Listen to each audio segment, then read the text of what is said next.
Recorded Books presents an unabridged recording of The Last Suppers by Diane Mott Davidson, narrated by Barbara Rosenblatt. This book is copyrighted 1994 by Diane Mott Davidson. This recording is copyrighted 1997 by Recorded Books. It's the happiest moment of Goldie's life. The Colorado caterer is about to tie the knot with the man of her dreams, homicide detective Tom Schultz. But things don't always go according to plan. Sometimes events like this can be murder. And now, The Last Suppers. Chapter 1. Wedding Reception Menu.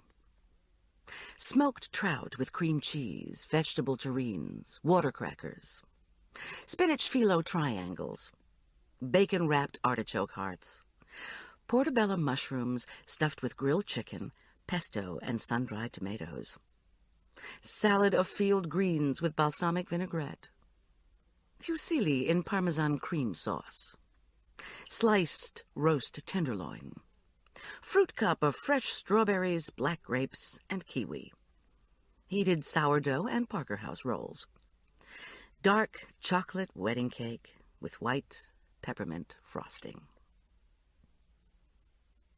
Never cater your own wedding reception. It's bad luck. Sort of like the groom seeing the bride before the service. Death or destruction could result, not to mention ruined cake. 30 minutes before I was due to get married for the second and last, I'd sworn, time, I was trying to check on stuffed mushrooms as I listened to directions from Lucille Boatwright, head of the Altar Guild, about how to walk. 60-ish, with an aristocratically wide, high-cheekboned face framed by silver hair curled into neat rows, Lucille made the decisions about how the weddings were run at St. Luke's Episcopal Church, no matter what you read in the prayer book.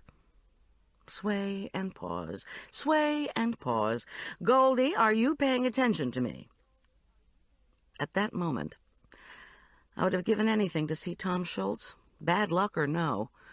But the groom-to-be was not around. Perhaps he'd had a call in his beeper.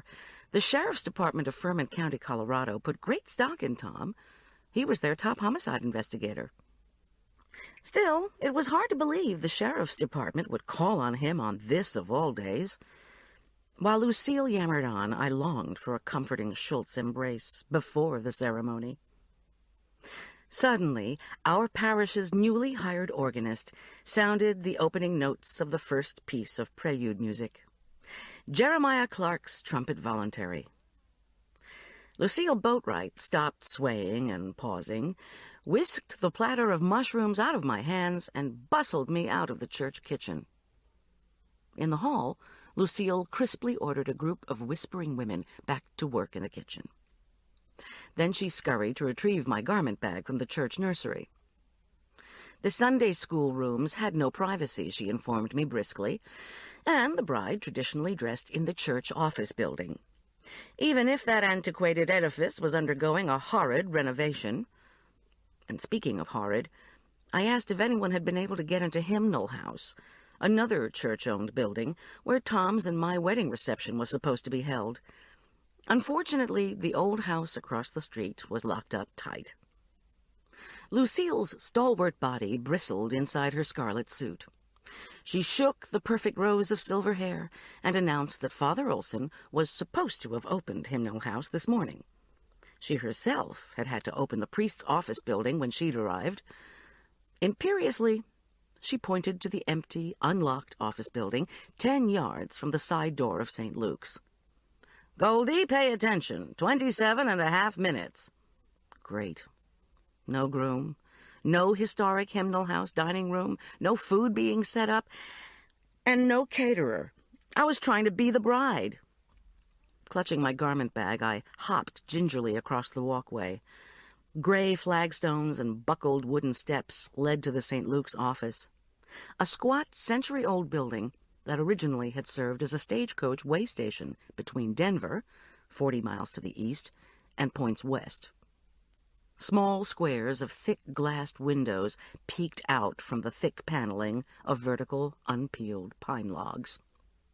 Now, the office building formed part of a national historic district, along with the buildings from the once famous Aspen Meadow Episcopal Conference Center across the street. Rustic, log-built hymnal house and cavernous brio barn. I glanced at the higgledy-piggledy boarding-up job that was the only indication of the pipes that had exploded in the office during a hard freeze this February. At the old conference center, Brio Barn was also falling apart, but the office emergency and its renovation had taken priority. Our parish priest, Father Olson, had told me historic districts ate money the way catering clients gobbled hors d'oeuvre. Once I'd pushed through the door to the office, I couldn't see or hear a soul, much less catch the strains of prelude music, all of which had undergone the required approval of Father, please call me Ted, Olson. The only noise reaching my ears as I hastily wriggled into my new beige silk suit was from a family of raccoons scratching in the attic over the office. I concentrated on a dozen tiny pearl buttons that made me wonder if I should be serving smoked oysters instead of smoked trout. From a purple satin bag looped around the suit's hanger, I carefully removed and then snapped on a stunning double-strand pearl choker on loan from an upcoming Episcopal Church women's fundraiser. Marla Corman, my best friend and matron of honor, had somehow convinced the churchwomen that letting me wear the $2,000 bauble would be great advertising for their upcoming jewelry raffle. When she proffered the necklace, Marla had waved a plump, bejeweled hand and boasted to me about the unique advantages of her fundraiser. Easier than a bake sale, and 1,000 times more profitable. I looked around for a mirror. Where was Marla, anyway? I sighed. There wasn't time to worry about what was out of my control. My mind raced over post-wedding details that would have to be altered if no one could find the keys to Hymnal House.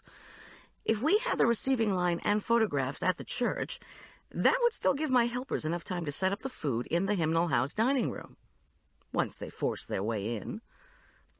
Poking a pearl-topped pin to secure a brimmed hat to my unruly blonde hair, I imagined parishioners' comments on my bridal appearance.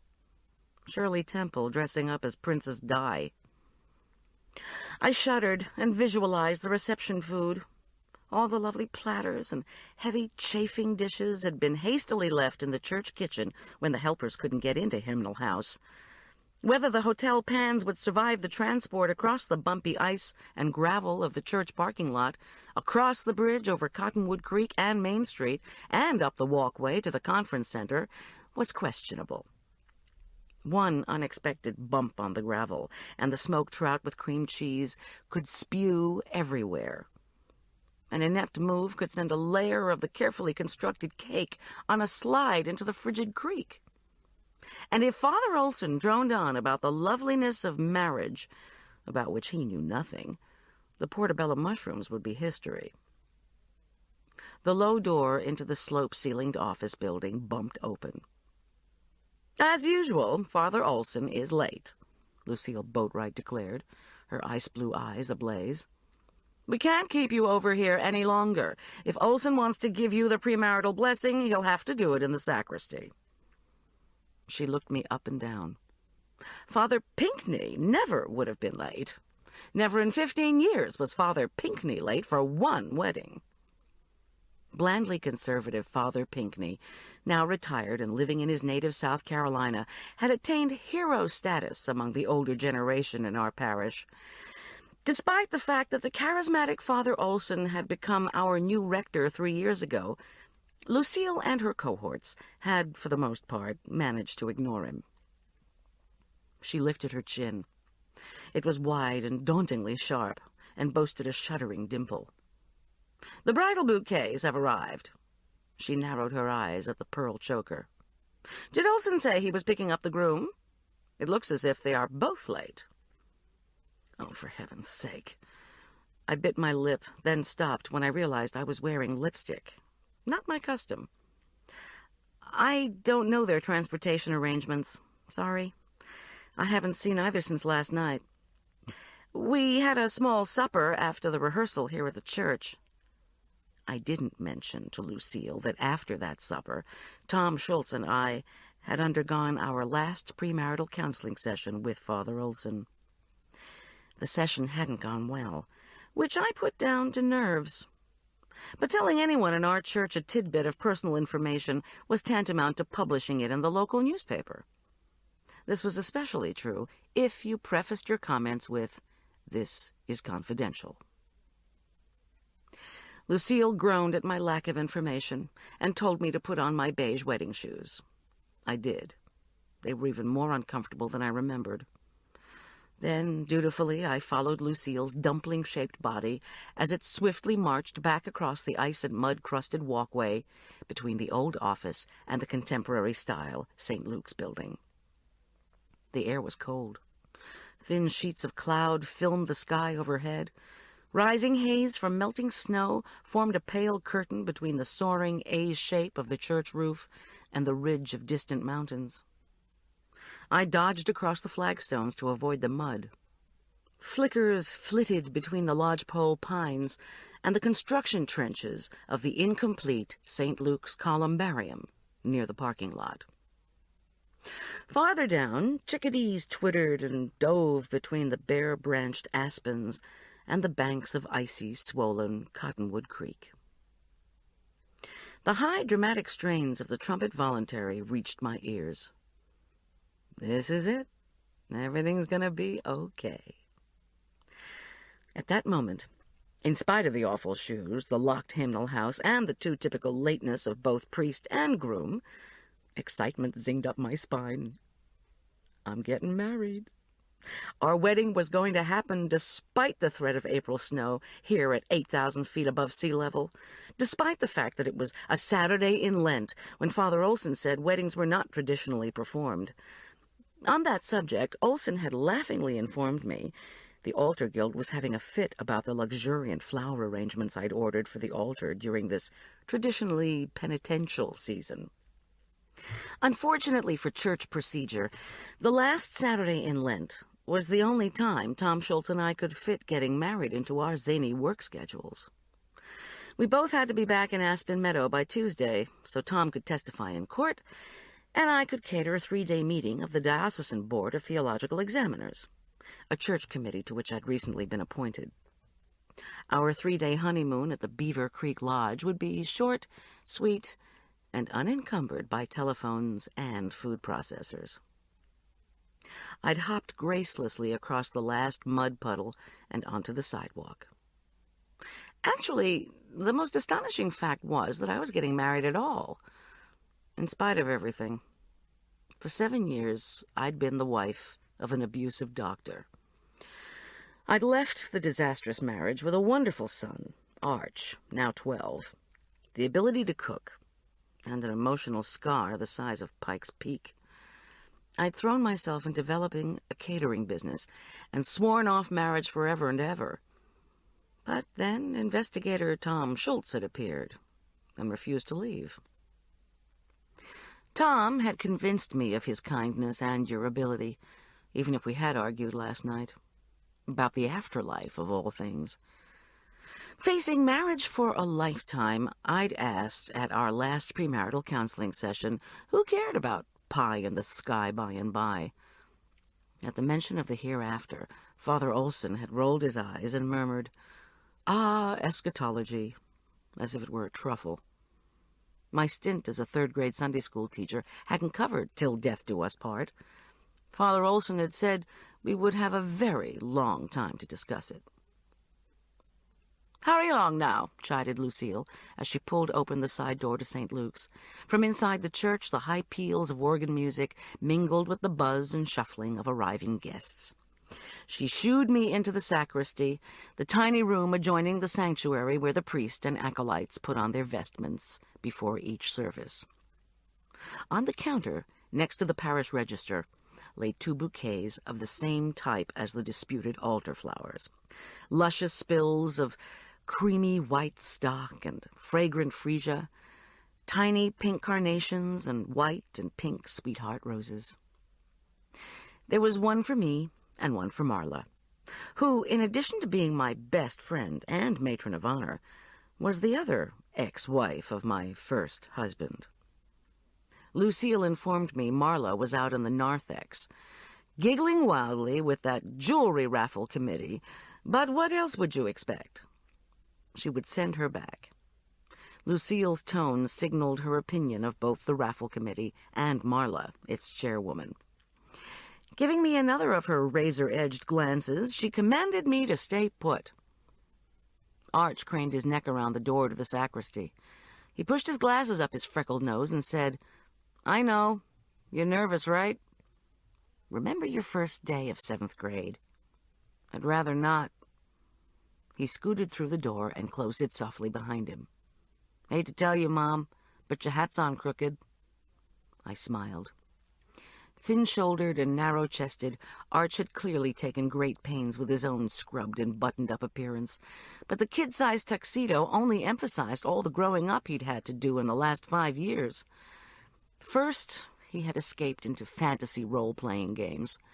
Then he'd endured harassment at the new school. Only in the last few months had Arch found a sense of family support from 2 people, Julian Teller, our 19-year-old live-in boarder, and, of course, Tom Schultz. For the first time in years, my son seemed genuinely, if precariously, happy. Reluctantly, I turned to look at the crooked headgear and the long mirror behind the sacristy door. As I feared, the glass reflected a short, 31-year-old female with blonde corkscrews of hair protruding from a cockeyed hat that looked too sophisticated for her slightly rounded, slightly freckled face. I removed the odious beige silk thing, reseated it, and stabbed ferociously with the hat pin. I loathe hats. Even when catering the most elegant dinners, I never wear a chef's cap. But Father Olson had suggested my wearing a hat would appease the altar guild, whose many rules I was shattering by getting married in Lent, for the 2nd time, with lots of flowers. Arch, on tiptoe behind me, frowned as he adjusted his black and silver striped cravat. The tuxedo is a little big. Nevertheless, he looked absolutely dashing. I turned and gave him an impulsive hug. "You know, Mom, it's not as if you haven't done this before." He pulled away from me and reddened to the roots of his straw-brown hair. "I mean, not just when you married Dad, but all those wedding receptions you've catered, they came out okay, even when things went wrong." I know. I glanced at the empty ring finger of my left hand. 15 minutes. "Arch, you don't know if they got into Hymnal House, do you?" He grinned gleefully. "Julian broke a window." "Oh, please. Doesn't look that bad. Julian and the helpers swept up the glass. Now they're setting up the tables and chafing dishes and everything. He said to tell you." "They haven't started transporting the vegetable terrines, have they?" I asked desperately. "Did Julian drive over with the cake, or is he going to try to wheel it across the parking lot? He'll have to avoid the construction. And did the oven in Hymnal House work?" Under my barrage of questions, Arch shrugged and fiddled with matches for the candle lighters. "Arch," I pleaded, "could you go ask Marla to come back? I'm sorry, I'm just nervous about getting started." I strained to hear. "How are the musicians holding up?" "Handel's Water Music is next," he announced. "I have the whole program memorized. I like the Jeremiah Clark because they play it before that TV show, Stories of the Weird." When I sighed, he touched his cravat and added hastily, "You know that lady who dresses like an Indian? Agatha Preston? Anyway, she got out the tureens. The other women haven't moved them yet. I don't know about the cake or the construction or the oven. I'll get Marla, but then one of the church ladies or Father Olson is supposed to tell me when to bring Grandma down the aisle." He opened the door of the sacristy and peered out. "Man, looks like a priest convention out there. Did you invite that whole committee you're on?" "Honey, I had to. And all the parishioners, too. I've been in this church since before you were born. I had to invite everybody or risk offending someone. But I can't look. It's bad luck. Is he here yet?" Arch torqued his head back. "Who?" "Tom Schultz, silly. Please come back in here." I grimaced at my reflection in the mirror.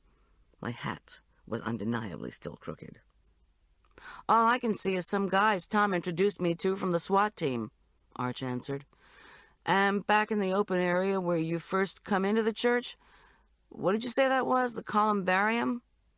I think it's going to be on my confirmation test." "Arch, please. A columbarium is a place where they put the ashes of cremated dead people. We're building one next to St. Luke's now. The open area in the back of the church is called the narthex. Confuse them, and you will have a mess on your hands, not to mention probably flunk the confirmation test." "Yeah, okay, well, back in the narthex, Marla and her friends are yakking away, and there are thousands of guests, it looks like. Uh-oh, here comes that mean lady from that committee that takes care of the altar linens and money and bread and wine and stuff." "The altar guild? Who is it?" He quickly slunk out the door without answering. I wanted to tell him that someone should load the cake in the van and drive it over to Hymnal House. Filled with resolve to check on doings in the kitchen, I reseated the hat, stalked after Arch, and promptly collided with Lucille Boatwright. She glared up at me. "Goldie, where do you think you're going? Your hat isn't even on straight, and your hair is a disaster." "I'm going to check on the cake, and—" "You're doing nothing of the sort." The pealing of the church phone cut short her scolding. "Oh, why hasn't someone turned on that fool answering machine? Contraptions. Father Pinkney never even would have allowed—" Lucille stormed off, muttering. I nipped down the hall, past the Sunday school rooms and the oil portrait of the greatly missed former rector, and finally slipped into the kitchen. Any haven in a storm. Besides, if the churchwomen dropped the hotel pans of pasta or scorched the beef, they'd have to wait until the apocalypse before I catered another of their luncheon meetings. Happily, the volunteer servers were doing a superb job. 2 women pushed carefully out the kitchen's side door, carrying bacon-wrapped, brown sugar-crusted artichoke hearts. Another team picked up the pans of creamy Parmesan-sauced fusilli and flaky phyllo-wrapped spinach turnovers. Crystal bowls brimming with jewel-like slices of kiwi, fat strawberries, and thick bunches of black grapes would be next. The smooth, layered terrines, all 6 of them, were snuggled into coolers and set on wheeled tables next to the juicy tenderloin and sherry-soaked portobello mushrooms. Come to think of it, I was kind of hungry. No time for breakfast, so much to do, and where was the cake? It was supposed to be set up on a special wheeled table already. "What are you doing here?" gasped a shocked voice. Arch was right. Agatha Preston did look like an Episcopal Pocahontas. Her beaded sheath-style, salmon-colored dress boasted a foot of knotted fringe at the hem, and she wore a needle-pointed blue and coral headband horizontally across her forehead. Her long braided hair had been dyed into unattractive streaks. At the moment, Agatha's pretty face had the hidden, sour look of someone who had been passed over for a prize. Perhaps she didn't enjoy being one of Lucille's henchwomen. The volunteers whisked platters around us out the kitchen door and gave our little confrontation sidelong glances.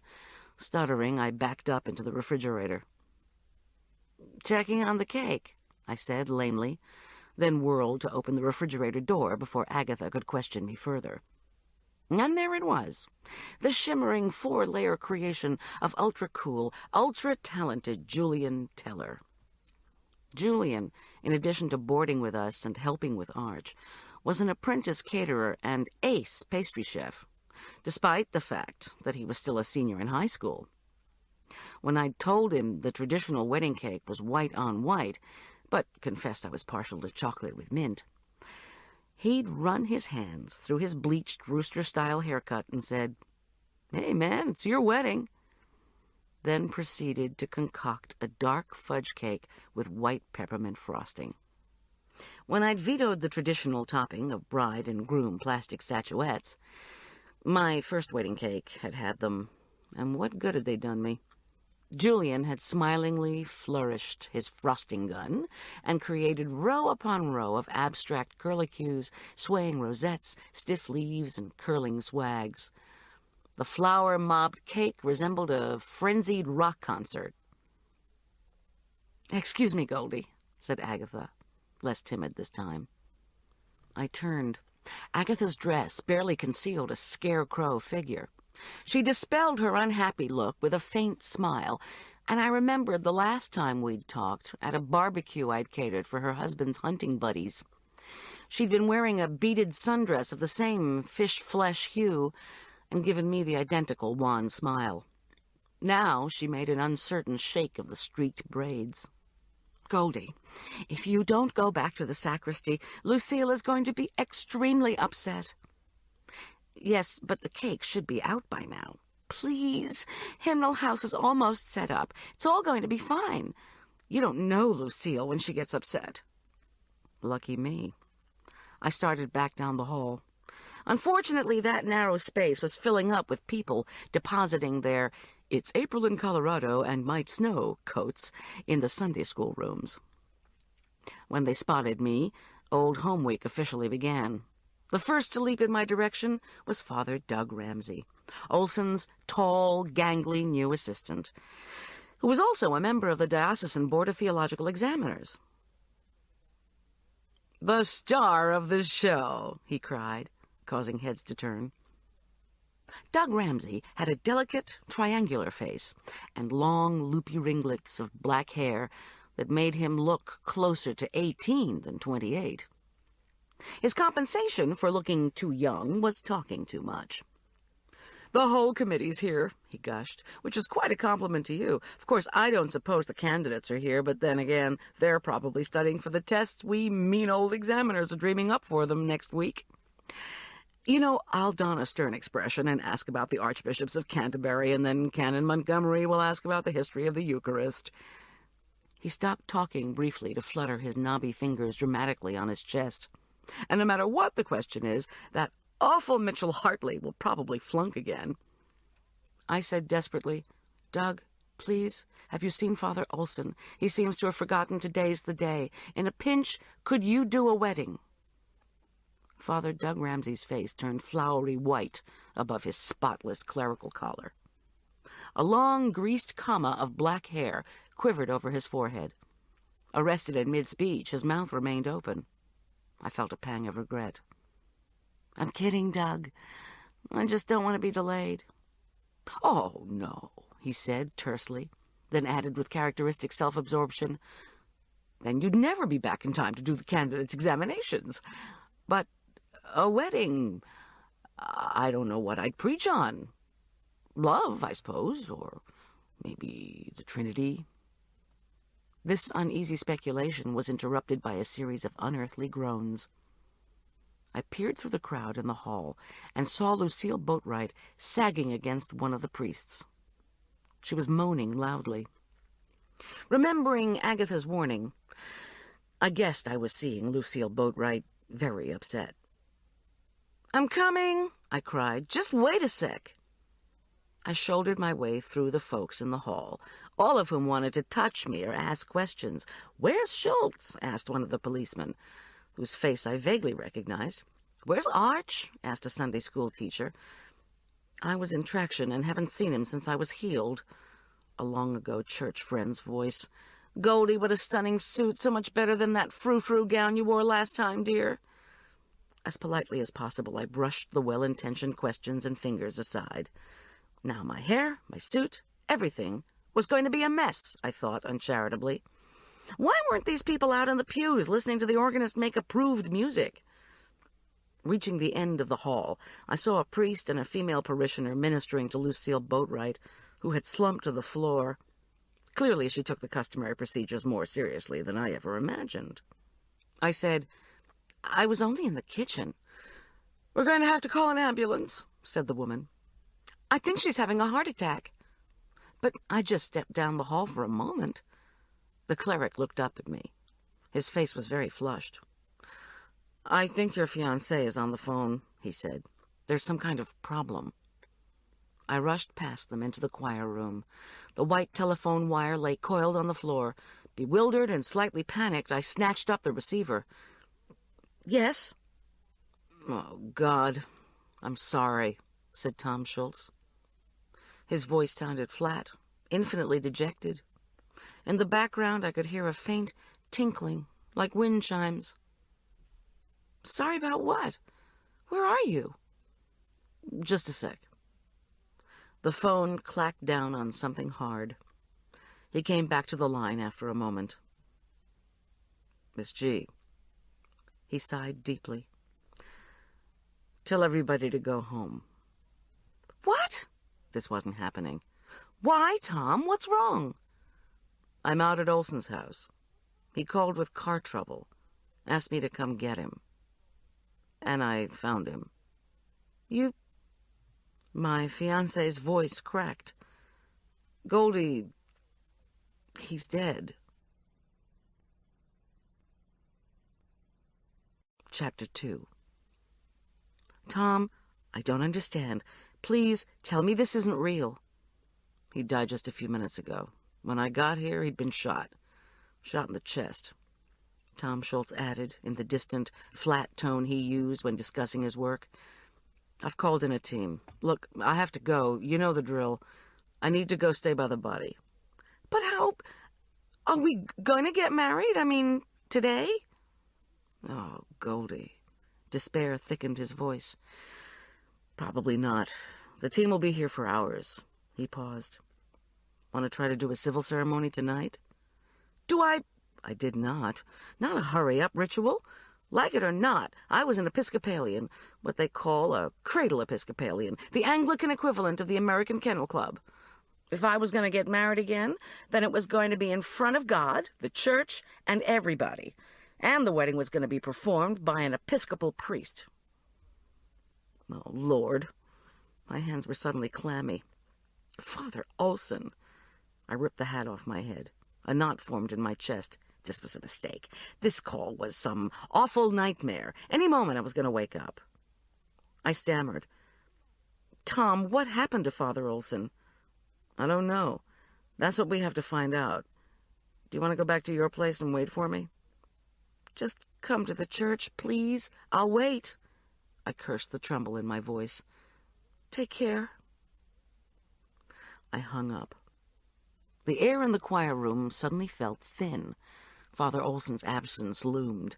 I tried to erase images of a gun being raised menacingly in his direction, of shots. Beside me, the silver bar holding the burgundy choir robes glimmered too brightly from the neon light overhead. In the hallway, shouts, squawks, and cries of disbelief rose to a din that rivaled the hammering in my ears. I closed my eyes and tried to breathe. Goldie? What the... Slowly I turned. Marla Corman's large presence filled the door to the choir room. The noise from the hallway roared louder. Goldie, you look like hell. Hey, why'd you toss your hat? I went to 4 stores to find that thing. Marla closed the door behind her. What's all the commotion out there about? And look at your suit. Have you been sitting on the floor? For crying out loud. She click-clacked over in her Italian leather heels and put her small hands with their polished red nails on my shoulders. An incongruously conservative navy suit hugged her wide body, which was usually far more outrageously clad. The tight French twist taming her thick, normally frizzled brown hair seemed somehow absurd. She'd worn the suit and pinned up her hair for my wedding. My wedding, that now, suddenly, was not to be. I wondered how long it would take for the noisy news-sharing of the hallway to reach the people out in the pews. "Ooh, Goldie," she said brightly. "I know you're in there. You want to tell me what's going on?" I tried to reply twice before I could say, "Olson's dead. Tom..." She grasped my shoulders more tightly. "Dead? Dead?" Her voice shrilled in my ear. "Yes." I made a feeble gesture toward the hall. "That's probably the cause of all the racket. I don't know. Has anyone out there said anything about the wedding?" "They can't." Marla released me and pivoted on her heels. Her pumps gritted against the vinyl floor as she tiptoed back to peek down the hall. Again the noise roared in. After a few moments of observation, she quietly closed the door and turned back to me. Looks like Lucille Boatwright passed out, but she's conscious now. What happened to Father Olson? What do you mean he's dead? Did he have a heart attack or what? Tom's advice: give away nothing. Abruptly, I remembered his green eyes and handsome face turning grimly serious one night as he wiped his floral-patterned Limoges dessert plates and spoke to me about his work. If I confide in you, Goldie, tell no details to anyone, not even to those you trust, because you don't know where those details are going to end up. One did not divulge facts such as shot in the chest to Marla. I knew too well her large body and large spirit did not prevent her from being an even larger gossip, best friend or no. Marla's small hands moved frantically along the pearl choker at her neck, another one from the upcoming raffle. I mean, she was saying, did he have some kind of medical problem we didn't know about? Aneurysm? Stroke? I mean, him of all people. With all that talk about healing, you know. Oh, listen to me. I even went out with him. I told her the minimal story, as I knew it would soon become available.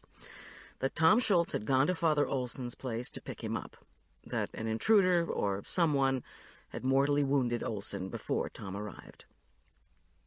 Oh, my God, he was killed? Marla's plump cheeks went slack with disbelief.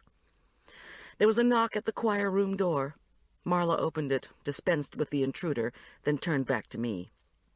Her voice turned fierce. Oh, why did Olson insist on living way out Upper Cottonwood Creek? She tensed up her plump hands, crab-like, and gestured widely. He thought all he'd need was a fancy four-wheel drive vehicle. Didn't he realize not having neighbors close by could hurt him? I just can't believe it. He was only, 35? My mind reeled again, trying to compute. I guess. But I do know that the ceremony is off. The deep breath I attempted to take didn't alleviate a cold wave of shivers. All the food. Marla tilted her head to consider. Want me to get one of the folks tending Lucille in here for you? I heard someone say they were calling Mountain Rescue. No, thanks. I still don't understand how Olson was killed. Well, I guess that's what the police team will find out. I was suddenly deeply embarrassed by the thought that my parents, son, friends, and acquaintances were all sitting in the church pews waiting for my wedding procession to begin. Does everyone out there know what happened? I haven't the foggiest. She hesitated, then minced tentatively back out the door. The din in the hall had shifted to a more pronounced tumult of raised voices and stamping feet out in the congregation. The pain in my chest made an unexpected twist. I was still having trouble breathing. Within minutes, Marla returned to report. Apparently, when Tom called, he wanted to talk to you, but Lucille wouldn't let him. They argued. You can imagine Lucille insisting the bride couldn't be disturbed, even if it was the groom calling. And the groom was a cop. So Schultz finally told her about Olson. He said to send someone for you immediately. Marla began to pull the pins out of the French twist. No ceremony, no fancy hair. So then Lucille collapsed, she went on grimly. There was a priest nearby who tried to tend to her, and she told him that your fiancé wanted you on the phone. Eventually, she gasped out the news that Olson was dead. Father Doug Ramsey just made an announcement that your wedding would be postponed, and why. Good old Doug is trying to start a silent prayer service. Of course, silence is the last thing the poor guy's going to get. It's pretty crazy out there. Looks as if the cops who were here, Schultz's friends, are scrambling outside for their car radios. She shook out her mass of crimped hair, stowed the hairpins in her suit pocket, and with sudden resolve, took my arm. We have to get you out of here. People are going to be coming in to use the phone. And you're the bride. You don't need to have everyone asking you questions. Let them read it in the paper. Where were you before Lucille put you in the sacristy to wait? Olson's office. Anybody else there? I shook my head. Let's go. She steered me out of the choir room. Lucille Boatwright was now sitting, slumped, in a kid-sized chair, hastily provided from one of the Sunday school rooms. She was moaning again, so I assumed she wasn't in imminent danger. Marla and I made a quick left out the side door beside the sacristy, the same door I'd come through with so much hope only 15 minutes before. All the attention focused on Lucille meant the exit of the would-be bride and her matron of honor went unnoticed.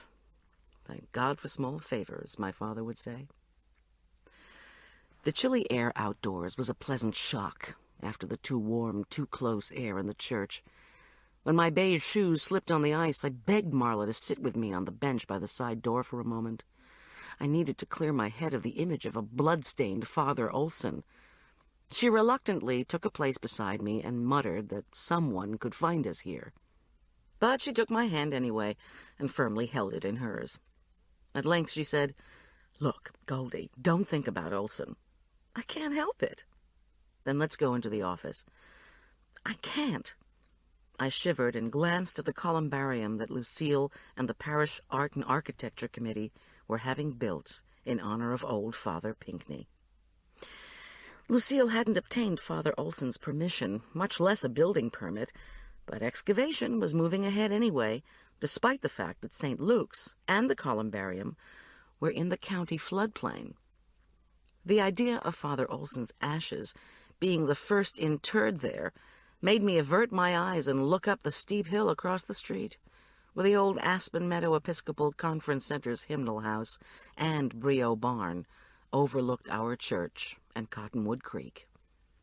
I could see Lucille's henchwomen still moving through the doors of Hymnal House with platters of food. So much for our wedding reception in the historic district. "Let's go," I said. "This is depressing me." Once we'd entered the church office building, Marla sat me down and asked if I needed anything. "Just Arch. And nobody else, please. Maybe Julian," I added. "I don't want to go home, and Tom promised me he'd be along as soon as he could get away." "Gotcha." Marla shut the heavy wooden door behind her. The air in the office building seemed stuffier than the church. Some of the remnants of the ongoing renovation were piled by the desk in the secretary's outer office. Torn-out drywall, pipes, an old faucet. My street clothes and garment bag hung forlornly on a door hook beside a faded reproduction of Leonardo da Vinci's Last Supper. I gazed at the painting, in which a sunlit Jesus and 11 followers talk and gesticulate while Judas reaches for food, his face in shadow. My eyes were drawn to the photographs above the desk. Father Olson, somber with sportsmen against hunger and the carcass of an elk, smiling with the Aspen Meadow Habitat for Humanity Committee, standing proudly with the committee I was on with him, the Diocesan Board of Theological Examiners. Had been on with him. Someone would have to call the diocesan office. A photograph over the desk made my ears ring. Dark-bearded Olson, holding a tiny white-robed infant and bending over the baptismal font. Someone would have to arrange the funeral. The first rites to the last. I tried to open one of the old windows, but it was painted shut. I turned away and willed myself not to think of Ted Olson dying. Dead. What ran through my head were images of him alive. Olson laughing and arguing at our theological examiners meeting. Olson rolling his eyes as I shook out an enormous molded grapefruit salad for the women's prayer group. Olson preaching on his favorite topic, renewal. And then, in my recollection, his face was suddenly, vividly up close in one of our early premarital counseling sessions. I'd never really known Ted Olson until we began that very personal journey into discussing Tom's and my relationship. I recalled the skin at the sides of his eyes crinkling deeply when he laughed, his slender fingers absently stroking his dark beard when he listened. For the sessions, he had worn jeans topped with dark turtlenecks instead of his customary black clerical shirt and white collar. Sitting in his tweed-covered swivel chair, he'd lifted one dark eyebrow and eyed me skeptically. "And And why exactly do you want to get married again? Second time's the charm. A mischievous smile curled his mouth. You always hide behind the flip answer. It helps. Sometimes it helped, and now Olson was gone. I tried again to breathe deeply and told myself to stop thinking about him, but I couldn't. Mom? Arch stood uneasily between the secretary's desk and a stack of contorted water pipes.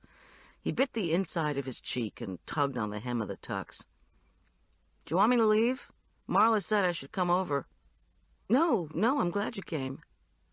I asked him to sit down so I could explain that Father Olson, who'd been due to present Arch for confirmation this month, wasn't going to show up, and why. Yeah, I heard, he said haltingly, when I told him the news. He raised his chin and pushed his glasses up his freckled nose. In Aspen Meadow, a mountain town that was more like a village than a suburb, Arch had had much experience of death. Here, the two of us knew a larger group of people than I ever had in the towns I'd lived in before moving to Colorado. For Arch, to experience townspeople killed in skiing and car accidents, in avalanches, by cancer or of heart attacks, was unfortunately commonplace. He asked in a low voice, Do they know how it happened yet? Tom will. Beneath his freckles, Arch's face had turned translucently white. The skin under his eyes was dark as pitch. Where is Tom? Will he be here soon? When I nodded, he said, Julian wants to know what you want to do with the food. Oh, Lord, I don't know. Arch waited for me to elaborate. Then he went on. Something else. Mrs. Boatwright, you know? When I nodded, he said, Well, they're waiting to take her when the mountain rescue team gets here, but... He stopped. What is it, Arch? Things couldn't get much worse. She was sitting out there in the hall, you know, after she passed out. Then she saw me and, signaled me over. She told me in this loud whisper to ask you to donate the food to Aspen Meadow Outreach. Obviously, your mother won't be able to use it today, Arch whispered in an uncannily throaty imitation. And I've seen this kind of thing before. Seen a priest die before a wedding? No. Arch drew his lips into a thoughtful pucker, then continued. Mrs. Boatwright said she'd seen a groom change his mind. He sing-songed. Sometimes they just can't go through with it. He'd always had a talent for imitation, but I'd never been devastated by the results before. What did you tell her? I said I'd have to ask you. About the food, I didn't say anything about Tom. I mean, is that rude or what? Very. The nerve. Listen, Arch, I said defiantly. Tom called here and asked for me, for heaven's sake. He didn't change his mind. Father Olson is dead. And Tom asked if I wanted to get married tonight. Just not in the church. Yeah, well, you're not, are you? My son asked. When I groaned, he added, So what should we do with the food platters? I rubbed my temples. I was developing a blinding headache. I'll figure something out when I get home. I can't fret about it now. Would you please ask Julian to pack everything into the van? Okay, but there's one more thing. Arch. Mom, sorry. Julian wants to know what he should do with your parents. Give them to Aspen Meadow Outreach. Mom, and I hate to tell you, but Grandma and Grandpa asked me if the groom had changed his mind, too. Great. I reflected for a moment. I couldn't just abandon my parents at the church. They'd been reluctant to venture from the Jersey Shore to the high altitude of the Rockies in the first place. They felt uncomfortable in my modest house with my modest life. I mean, I'd married a doctor, which they deemed good, gotten a divorce, which they saw as unfortunate, and gone into food service, which they found lamentable. Now I was marrying a cop. My parents did not view this as a move in the right direction, and unspoken behind their cautionary words about hasty marriages was the sense that they hadn't done very well on their investment in their only daughter. Invite him back to the house, I told Arch. Their plane goes out late this afternoon anyway, wedding or no wedding. Tell him I'll be along as soon as Tom gets here. Then we can make a few plans. And, Arch, thanks. I'm really sorry about all this." He hesitated. "So there isn't going to be a wedding, then?" I gave him a brief hug. "No, hon, not today." "I'm really sorry, Mom." He pulled away and concentrated his gaze on the bookshelves. "You don't think Tom Schultz would just not show up, do you?" My ears started to ring. "With the priest dead? No, it's just, with this—" I didn't finish the thought. "Don't worry," I said, finally. "Tom and I are going to get married. Here at the church, too. Just not this very minute." When he raised his head, Arch's young face was taut with disappointment. Wordlessly, he clumped out of the office door. An oppressive silence again descended on the old building. I sat pleating the beige silk between my fingers. Within moments, there was the sudden overhead scraping from the family of raccoons. When they were undisturbed by the presence of people, they noisily reclaimed their territory. Their scratching made my flesh crawl. "Enough!" I shouted as I heaved a hymnal at the ceiling. It slammed against the rafters with a satisfying thwack. That shut him up. I picked the hymnal off the floor and threw it against the wall. The shock reverberated through a bookshelf. A pile of theology books thudded to the floor. Notes popped off a bulletin board. My street clothes fell from the hook. I walked across the office, lowered myself into the tweed swivel chair, then quickly jumped out. The chair was Ted Olson's. Disconsolately, I threaded my way through the debris of torn pipes and broken drywall to the secretary's office.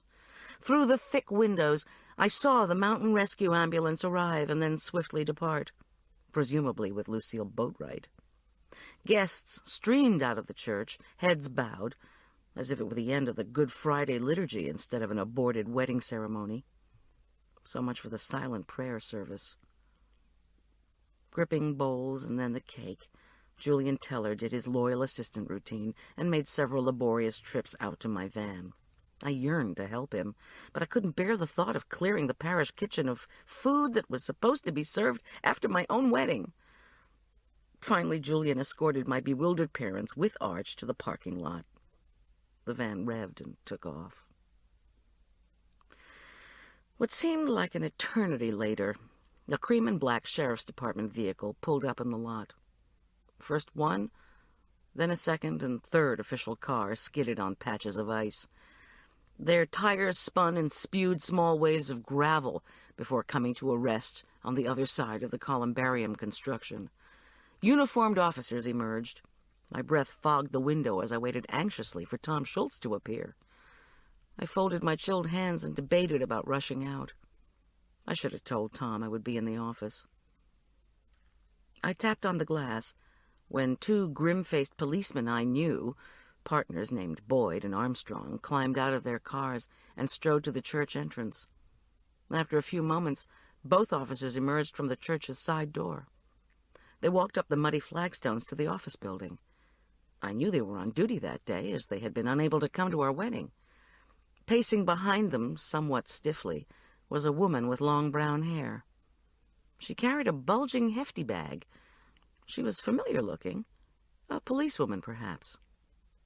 Boyd and Armstrong pushed into the office first.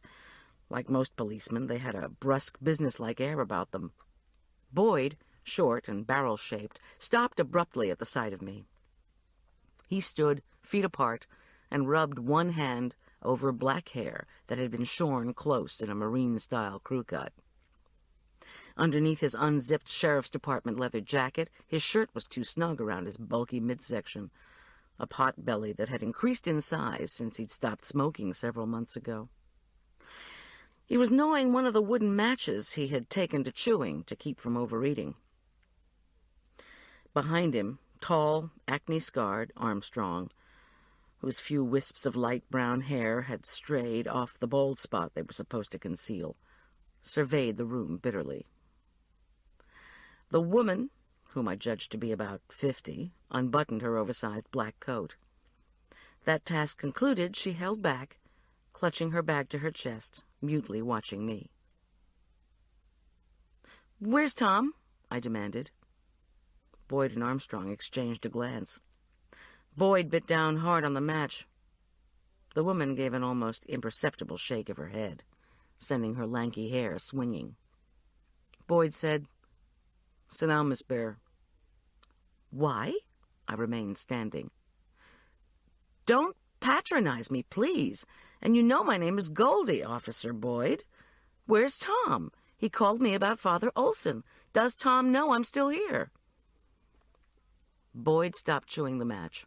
His eyes flicked away from me before he said, "Bad news, I'm afraid." "What?" Panic creaked in my voice. What else could go wrong on this day that was supposed to be so wondrous? "Is Tom all right? Where is he?" Armstrong held up one hand. He looked seriously down his pock-marked nose at me before replying. "Somebody must have been out there. Still there," he announced, with agonizing logic. "We think. Out at the priest's place. Schultz called us, then you. Looks like he went back out to be by the body. Maybe he wanted to look around." "Where is Tom?" I repeated. "Why are you all here?" I demanded, too loudly. Boyd stopped rubbing his head and looked me squarely in the eyes. He gestured at the woman. "Helen Keene here is our victim advocate." I said, "Victim advocate? But Olson wasn't married. He lived alone. Who's the "I'm sorry, Goldie." Boyd shifted the match from one side of his mouth to the other, inhaled raggedly, and looked at a small notebook he pulled out of his pocket. "We got to Olson's at 11:46. Didn't see Schultz, but his vehicle was there. Signs of a struggle near Olson's body, which was near the bank of Cottonwood Creek." He studied a grimy page of his notebook, then added, "Looks like Schultz might have fallen or been pushed down the bank. He dropped some articles, then dragged himself up the creek bank." "Where is he?" Boyd took another deep breath. "It appears somebody got the drop on Schultz." He glanced at Armstrong, avoiding my eyes. "Looks like the perp was still there. Something happened, there was a struggle." "Tell me!"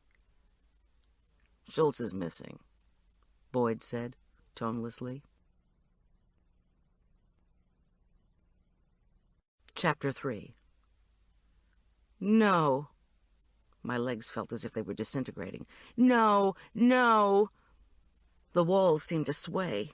"Get a grip," I ordered myself. Boyd's face was a study in misery I couldn't bear to contemplate. Armstrong shrugged and looked away. Helen Keene eased between the two men. She grasped my elbow firmly, then guided me toward the small, striped couch in the secretary's office. I couldn't assimilate Boyd's words. Got the drop on him. Fell. Pushed down the creek bank. Schultz missing. It was simply not believable. "I don't understand. Where did this happen?" My voice came out like a croak. Wordlessly, Helen Keene, victim advocate for me, I realized dully, drew a quilt out of the hefty bag she was carrying. Gently she pulled it around my shoulders. I was shivering uncontrollably. There was a painful buzzing in my ears. "Hold it together, girl," I commanded my inner self. Hold it together now, for Tom. Boyd and Armstrong exchanged a look. Boyd's carrot-like fingers caressed his worn notebook. "Sorry, you weren't even a cop's wife yet. They get used to this kind of crisis. Or at least used to the idea of this kind of crisis. Well, we're not sure about the actual events. We believe that's what happened." His face was fierce. He held his rotund body in a tight, aggressive stance. "It looks as if Schultz was hurt. But we're going to find him. We'll work around the clock." This was not the matter-of-fact Officer Boyd I had met the previous spring. The Boyd who had proudly announced in January that he'd given up smoking. This wasn't business as usual. This suddenly ferocious Boyd took Tom Schultz's disappearance as a personal affront. "What do you mean about his being hurt?" I demanded. Helen Keene put a hand on the quilt that covered my shoulders. She sighed softly, regretfully. I refused to look at her. "Just from falling down into the creek, we think," Armstrong tisked. "Okay, look," said Boyd, scratching his close-cropped head furiously and chewing the match. "We'll tell you what we know. Schultz told Dispatch he was going to call you because of the wedding. Did he?" I nodded. My heart was racing. "We need to talk to you about your conversation with him. But first, we need you to go out there, to Olson's place, to have you look at some stuff." "What stuff? Stuff at Father Olson's house?" Sick with confusion, I looked around the church office. Wouldn't there be something here that would help? I tried and failed to summon Tom's logical voice. His explanations of the inevitable steps in an investigation. Boyd interjected. "Don't worry. We're going to come back here, eventually." I said, "I just don't understand." Armstrong's tall shape loomed too close to me. "It goes like this. A cop gets surprised. He's going to try to distract the perp, especially if the perp has a weapon. So, say the guy wants to kidnap the policeman. Our guy's going to drop stuff at the scene, make clues, anything for us to follow." I pressed my lips together, and Armstrong abruptly fell silent. His words fogged my brain. Too much information, too disorganized, was coming too fast.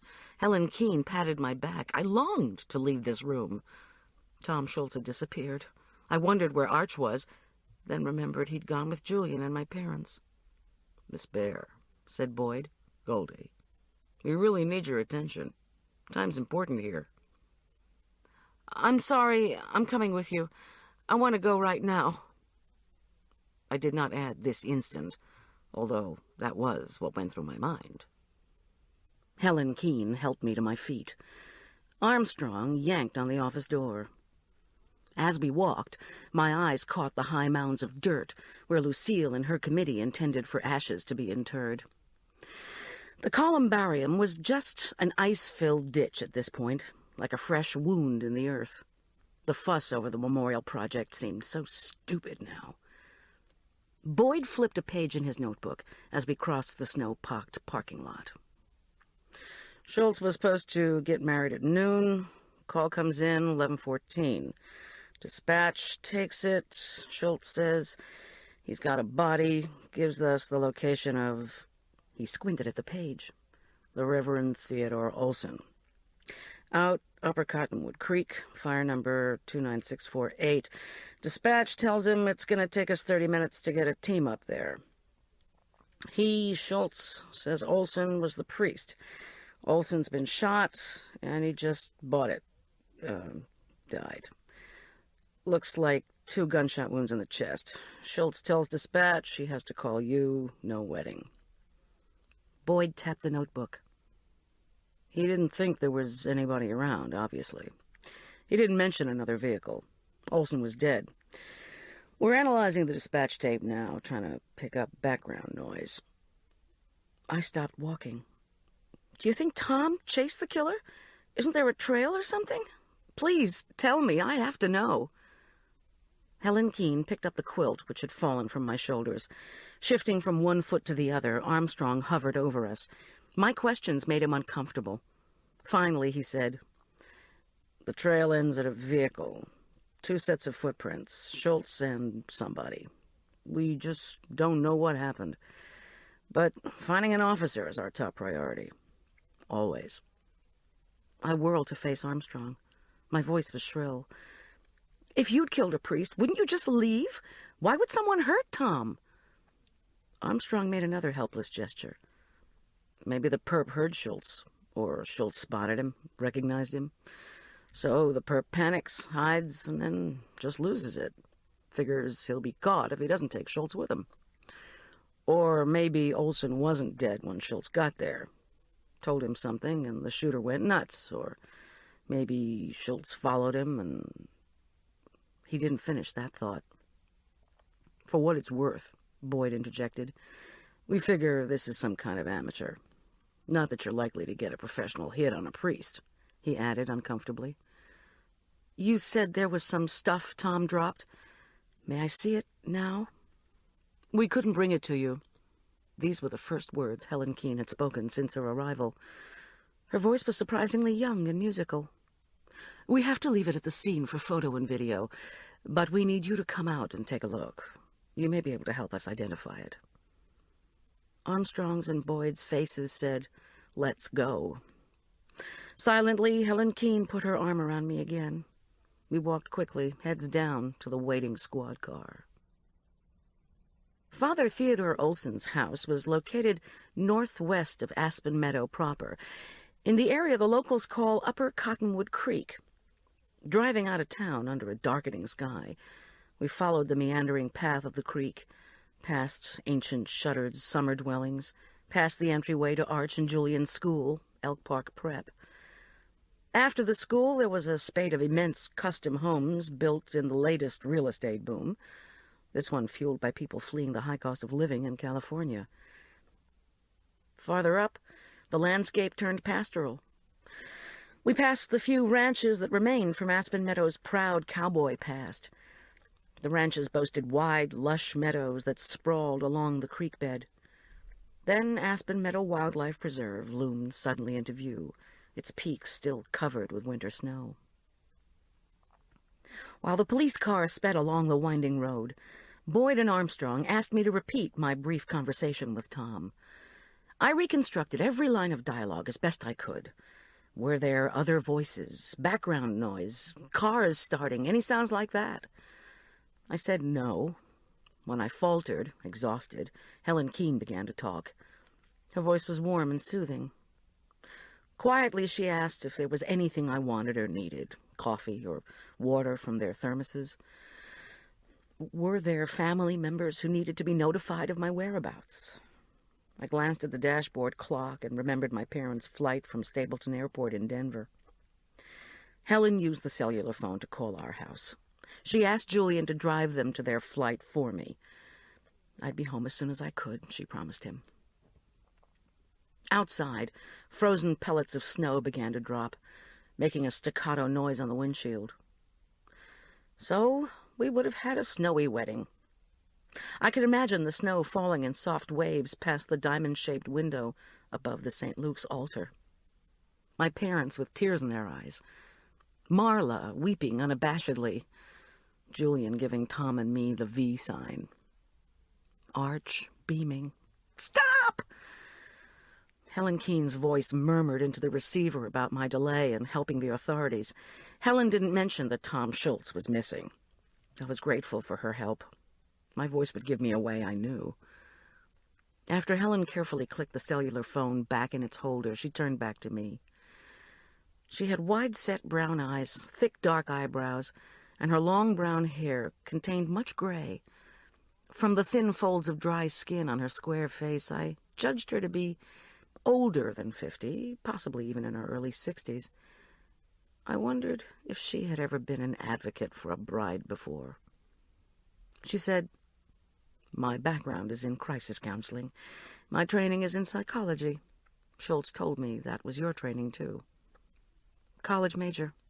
I cook for a living."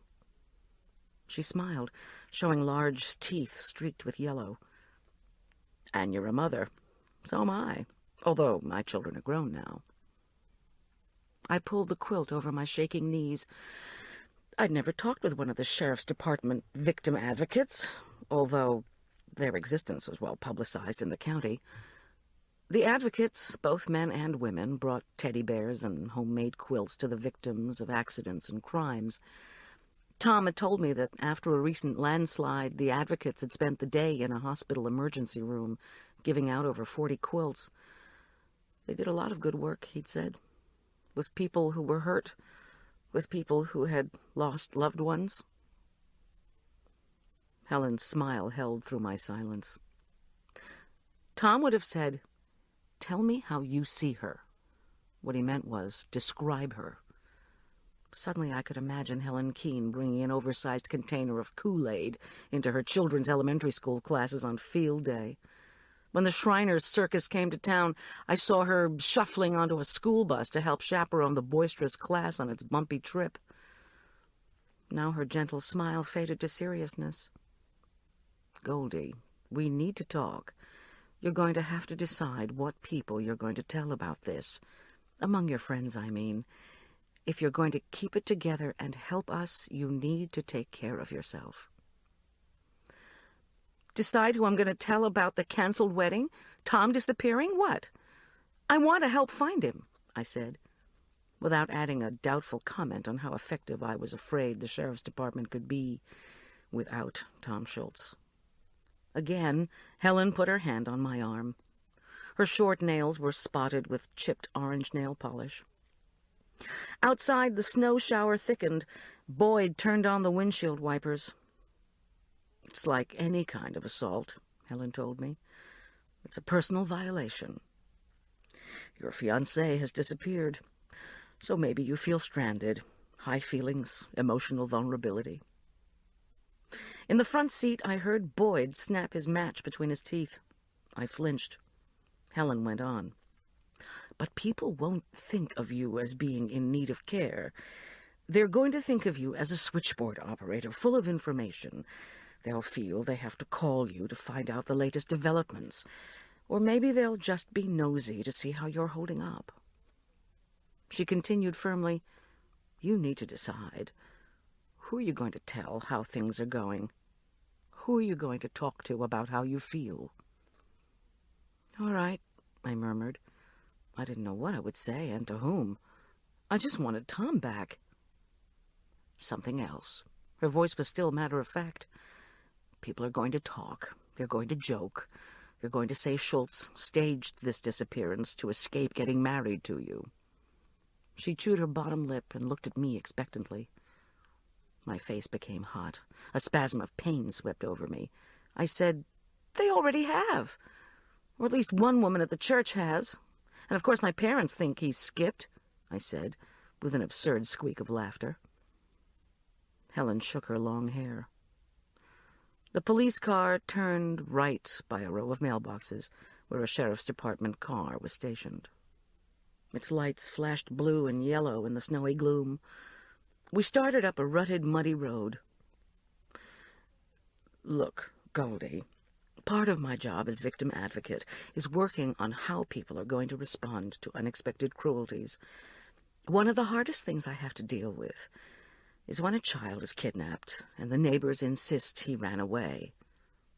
She said firmly, I know Schultz loved you very much. Helen, please. Loves. Sorry.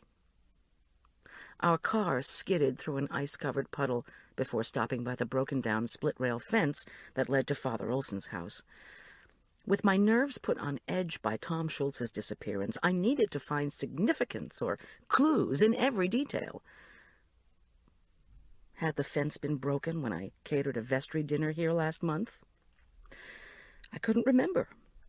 A lanky policeman standing by another sheriff's department vehicle motioned Boyd through. Boyd gunned the engine up the precipitously steep driveway. My mind snagged on a memory. The inclined driveway had been one of the reasons Father Olson had insisted to the vestry, that group of 12 lay people elected to run the temporal affairs of the church, that he needed a 4-wheel drive vehicle.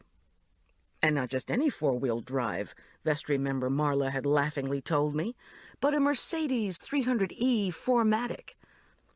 The vestry, charged with raising and managing the church finances, had balked. But eventually, according to Marla, the group had acquiesced. This year, they'd even agreed there was sufficient money to hire a curate. Olson had hired the fidgety, over-talkative Father Doug Ramsey.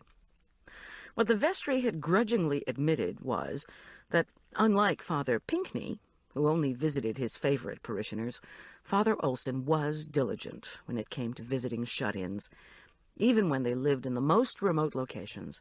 And when those shut-ins died, the treasurer meekly noted, they often left money to the church in direct proportion to how much the priest had come to call. The parishioners whom Father Pinckney had visited had, apparently, not been so generous. In the 3 years since Olson had arrived, only 5 shut-ins had died. Nevertheless, parish giving was way up. Not only that, Marla told me darkly, but Father Olson had hinted during the heated negotiations for his Mercedes that there was interest in him from another parish seeking a new rector. 40,000 for a Benz was a lot cheaper than the 100,000 it would cost the parish to search for a new priest, especially since they had just gone through all that when they were looking for a replacement for Pinckney. $100,000? I had asked Marla incredulously. Absolutely, she replied, what with putting together a parish questionnaire, crunching and publishing the resulting data, making long-distance calls and flying candidates and committee members hither and yon for interviews. Looking for a new rector was absolutely a far more expensive undertaking than buying a German luxury car. And besides, Marla said with a laugh, with the latest bequest, the parish could afford any vehicle or assistant Olson wanted. As we passed the first of what I judged to be a dozen police cars, I hit the button to bring down the window, then greedily inhaled icy air. What had happened to the parish with the interest in Olson? With Olson dead, our own church would eventually have to begin a rector search. Unlike the vice president, Doug Ramsey didn't automatically step into the leader's shoes. But we were a long way from all that, and the hiring of a new priest was the least of my worries. The sheriff's department had to find Tom. I squeezed my eyelids shut as we passed the coroner's van. Either that or I would try to find him, I thought absurdly. I would not consider any other outcome. I summoned up Tom's wide, handsome face, his laconic manner and affectionate smile. I clung to these images. What were Helen's words? You need to take care of yourself. Our vehicle drew up to Ted Olson's garage. The dusty silver Mercedes sat, hood lifted, amid an array of boxes and lawn clutter that included a badminton net and croquet mallets and wickets. Welcome to the Rockies, I thought, and recalled Tom's dry comment on Easterners who attempted to play croquet on their sloped properties. The guy uphill has the advantage. Parked behind the Mercedes was Tom's dark blue Chrysler. Granite formed in my heart. We piled out of the squad car and threaded through lodgepole pines to the front of Olson's place, a rambling single-story structure with dark horizontal wood paneling and a slightly buckled green shingle roof. Typical Aspen Meadow architecture from the late 60s. It wasn't too different from the rectory, a parish-owned house that Father Pinckney had inhabited in Aspen Meadow before he retired. The rectory had been sold when Ted Olson arrived. He'd insisted he wanted to buy his own place outside of town. The snow ceased as suddenly as it had begun. A yellow police tape was strung across the walkway to the front door. I glanced up at the covered entranceway and saw a cloisonné pair of intertwined serpents. One of Father Olson's memorabilia from a pilgrimage to England, no doubt. A mosaic of the serpents was on the floor of some English cathedral. Which one? I couldn't remember. If the snakes were supposed to bring good luck, I thought, uncharitably, they hadn't worked.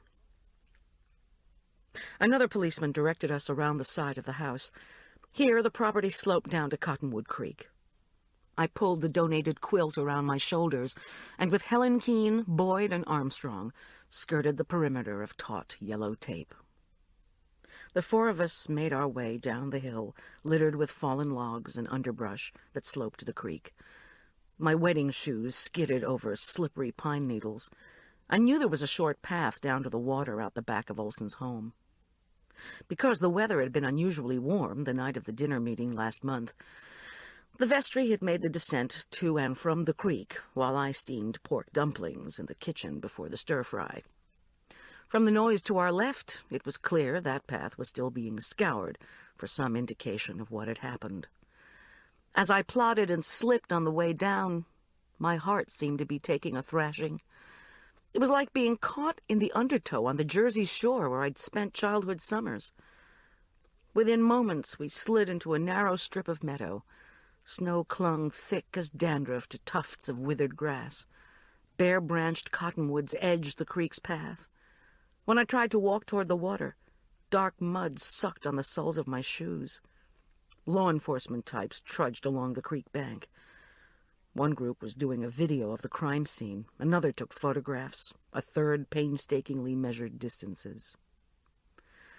A cluster of people stood or crouched around a covered bundle on the snow.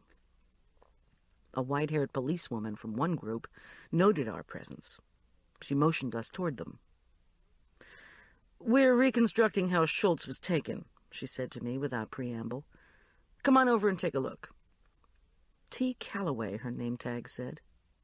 On the way to the creek bank, she thanked me for coming out and brusquely explained that they wouldn't be ready to move any of the evidence until I identified it. This, she explained, was standard police procedure, which was why we needed you right away. So, how could Tom Schultz have been kidnapped? Investigator Calloway shook her head, then stopped abruptly at the 6-foot drop-off to the water. She pointed to the other side. The vehicle was over there, a 4-wheel drive of some kind. Somebody appeared to be prodding Schultz to move forward. But my eyes were drawn to the creek bed itself, where the mud, sand, and rocks had been churned with activity. I saw footprints and ridges. I saw... Oh, Lord. "I'm sorry," said Investigator Calloway. "Tell me what you see. I need to know." I pointed toward the water. At first, my voice refused to engage, but I forced it out. "That's Tom's wallet. That's his key ring. Look out of the water itself, by that large rock." Shallow water rushed around a boulder in the middle of the stream. I squinted. A sandy spit of land almost touched the boulder. On the sand was a small box, which I knew from its size and shape was covered with dark green velvet. The name embossed in gold on the top would be Aspen Meadow Jewelers. My headache cut like razor blades. Investigator Calloway's distant voice said, "The box has a—" "Yes," I interrupted. "He would have had that box with him."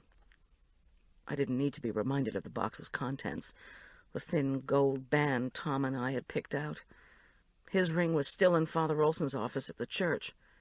I said, "He was so big, strong. I still don't understand how someone could have...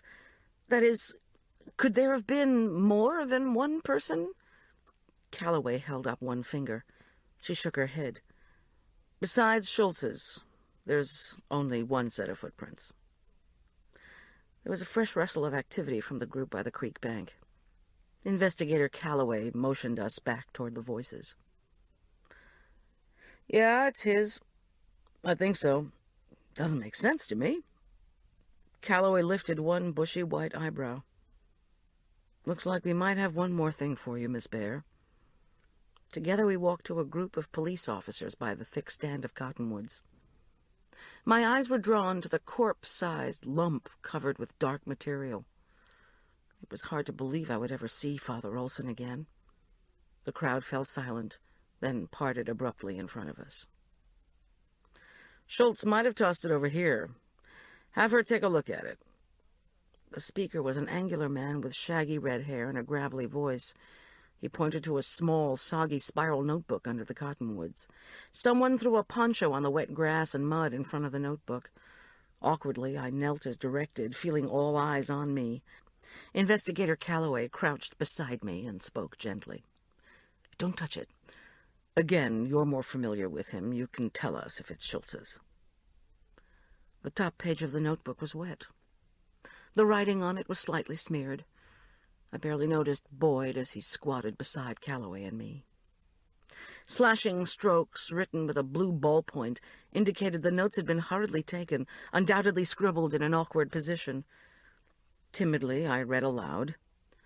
W. Nissan Van, 1049 V ALV GSWX 2 CHST DD B period dash read dash Judas question mark VM P period R period A period Y period 1133 VDD. My head throbbed. I reread the scribbles. "Well?" demanded Inspector Calloway. I said nothing. Boyd grunted. Frustrated, Investor Calloway asked, "Is there anything you can tell us?" I pulled back and looked into Calloway's shrewd hazel eyes. Her look and her questions were urgent. I knew she needed my help to find Tom and solve this horrific murder. Pain squeezed my voice. I told her, "The handwriting is Tom Schultz's. I don't know what he was trying to say." Chapter 4. Boyd pressed his thin lips together, scowling down at the sodden spiral notebooks. Schultz and his notes. Memory enhancer, he called it. He flung his match into the snow and craned his stubby neck to reread the scribbles. GSW times 2. 2 gunshot wounds, we knew that. DD, looks like he might have gotten a dying declaration. Investigator Calloway sighed. Now, if we could just figure out what the victim said, and we'll need to read up about Judas. She concentrated her gaze on me. Know anybody with a white van? People with names, initials VM or B? I felt dizzy. His handwriting. I could hear my teeth chattering. A vision of a shotgun welled up. Where was the gun now? How much ammunition did it have? Please, Miss Bear. A van. A white Nissan van. Sound familiar? I have a white van. It says... I groped for words. Goldilocks Catering, where everything is just right.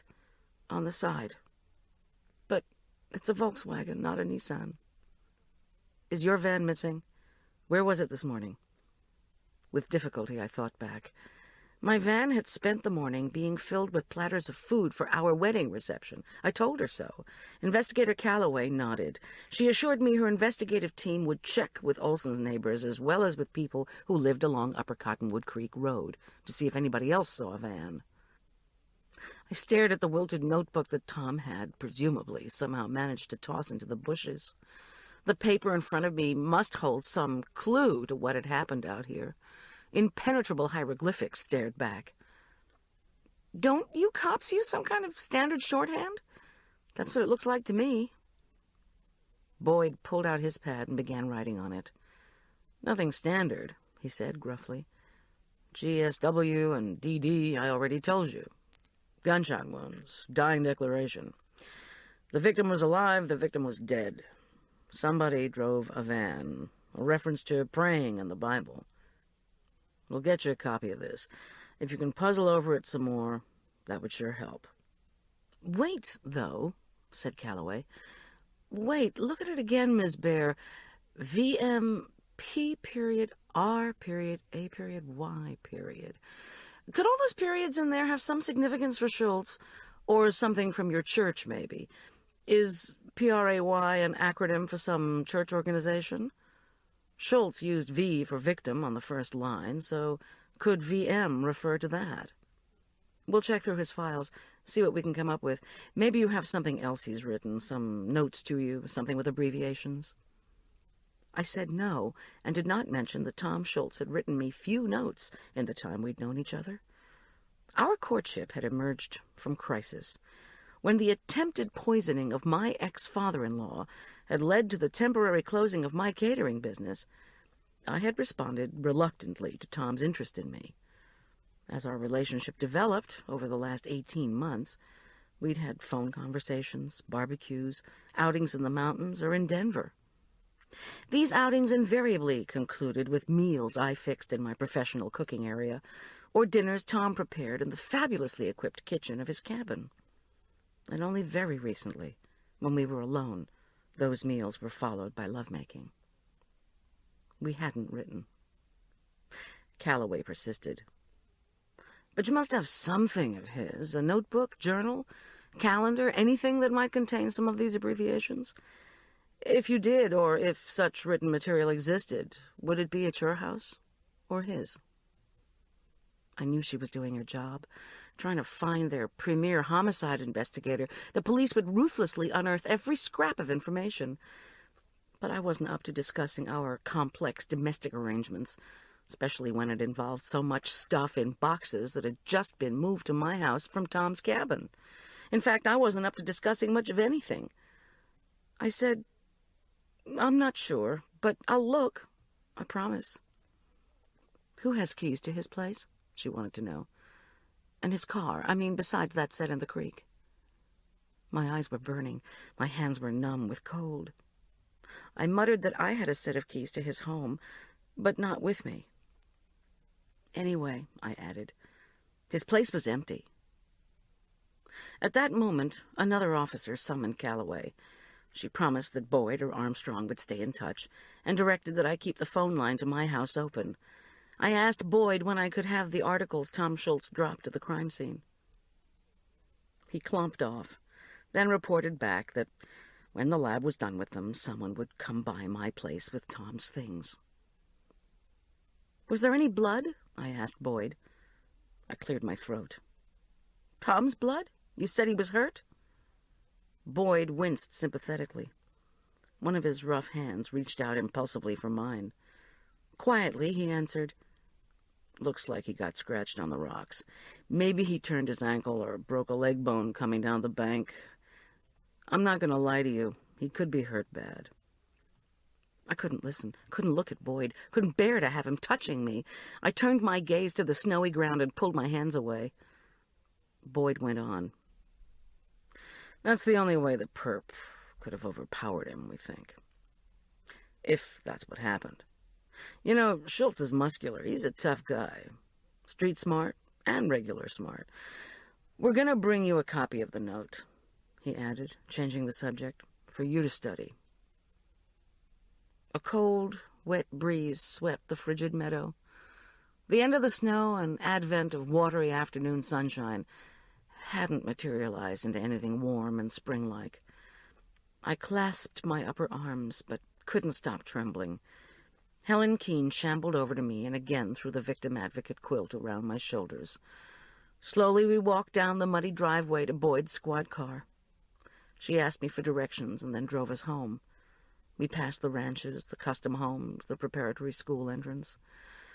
The time spent in Olson's meadow had been hard on my wedding suit. Cold, wet silk clung to my legs. In my mind's eye, I kept seeing Boyd, Armstrong, and Helen Keene walking across the flagstones to St. Luke's office with their terrible news. I couldn't control a guttural groan. I needed to get home, to be with Arch and Julian. "Please keep your phone line open," Helen said, after I'd turned down her offer to come into my house and stay for a while. She handed me her card. "And keep the quilt," she added softly. "A group of women from your church donates them to the sheriff's department and to Aspen Meadow Outreach, just for situations like yours." The questions bubbled up in my brain. Situations like mine? What exactly was my situation? But Helen held me in her steady gaze. "Goldie, please call me if you need me." I thanked her and extricated myself from the police car. On the sidewalk across from my house, a trio of neighbors watched, apparently oblivious to the cold. How bad news traveled so quickly in this town, I did not know. Stumbling dizzily toward my front door, it was all I could do to keep the quilt awkwardly clutched around my muddied wedding suit. Once I had come through our security system, I called for Arch, then Julian. The silent house felt deserted without the customary rich smell of cooking.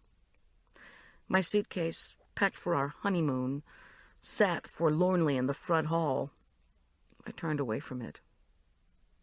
"Oh, Mom, you're here," cried Arch as he galloped down the stairs. He'd changed from the tux to a gray sweatsuit. "Julian took Grandma and Grandpa to the airport. He's taking our tuxes back, too. I was just about to start putting the food in the walk-in, the way Julian told me. Where's Tom? How come your clothes are so messy? Where'd you get that blanket thing?" "Oh, hon, it's a long story." I begged off immediate explanations by announcing I would take a shower while he put the platters away. Wearily, I climbed the stairs. Every muscle in my body ached. In the bedroom that Tom had begun only recently to share with me, I stood in front of the mirror and gazed at the ruined beige silk outfit. A middle-aged Miss Havisham, my reflection mocked back. A flood of anger sent my fingers ripping at the tiny pearl buttons. 2 flew off and pinged on the wooden floor. A half-formed sob squawked out of my throat. I carefully removed the church women's necklace.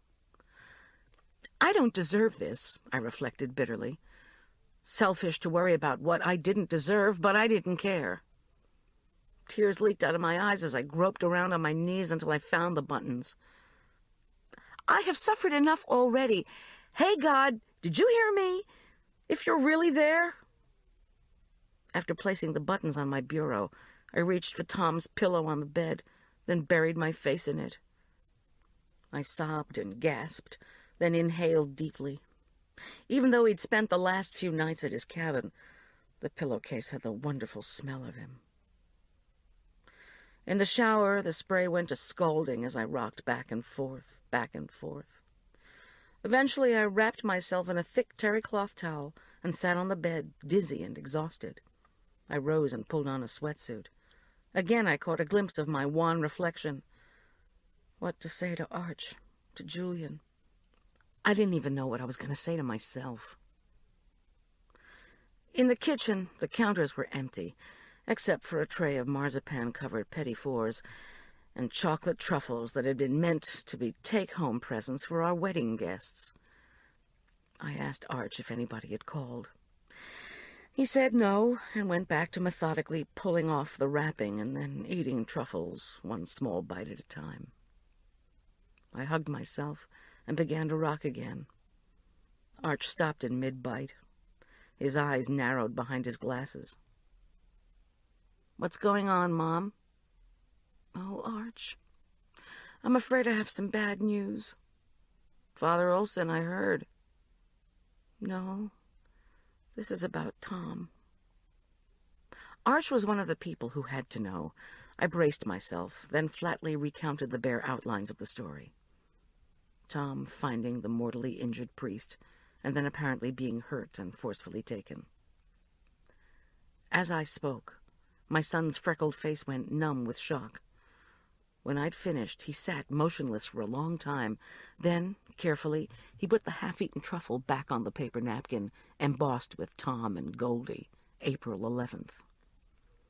He pushed his glasses up his nose and clasped his hands under his armpits. "Tom Schultz was kidnapped?" "They think so." "They're going to find him, aren't they?" There was no point in equivocating. I hope so, or the police are working on it, would only lead to a tangle of unanswerable questions and a flood of worries. There was no reason to voice the unwanted fears that chilled my spirit the way winter winds howl down the mountains. I saw myself picking out a plain coffin for Tom Schultz. In a few short years, Arch would go off to college. I would live out my days alone. "Yes," I told my son firmly, with more conviction than I felt. "They will find him." Arch started to sweep the kitchen floor, an order-restoring chore he often undertook when his outer life was in chaos. My stomach said I should eat, but one glance inside the walk-in refrigerator at the platters of beautifully decorated reception food made me turn away. Would whoever abducted Tom feed him? I paced around the kitchen, felt the gnawing in my stomach develop into spasms, willed the pains away. Arch finished the floor, took out his drawing materials, and sat at the kitchen table. He knew I'd want him within sight. My business line rang. The sudden noise made me cry out as if I'd been struck. I dived for it. "What?" I shouted. If it was a client, I thought belatedly, I could kiss this booking goodbye. "Goldie," came the tentative, frightened voice of Zelda Preston. "Are you all right? I mean, I know you aren't all right. You can't be after what's happened." Zelda Preston, mother-in-law to Scarecrow Agatha in the church kitchen, was a current Altar Guild member and, until very recently, the organist at St. Luke's. Zelda and Lucille Boatwright had both been widowed about a decade ago. The two women were almost constantly in each other's company now. except when Zelda met with the master swimmers and did her weekly 3 miles worth of laps. With her attenuated face that always reminded me of a camel's, her wiry muscles and her long braid of gray hair wound on top of her head, Zelda Preston seemed the tall, rod-thin counterpart to Lucille's stodgy, solid self. I said, "Are you calling about Lucille?" "Oh, my dear Goldie, no, I'm calling about you. I want to do something for you, poor dear." Her voice faltered. Zelda carried a painful past, but we'd never had any sisterly, soul-bearing talks. An older female Episcopalian would rather die impoverished than discuss psychic wounds, a conversation she would put in the same category as comparing bra sizes. Nevertheless, Zelda's attempt to offer sympathy touched me, and awakened guilt. I hadn't called her this past month, when the many disagreements she and Father Olson had had about ecclesiastical music had ended up with his firing her. Still, what would I have said? "You want to have lunch and talk about how getting fired is like getting divorced?" I didn't think so. "Zelda, you're thoughtful to call. I don't need anything, thanks." I cleared my throat, keenly aware that I needed to keep both phone lines clear in case the police needed to reach me. I didn't know which number they had. Since I had no call waiting, I couldn't risk giving the police a busy signal. But explaining all this, plus Tom's disappearance, were more than I could handle at the moment. "I need to go." "Oh, all right.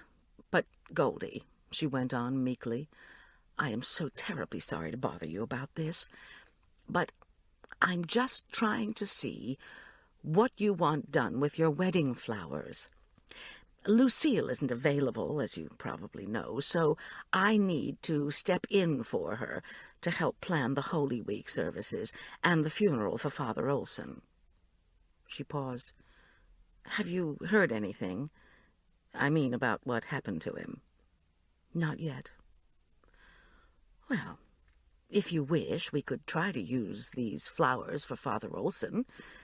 I know it sounds petty, but someone must start to make the decisions, and Doug Ramsey is impossible. If you donated the flowers, it would certainly save the parish money, goodness knows. However, I do not know what our new priest will want. Not our new priest," she corrected herself, "whoever those people down at the diocese send to us." Zelda's voice dropped on the word diocese in a way that left no doubt as to her opinion of that ecclesiastical body. "Tell you what," I said, placatingly, desperate to clear the phone line. "Why don't you donate them to the Catholic Church? Their parish is bigger. They're sure to have a wedding coming up soon." "The Catholics? Having a wedding during Holy Week? For heaven's sake, the least you could do is donate them to someone from our parish who is ill. Honestly, Goldie, the Catholics." "Fine, Zelda, really. Who's in the hospital at the moment? Whatever will make you happy." This whole conversation was absurd. But however much we might disagree or be upset, Episcopalians did not hang up on each other. She trilled, "Roger Bampton is home from the hospital. Although—" She broke off and announced, "Victor Mancuso has shingles, but I don't know which hospital he's in, and of course it would be difficult to track down the church secretary since she took her Easter vacation early." She paused again. "And it's you I want to have happy, my dear." "Victor Mancuso?" I said, incredulous. "VM." I demanded, "Who's Victor Mancuso?" "No one, really. He's the secretary's uncle. She just put him on the prayer list before she left. Nobody else knows anything about him. I already asked." On the prayer list. On the prayer list. P.R.A.Y. I struggled to think. The prayer list contained names of all those for whom the parish offered intercessory requests. Or, as Arch maintained, it was the list of people and things we wanted God to fix. The charismatic segment of the congregation Those parishioners who put ultra-enthusiastic emphasis on spiritual gifts and a personal relationship with Jesus offered intercessions on a much more regular and serious basis than most of the rest of us. There was also a small, non-charismatic women's prayer group that met weekly. Zelda, I remembered, was a member of this group. Maybe she could help decipher the acronyms in Tom's note. I asked sharply, "Is there an ecumenical or parish organization with the initials PRAY? Maybe something like Protestant Roman Catholic Association of Youth?" Zelda drew in her breath, confused. "Goldie, what in the world are you talking about? Are they the ones you want to donate the flowers to? Because I can't be calling all around." "Zelda, is there such an organization? PRAY? I'm sure I've heard of it somewhere." "Well, I'm sure I haven't, and I've been in this parish for 20 years, ever since Father Pinckney. Okay, thanks, Zelda. Please use the flowers in any way you wish. I'm sorry, I have to go." We both stuttered goodbyes and gently hung up. Arch glanced at me, frowned, and left the room to look for some colored pencils. I stared at my catering calendar. The days were blank, of course.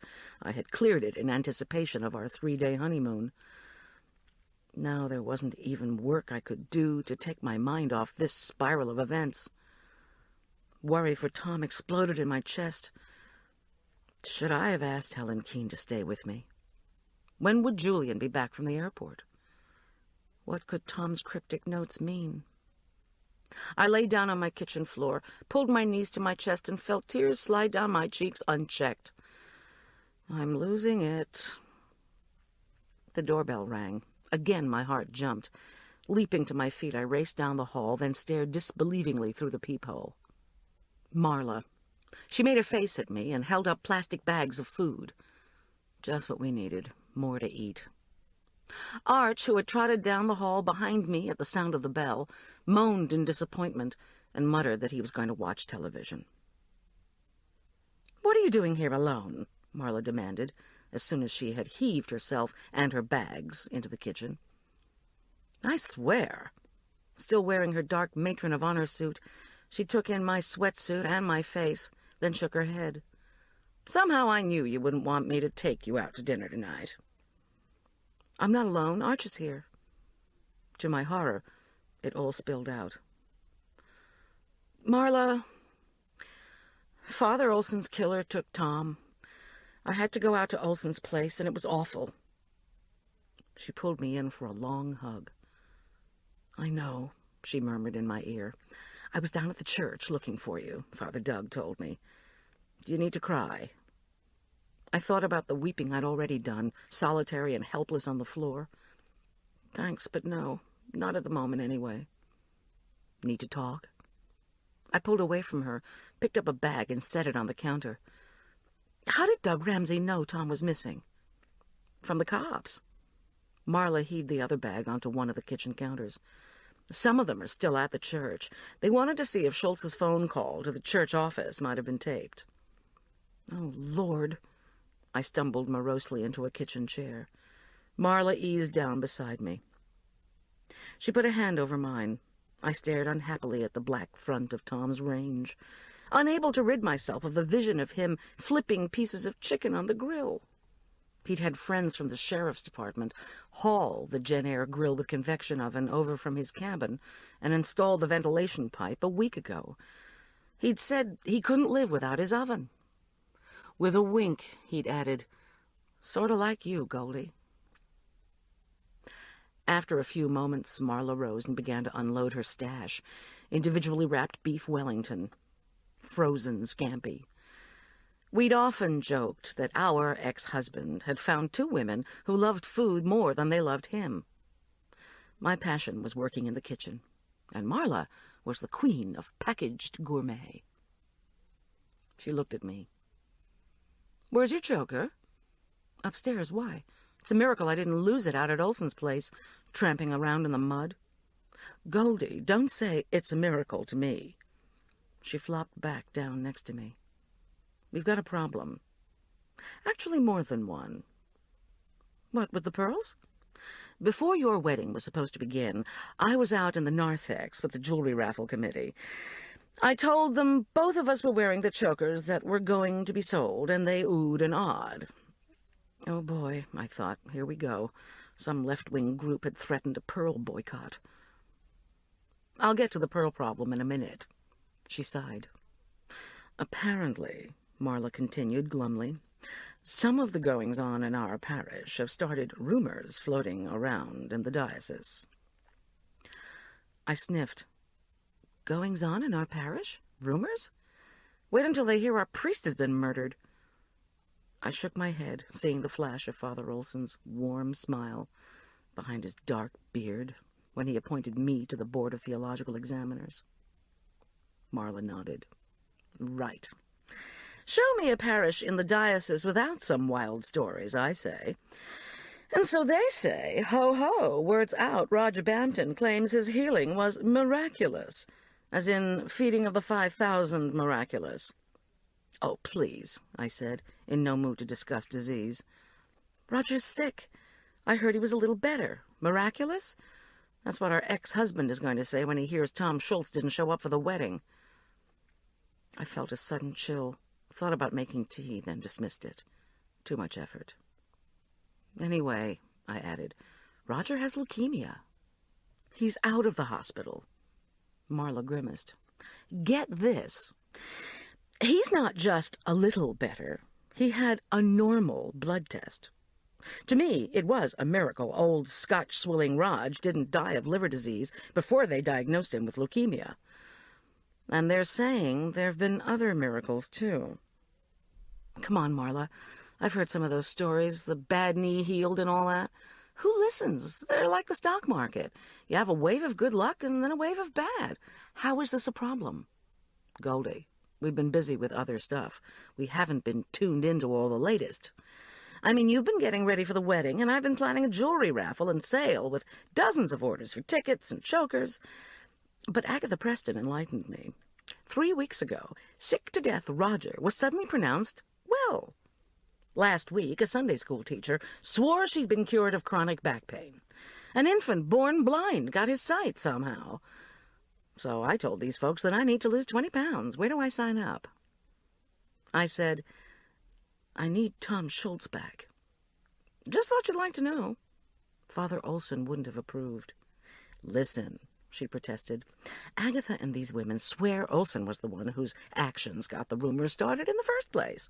It's Father Pinkney who wouldn't have approved. Getting up abruptly, Marla hauled out 3 bags of Chinese-style vegetables and 2 frozen Sara Lee cakes. I wondered briefly what had happened to the wedding cake. Marla emerged from my walk-in refrigerator and put her hands on her ample hips. But remember, I said I had more than one problem? Here's the other. Father Olson kept the rest of the pearls. Out at his place. 20 chokers, $2,000 each. The cops didn't find them at his house. They've already searched the whole place? I couldn't remember ever being so confused. Another wave of weariness swept over me. I ran a hand over the black enamel of Tom's stove. That's hard to believe. Why did Olson have the pearls in the first place? He always kept the stuff for the jewelry raffle and sale. Marla sounded disgusted. He kept the gold chains last year and the jade the year before that. He said a jewelry thief would never scope out Upper Cottonwood Creek. I told the police to keep looking for them, but they said his house wasn't burgled, so it's not as if they searched every nook and cranny. It's just that the motive doesn't look like robbery at this point. Of course, Olson didn't have a safe, and they won't let me or anyone else go into his house to poke around. That Olson, he was such a squirrely pack rat. He probably hid them somewhere we'll never find. She groaned. Squirrely pack rat? Sorry, I'm mixing my rodent metaphors. You gonna eat these truffles? Go ahead. Marla, is there a church organization with the acronym PRAY? She took a bite of chocolate and munched thoughtfully. Pray? Not that I know of. And you know, if anyone would know about church organizations, it's me. Well, when was the last time you read the story about Judas?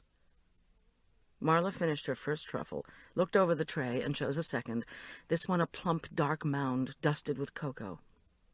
She popped it into her mouth, put a hand on her large chest, and frowned. I certainly don't know. Why? Tom wrote something down before Olson died, I murmured. He mentioned this prey and Judas, but nobody knows what he was talking about. Judas? He wrote something about Judas? Why? I shrugged. Marla licked her fingertips. Let's see, what's today? Still Lent. I always wait for somebody to read the story to me, in church. The Last Supper, Maundy Thursday, then the betrayal by Judas. No, it's the other way around. Wait a minute, you're the Sunday school teacher, you tell me. Was that all he wrote? What was it, some kind of ransom note? No. I'd probably already said too much. I gritted my teeth in preparation for further interrogation, but Marla pushed away the truffle tray and gazed in my direction, concerned. Clearly she was more worried about me as a friend than she was about the details of the homicide kidnapping investigation. Goldie, want to come and stay at my place?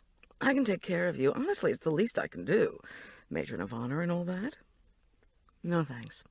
I have to stay by the phone until they find him, I said uncertainly.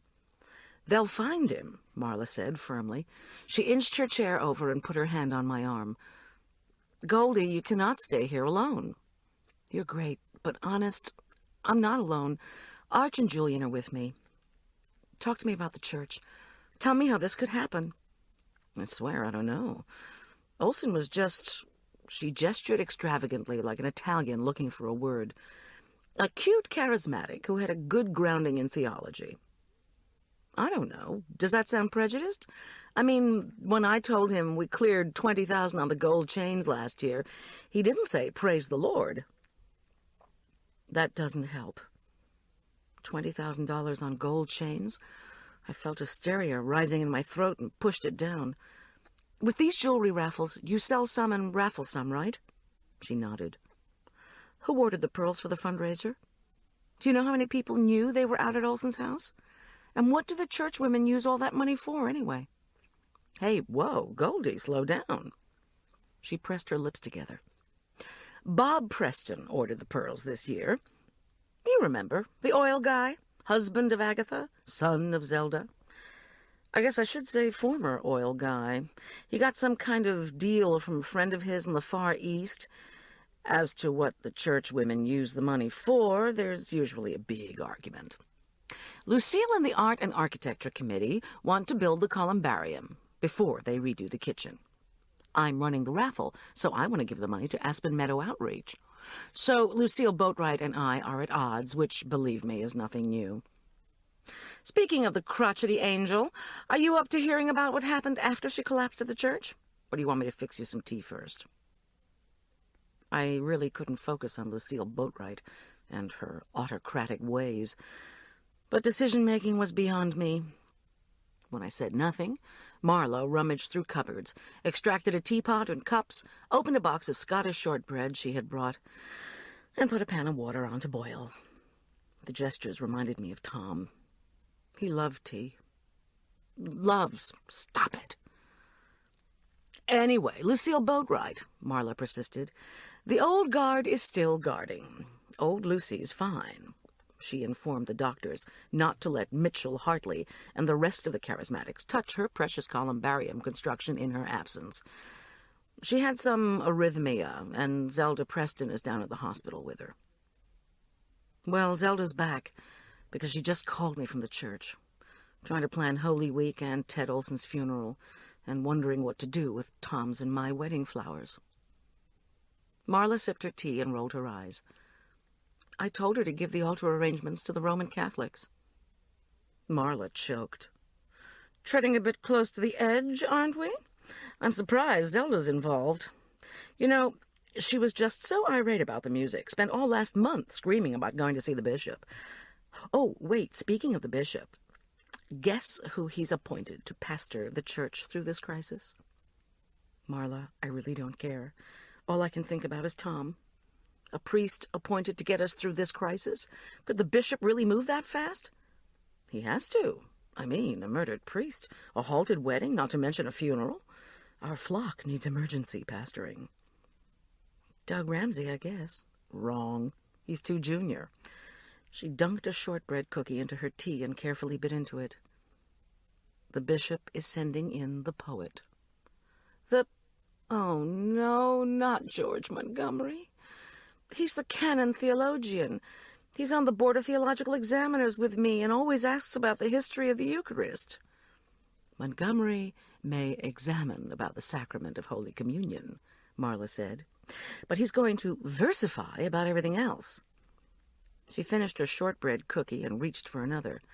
Be prepared for sermons that ask, "Where were you, God, when I laid sod and found it crass to ask for grass?" She chuckled sourly.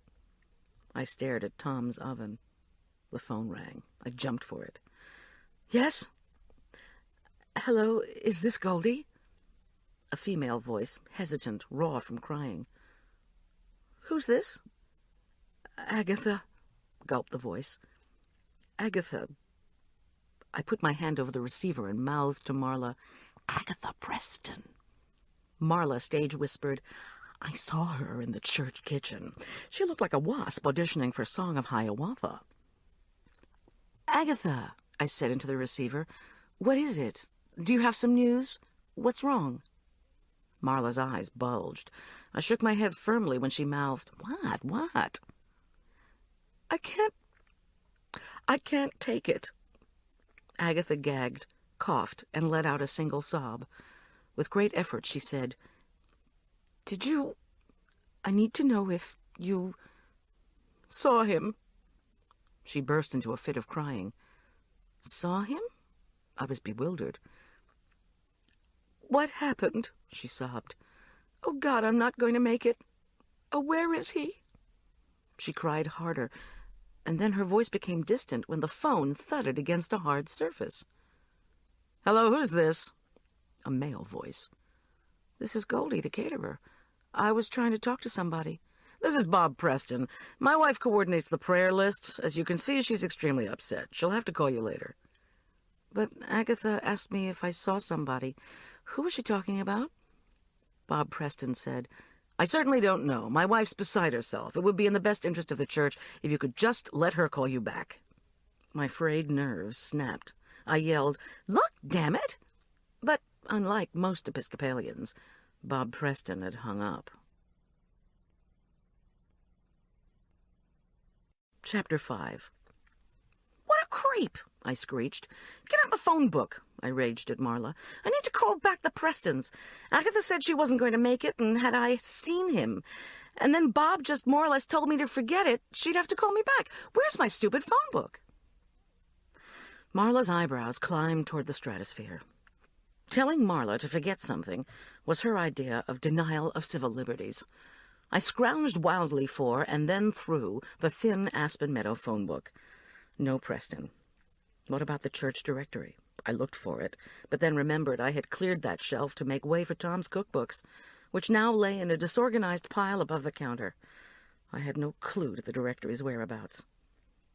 Marla clattered our teacups into the sink and turned on the faucet. I gave up looking for the Preston's number and announced I was out of physical and emotional fuel.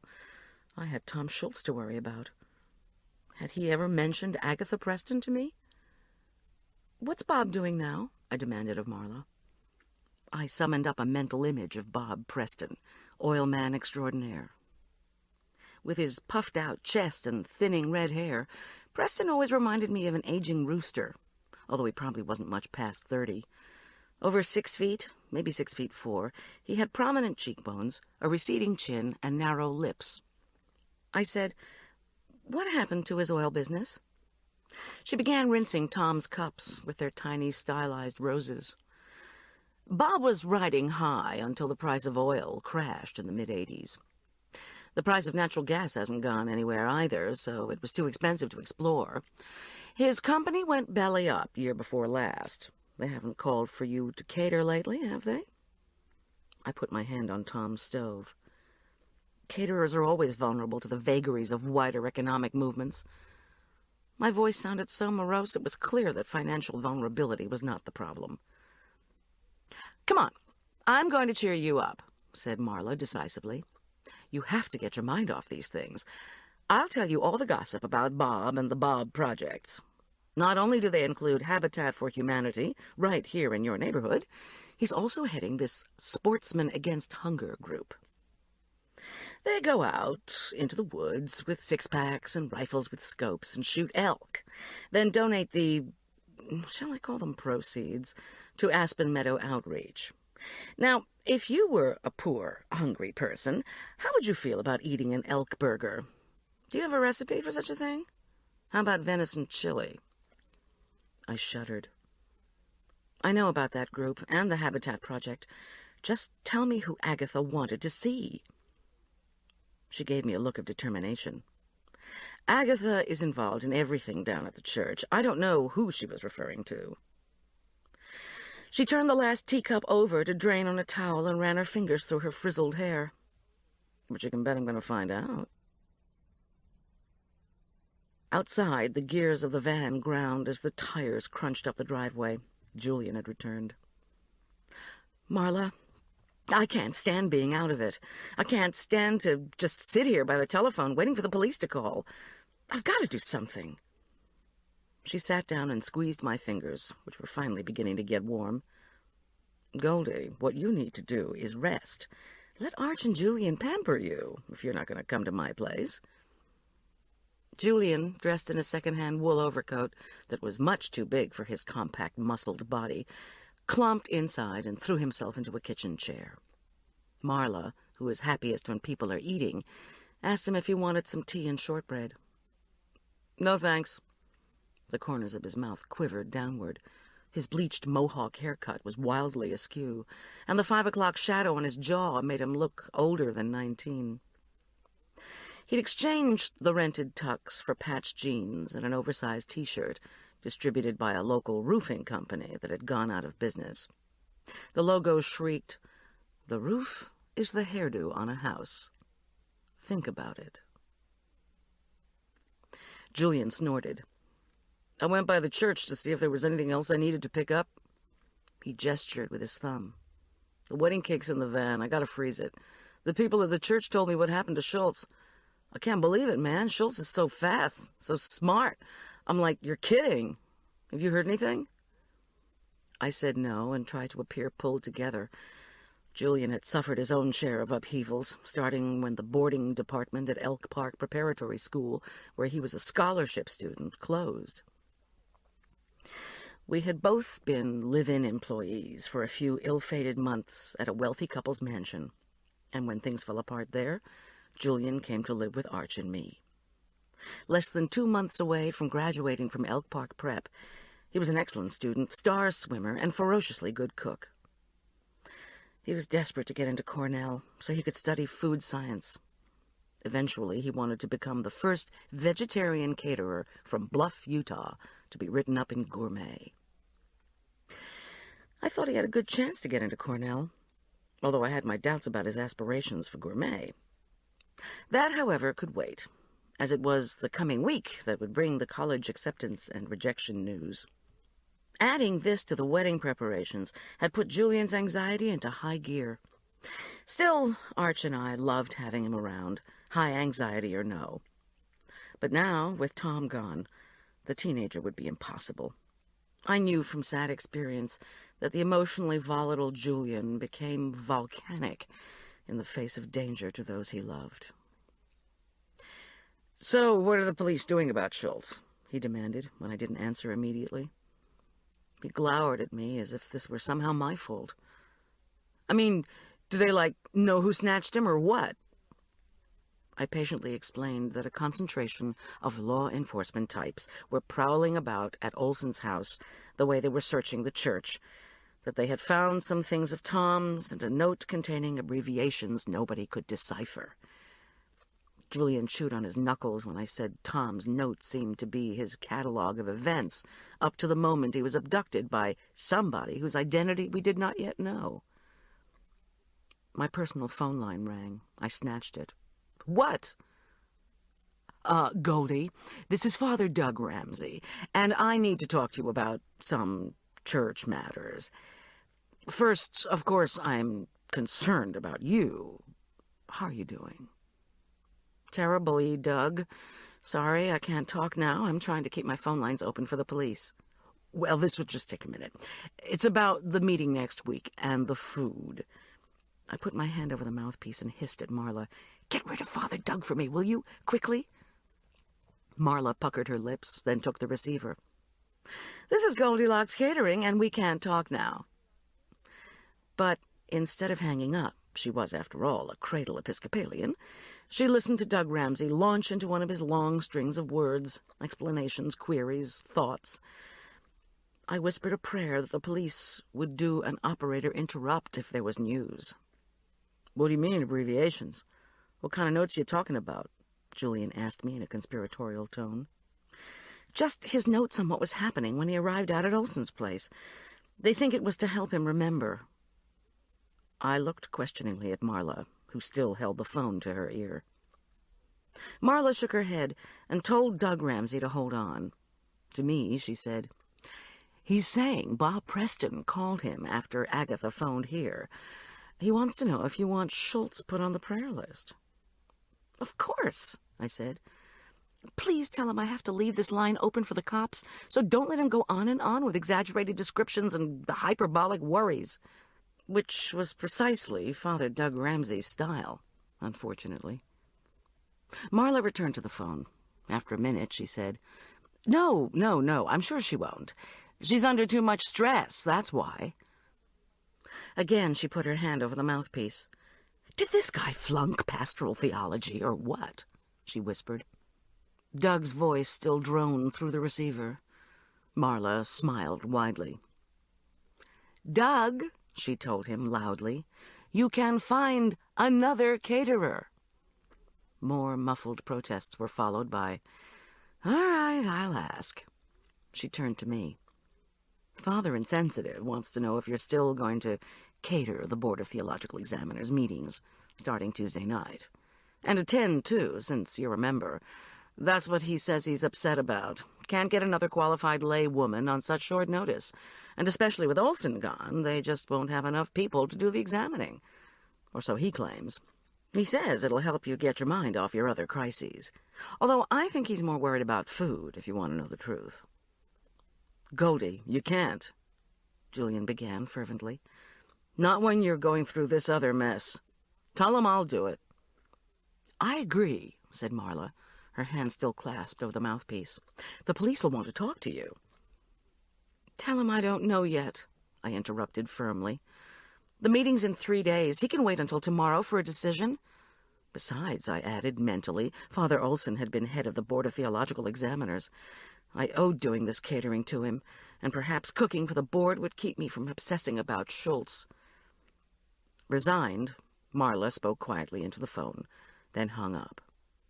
When Julian asked if I wanted him to fix dinner, Marla replied with a snicker that Father Doug had said the Altar Guild was sending in meals, starting tonight. Oh, wow, Julian muttered, as he raked his mown-blonde hair with his short fingers. Tuna fish and cream of mushroom soup. Don't be ungrateful, Marla chided. I've brought you frozen zucchini quiche, your own mini wheel of camembert, and spinach tortellini. And there's beef Wellington for the carnivores, not to mention that you still have plenty of wedding goodies tucked away in your refrigerator. You can munch on those for as long as... Wedding goodies. I put my head into my hands. I know he loved you. Loves. Julian and Marla simultaneously lunged forward to hug me, which only made matters worse. I didn't mean to. I really didn't. Marla's voice choked with guilt near my ear. At least let me take you out tonight, Goldie. There's no point staying around here. I need to be near the phones, I said, for what felt like the 100th time. But thanks, Marla. Please, Julian, if it'll make you feel better to cook, go ahead. With a wild and angry energy, Julian began to bang around the kitchen. Arch appeared from the TV room and asked for an update. When we told him there was none, he assessed the 2 glum adults and 1 manic teenager, then announced he was going back to finish watching his show. After a while, Marla said she would go home and make some calls for me, to let people know what was going on so that they wouldn't tie up my lines with their dumb questions. But she would stay if we needed her, she offered hopefully. I assured her we'd be fine. When she left, I went to find Arch. In the spare bedroom that we used as a recreation space, Arch had the television on but was lying face up on the tartan plaid couch. When he turned to me, I knew he was assessing my mood, the way he had as a child. He seemed to be wondering, how should I react to this crisis? If Mom is upset, I should be upset. I'm going to be all right, I said to his unspoken question. Are you? He groaned. His gray sweatsuit was pleated in a rumpled mass that he didn't bother to straighten. He avoided my eyes. Mom, how soon do you think the police will call? I turned the television off and sat in the matching plaid chair. Very soon. They're going to bring me a copy of the note and some things of Tom's. Arch paused, mulling over something. Finally, he heaved himself up. What is it, Arch? His thin chest and shoulders collapsed with a loud, disgusted sigh. Lying on the couch, it flattened his hair straight up at the cowlick. You really don't think he could have decided to, run away, do you? Maybe he just didn't want to... I'm not saying it's you, Mom. Maybe he just was afraid of all of us being together in a family. Maybe he just didn't want to get married, he concluded fiercely. I waited until Arch looked at me. Then I took one of his cool hands. This is what I believe, that they'll find him, that he wants to be a family with us more than anything. Arch's eyes had gone from narrow to vacant. Clearly he was doubtful. Please, hon, won't you come eat? You haven't had a regular meal all day. Arch shook his head and pulled his hand away. I don't think I should eat until they find Tom Schultz. Please, don't do this. Julian's working like crazy out there to make a nice meal for you. And you know Tom would want you to take care of yourself. He didn't move. Please, Arch. He got up. With bleary eyes, he pushed past me down the hall to the kitchen. Our dinner consisted of Julian's idea of comfort food. A spicy frittata served with his own heated sourdough rolls, a fruit cup, and a complex salad of tomatoes, scallions, lettuce, crushed corn chips, and grated cheddar and jack cheeses, all coated with a thick, smooth avocado dressing. I recognized this guacamole concoction as a specialty of Tom's. Julian had retrieved the recipe from the overstuffed square plastic file that I'd forgotten was on a shelf where Tom's cookbooks were piled on top of mine. I wondered if the card file had any abbreviations in it. VM, B, Reed Judas, PRAY. Not likely.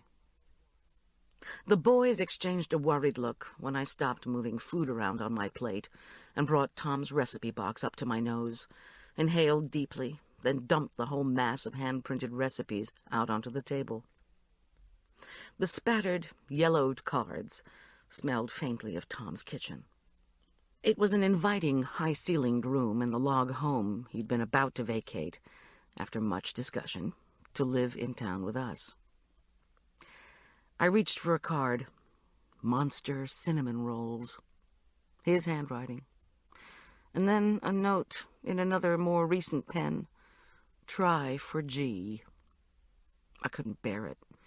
I turned it over and left the cards in an untidy pile. The frittata and salad, unfortunately, merely assuaged hunger, which was by this time severe.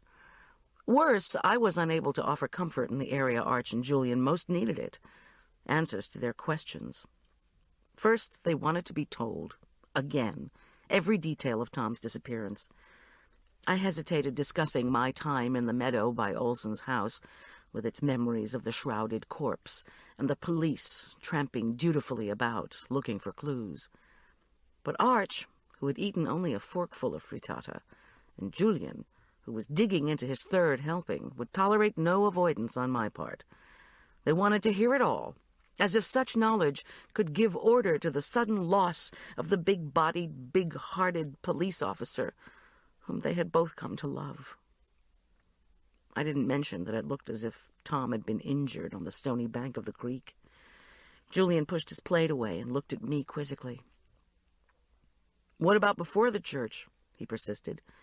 "Didn't Schultz, call you this morning? And what about Father Olson? Is stuff missing from his house? I mean, if there is, why would some guy rob him, then shoot him down by the creek instead of just knocking him out and taking off?" "Tom Schultz did not call before we left for the church this morning," I said, remembering the hassle of getting my garment bag, the ring, and all the food platters into the van. "And as to the why with Father Olson, I don't know. That's what the investigative team is supposed to be working on." Some kind of resolve was forming. "And what I'm going to find out," I added mentally. Arch put down his fork. I wasn't up to telling him to finish what was on his plate. He said, "I want to see the note from him. I have some books of codes. Maybe I could look the abbreviations up." Exasperated, Julian got up and began to clear the table. "Arch," he said as he clanked dishes into the sink, "if he'd known somebody was watching him, he would have pulled out his gun, not written a message to us in stupid code." He threw open the door to the commercial dishwasher that had just cost me over $1,000. The heavy door made a cracking sound as it bounced in place. "Oh, yeah?" hollered Arch, his face flushed with anger. "Where'd you suppose he packed his piece? Inside his tuxedo with the ring he was going to give to Mom?" Arch glowered at Julian, who rudely ignored him as he dumped plates and cutlery into the dishwasher. "If I want to look up codes, I will. I'm allowed." "Guys," I begged, "please, not now." I made a sudden decision. Pushing my chair out from the table, I snatched the van keys. "I'm going back to the church." To the two pairs of suddenly fearful eyes, I said, "Don't sweat it. I'm just going to pick up his wedding ring." It was bitterly cold outside. The wind had picked up and was whirling snow off the ground like fanned smoke. The van growled in protest when I gunned it toward Main Street. The church parking lot was empty, which is what you'd expect at 6:30 on a Saturday evening. I hopped out of the van, walked carefully across the slippery frozen gravel, and pulled on one of the two main doors to St. Luke's. It was unlocked. So much for ecclesiastical security. On the shadowed altar, the pallid petals of my bridal flowers glimmered like leftover funeral arrangements. Gritting my teeth, I allowed the door to swing shut and trotted around the long way, up past the columbarium construction. I was panting by the time I arrived at the church office building. That office door wasn't just unlocked, it was partially open. "Tom, be with me," I prayed silently as I tried to catch my breath. I whacked the door open with my foot. "Hello," I called as I stepped boldly over the threshold. What the hell? At first, I was so shocked I couldn't register what I saw. Within seconds, however, dismay replaced surprise. The office had been vandalized. The sawhorses leading to the renovation area lay in pieces on the desk. On the floor, papers from the secretary's files had been dumped every which way. Her phone had been pulled from the wall and smashed. Hymnals and prayer books were spewed on top of the disorder of pipes, and the couch on which I had sat with Helen Keene that afternoon had been slashed. Gouts of foam rubber lay everywhere. "I can't believe this," I muttered. The old floor creaked as I tiptoed through the devastation to Ted Olson's office. If whoever had done this had stolen Tom's wedding ring. My skin prickled with rage. I knew I was a little crazed, but no one was going to take that away from me, too. Olson's office was, if possible, even more of a mess. Not only had the phone been broken to smithereens, but the contents of upended file drawers had been spilled over the floor. So much for the police searching through them for the meaning of VM, B, and PRAY. The bookshelves were empty. All the volumes were on the floor. The vandal had spared the Leonardo reproduction, although it now hung at a grotesque tilt. The bulletin board had crashed to the floor. The ring, I thought. What did you do with the ring, you bastard? There was a sudden shuffling. I screamed and grabbed a heavy book. Something, a trash can lid, banged. Out of the office window, I could dimly see a raccoon shambling away from the building. I collapsed onto a chair, certain I was about to have a heart attack. "Damn it, where is the ring?" I said aloud. And then I remembered that I had brought it in the pocket of my street clothes. They had fallen from their hook when I'd heaved a hymnal at the wall.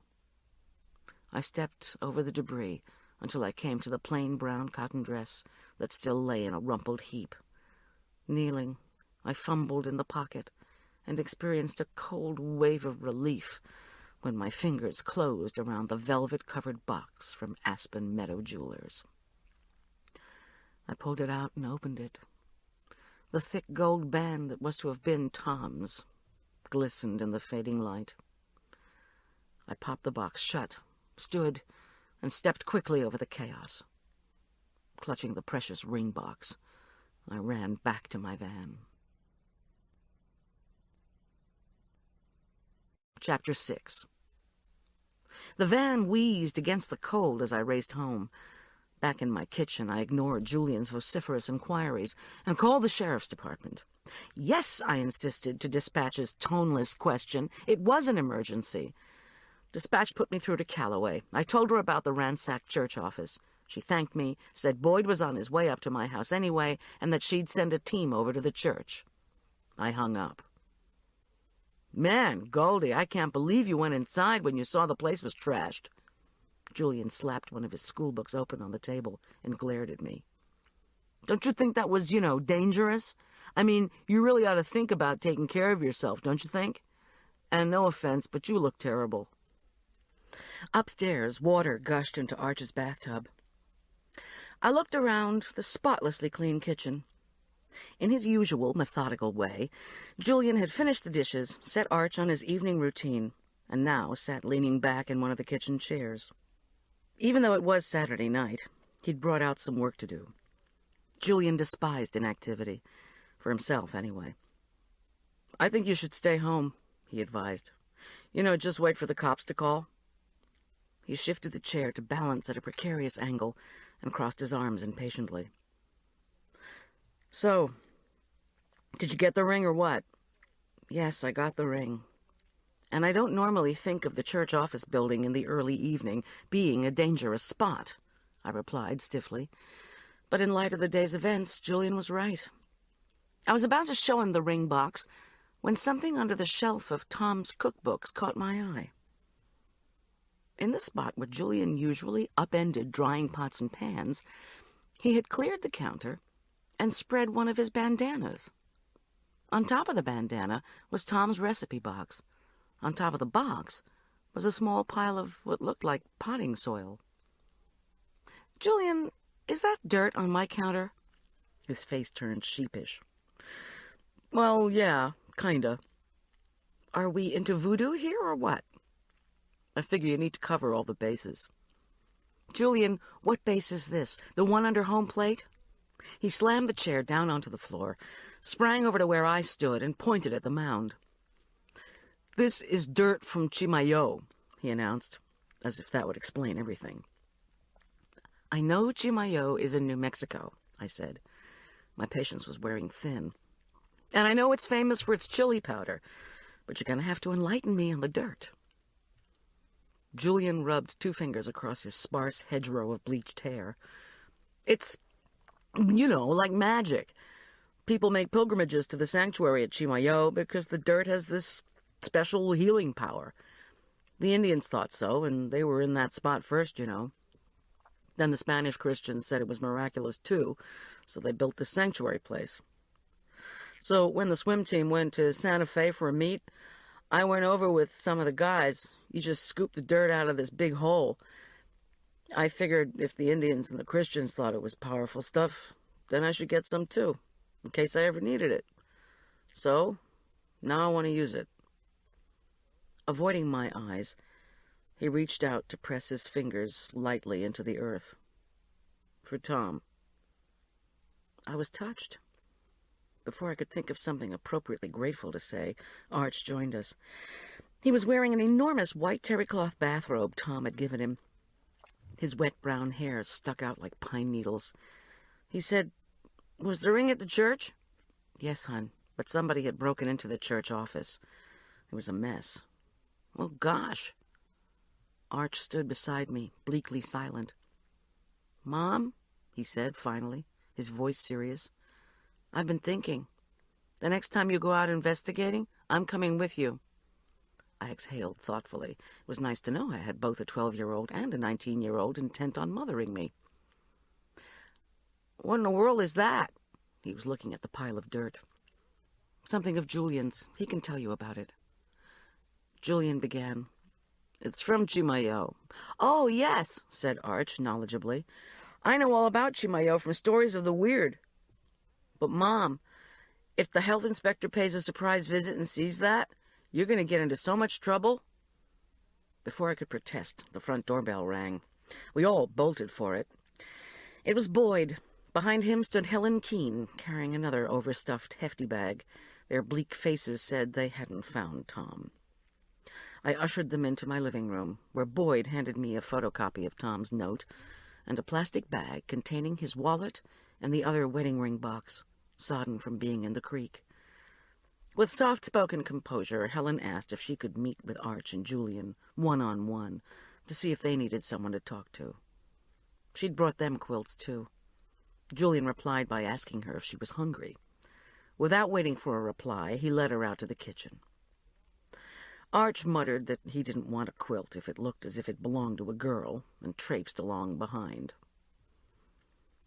Boyd declined food, although he looked longingly in the direction of the kitchen. I told him about the mess at the church office, and that I'd called the sheriff's department. "Damn it to hell," he said angrily, as he sat on the living room couch. He had changed into a bright green down parka that didn't go with his uniform pants. From his uniform shirt pocket that had at least 4 ballpoint pens hooked on it, he drew out a pen and his battered spiral notebook. It was similar to the one Tom Schultz had tossed into the bushes. With his free hand, Boyd surreptitiously slid a wooden match into the side of his mouth. "You want to tell me what was in the church office? I mean, do you know anything someone would want to rip off or conceal, maybe?" I told him that the tickets and chokers were supposed to be at Olson's house, not in the church office. Boyd had already heard plenty, he said, about the necklaces from both Marla, that big funny woman, and Lucille Boatwright, hysterical battle axe.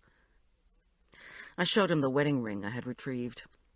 "The church office contained an appointment book, notes, and files, too," I added.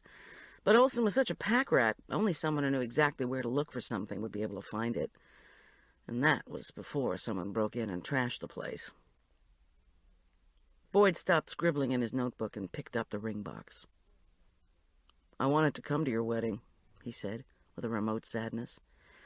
He handed me back the box. "But I pulled weekend duty." With the other crises hanging over us, neither Boyd nor I wanted to talk about the possibility of rescheduling. Instead, assuming a crisp tone, he ran through the names of Olson's neighbors. None had seen anything this morning but nondescript cars coming down Upper Cottonwood Creek Road. Hard to believe that this was all the same day, that it was only this morning that Olson had been killed. Yes, Boyd was saying, the neighbors had heard 2 shots, but in rural Colorado, you heard shots all the time. Boyd's tired brown eyes gave me a level, detached gaze beneath black eyebrows that stood up like magnetic filings. "I'm telling you this, Goldie, because it's our policy to keep the next of kin informed of every detail when there's a kidnapping. And something I tell you might jog your memory or make you remember some detail that could help. Try to concentrate, and then let me know." I rubbed my temples and wondered how many times in his career Boyd had asked distracted and grieving folks to concentrate. The neighbors had heard shots. The common experience of hearing gunfire was true even in my own neighborhood, off Aspen Meadows Main Street. Coloradans waste no time in blowing away anything bothersome, from garden snakes to woodpeckers to bears. Ecologists be damned. Helen reappeared with her customary silence and sat down next to the cold fireplace. Boyd snapped his ballpoint open and closed several times, then asked if he could run a few things by me. I murmured that I wanted to be helpful. He flipped through several crumpled pages of his notebook. There doesn't seem to be anything missing from Olson's place, at least nothing that we can tell, like a stereo ripped out of the wall or pearls gone from a jewelry box. But you're right, the guy was a pack rat. Looks as if he kept every piece of mail since the time he moved there. But the audio equipment, computer, church supplies, plates and goblets and stuff made out of gold, silver, brass, all look untouched. We're not sure what the guy had in the first place. But I'll tell you this, he said, as he chewed furiously on the match. I don't want a bunch of churchwomen traipsing around in there looking for jewelry while we're conducting an investigation. I thought of Olson's living room with its shelves of thick books, its ornate sacramental vessels, called patens and chalices, not plates and goblets, and his mantelpiece with its beautifully carved crèche from Santa Fe. I wondered if Olson ever made a pilgrimage to Chimayo. Boyd shifted his bulk, tapped his notebook, and said thoughtfully, Anyway, especially after this church break-in, we can't completely rule out burglary as a motive. Or somebody trying to destroy something. Here's one thing that's puzzling us. Olson's Mercedes started right up. He didn't have car trouble. So why'd you think he'd call Schultz to pick him up? Involuntarily, I thought back to the silly disagreement Tom and I had in last night's counseling session with Olson. Did any other couples argue about whether marriage lasted into the afterlife? Did they argue about it the night before their wedding? Probably not. Maybe, I said, then hesitated, imagining Olson's desire to deal with conflict. He tried to bring about reconciliation no matter what. That was his way. Had been. Maybe Olson wanted to talk to Tom before the wedding. I ventured, to reassure him that everything was going to be all right. I sighed. I blew a gasket in front of both of them after our supper last night. Maybe Olson felt the only way Tom would accept some pastoring before the wedding was by pretending to have car trouble. I knew better than Boyd how reluctant Tom Schultz had been to see Father Ted Olson for counseling. Shrinks, he'd muttered. They can drive you crazy in court. I told him Father Olson wasn't a shrink, he was a priest. A religious shrink, Tom had grumbled. But in the course of our sessions together, Father Olson had insinuated himself into Tom's affections. Olson had genuinely admired Tom's powers of observation. He even professed envy of Tom's ability to bring about justice. All he ever got to do, Olson complained, was forgive people. Boyd interrupted my thoughts. Blew a gasket about what? Oh, just some dumb thing about the marriage vows lasting forever. I was stressed out. Boyd puckered his lips and shrugged. Olson could have just talked to him at the wedding. No, there wouldn't have been time. Do you think Tom's disappearance has anything to do with needing to be in court next week? Someone involved in the case who needed him to conveniently disappear? Boyd shook his head. Nah, that's a forger. The guy's still in jail, I checked. And no known accomplices. About your theory of the Reverend wanting to talk to Schultz before the wedding. Maybe Olson was afraid of something. Didn't want to tell Schultz his fear over the phone, so he got Schultz out there with a fairy tale about car trouble. Maybe he wanted Schultz for protection from somebody. Was Father Olson having problems? What kind of problems? Woman problems, money problems, church problems, you tell me. My fingers brushed over the moist, crushed velvet of the box that held my wedding band. I felt my heart compress, the way that air becomes more dense when the temperature suddenly drops. Boyd scowled. Goldie, he was your priest. He'd been at your parish for 3 years. You must have known how he was doing. I held the velvet ring box tightly. There are a number of different groups within our church. One is the Old Guard. That would include priests like our former rector, Father Pinckney, and people like Lucille Boatwright, head of the Altar Guild and Art and Architecture Committee, and Zelda Preston, who was our organist. Emphasis on the was. Olson had just fired Zelda, and knowing how much he hated conflict, that must have been painful. Oh, yeah? Zelda Preston, Boyd wrote in his notebook. What'd he axe her for? They fought continually over the music. He would pick the hymns, and she would change them without telling him. I stopped, uncertain of how to elaborate. Father Olson was a charismatic, which means he wanted people to have a personal relationship with the Lord. The kind of music he favored was sort of Jesus Loves Me set to folk music. The Old Guard, on the other hand, prefers, say, A Mighty Fortress is Our God. Boyd stopped writing and raised his eyebrows. The match drooped from the side of his mouth. That's it? Changed hymns? The Old Guard guards the hymns? Well, not exactly. When it comes to Zelda, I mean. There was a silence in which Boyd drummed his knee with his free hand. Okay, look, I went on. I know what I know about Zelda because we were in a Lenten discussion group together when we were both going through some difficult times. Privacy was a precious thing, and little of it survived exposure, especially at church meetings. In a small town, gossip was the weapon of choice in destroying your enemies, and Zelda had been my friend. Boyd grunted. I'm trying to find Schultz, not write an article for the local paper. Don't even mention the local paper to me. Goldie, interjected Helen Keene. They were her first words since she'd rejoined us from the kitchen. For heaven's sake. All right, I paused. It was 5 years ago. We were discussing something very innocuous, a book called In the Wilderness, and Father Pinckney was the leader. I went because I was depressed about the awful state of my marriage and had to get out of the house.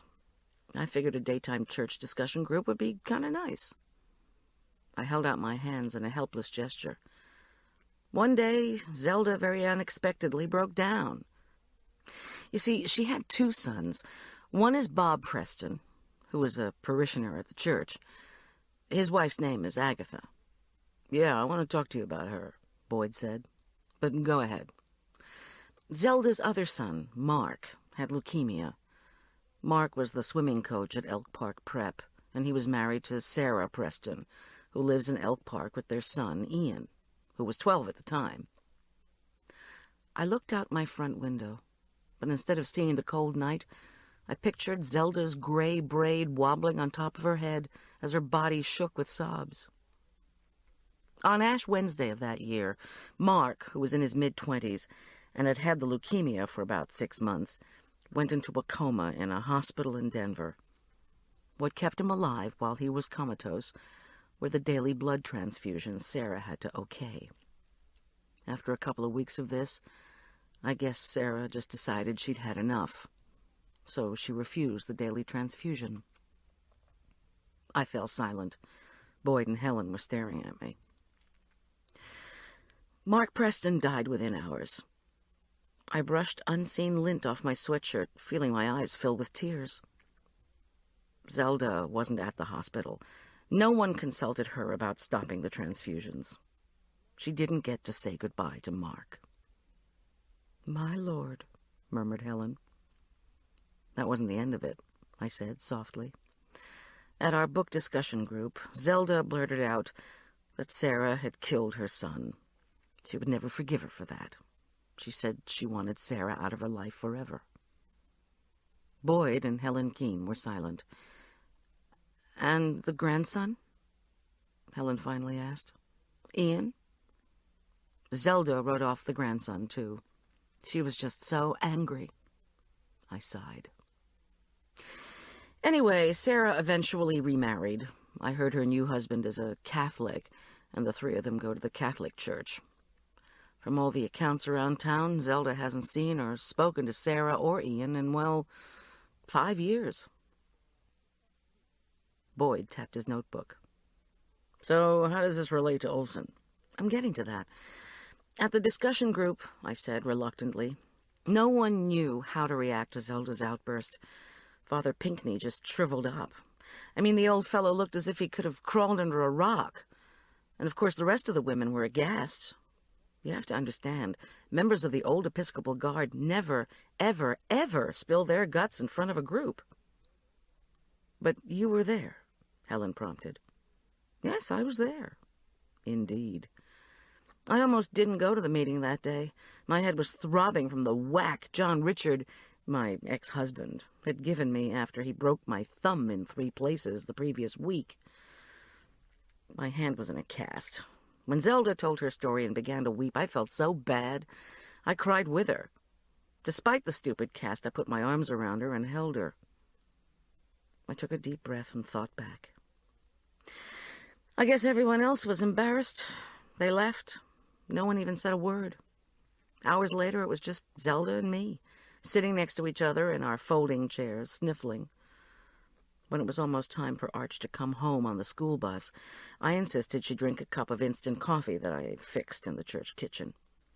After Zelda took a few sips, Lucille Boatwright suddenly appeared to drive her back home. Boyd asked, So did you and Zelda become friends? Zelda spent the next 2 weeks sending me casseroles and discount swim coupons for Arch, but she and I never talked about what had happened again. Not meaning to be rude, Goldie, Boyd continued patiently, but I'm still wondering what this has to do with Olson, since this happened during the time of the other priest. Zelda was the organist. After Mark died, playing the music and doting on her other son Bob and his wife Agatha became Zelda's whole life, even though Bob and Agatha are charismatics and supported having Olson as the new rector after Pinckney retired. Anyway, in Father Pinckney's time, Zelda picked the hymns. She also ran the choir and every aspect of the church's music. Then Olson came. He appealed to a whole different group in the church. He wanted the music changed, and technically, according to church law, he was the one in charge of the services. So he and Zelda fought, and fought, and fought, and fought. I shook my head, remembering some of the acrimonious exchanges. Did they talk about this problem with the son who died? Boyd asked. Oh, yes, I replied. Remember, Olson hated conflict. He said he wanted everybody to have a personal relationship with Jesus and be reconciled to each other. According to Marla, who hears everything, Zelda and Olson weren't having any reconciliation in their weekly shouting matches. Supposedly it was over the hymns, but the rumor was that their conflict went much deeper, that he wanted to force her to make up with her widowed daughter-in-law. Zelda told him to mind his own beeswax. She had the old guard on her side, though, I added, when it came to the music. Why's that? Look, the old guard just doesn't want anything changed from the way the Episcopal Church was when they were little. As long as there are fundraising luncheons, golf courses, and the 1928 prayer book, they're happy. Boyd chewed on his match and wrote some notes. The inviting smell of popcorn wafted out of the kitchen. Besides Zelda Preston, did these old guard people dislike Olson? They did. Lucille is building a columbarium she intends to dedicate to Father Pinckney. I think she believes when it's done, he'll come out of retirement and be our rector again. Boyd muttered sarcastically. I don't know if I'd want to return to a church with an ash cemetery dedicated to me. What a place. I thought this was where everybody loved each other. You know, sing songs and give money to the poor. I said quietly, You haven't been to church for a while. Yeah, maybe I'll go and you can take me. All right, just a couple more questions.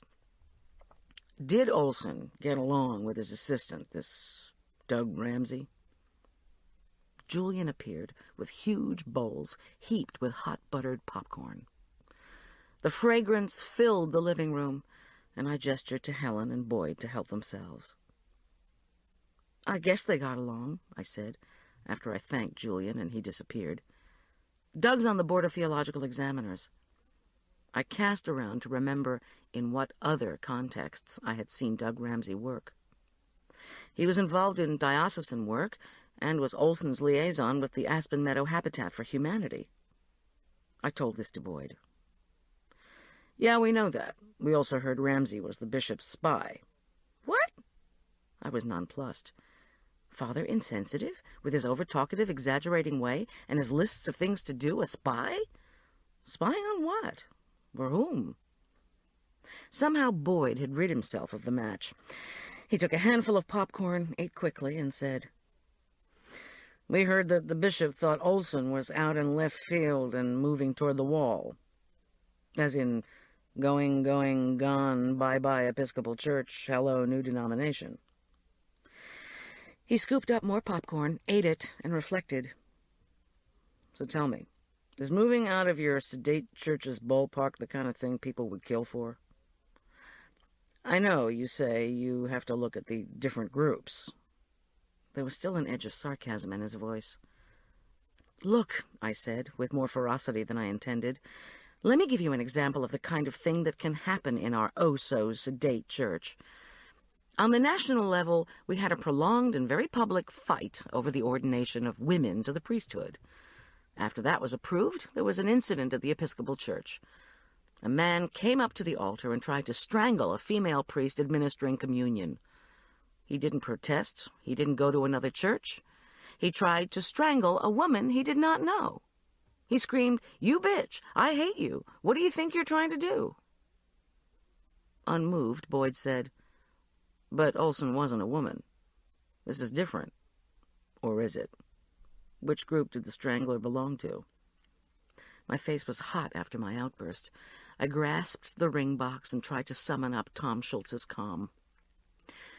I don't know whether it's different. That's the whole problem. I'd say the would-be strangler was part of the old guard. Did Doug Ramsey tell you he was a spy? Boyd grinned. Of course not.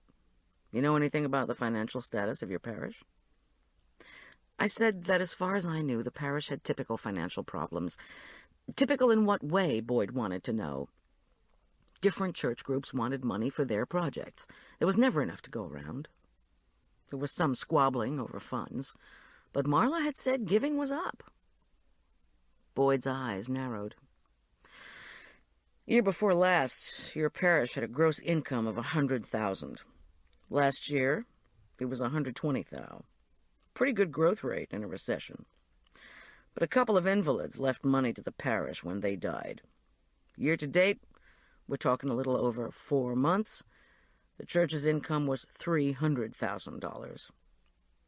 This isn't Olson's dough, mind you. It belongs to the parish. Could that be something the bishop would be interested in? A dry laugh crackled in my throat. If the parish was doing that well, and the diocesan office knew about it, I'm surprised they didn't send up a dozen priests to spy. Boyd said, one of the women told me that all the money was coming in because there was some magical healing stuff going on here. That Olson was the founder or perpetrator, and people were paying to get a piece of that magic. Miraculous claims aren't typical of our church. Unlike Chimayo, I wanted to add, but didn't. Then again, neither are today's events.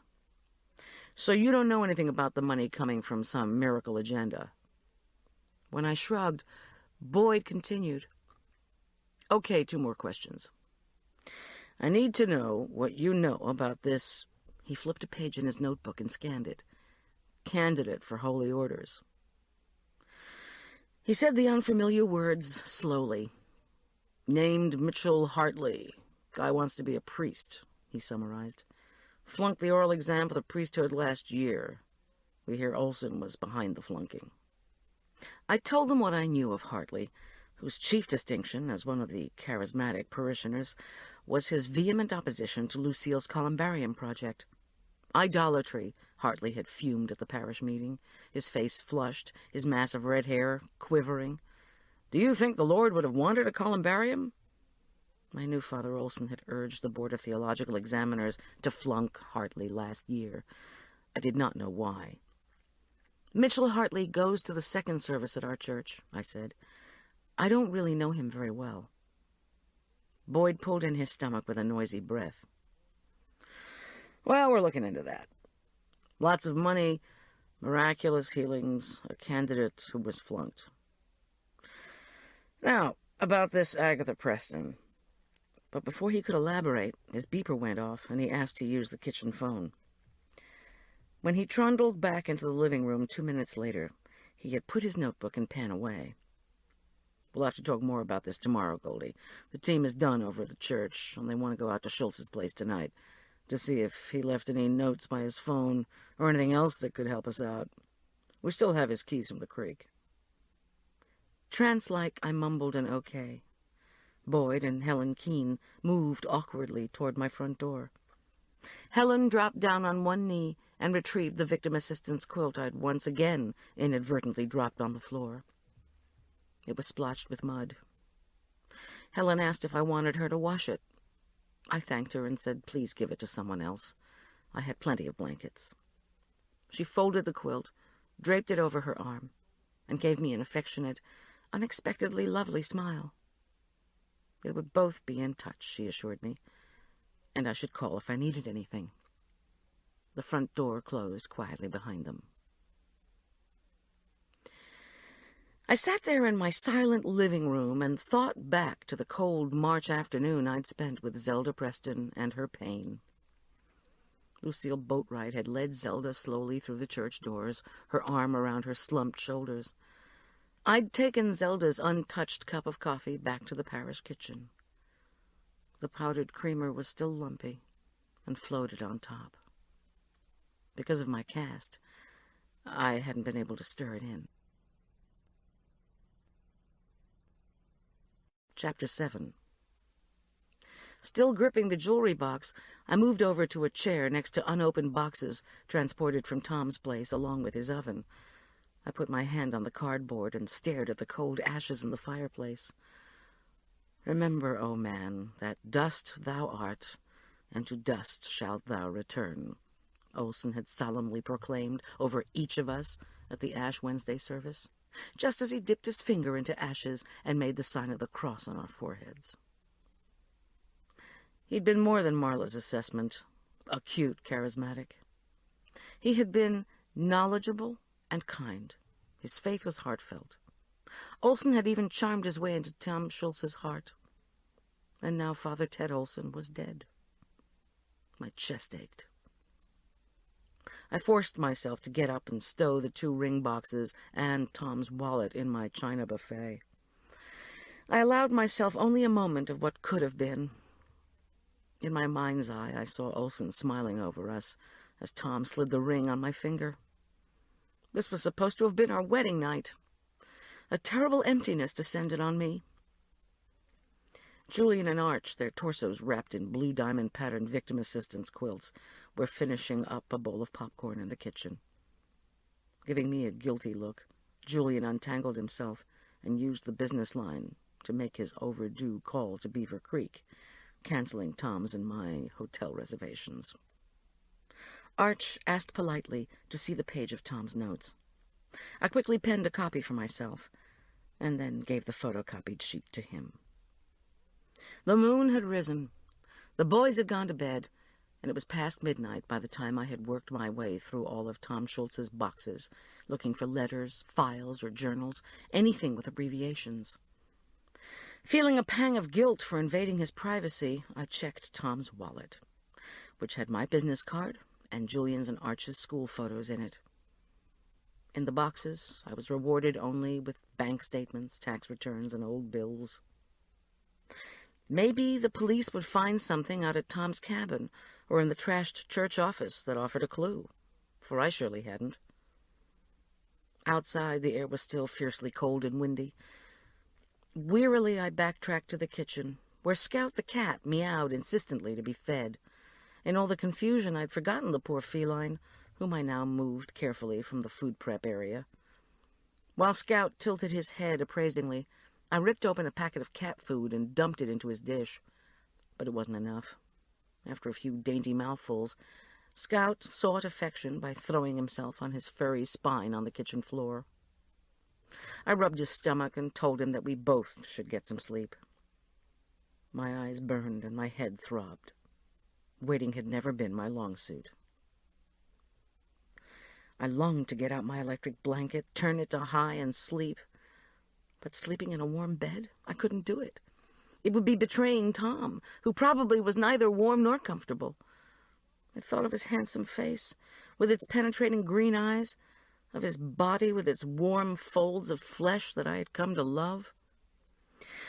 When I tried to rest on the living room couch, the wind whistled down the chimney flue and through the molding around the picture window. Propelling myself off the cushions at 3 o'clock, I returned to the kitchen to do the one thing that had ever helped me cope with anxiety: cook. I was glad I'd dumped out all of Tom's recipes before Julian made a dirt-covered shrine out of the box that had held them. The directions for monster cinnamon rolls beckoned. "Try for G," Tom had written. Scout, happy to see me again, and ever hopeful for a snack, twined between my legs as I melted butter in milk, proofed yeast, and beat eggs. The recipe made a large batch, which would do for the first church service that was now only a few hours away. Would the person who kidnapped Tom come to church? Could it really be someone from the church? I hoped not. So much for thou shalt not kill. I kneaded the sweet dough vigorously. Because of Boyd's questions about St. Luke's, I found my mind wandering back to the Episcopal parishes of my childhood. My father's business ventures brought us to town after town with the same sign: the Episcopal Church welcomes you. No matter where our family lived, there was the same church built of stone with the same stony people inside. The priest had always been a faraway man with his back to a congregation that recited the same prayers and sang the same hymns no matter where you went. Those priests were a far cry from the smiling, disheveled, folk music-loving, and sympathetic to everybody Father Theodore Olson. In the old days, Sunday school walls boasted pictures of a Jesus who looked more like a blond fellow in a nightgown than a rabble-rousing first-century Palestinian. In those days, the women's church groups held fundraising events. The men's groups went on retreats. The youth groups caroled upper-class neighborhoods at Christmas. You never had a murder. I pounded out the air bubbles from the risen dough, rolled it into a long, thin rectangle, then slathered on softened butter mixed with brown sugar and cinnamon. The wind whistled around the back door jamb. I recalled a particular windy moving day from my childhood, when I'd tearfully said goodbye to neighborhood and Sunday school friends before our family settled in New Jersey. I often suspected the reason I'd fallen in love at 20 with John Richard Corman was that he had the baby-faced features, blonde-brown hair, and affecting smile of a Sunday school friend whose name I'd forgotten. I quickly rolled the dough into a fat log and measured where to slice.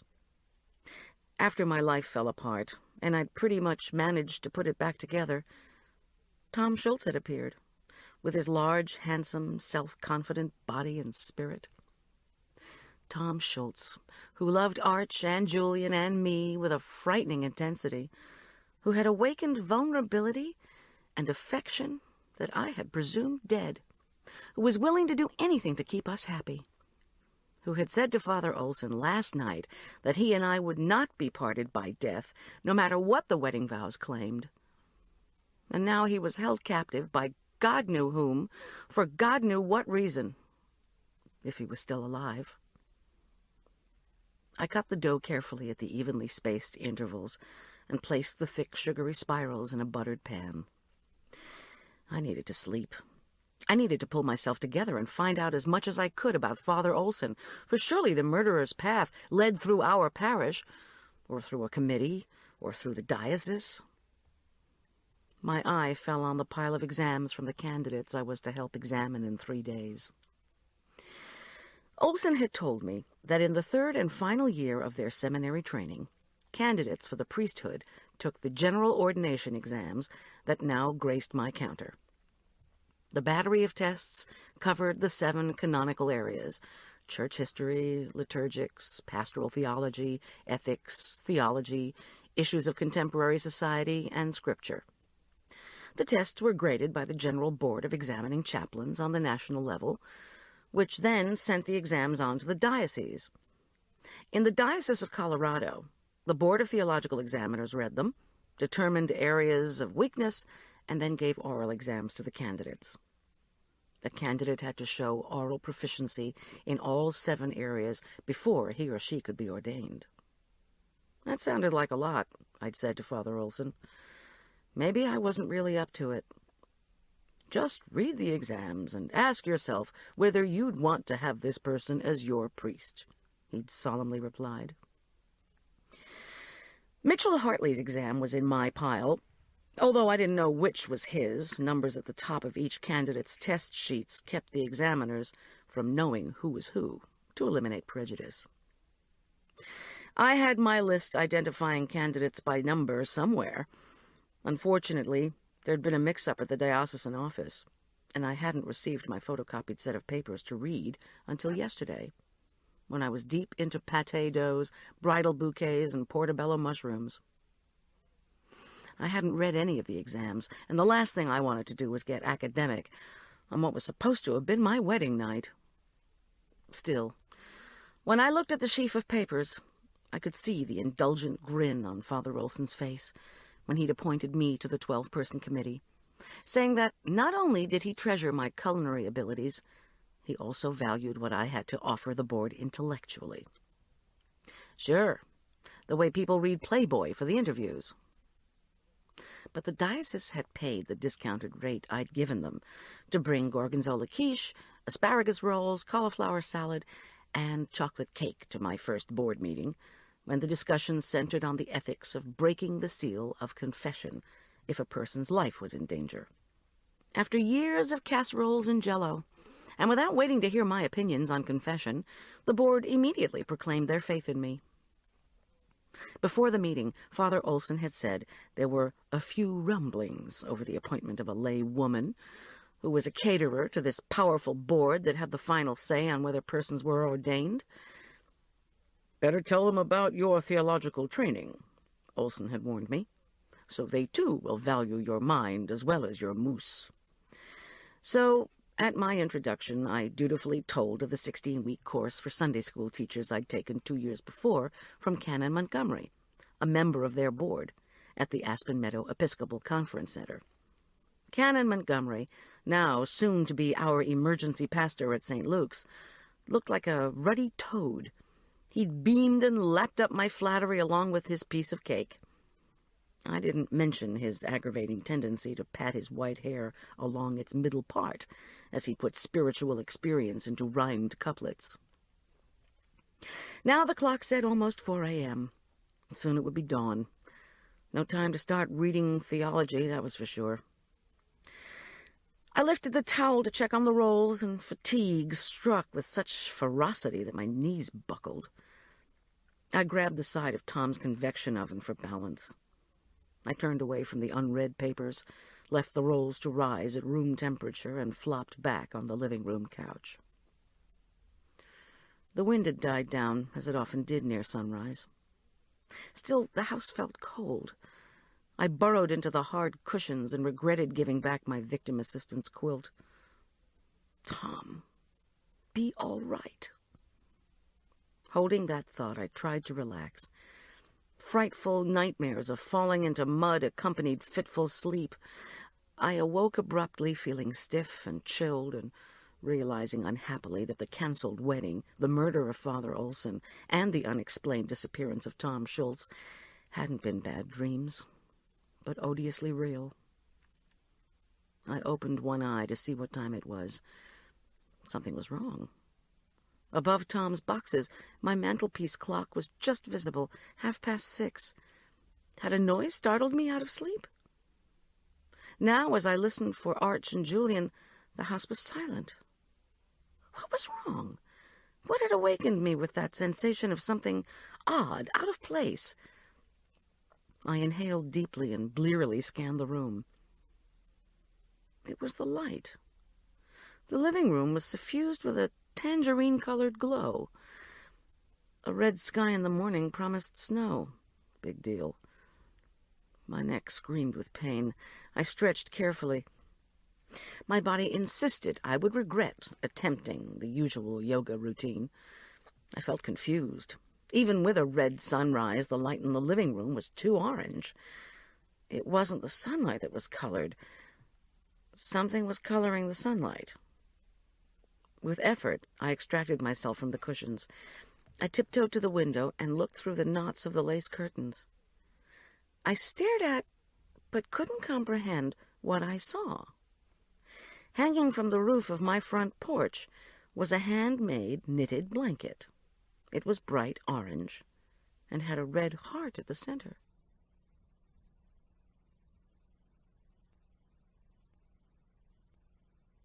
Chapter 8. When you've slept in your clothes, 40 degrees feels frigid. Ignoring the cold, I hopped gracelessly onto the porch swing and wobbled perilously there for a moment.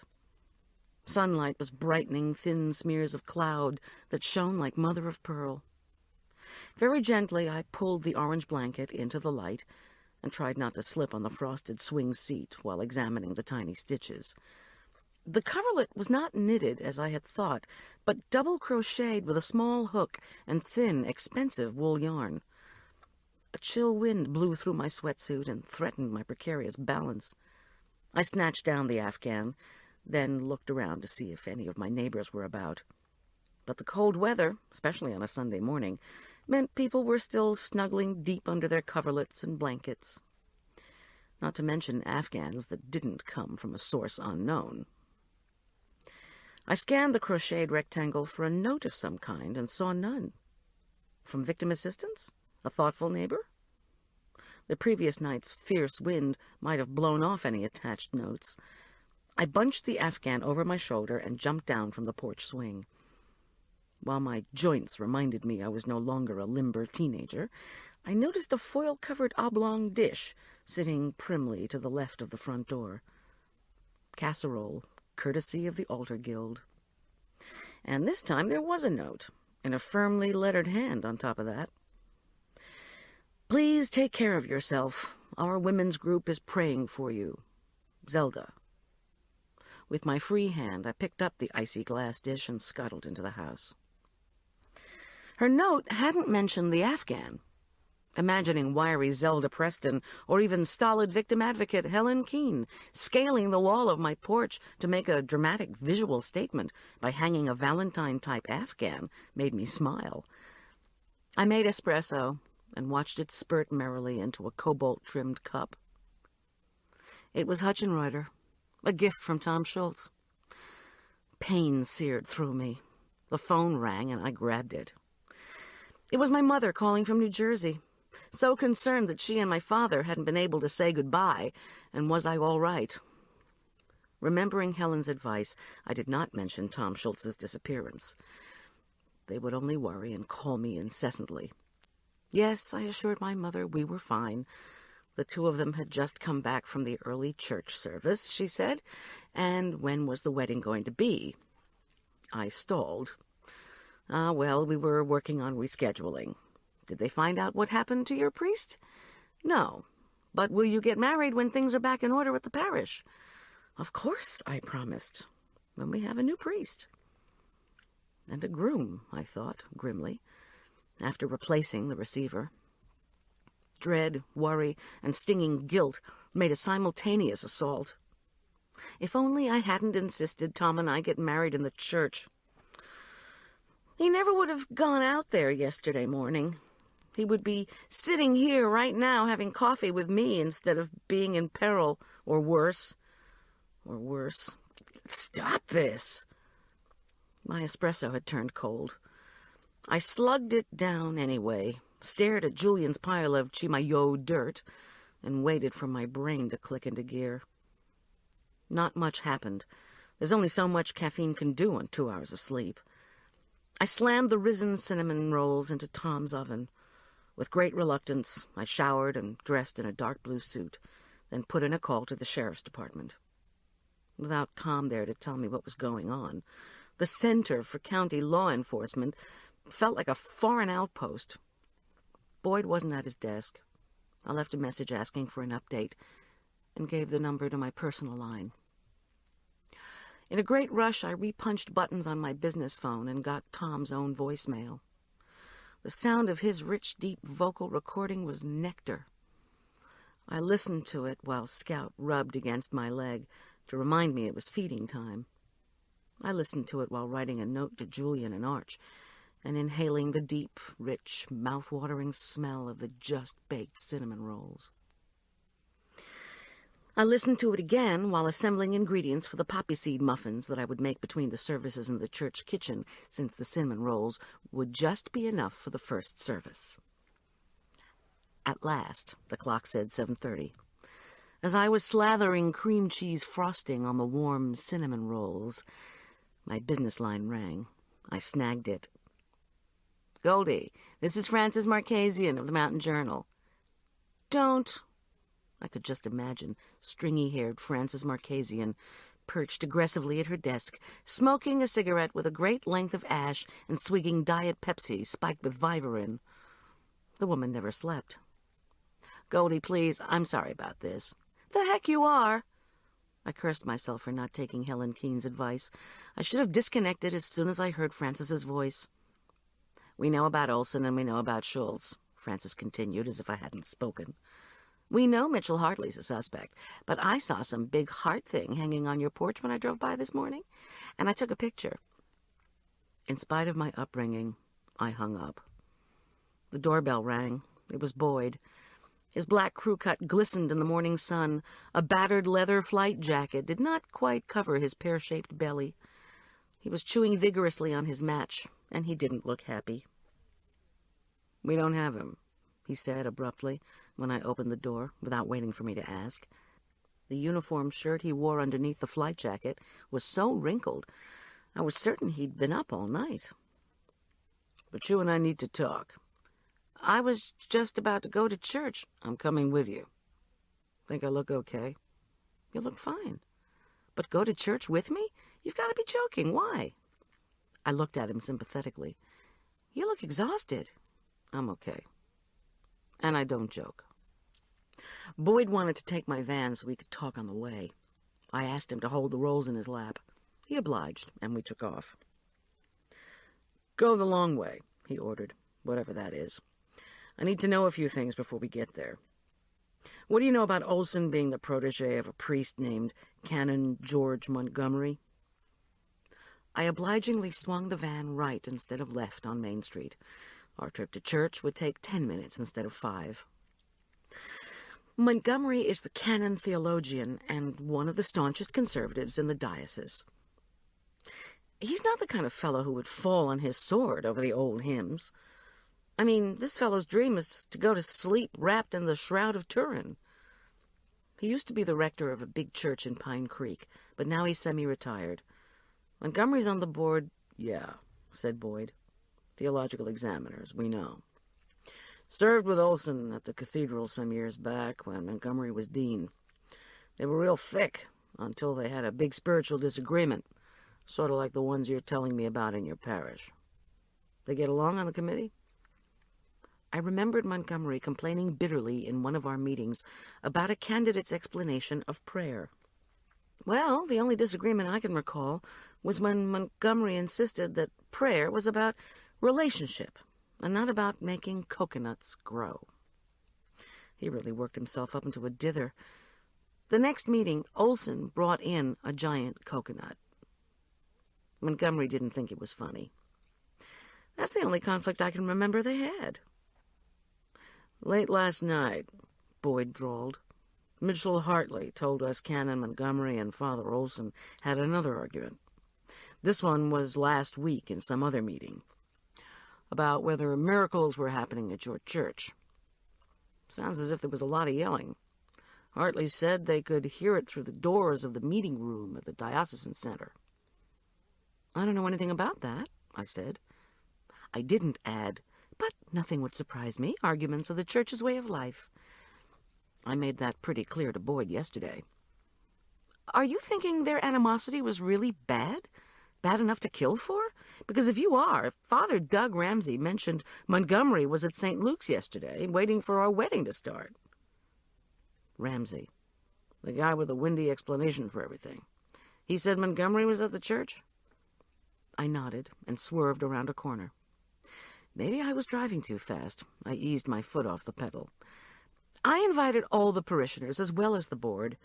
20 minutes before our wedding was supposed to begin, Ramsay said, "The whole committee's here." Nobody in the church could have gotten out to Olson's and back in that amount of time. Well, that's really not what we're thinking about. This guy, Hartley, says... Hartley was at the diocesan center when he heard this argument between Father Olson and Montgomery? Doing what? He says he works in the Office of Congregational Services there, and he hears things. Was there resentment or anger over this miracles thing from anybody in the church? Maybe somebody wanted to get healed and didn't? I shook my head. Sorry, I haven't heard anything about that, but my friend Marla might. She's a lot more involved with the various groups than I am. And, by the way, a reporter called me this morning and said Hartley was a suspect. Is that true? Everybody's a suspect at this point, Goldie. That's just our policy until we know differently. Boyd shifted the rolls around in his lap and seemed to be formulating a new question. Poor Boyd, I thought. This wasn't the greatest way to introduce somebody to church life. I slowed down behind an exhaust-spewing truck. All right, you've told me about some of the people. What you didn't tell me was why the old guard hated Olson. I mean, besides the fact that they had different tastes in music. I pulled the van onto a muddy shoulder 1 block away from the church. I cut the engine and looked over at Boyd. It's what he represented. A lot of things have changed in our church over the last 2 decades. The old guard hates the liturgical innovations of the last 20 years, especially the passing of the peace, a point in the service when people embrace each other. Boyd chuckled. People in their 60s and 70s not liking body contact with strangers? Not surprising. Now give me the 2-minute drill on what they hate about the music. Zelda and the traditionalists dislike the new hymnal intensely.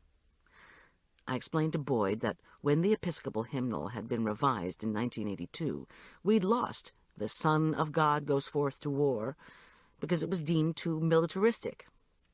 Once to every man and nation because it supposedly undermined traditional theology, and "We Thank You, Lord of Heaven," because one of the things the hymn was thankful for was dogs with smiling faces. This last never did bother me. Why not also be thankful for cats with inscrutable faces? Boyd glanced at his watch. Get to the point, Goldie. The service starts in 15 minutes. Well, what the older crowd is most allergic to is the folk music booklets that Father Olson had tucked in every pew. The old guard wanted no part of the new songs. The way they settled the issue at St. Luke's was to have the earlier service traditional, the later service the one for the charismatics. To the traditionalists, the guitar and tambourine tunes are a flood of disrespectful noise that sounds an awful lot like Jesus the Magic Dragon. Huh, muttered Boyd. I can see we're getting into some important issues here. He fingered something in his breast pocket that looked suspiciously like a pack of cigarettes. Then he cast a longing look at the plump cinnamon rolls in his lap. Wordlessly, I reached into my supply bag for a knife, paper plate, and napkin. Please have one, I urged, as I sliced through the thickened brown sugar syrup that clung to the roll's sides. I lifted out a dark, dripping spiral, maneuvered it onto the plate, and handed it to him. He groaned with delight. Go on about the music. Okay. Even though the first service the old guard attends has traditional music, and the second service has the renewal music, they didn't want it at St. Luke's at all, I explained, as I pulled the van back on the road. To them, it was like creeping communism. Remember that? Anyway, the old guard had finally gotten a petition going. They called it Halt the Hootenanny, and they had a bunch of signatures. Lucille Boatwright had just begun her rotation onto the chairmanship of the Altar Guild, and she was going to present the petition to Olson. They thought that might force him to drop the new music. That was the last I heard. I pulled into the church parking lot. Boyd chewed thoughtfully. Finally, he said, I still need to talk to you about the Prestons. If you want to be at the service from the beginning, we need to go in now. Or if you want to talk. Boyd shook his head, folded the empty paper plate, and started to open his door. I took his plate to put in my van trash bag and said, Wait, don't come in with me. Don't sit with me or act like you know me, please. You care to tell me why not? I took the rolls from him and carefully rearranged the plastic over them. 2 reasons. If people see you and your sheriff's department uniform, they won't tell me a thing. On the other hand, they might tell you something they wouldn't share with me. Yeah? What's reason number 2? People will talk, I said simply. I gave him a steady look.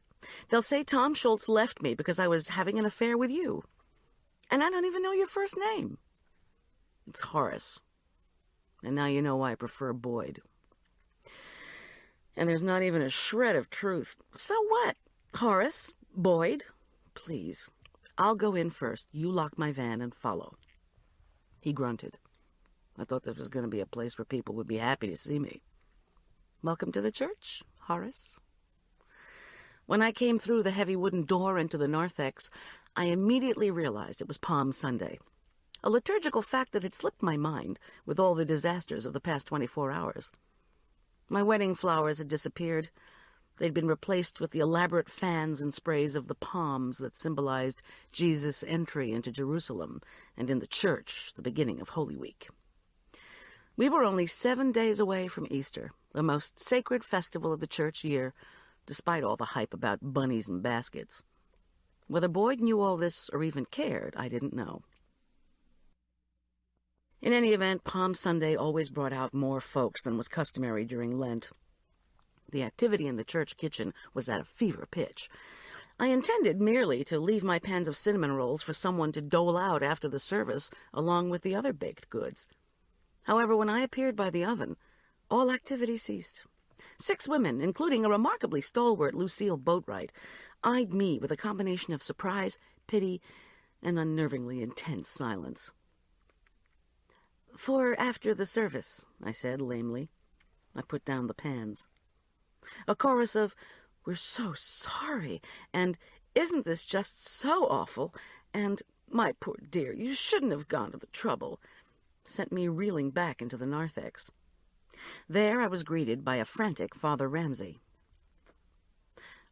"Doug," I interrupted matter-of-factly before he could rattle on, "we need to talk. It's about Father Olson and the bishop." Out of the corner of my eye, I could see Boyd, looking extremely uncomfortable, leafing through the pamphlets at the back of the narthex. Doug Ramsey raised startled, dark eyes. "Oh, Goldie, how are you? I've been so worried. But with everything going on, a funeral to plan, the meetings... Honestly, are you managing all right? Did the food arrive?" His black clerical suit was wrinkled and covered with dandruff, as if he too had slept in his clothes. I wondered why he wasn't wearing his vestments. His eyes darted past me to see who was coming through the parish door. "Sorry, I can't talk now," he said. "We've had the most extraordinary mix-up. Have you decided to do the food for the board meeting?"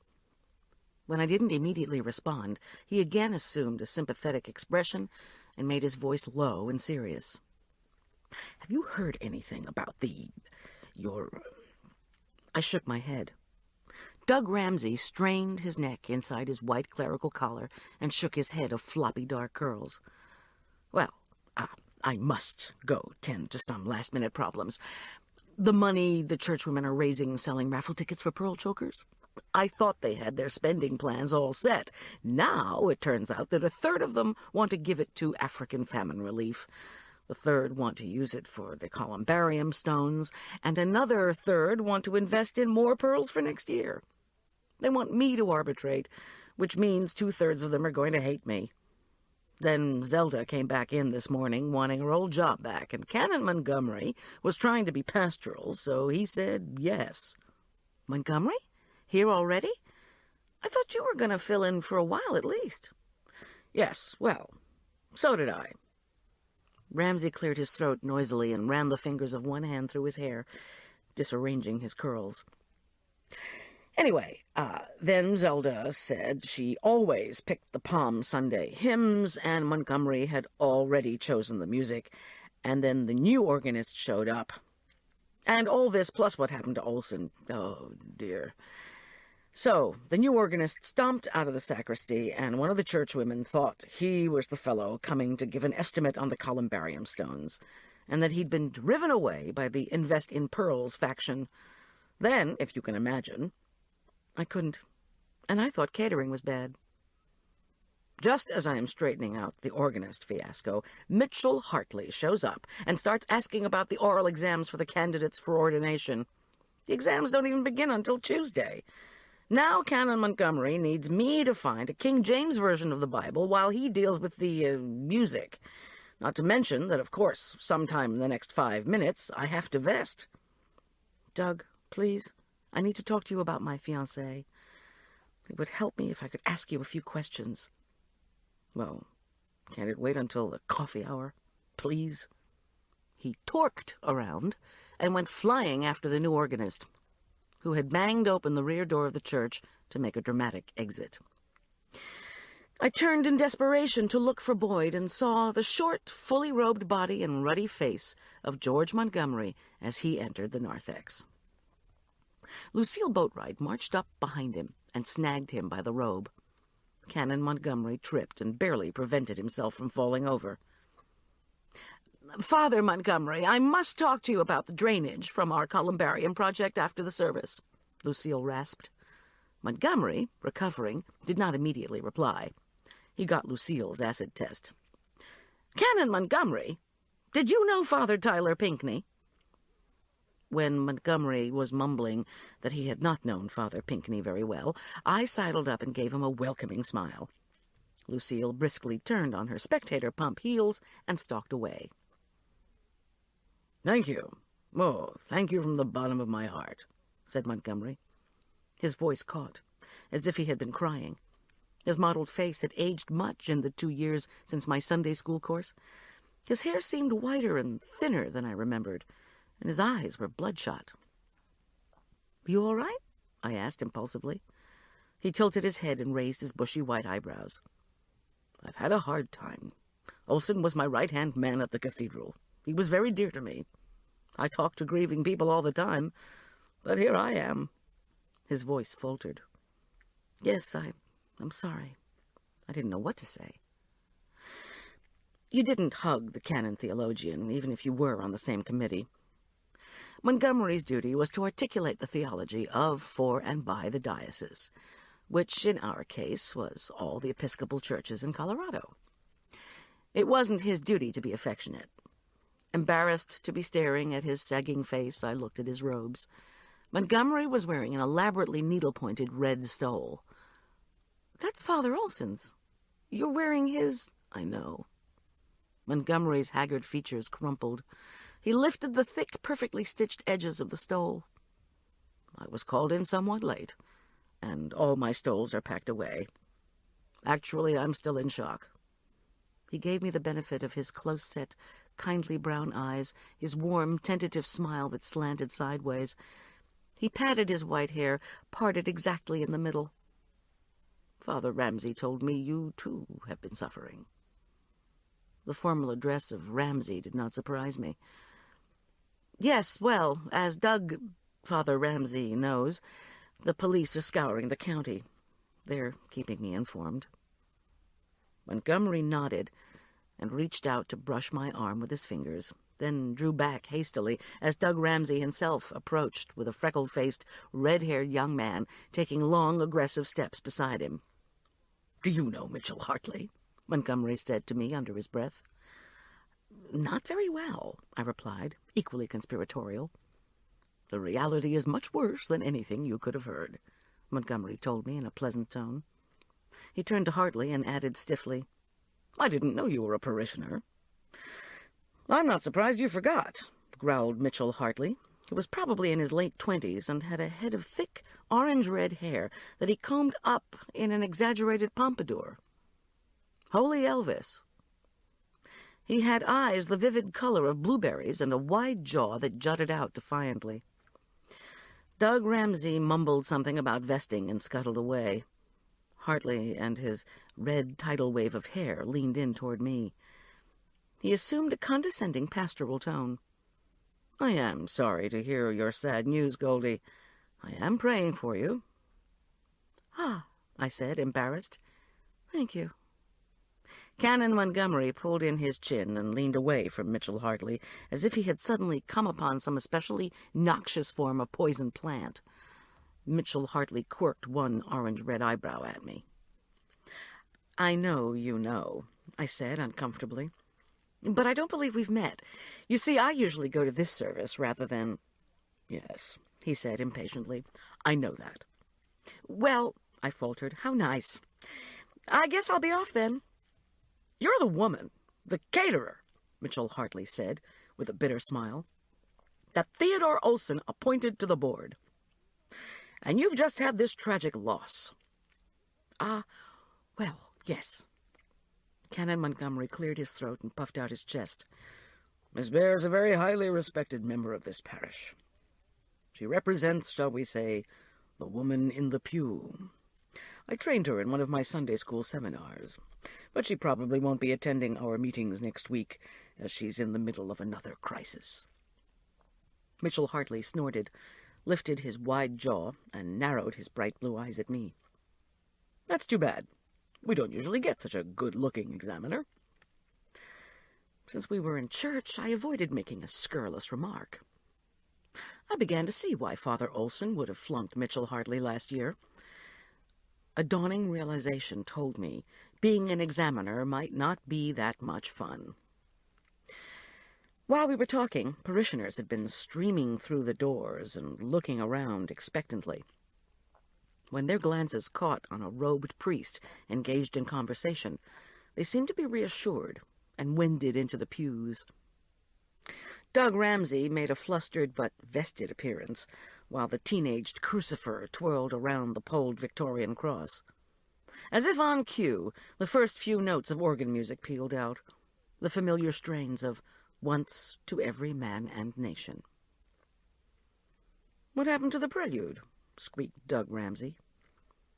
"What happened to all glory, laud, and honor?" asked Canon Montgomery, his white eyebrows furrowed in sudden anger. "What seems to be the problem with St. Luke's?" "Guess you two don't have much control of this parish," muttered Mitchell Hartley. His eyes glittered. I slithered away. Once in a pew, I looked around for Boyd. He was sitting in the back, eyes fixed on the altar. Canon Montgomery assumed the celebrant's role in a dignified manner, although his distress over his lack of control appeared to quiver below his passive exterior. Whenever he wanted music, he nodded sternly in the direction of Zelda at the organ. Clearly, he didn't want to risk announcing what could be a disputed hymn. The newly hired organist never made a reappearance. As the service continued, I fought rising worries about Tom. I imagined him in pain. I saw him in his coffin. I shook my head, cleared my throat, and tried to sing. That proved impossible. I flipped aimlessly through the hymnal. People turned to frown at the slapping noise of the pages. I reached forward quickly to put the hymnal back in its rack. It fell on the stone floor with a decisive bang, which brought me more disapproving glances, including a glowering look from Montgomery. Montgomery retrieved my attention with a short theatrical silence before the sermon. "I know some of you have come to enjoy the lines that I occasionally compose, so I will take the liberty to share some with you now." He cleared his throat, patted on his middle-parted hair, and puffed up his chest again.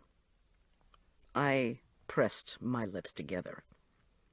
"Ah, Lord," Montgomery intoned, "how we wax lyrical when speaking of your work in miracle." He paused, then raised his voice to a shout. "But truly, what is most divine is seeing you in bread and wine. And what we seek from you the most is Father, Son, and Holy Ghost." It must have been the stress. An irrepressible gurgle of laughter came out of me. Montgomery charged down the nave, his shoulders stiff with rage. "Are you always so disrespectful?" he roared. His mottled face was now an unhealthy crimson as it shuddered close to mine. His breath smelled like a very old person's. I said in a low voice, "No, sorry." Montgomery's face withdrew slowly from mine. I was irresistibly reminded of a large, angry turtle who had abruptly decided to go back to the dignified encasement of its shell. The shell at that moment was the canon's, actually Father Olson's, imposingly voluminous red robe. Montgomery pivoted and seemed to will control of himself. In the long ensuing silence, he walked majestically, crimson robe flowing and shoulders stiff, back to the pulpit. "Hey," I wanted to yell after him, "I thought you liked me." I wondered what Boyd was thinking about his introduction to the Episcopal Church. The graying heads in the congregation turned to each other, confused by the lack of direction. A few shot me sidelong glances. I ignored them. Canon Montgomery stood stolidly facing the altar, his back to us. Doug Ramsey cleared his throat desperately, looked to Montgomery for direction, got none, and reluctantly started on the prayers of intercession. My mind was elsewhere. I had never been yelled at by a priest, only by my abusive ex-husband. "And we most humbly beseech thee of thy goodness, O Lord, to comfort and succor all those who, in this transitory life, are in trouble, sorrow, need, sickness, or any other adversity." Tom Schultz had made me a lovely chocolate raspberry cake the first night we'd made love. "Tom," I said, with a low groan, then blushed as more disapproving eyes studied me. Again I regretted coming to this service. "For servants departed this life in thy faith and fear, especially our beloved priest, Father Olson." Parishioners sniffed and coughed. George Montgomery slowly crossed himself. Lucille Boatwright knelt, stiff and stony-faced. Then the intercessions were complete, and the acolytes bustled with their offertory plates. Zelda Preston peeked out from behind the wall next to the organ and announced the anthem. Finally jolted back to reality, Montgomery declared the offertory sentences at the same time that Zelda took off on her organ solo, and Marla slid in next to me in the next-to-last pew. A waft of rose-scented perfume enveloped her. "Good God! Did the cannon go off or what?" she hissed under her breath. "Anyway, I think what Episcopalians seek the most is tea and marmalade and toast. Agree?" "Please, don't." I felt dizzy. "I thought you came to the later service." "Ordinarily I do. Not because I'm a charismatic and believe in the gifts of the Spirit and all that. Actually, what I believe in is the gift of sleep. But I woke up early and called your house to see if there were any developments. Arch said you were here at church, and I was worried about you, so I came. And I should have been worried about you. I came in when the cannon from hell was shooting his mouth off in your face. I was dying for that cop back there to pull his gun or something, but I just heard his beeper go off, and now he's left." Before she could finish, I was squeezing past her out of the pew and running down the nave. I sprinted past the Sunday school rooms to the choir room. The door was just closing. I lunged to hold it open. Boyd was already talking into the receiver. He held up one finger when I opened my mouth to ask him what was going on. Then he shook his head. "Okay," he said. "Bob Preston. Got it. How quick can you get a car to me at this church?" "Great." Boyd replaced the receiver. My heart was pounding. "Now, don't get your hopes up," he told me, seeing my face. My heart sank to new depths. "We think Schultz is still alive. We found the car he was transported in, abandoned in a ditch near Deer Creek Canyon." "Oh, God!" Boyd sighed heavily and scratched the top of his dark crew cut. "It's a Nissan four-wheel drive, not a van. The van and the note must have been for vanity plates. They said EPS CMP for Episcopal Camps. The vehicle belongs to the Episcopal Diocese of Colorado." Chapter 9. I grabbed the bar, holding the hangers for the choir robes. They don't know where he is? Not yet. No discernible footprints away from the car. The kidnapper must have had another vehicle already parked there. Pain stabbed my head, and a rock-sized lump formed in my throat. I couldn't accept the facts Boyd was relating with the flat tonality I should have become used to already. I said, "The vehicle belonged to the Diocese of Colorado? Do they know who was driving it? Was the vehicle stolen? How do you know Tom was—" Boyd slid a matchstick into his mouth and leaned against the wall. He ticked points off on his fingers. First, we think Schultz was in the vehicle because, again, we found more of his stuff. More? Like what this time? Boyd shifted his weight and looked doubtful. "Please," I begged, "tell me." "Well, we think we found his socks shoved under the front seat." "What?" Boyd did not, after all, joke. "Look, Goldie, it's just the way it was by the creek bank. Schultz fell, was pushed, got hurt, covered with mud, but at the same time he was trying to drop stuff, give us clues, build a trail. That's what we're supposed to do in that kind of situation. So you figure now he's in the Nissan. He's in the back seat. He's restrained." At the thought of Tom bound and perhaps gagged, I felt a groan rising, but suppressed it. He can move his feet, so he takes off his shoes, eases off his socks and wedges them under the front seat, and slips his shoes back on so as the person who took them won't notice. "How do you know they were his socks?" Boyd chewed on the matchstick and crossed his arms. "Because he also wedged his college ring down between the seats in the back. University of Colorado, with his initials and the date. Look, I gotta go." "But he hardly ever wears that ring. And I thought you said he was hurt, limping or something. How could he—" "Looks like there was blood on one of the socks. And I guess he was going to wear the ring to the wedding." He shrugged. Too much. I stared out the choir room window at the cold morning sky. The early morning scattered clouds had ballooned and moved in. The sun had disappeared. He said, "I need to get outside and watch for the department car. They left me at your place, and now they're saying they need to come get me." "Let's go, then," I said, and directed him out the same door Marla had taken me through the day before, when we were trying to escape the chaos of my non-wedding. When we were outside, he said, "Remember when I wanted to ask you about Agatha Preston?" "Yes, sorry. She called me yesterday, all hysterical. Wanted to know if I'd seen him." Boyd ferreted his faithful notebook out of his pants pocket. "Keep talking," he ordered, as we walked toward the snow-covered parking lot. "Seen him who?" "Watch out," I said, as we approached the columbarium construction. "We're going to have to go around these ditches." We ducked under the low eave of the church roof, then squeezed single file through the narrow passage between the sawhorses and the corner of the St. Luke's building.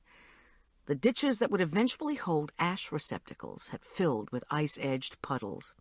It looked as if the unauthorized construction had unexpectedly encountered the water table. Boyd asked tersely, "Agatha wanted to know if you'd seen—" "But that's what I don't know," I protested. "I didn't have a clue if she was referring to Tom or Father Olson, and then her husband took the phone away from her and hung up on me." "Her husband hung up on you? Bob Preston?" When I nodded, Boyd said, "He's the head of the Diocesan Camps and Conferences Committee. He's the one who's supposed to be in charge of the keys to that Nissan. It was stored across the street." Wait.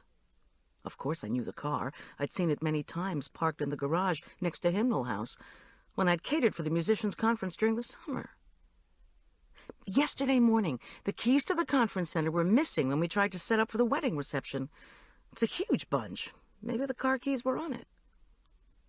Boyd's voice became exasperated. "I thought the Altar Guild had those keys, and Preston the car keys." "Well, you'll have your chance to ask Bob Preston. Here he comes." I gestured at a shiny gold Audi, now pulling up next to the creek. At that moment, the doors to the church banged open. Lucille Boatwright came out, intent on her prey.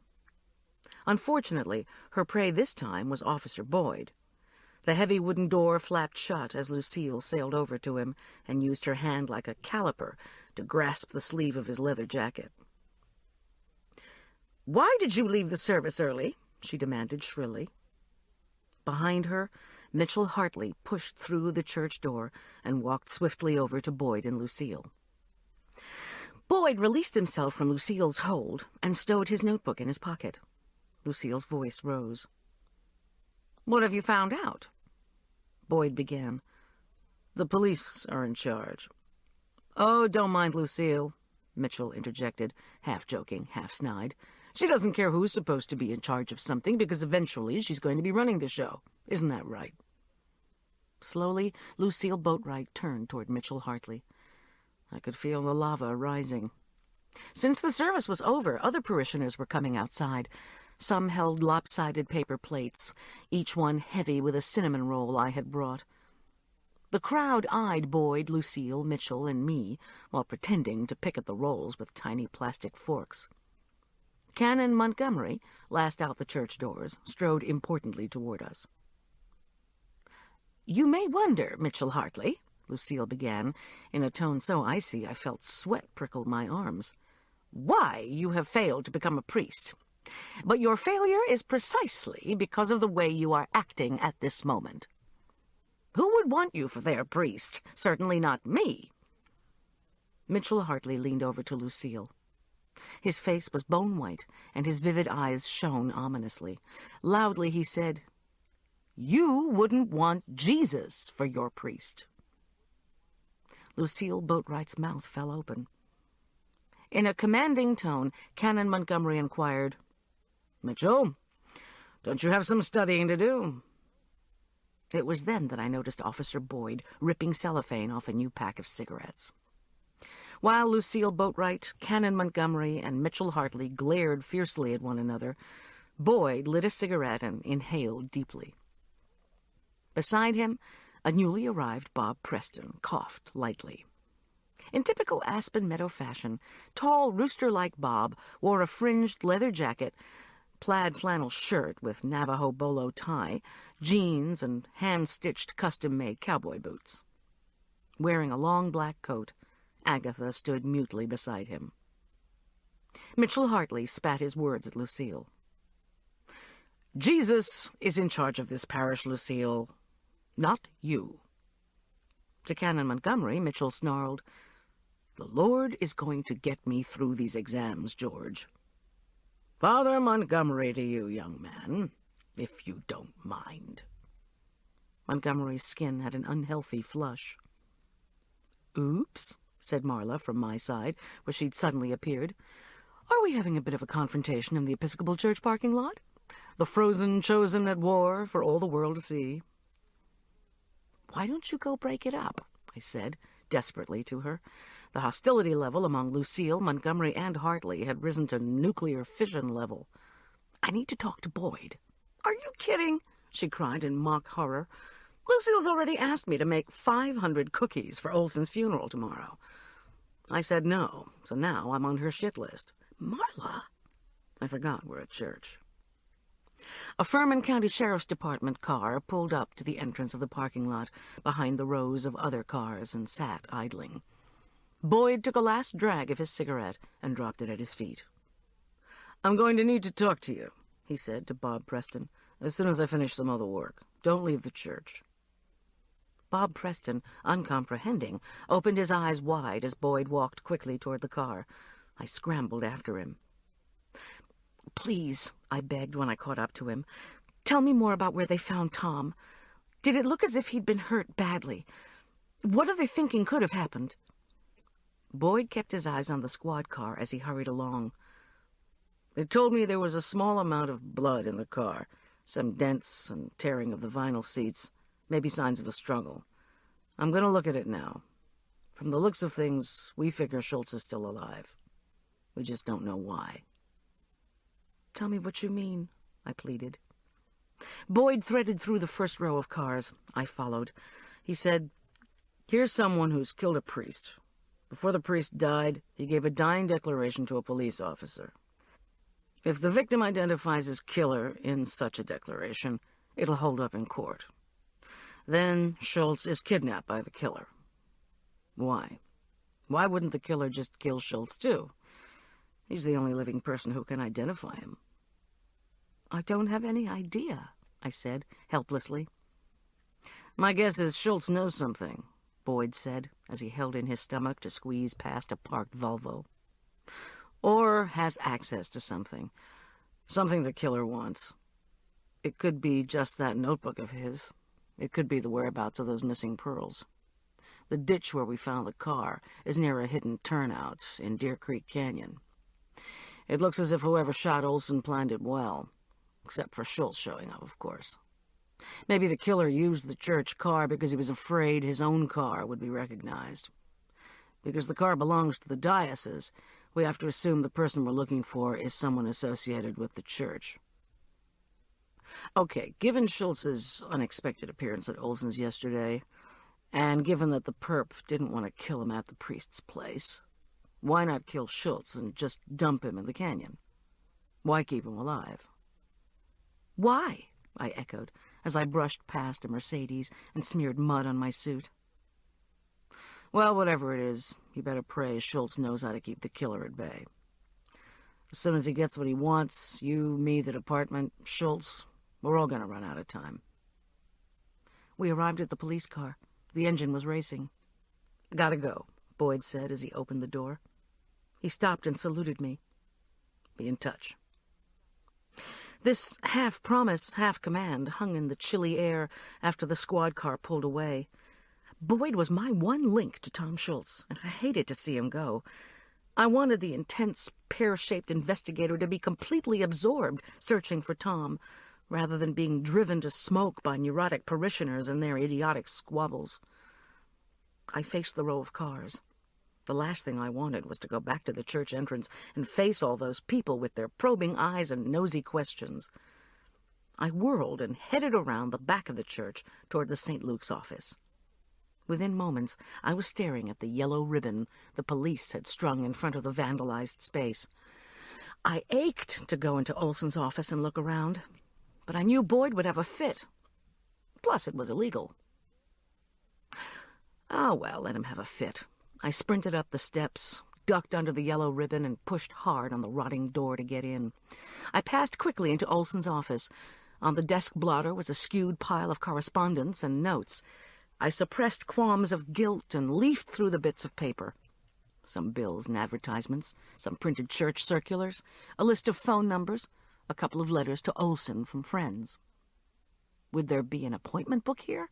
Something to tell who the priest was supposed to meet with on Saturday morning before the wedding? Then I remembered what Tom Schultz had told me when he was working a homicide investigation, that the investigators would come to a victim's office to look around and gather evidence primarily for the victim's appointment book. So if the book had been here, it wasn't here anymore. The police surely would have removed it. Wait, had I heard something? I stood still and held my breath. The raccoons? No. Was someone coming? The moments clicked by as my anxiety went into overdrive. I peered out of one of the windows. I saw no one. With clammy hands, I began to riffle through the pile of files that had been dumped on the floor by the vandal. There was no tab marked P-R-A-Y. I lifted out the folder marked Diocese. The priest who saved everything hadn't felt the need to toss anything from his bulky, overstuffed files. This one included. It was chock full of newsletters from the bishop dating back 3 years. There were notices of upcoming conferences and meetings, announcements of priests who had renounced their orders, and other ecclesiastical communications that were meaningless to me at a cursory glance. I couldn't tell if something had been removed, such as anything pertaining to the Halt the Hootenanny petition. And the cursory overview was all I could manage at the moment, since it wouldn't be too cool to be caught sifting through the vandalized files of our murdered rector. Again, I listened for doors opening, someone approaching, but this time was greeted only with oppressive silence. I put the notes from the top of the desk into the file and laid the copious diocesan folder aside. I flipped through pile after pile and finally found Board of Theological Examiners, which I lifted out. Father Pack Rat Olson had been head of the committee, and the folder was predictably heavy. There were old exams, announcements of meetings with agendas, lists of examinees from previous years, Olson's letter to the bishop telling about my appointment to the committee, and the last item, a brief notice from the diocese about the glitch in photocopying the exams last week. Olson would hear from the diocesan office, the note promised, as soon as the exams were ready. I slapped the file closed. Out the dusty window I could see parishioners dispersing, reverently clutching pale green sheafs of palm. They'd finished with their coffee hour treats and were heading toward their cars. The 8 o'clock service was over, and I hadn't discovered a thing. Someone associated with the church. I slipped the diocesan Board of Theological Examiners files into 2 of Olson's books, a thick Bible and an oversized tome on the church's feast days. Hoisting the heavy volumes, I noiselessly closed the door to the little building and went back the way I'd come, around the rear of the church, toward the parking lot. With any luck, I'd be able to stow the books in my van unnoticed. My fingers ran over the worn leather covers. I wondered if I looked suspicious. After all, you didn't usually see caterers walking around hefting overstuffed volumes on religion. Outside, the cool breeze and liquid rush of snow-swollen Cottonwood Creek blended with the hum of departing cars. Before I could reach my van, someone yelled from behind me, "Ooh, Goldie, the woman in the pew!"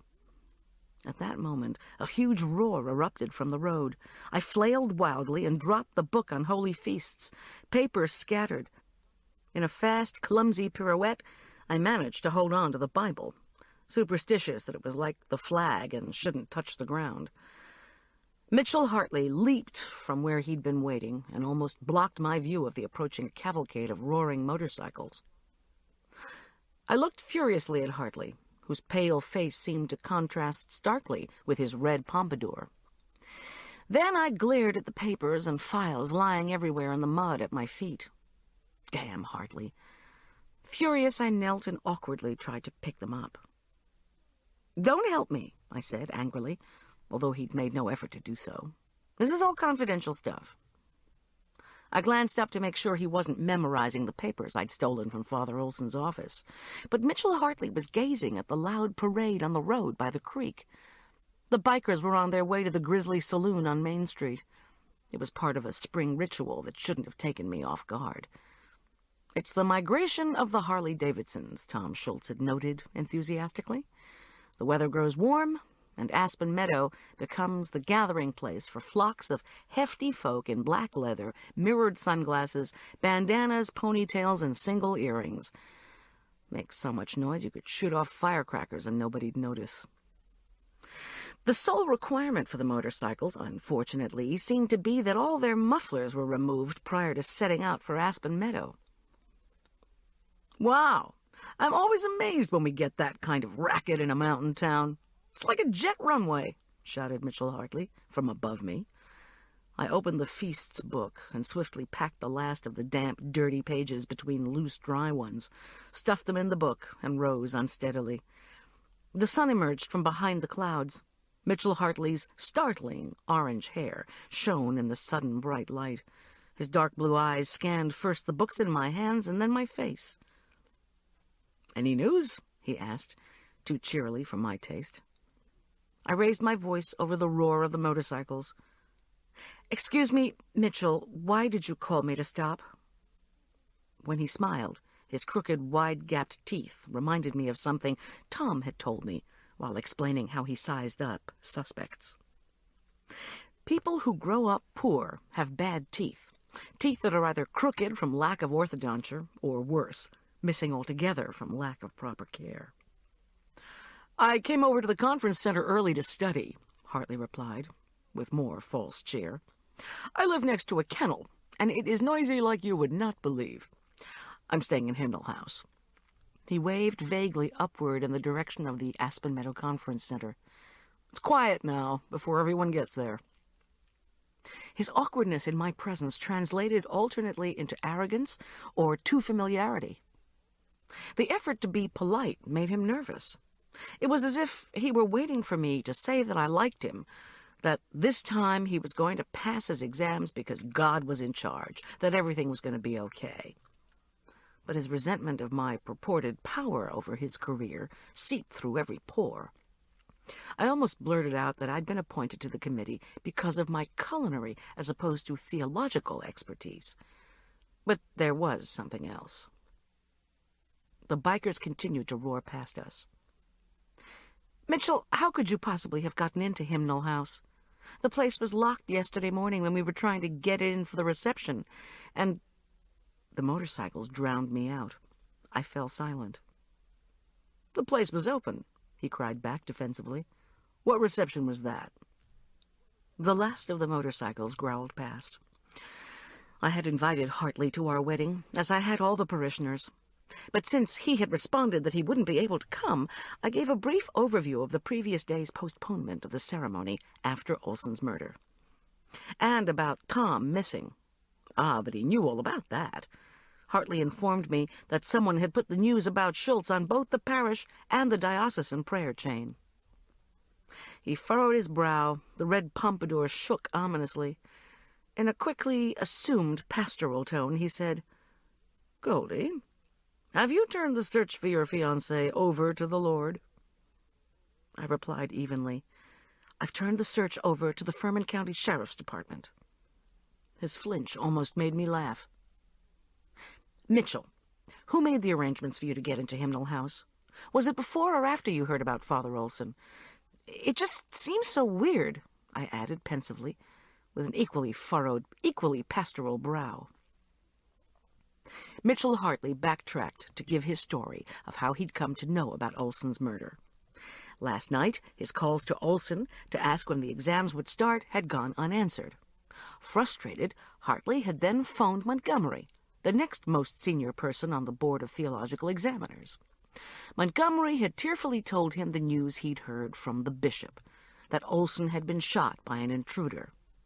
Of course, Hartley informed me, he was dreadfully concerned about Father Olson's tragic demise, although he was joyful that Olson was now with the Lord. But, Mitchell went on in a worried tone, as a candidate for holy orders, he was also frantic about whether the exams would still be held. So, as he planned, I could check with the diocesan office if I wanted. Hartley had come to Hymnal House last night. Like my own experience with catering up there, he'd never given a thought to the building not being open, which it had been, because someone had broken a window. "I put a piece of cardboard over the broken pane and locked the place up when I went to bed," he said in his own defense. "But I left it unlocked today, since I didn't have any keys." He shrugged. "The police are on the way up," I said. I didn't mention the abandoned diocesan vehicle they'd found. "Be sure to tell them about your arrangements." I had every intention of filling Boyd in myself about Mitchell Hartley's unorthodox residency across the street from the church. I'd also asked that the police check with the diocesan office on his reservation. When Hartley made no move to leave, I added, "Mitchell, I'm feeling really stressed out from all that's happened, and I need to go home and check on my son and finish some cooking." "I've been in this diocese for 10 years. He leaned toward me. His voice was suddenly raw with anger. "Well, I guess the ordination process takes a long time." "A long time? A long time?" The blue eyes blazed.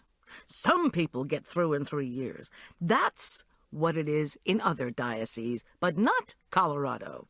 They seem to take a kind of pleasure in making people wait, making some people wait, anyway."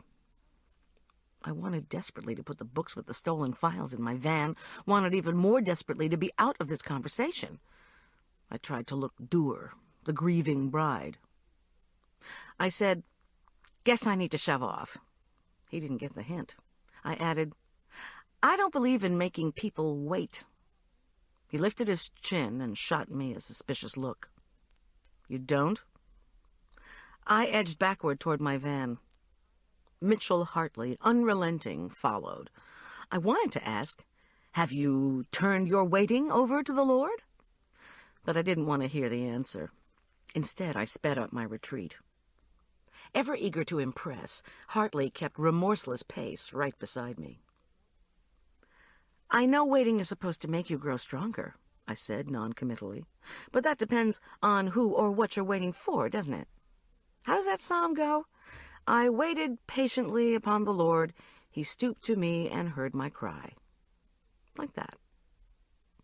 Effortlessly keeping up with me, Hartley glanced down at the books in my hands.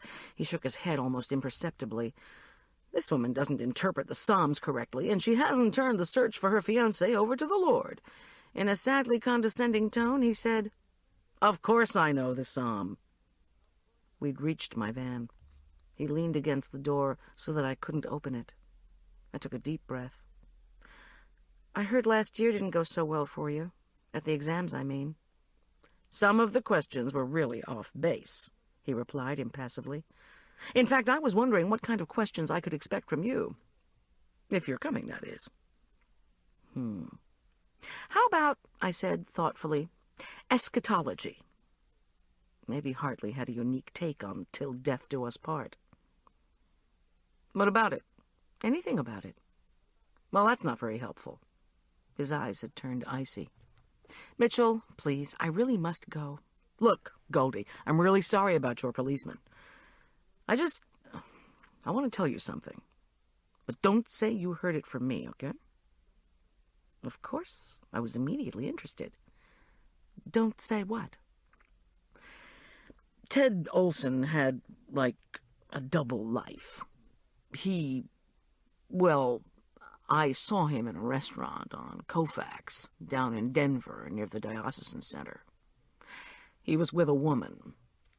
I knew it was him because of that fancy Mercedes he always drove around. Then I heard he was having an affair, that the bishop was about to discipline him. They'd found some letters or something. This was Mitchell Hartley, who had avidly told Boyd about a heated argument between Father Olson and Canon Montgomery? What was he trying to do here? I asked, who was Olson having an affair with? Did your source know that? What did the woman look like? Not that it's against the law to have lunch with someone, even if she is a woman. He ignored my flippancy. She had on a scarf and sunglasses. That's all I remember. I tried to talk to Ted about it once. And what did he say? He acted like I'd hit him. You weren't trying to talk about what he was going to ask on the exams, were you? I mean, since he'd flunked you once already? Mitchell Hartley's blue eyes darkened. He scraped one large scuffed shoe across the gravel and pivoted to walk away. Over his shoulder, he said harshly, I thought Ted Olson was someone I could rely on. But it was revealed to me that he was not.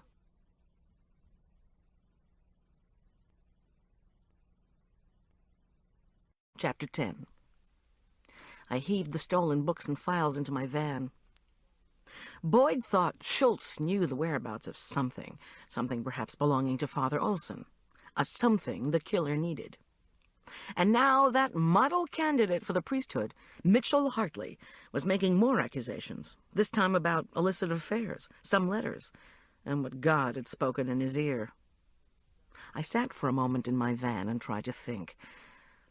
What would Tom be asking? What would happen if you had a letter or some letters, say, or needed to know where something was?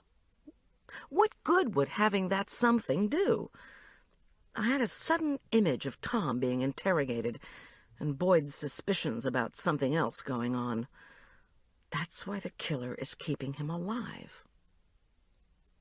When I went back into the church, Zelda Preston and Lucille Boatwright were engaged in a spirited conversation that ended abruptly with my appearance. Before I could figure out a reason to ask them about the hymnal house keys, Marla sashayed up to my side. In the parking lot, I hadn't noticed that her hair had returned to its normal, willful tumult, despite the fact that it was held here and there by barrettes covered with tiny flowers fashioned of green and pink silk. Outside of the pew, I now also had a chance to admire her fashionable floral print chiffon dress, which clung in thin folds around her ample body. Tiny rows of appliqued pink flowers adorned the neckline and hem. Marla always dressed according to the season. This was obviously the couture statement for spring. "Well?" she demanded, sotto voce. She pressed her fingers into my forearm. Her rings sparkled with pink diamonds and pale emeralds. "What did Boyd say? Have they found him? Did they figure out what that note meant?" "No news. They did find the car that he was transported in."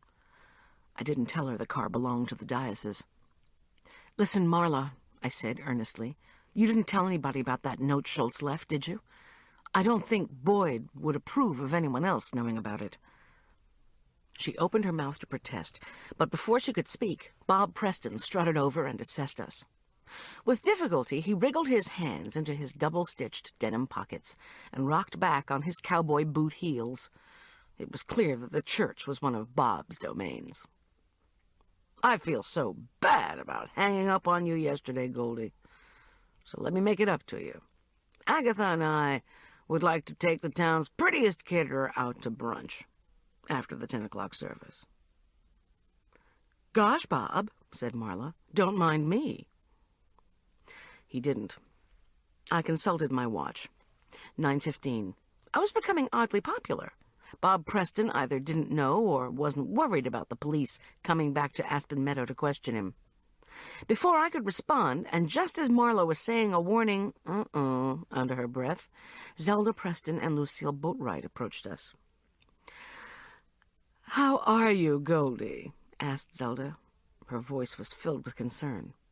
"Poor dear. Did you get the casserole?"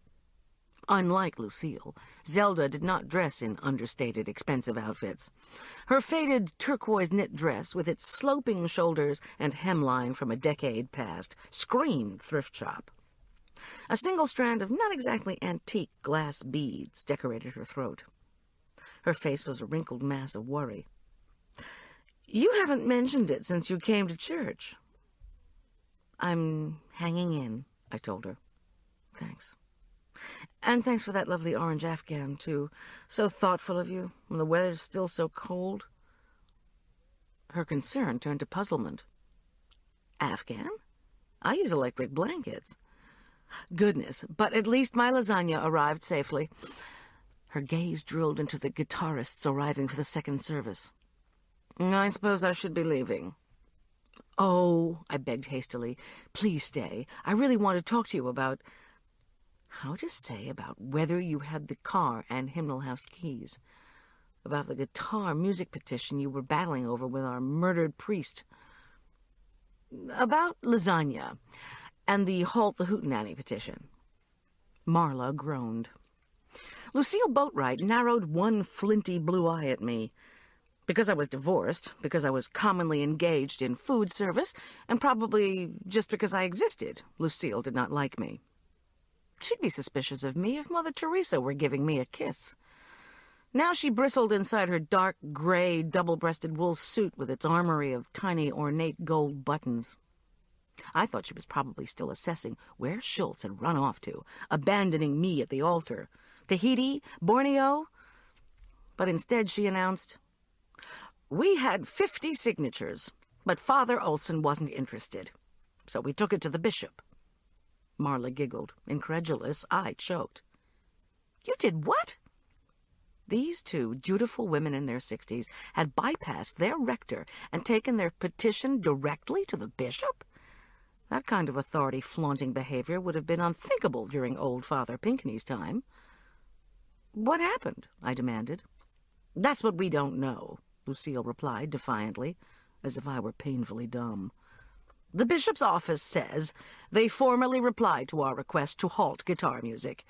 But, of course, we never heard from Olson on the matter. You know, that man would have misplaced his tax return. He probably never even filed. And now that he's dead, the IRS will come looking, and the church will have to pay." "Ah, Lucille," interjected Zelda sweetly, "you mustn't get yourself upset about the music again." Behind us, Bob Preston snorted. "Well," I said desperately, "why don't you stay and we can talk more about it after the next service?" Then I remembered that I had agreed to join Bob and Agatha for brunch, because I wanted to milk them for information. "Zelda, I'd really love to hear you play the organ again." "Ha!" cried Zelda. Her nostrils flared. She looked like a poodle refusing to eat what had been set before her. She gestured significantly at the musicians testing their tambourines. "There's no way I'm playing that blather they call music at the next service. I am a professional." Trying with a remarkable lack of success to suppress more laughter, Marla over-diligently smoothed down the pleats of the green and pink dress and announced, "I'll talk to you about lasagna, Goldie. When it comes to pasta, I am a professional. I just don't do cookies." I shot her an exasperated look and lightly touched Zelda's arm. "Please, wait. Was it someone from the Altar Guild who left the Afghan for me?" Zelda stared at me, her miserly mouth drawn into pinched folds. "Oh, poor Goldie, how should I know?" She patted my hand and turned to Lucille. "People think I know everything about this parish, and I'm always the last to know anything. Come along now, Lucille, we must get you back home to rest." Lucille pointed her dimpled chin in my direction. "Do they know what happened to your fiancé?" she demanded brusquely. Recalling her suspicious interrogation of first Arch and then Boyd, I pressed my lips together and shook my head. I said, "We're all hoping for good news." "I see." Lucille raised one pencil-thin white eyebrow. "Did they figure out that message she left? We've put it on the prayer chain, you know, that the police will be able to decipher it. We're going to discuss it at prayer group tomorrow." I turned venomously toward Marla, who shrank back in mock horror. Her plump, bejeweled fingers sheltered her face. Bob Preston guffawed. "You might as well have put it in the post." Trying to keep anger out of my voice, I asked Lucille what time the prayer group meeting was scheduled. This was one meeting I needed to attend, if for no other reason than to shut everyone up. But I hoped that I wouldn't need to, that they would find Tom before then. "Now, Goldie," warned Lucille, "you know we take our praying seriously." "So do I. And I was wondering, are we praying for anyone with the initials VM? Or does that stand for Virgin Mary or something? I mean, since you know what was in Tom's note, have you studied it?" "Virgin Mary? What in the world?" "Initials, then. Praying for anyone named VM?" Lucille huffed. "Except for Victor Mancuso, I don't know. Perhaps it would be good if you did come, dear. You could remind us to ask." She touched a row of silver curls, then seemed to have an inspiration. "Would you like to bring some lunch? Just for about 8 people. You're so good at that, and it'll help you get your mind off your other troubles. Fish for Lent, of course. Do you have any?" "Fish? No? Well," Lucille confided, "how about shrimp?" I said, "Oh, sure," in a sarcastic tone that was clearly lost on her before she breezed off with Zelda. Well, I'd certainly been busy. After the service, I was going out for brunch with the Prestons. Tomorrow I was making lunch for the entire prayer group. Nothing like food to quell anxiety. "Now, don't be mad at me," Marla began defensively. She kept her voice low. Bob Preston had moved off, but was nearby, buttonholing a fellow Kiwanian. "You never said the note was a secret." All right, I conceded. "Listen, I know how you can make it up to me." "But I didn't do anything." "You'll like this, I promise. It's your kind of thing. I need to know more about whether Father Olson was having an affair. Please, it's important." When Marla had finished registering astonishment and was muttering that she'd be delighted, I spotted Father Doug Ramsay out of the corner of my eye. Leaving Marla, I moved unobtrusively in the direction of our late rector's assistant, the purported ecclesiastical intelligence agent. "Need to chat, Father D?" Unfortunately, I startled him. His first tentative sip of hot coffee splashed down the front of his white Alban stole. "Oh, dear, I'm sorry," I said. His delicate triangular face was more rueful than his voice. "Don't worry about it," he said uncertainly. "I can sponge it out." Could we sponge out the stains in the kitchen and chat? There were some things I was wondering about, things the police had said to me about him and the bishop. Doug Ramsey did not immediately reply. His doleful brown eyes fearfully roamed the room. I followed his glance and saw Mitchell Hartley chatting reconcilably with Canon Montgomery, while Bob Preston regaled some newcomers. Agatha gave her mother-in-law Zelda a tentative hug as she departed, then stood uncomfortably next to her husband. She'd taken off the dour black coat and wore a light orange outfit the color of a creamsicle. I knew the Prestons' orientation was of the charismatic sort, and that coming early for the second service meant Bob would have more of a chance to draft folks into Bob projects. The narthex was nearly empty, and the service wasn't due to begin for 30 minutes. Still, Father Insensitive Ramsey seemed oddly nervous. Interesting. "Where do you want to talk?" he said under his breath. "In the kitchen," I whispered back. "No one will suspect. If we go outside, people will wonder what it is we're being secretive about." "Oh, Lord, that's not what I want," he said with a gulp. He ran his fingers through his black ringlets. I smiled at him. "If we go in the kitchen, people will think we're doing dishes. They'll avoid us like one of the plagues that struck Egypt." Without further ado, I strode purposefully into the church kitchen, which was empty. Doug Ramsey reluctantly followed. I silently offered a clean, wet sponge to him, and he dabbed at his alb. And then I got out the eggs, evaporated milk, oil, and pre-measured flour I'd brought, and said, "First of all, I'm wondering who has access to the set of keys to Hymnal House and the Episcopal Camp's vehicle." He scowled.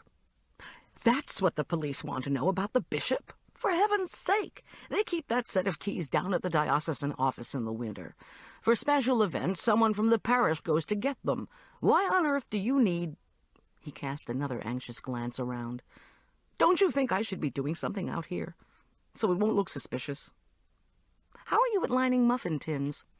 I thrust a box of paper cupcake liners at him and gestured at the muffin pans. Okay," I continued briskly. "Why do the police think you're the bishop's spy?" "Ah!" His face turned bright pink. For once, he wasn't able to think of some long set of words to justify and amplify his response. "Well, he began finally, as he opened the box and shook out a tower of pastel liners.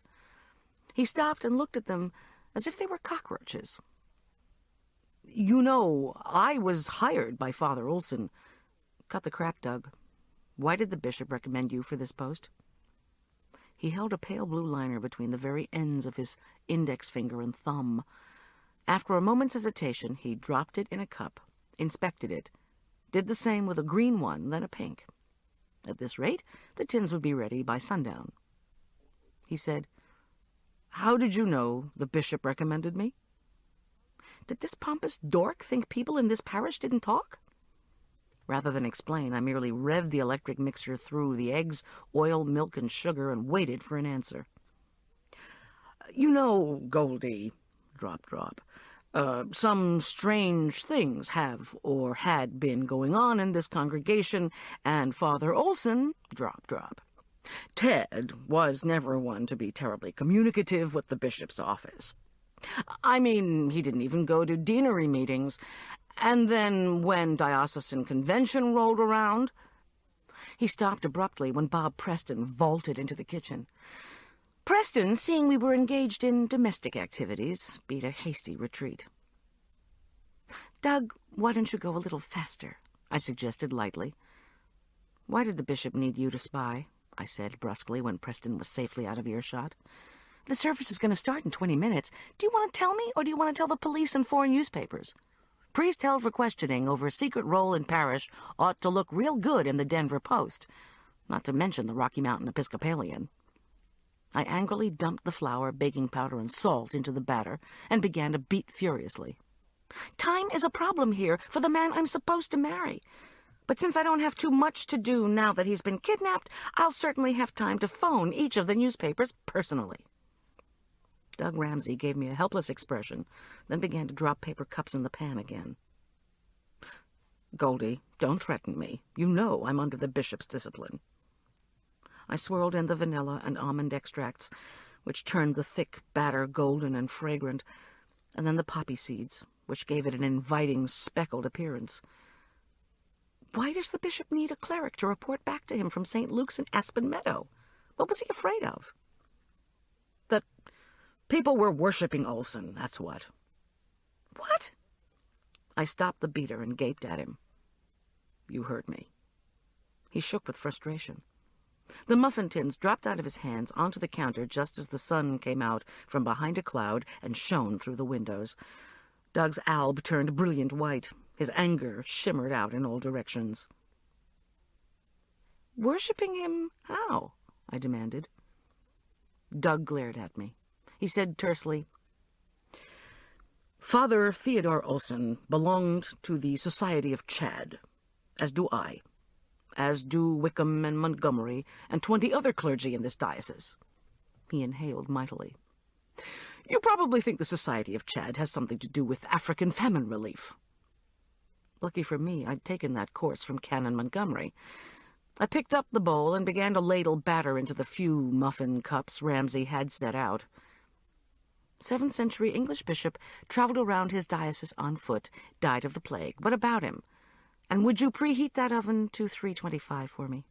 We are dedicated to preserving the apostolic tradition, just as Chad was, Father Doug replied huffily, twirling the oven dial. And this year, as our chosen study, we have been looking at miraculous healings, as they validate the sacraments, of course. You're losing me, Doug. I took up his abandoned task and started to put the paper liners into the rest of the muffin cups. Well, it's one thing to talk about Lourdes and Medjugorje, he said fiercely. On the other hand, quite a bit closer to home, a Sunday school teacher suddenly says she doesn't have any more back pain. Well, that could be because we replaced most of those antiquated chairs in the Sunday school rooms. That infant a month ago that was supposedly born blind? There are conflicting reports on whether his reflexes had even been tested when this healing allegation came up. Lourdes and Medjugorje? I prompted him. Yes, well, it's quite another thing to get some wild report that Olson lays hands on a terminally ill St. Luke's parishioner at Lutheran Hospital and 100% deadly myelocytic leukemia just disappears. I mean, please. But nobody really knows what happened to Roger Bampton, isn't that true? This doesn't really sound like the Episcopal Church, Doug. I scraped the last of the batter into a paper liner and set the pans into the oven. I looked at my watch. 9:45. I'd have to sneak back during the service to take the muffins out when they were done. Oh, tell me it doesn't sound like the Episcopal Church.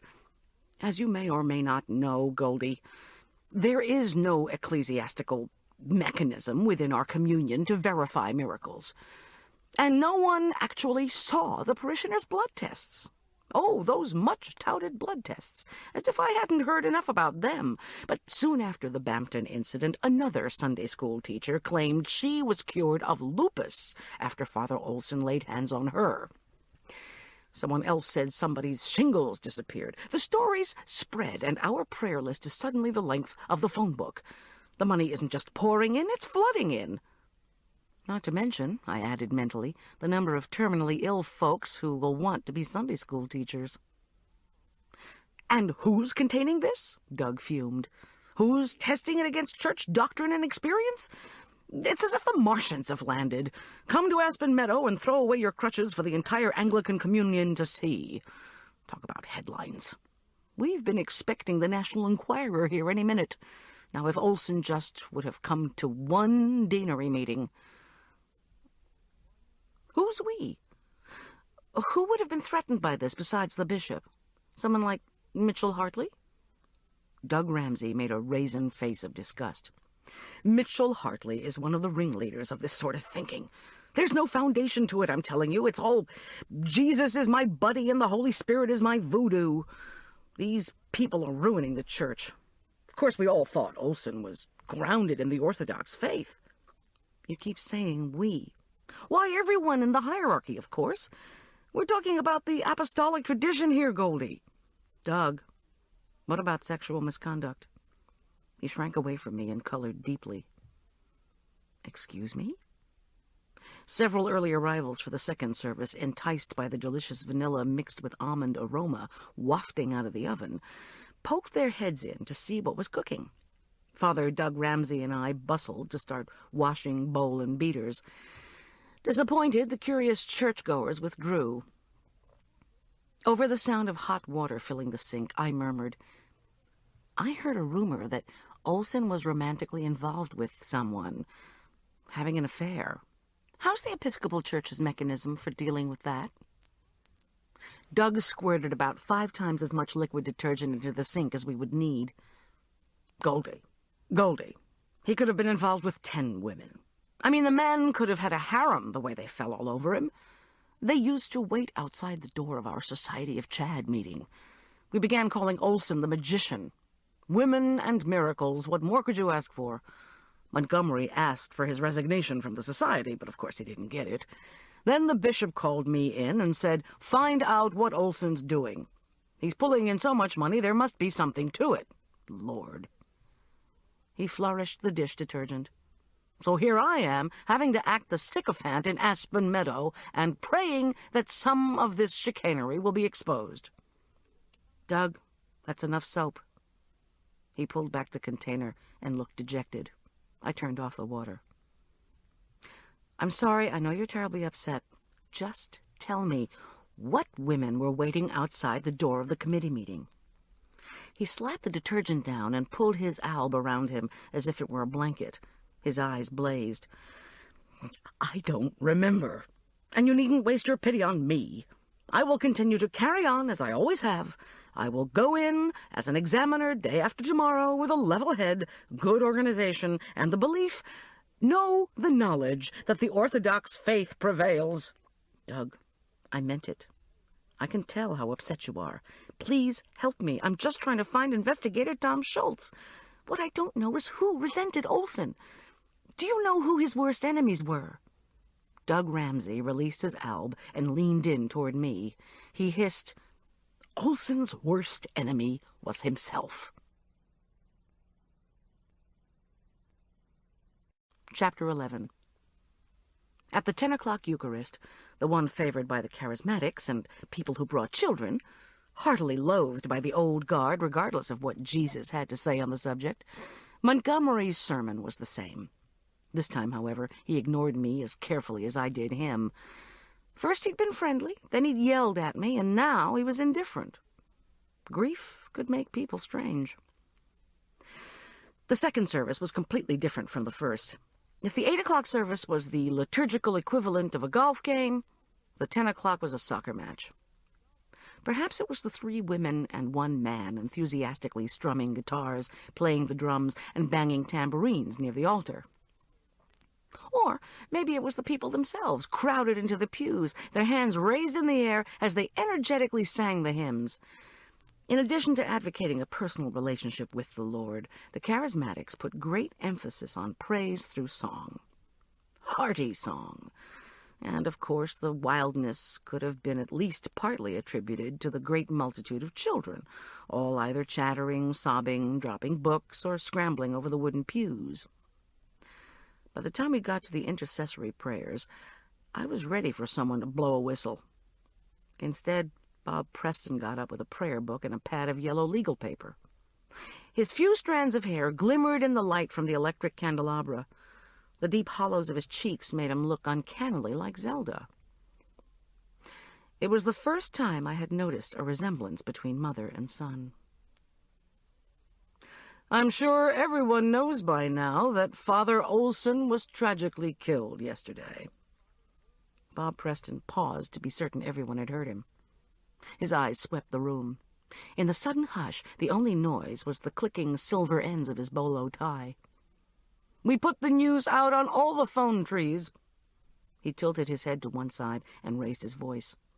The funeral will be Tuesday morning at 10. At the first service, This announcement had been accompanied by tiny, discreet sniffs.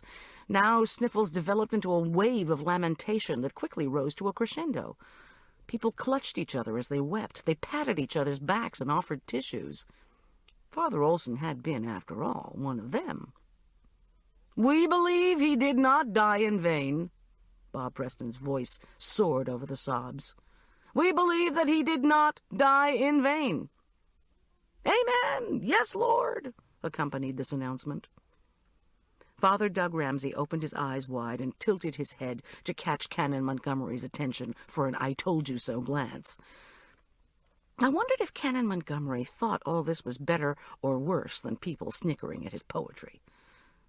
I perused the congregation from Mitchell Hartley. He sat in the pew across the nave from me, his red pompadour bobbing as he appeared to agree with Bob Preston. "Now, you know," Preston bellowed, "Father Olson would have wanted us to continue with the prayer list. We need to pray for Victor Mancuso.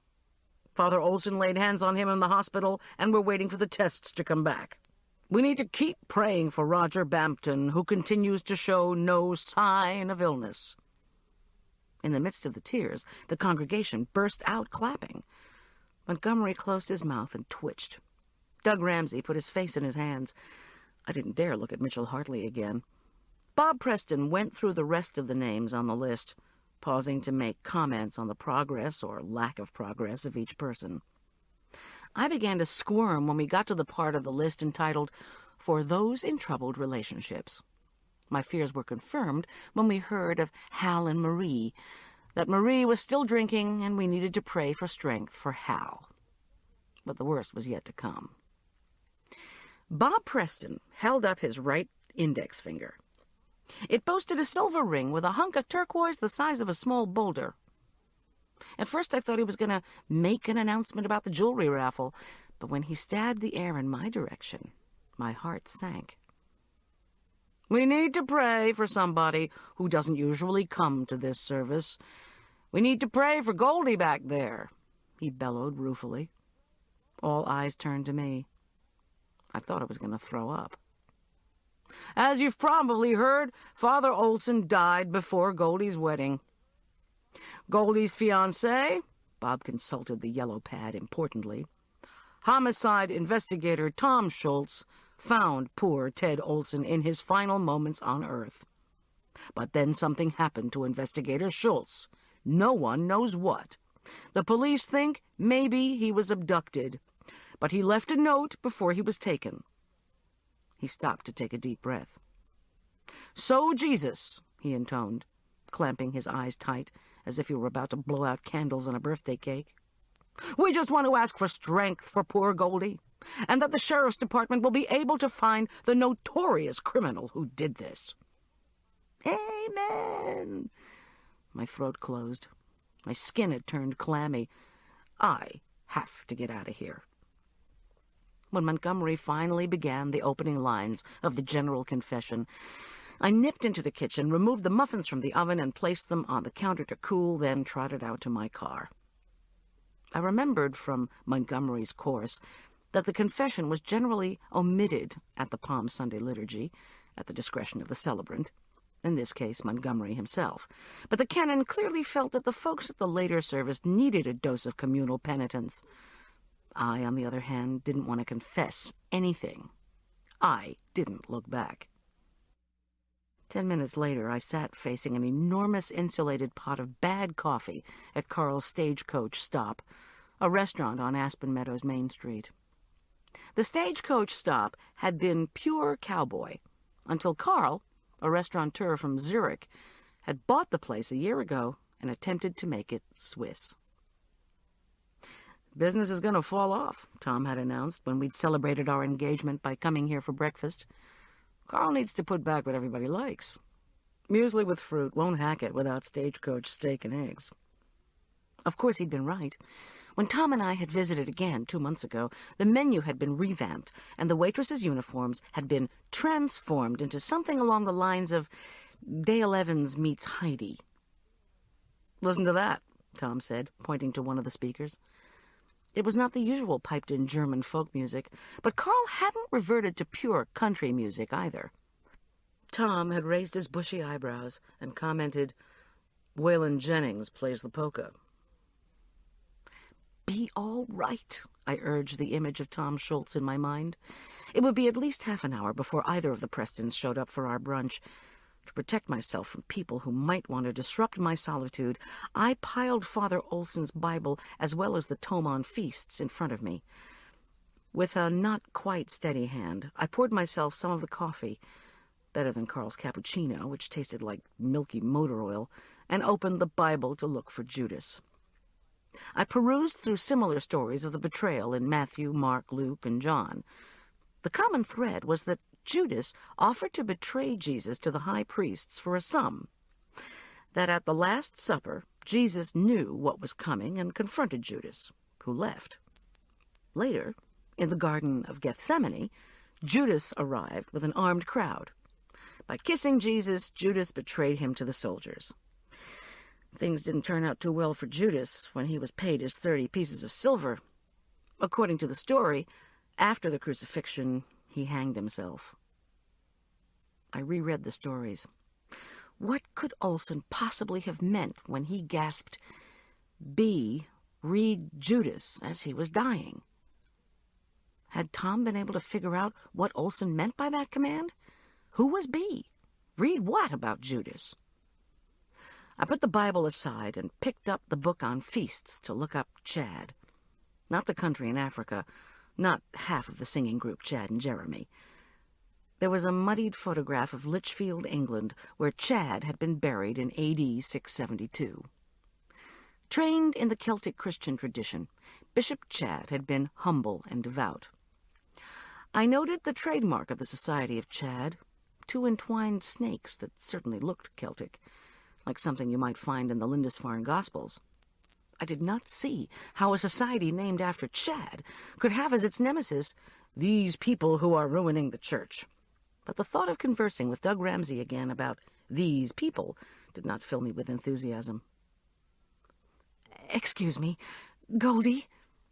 I looked up to see a gaunt-faced Agatha Preston hovering above me. Her apricot-colored sweater, skirt, and headband made her skin look jaundiced. Over a wide lace collar that was absurdly girlish, her only adornment was a long, expensive-looking double strand of jade beads. Her streaked hair was woven into 2 tight braids. "Yes, Agatha, hello." "Hello. Well, first of all, I want to apologize for that phone call yesterday." She looked around at the assortment of bikers, churchgoers, and yuppies in corduroys and added, "I was quite upset, and I just sort of fell apart." Her delicate fingers fumbled with her jade beads. "Bob couldn't come, or rather, he might arrive in a little bit. He had to stay at church to talk to the police about Hymnal House." She glanced down at the book in my hands. "I'm sorry, were you studying?" Without waiting for my reply, she looked around for a waitress. "I'm hungry. Aren't you?" She was making me nervous. "Sit down, Agatha." "Oh, sure." She pulled out her Swiss-style wooden chair with its heart-shaped back. A waitress wearing a ruffled blouse, skirt edged in fake leather fringe, and cowgirl boots thumped up. "I'm ready," I said crisply. Ever partial to European fare, I ordered muesli with yogurt and blueberry. Chapter 12. Bob Preston peered down at our plates, then glanced around the restaurant.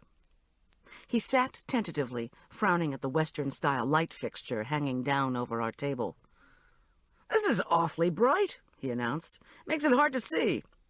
He proceeded to start unscrewing the bulb. Unfortunately, it was too hot.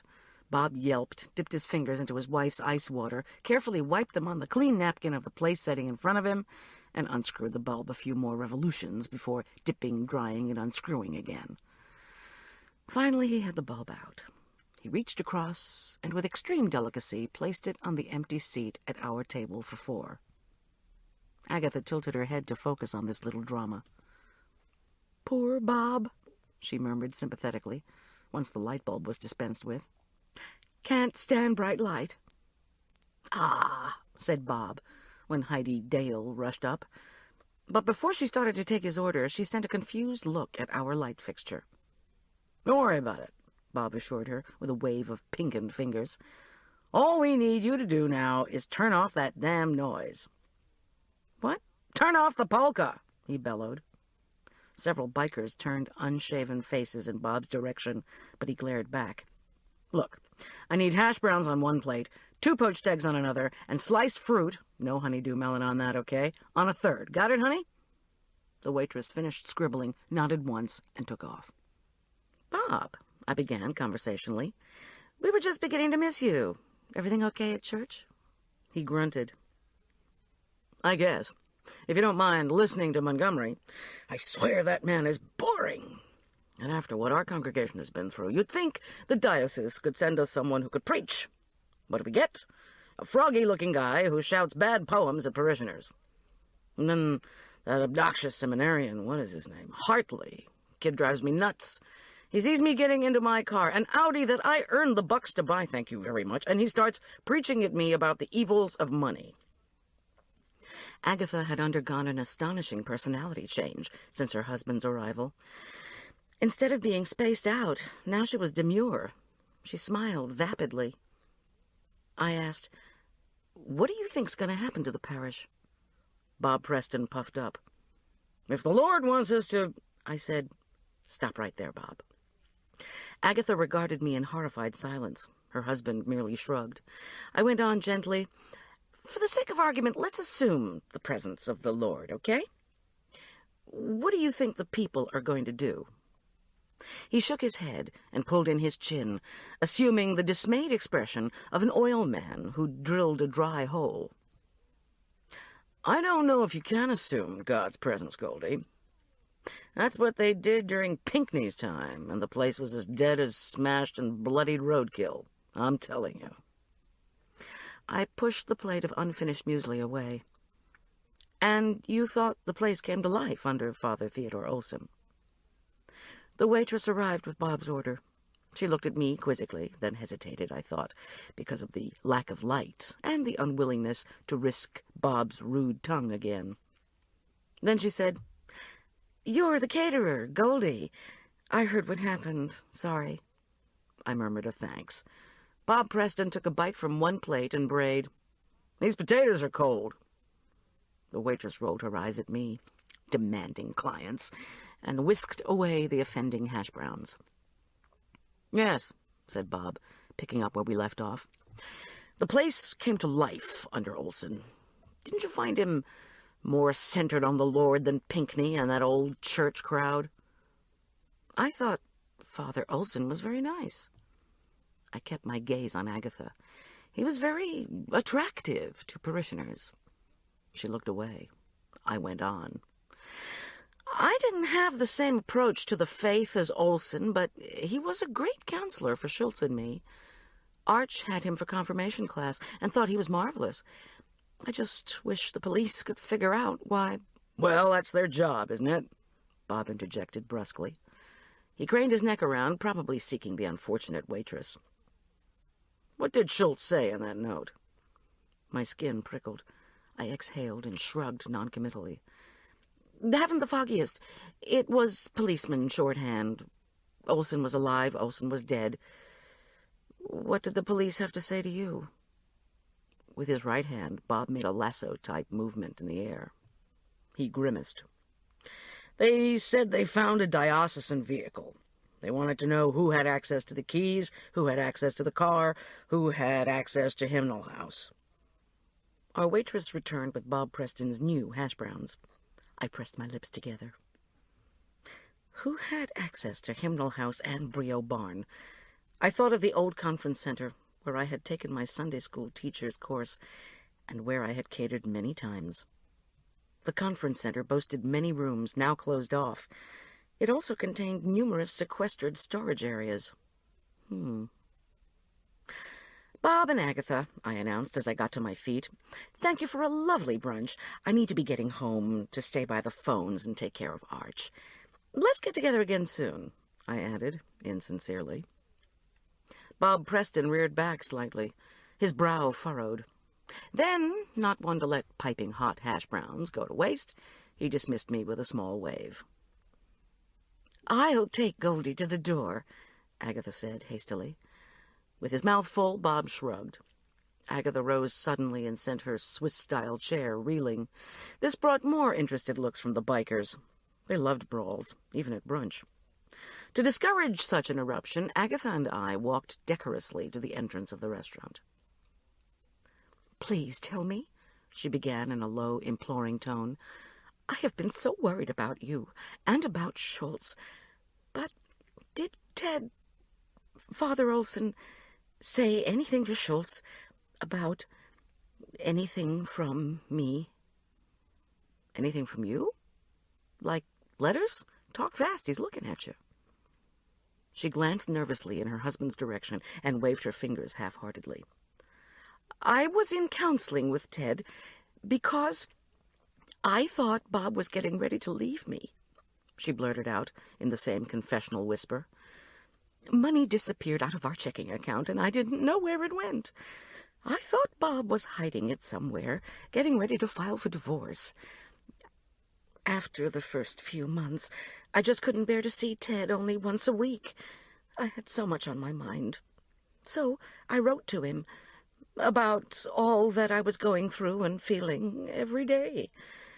And I cashed in a whole life policy that my father had given me and stashed the money.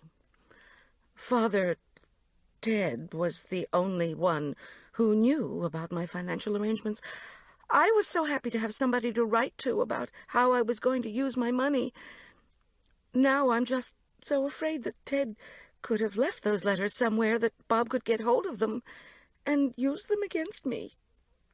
Her eyes brimmed with tears. "Are you in love with Ted?" "What difference does it make?" she hissed. She dashed at her eyes, shook her braids, and sniffed. "Did he say something about the letters or not?" We both looked at Bob, who was pointing to his poached egg plate and once again giving the waitress elaborate instructions. "Agatha, just tell me," I urged, "about Ted, and if your husband knew." She stepped to one side of a cuckoo clock and Swiss flag display. Her face was ashen. "Why? Why do you want to know?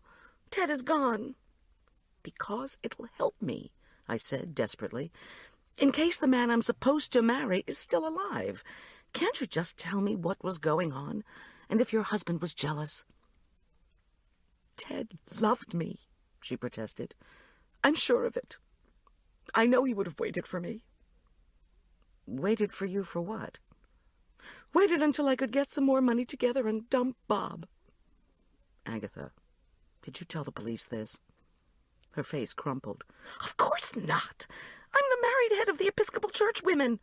Our rector was single. What am I supposed to say? I was in love with our priest, and I've been squirreling away cash for the last 5 years. Please don't tell my husband." "Where is the money?" "I'm not going to tell you. It's no one's business but mine." Fury bubbled through her voice. "You were at Olson's house when your mother-in-law, Zelda, came out that day about the music, weren't you?" She choked and smoothed the skirt of her apricot suit. "Help me," she pleaded. "Help me find my letters and I'll tell you." Her plight touched me. "I'll do what I can." She whispered, "When Zelda came out, I was hiding in the bathroom." Abruptly, she turned and scampered back to the table where her husband sat, abusing the waitress. I zipped the van 2 blocks down Main Street, turned left at my street, and gunned the engine up the hill. I whizzed past the lot where the skeleton of the Habitat for Humanity house stood, abandoned for the weekend. I was sorely tempted to drive the extra 5 minutes it would take to go directly to the Aspen Meadow Conference Center, but I decided I needed some tools, just in case. As soon as I was in the house, I called for Arch, who came bounding down the staircase. "Gosh, Mom, what took you so long?" He was still wearing the sweatsuit he'd put on yesterday after my wedding that wasn't. He pushed his glasses up his nose and looked behind me in the direction of the front door. No Tom Schultz. "What's going on? Was that Investigator Boyd at the door this morning? I saw the police car out my window, but figured you'd have told me if they'd found him." His young face was tight with anxiety.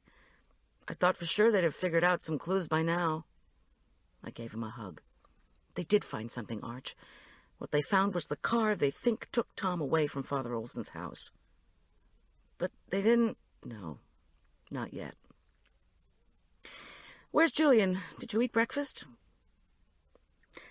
He's at the grocery store. He says someone actually did send over tuna noodle casserole, so he's out buying ingredients for a Mexican pizza he's going to make tonight.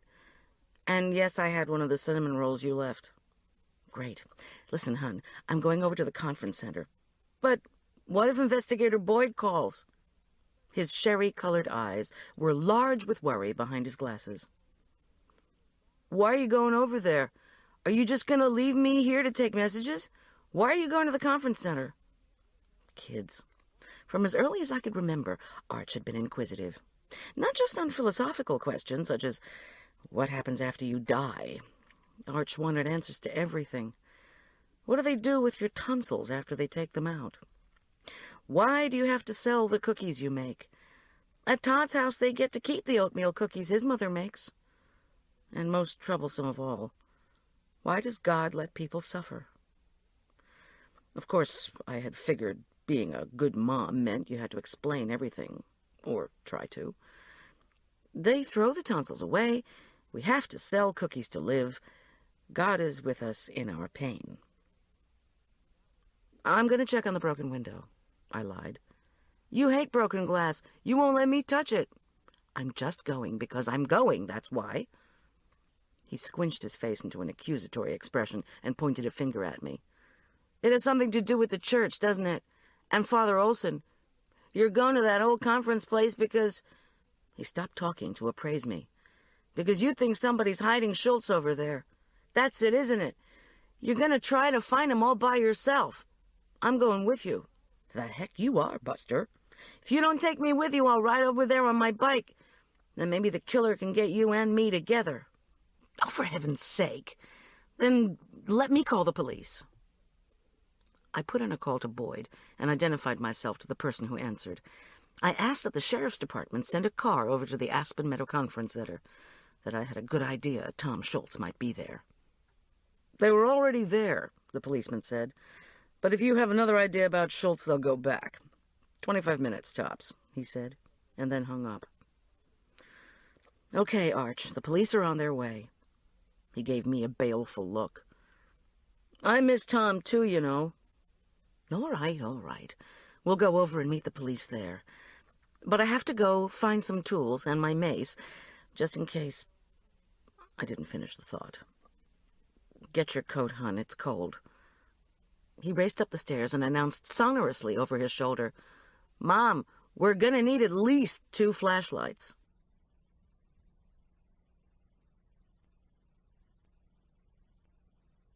Chapter 13. Within minutes, my van was winding up Meadow Drive toward Hymnal House. The air was unusually chilly for an early Colorado afternoon in April, and a bleak sky threatened snow.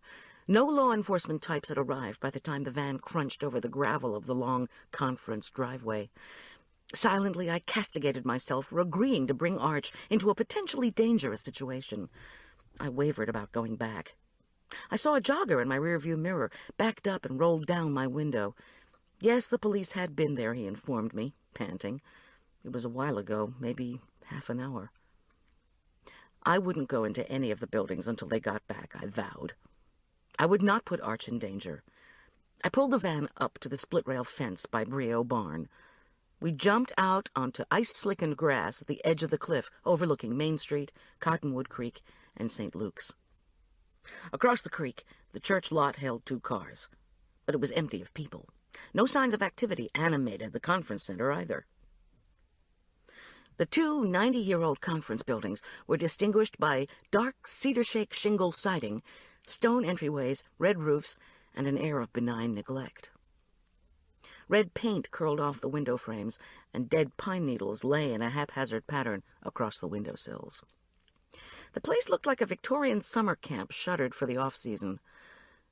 Up the hill from us, next to Hymnal House, stood the old garage. It was a 1-story edifice, originally built to accommodate 3 horse-drawn carriages. Now its door yawned widely. Arch and I walked up slowly. The notion of Tom being hidden somewhere in the center was an idea I found alternately brilliant and inane. I glanced around the empty conference garage with its ancient hedge clippers and rusted engines, its workbench cluttered with tools and leaning towers of snow tires. Had Tom been in here? The dusty surfaces revealed no signs of human presence. "When do you think the sheriff's office will get here?" Arch asked impatiently when we returned to the van and I slid open its side door. "Any minute," I assured him, with more confidence than I felt. "Forgot to tell you," Arch said as he snapped the buttons on the flashlights to test the batteries. "A guy named Canon Montgomery called. Wanted to apologize for his little outburst, he said. Wants to get together with you before the exams." "What outburst? What exams?" So Canon Montgomery had called.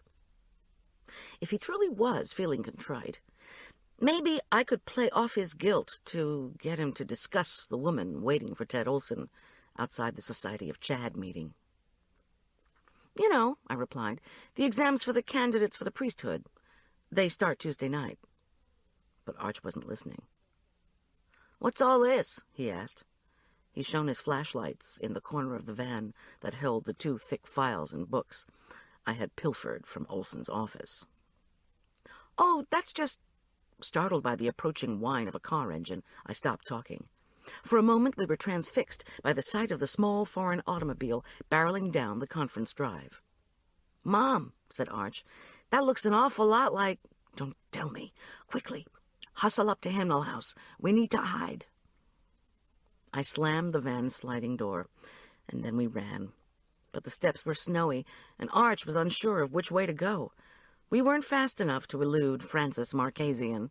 The Mountain Journal's investigative reporter lunged out of her Fiat, hoisted up her voluminous bag, and bounded up the stone steps to Hemnall House in hot pursuit.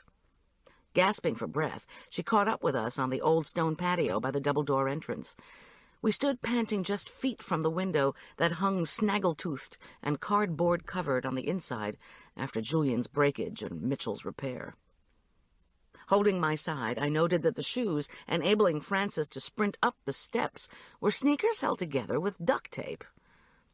Above these hung her oversized black trench coat that was either a journalistic affectation or the only piece of outerwear available at the same garage sale where she'd unearthed the sneakers. The recession had obviously left its mark on Aspen Meadow. She dropped the big handbag on the flagstones and sent her dark, stringy hair shaking wildly as she pounded her chest and coughed hard. "Gee, Goldie, where are you going so fast? You're going to give me a heart attack." As if to remedy this situation, Frances leaned against a pile of metal deck chairs on the stone patio, leaned down to retrieve the bag, and groped inside. After a moment's search, she pulled out a pack of cigarettes and book of matches. She took out a smoke and looked us over. "What you doing with the flashlights? Looking for something?" "We're going in to find some pans of mine," I said laconically. "I know by order of the Aspen Meadow Fire Department that there's no smoking within 10 feet of any of the conference buildings." "That's too bad," said Frances. She lit the cigarette and inhaled greedily. With the hand holding the cigarette, she pulled a curtain of her hair off her face so she could see what she was doing. With the other hand, she brushed snow off one of the deck chairs, a rusted green contraption that looked as if it had been salvaged from the Titanic. Blowing smoke out in a thin stream, she dragged the chair over to the short stone wall that edged the deck. 50 feet below, cars passed along Main Street. Without giving the view even a cursory glance, she plopped on the wet chair and put her feet up on the wall. "If I don't sit close to the building for a smoke, then I won't be able to tell you what I've learned about your parish." Arch raised one thin straw-brown eyebrow above the frame of his glasses. I cursed inwardly, but the flesh is weak. I brushed snow and ice off 2 more chairs. "Is this something Arch can hear?" I demanded, as I scraped our chairs across the flagstones to the wall. "You don't need to protect me, Mom," my son said grittily. "I am a week away from being 13, in case you forgot." Frances waved this off and carefully balanced her cigarette on the edge of the stone wall before again reaching down into her bag. She brought out a Jolt Cola, shook it lightly, then popped the top and sucked fizz. Arch watched in open-mouthed awe. He said, "That is so cool." Francis retrieved the smoke and smiled beatifically. "What, the drink or the cigarette?" "The pop. I'm not allowed to have that stuff. Triple the caffeine of regular cola, are you kidding? Man, you must be cruising." Excuse me," I interjected mildly. "What happened to your Diet Pepsi and Vivarin?" "That's only for morning."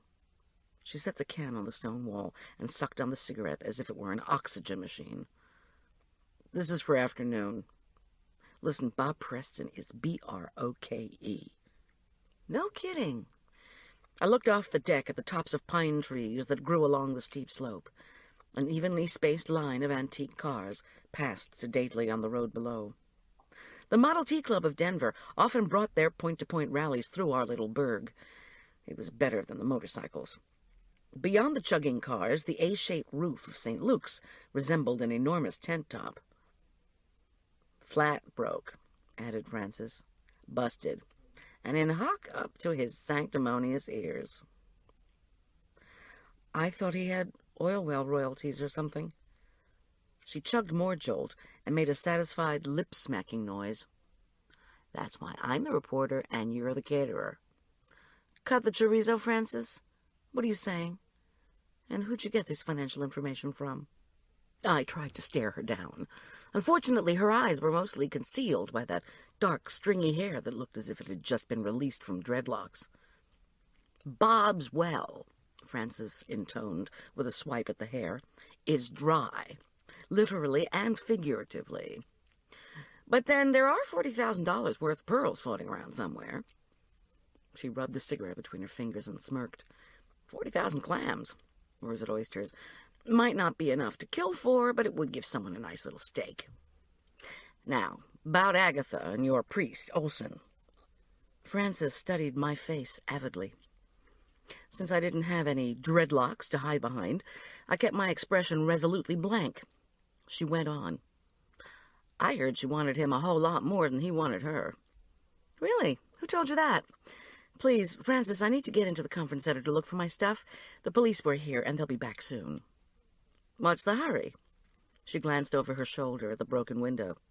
"What'd you leave over here, pans? They're probably stolen by now, if anybody would think to look up here." If anybody would think to look up here. This woman was driving me crazy. I shrugged. If I let her know I was waiting for the police and we could look for Tom Schultz, I'd never get rid of her. Francis chugged more jolt. "How are you feeling about the kidnapping of your fiancé?" "One more personal question, and I'm driving home." "Okay, try this. Think your bishop would have put up with a priest having an affair?" My parish, my priest, my bishop. Pretty soon she'd have me owning the Anglican Church worldwide. "No, Francis, of course I don't." All across the country, female parishioners had been suing dioceses, claiming psychological damage when their priests were their lovers. All it took was a few $1,000,000 lost when the women won their suits for the church to take notice. I said, "You think we're looking at a lawsuit? Or that we were?" She blew smoke rings to Arch's rapt admiration. "I think we might have been looking at blackmail." Arch raised his eyebrows dramatically. "Blackmail from whom?" I demanded. "From Agatha Preston? And where would Olson figure in that? Say the priest is having a little illicit tickle between the sheets, or he's scared people will think he is." Arch's brow wrinkled, and I could imagine his mind working. "Who's getting tickled?" Francis continued. "Don't you think that Bob Preston could use this knowledge to blackmail Olson? Maybe to find out where those pearls were? And then shoot him? Why not just sue and recover a couple mil?" Francis inhaled noisily and warmed to her subject. "Say the priest refuses to give him information he wants, about his wife or the pearls or something. Or," she added pensively, "maybe the canon theologian, Montgomery, has a little heart-to-heart with his beloved former student, Olson. The heart-to-heart turns loud, and a bunch of folks at the diocesan center overhear them yelling." She paused. "Maybe the diocese is saying to Olson, 'Give up fair Agatha, or else.' Or else they'll kill him?" She held out her arms and shrugged dramatically. The big trench coat collapsed like a nose-diving black kite. "Look, Goldie, I'm just trying to put this together. That's all I want to do," she whined with unconvincing naivete. "There's one more thing. You know the Habitat house they're building over by you?" I nodded. "There's a flap among the neighbors, in case you weren't aware. They've just gotten the project red flagged. They say it violates the neighborhood covenants because it's too small. The neighbors enlisted Olson to be their go-between with the Habitat board, where Bob Preston is a big old striped bass in a teensy-weensy pond. Know anything about that? There's going to be an article in the paper this week." I said no and wondered if Arch was following all this. To my dismay, he was staring open-mouthed at Francis Marchesian. I wasn't sure, but I thought I saw awe in his eyes. She gave me a skeptical look before lighting another cigarette with the glowing end of the one she'd been working on. "So what do you think was going on between the head of the Episcopal Church women and your priest?" The first cigarette landed at her feet. "Gee, Francis, guess you'll have to ask the head of the Episcopal Church women that one." I crushed the cigarette stub under my heel and stood up as an act of dismissal. Francis took a deep drag, looked across the street at the roof of St. Luke's, and blew smoke. "What do you know about Roger Bampton?" she asked. "Nothing that isn't common knowledge in town. How much of it is true is another question. Do you believe his healing was a miracle? Do you?" She shoved herself to her sneakered feet, sighed, and heaved the bag over her shoulder. "The only thing I believe in is in the power of the press. That's where the truth is, for me, anyway." She gave me a good-natured handshake and half-smile around the drooping cigarette.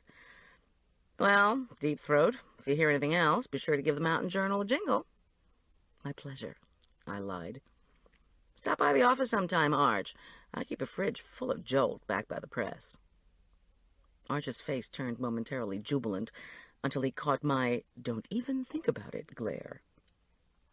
When Francis had hopped back down Hymnal House's stone steps and roared away in the smoke-spewing Fiat, Arch and I picked up our flashlights to go back to the driveway and wait. When we got near the entrance to Brio Barn, we heard something. Something like a drawer or a door being closed hard, or a metal chair sliding across the floor. Arch shot me a look. "What was that?" "Honey, I don't know." "We have to go in, Mom." "Forget it." Despite my words, I eyed the barn door. "It could be him. He could be trying to get out. Mom, are you listening to me? He might be trying to signal somebody. But maybe he's about to pass out, and anyway, check it out." He gestured widely to the houses near the conference center, the row of old cars puffing through Aspen Meadow. "This is like a neighborhood. Nobody's going to bother us in the middle of the day in a neighborhood. But if you say we can't, then he'll probably be unconscious by the time the police get here, and we won't find him until—" He stopped talking again as the scraping sound again reached our ears. "Okay, look." My voice quavered. Arch already was walking down the old stone steps to the barn. "Don't call out to see if anybody's there until we get inside and have a look, say, on the stage, underneath the stage, in the storage areas, and so on. Do you want the mace?" Arch's voice said firmly, "Okay. I don't know where anything is in this place. I've catered here enough to know the ins and outs. Just follow me." I spoke with more confidence than I felt. The padlock chaining the barn doors was unhinged. I didn't stop to wonder why as I threaded the rusty metal loops over and up to free the door handles. We swung the creaking doors open to the cave-like, shadowy space and were immediately greeted by a current of icy, dank air.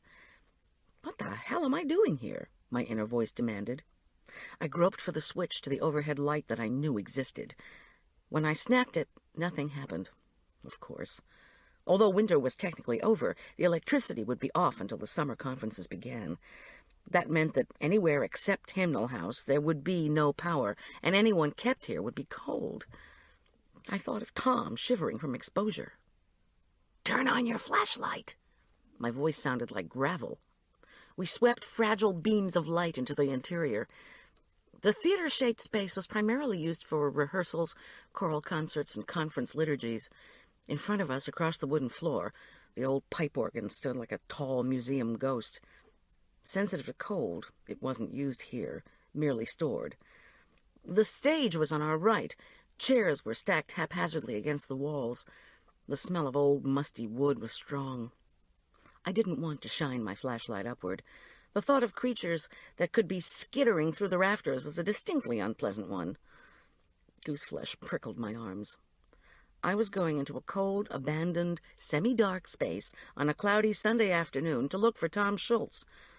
I didn't know which was worse, the ear-ringing fear, or that recurring thought that I must be losing my mind. Actually, what was worse was the fear that Tom might indeed be worse than unconscious. "You do remember my birthday is this coming Sunday," Arch said in a low voice. Leave it to a kid to bring up a birthday. Discussing something completely unrelated might relieve anxiety, after all. And where were the police? "Yes," I said, as I moved tentatively into the room. My voice came out too loud and echoed along with my footsteps. "It doesn't usually fall on Easter, but it does this year." "I think when I grow up," said Arch courageously, as he parted from me and walked in the direction of the stage, "I'm going to be the kind of guy who does people's taxes. 4 days after tax day every year is my birthday. Then I'll always be able to have a big celebration, even though I'm grown up." He hesitated, then hissed, "Shouldn't we be calling his name anyway? Since it doesn't look as if anybody's here. If he's in a storage area, maybe he could make noise." Good idea. "Tom?" I called weakly. My voice echoed from the cold wooden walls. "Tom?" Nothing.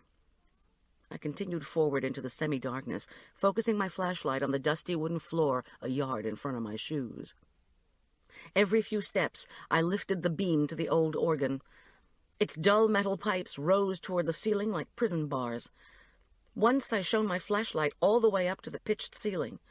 Hanging from the barn beams were not bats, but dusty, embroidered banners from parishes whose organists had attended the music conference for many years. From the teas I'd catered in this space, I knew there was a closet behind the organ that served as storage for music and educational materials. This closet was opened for the July and August conferences of choir directors and Sunday school teachers. After I checked it, we could go underneath the stage to check the dank stone basement that was used to store old church files. Neither sounded like much fun. "Mom?" The beam of Arch's flashlight shone weakly in my direction. "Over here. You were talking about what kind of party you were going to have when you grow up." "Okay. I'm moving up onto the stage." The beam of his flashlight disappeared. "Are you worried you won't have a party this year?" I asked, slightly louder. "Sometimes I think I'm too old for that kind of stuff." His voice was muffled. From his shaded, moving light, I knew that he was checking behind one of the stage's heavy velvet curtains. "I would like a cake, though," he announced when he emerged. His small voice echoed. "Maybe a little family party? Are there dressing rooms or anything back here? Any place where Tom could be? Maybe he's gagged." I stopped walking. "Flash your light along the wall." He did, and revealed nothing but dusty paneling. With false cheer, I said, "What do you want for birthday presents?" His voice was both earnest and fierce. "Tom Schultz back, Mom. What do you think? Did you look behind the organ?" "I'm about to." I swallowed, ignoring the pounding in my ears, and walked briskly to the organ. Going behind a large instrument, into a dark space where who knows what could be lurking, was intimidating. The keys and the pipes were covered with cobwebs. I'd been bitten once by a poisonous spider. It wasn't fun. I shuddered and came around behind the pipes. A pile of chairs stood in front of the closet door. I put my shoulder to the middle of the stack and strained hard to push it out of the way. The chairs didn't budge. I took a deep breath and tried again. They made an unearthly scraping noise. They also moved an inch. "Gosh, Mom!" came Arch's horrified cry. "What are you doing?" I put my shoulder against the chair pile and shoved. If Tom Schultz was in this closet, whoever had put him in there was extremely strong. I pushed again, then stopped to rest. I pulled the bench around to use as a lever. I groaned and heaved my weight into it. After a moment, the bench and the pile of chairs scraped in an arc away from the door. The thought of Tom trapped in the closet gave me the strength to pick up the organ bench and smash the doorknob. Both disintegrated in the process. By the time Arch and I finished with this place, they'd need a federal grant for renovation. I grabbed the flashlight with one hand, stuck the fingers of my other hand through the hole made by the missing doorknob, and yanked the door outward. I took a deep breath of dusty air and flashed the light into the windowless closet space. Lining the walls were floor-to-ceiling shelves, spilling over with yellowed papers and booklets. The smell of mold was dreadful. Except for dust devils and intricate spider webs lining the corners, the room was empty. Disappointment congealed heavily in my chest. "I want to tell you what kind of cake I want," said Arch's distant voice. I came out of the closet in time to see his flashlight shining, huge and scarlet, in back of the stage right curtain. "What?" I directed my beam up on the stage, just as Arch's shape emerged from behind the curtain. His footsteps echoed across the wood. "Peppermint!" His light wobbled against the ceiling. "Ah!" A loud cracking noise, like wood breaking, made me momentarily lose the grip on my beam. I refocused it shakily on the area where Arch was, or had been. The stage floor was collapsing beneath him. "Help!" my son shouted. "Oh, Lord, help us!" came the cry of a woman from the floor below. Chapter 14. My body felt impossibly cumbersome as it clattered over to the stage. I jumped up 3 steps, tripped, then crab-crawled to the place where the boards had given way. Arch had fallen through. I knew he was alive because I could hear his surprised voice, half talking, half crying. I directed my light downward and peered through the hole of jagged boards to a whitewashed stone room lined with gray file cabinets. Arch was struggling, a knot of dark sweatsuit and long legs, on top of Lucille Boatwright, a wide and clumsy apparition in expensive-looking dark slacks and matching sweater. She was moaning, and her outfit was being ruined by the rolling action she was making on the dusty floor. I speculated wildly. Was Arch's back broken? Would the phone up at Hindle House be connected? Would Mountain Rescue be willing to send an ambulance for Lucille Boatwright 2 days in a row? "Arch, are you okay? I'm up here. Are you hurt? Don't move if you feel anything's broken." "I hate this place, Mom," he shrieked. Sweat prickled coldly over my body at the relief of hearing him respond. "This whole place is just so old." Poor kid. He was embarrassed and trying to cover it up with anger. Making a huge effort, he untangled himself from Lucille. Recriminating questions crowded my brain. Hadn't Lucille heard us in the barn? Why didn't she let us know she was down in the file room? Would the neighbors come running when they heard the commotion? As I stared helplessly from above, my eyes gradually adjusted to the fact that there was more light in the basement than there was in the barn. A fuzzed stripe of dim grayness from the cloudy afternoon sky filtered in through the small basement room door that Lucille had left open. On the table was a tin-colored, battery-operated camping lamp that looked too new and expensive to belong to the conference center. It cast a metallic glow over the once white masonry walls and the crowded row of file cabinets. With his knees drawn up, Arch leaned against one of the cabinets and vigorously rubbed his shins. One of the drawers in the adjoining cabinet was open. Next to it, a small stack of drab-colored files lay in a neat pile on a massive oak table. Groaning, Lucille rolled over on her side.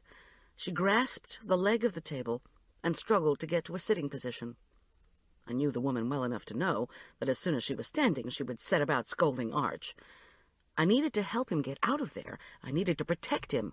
I scrambled off the stage and out the barn doors. Slipping on wet pine needles, I skidded down the small slope to the basement and through the door of the storage room. The two were still seated on the filthy floor. Both looked dazed.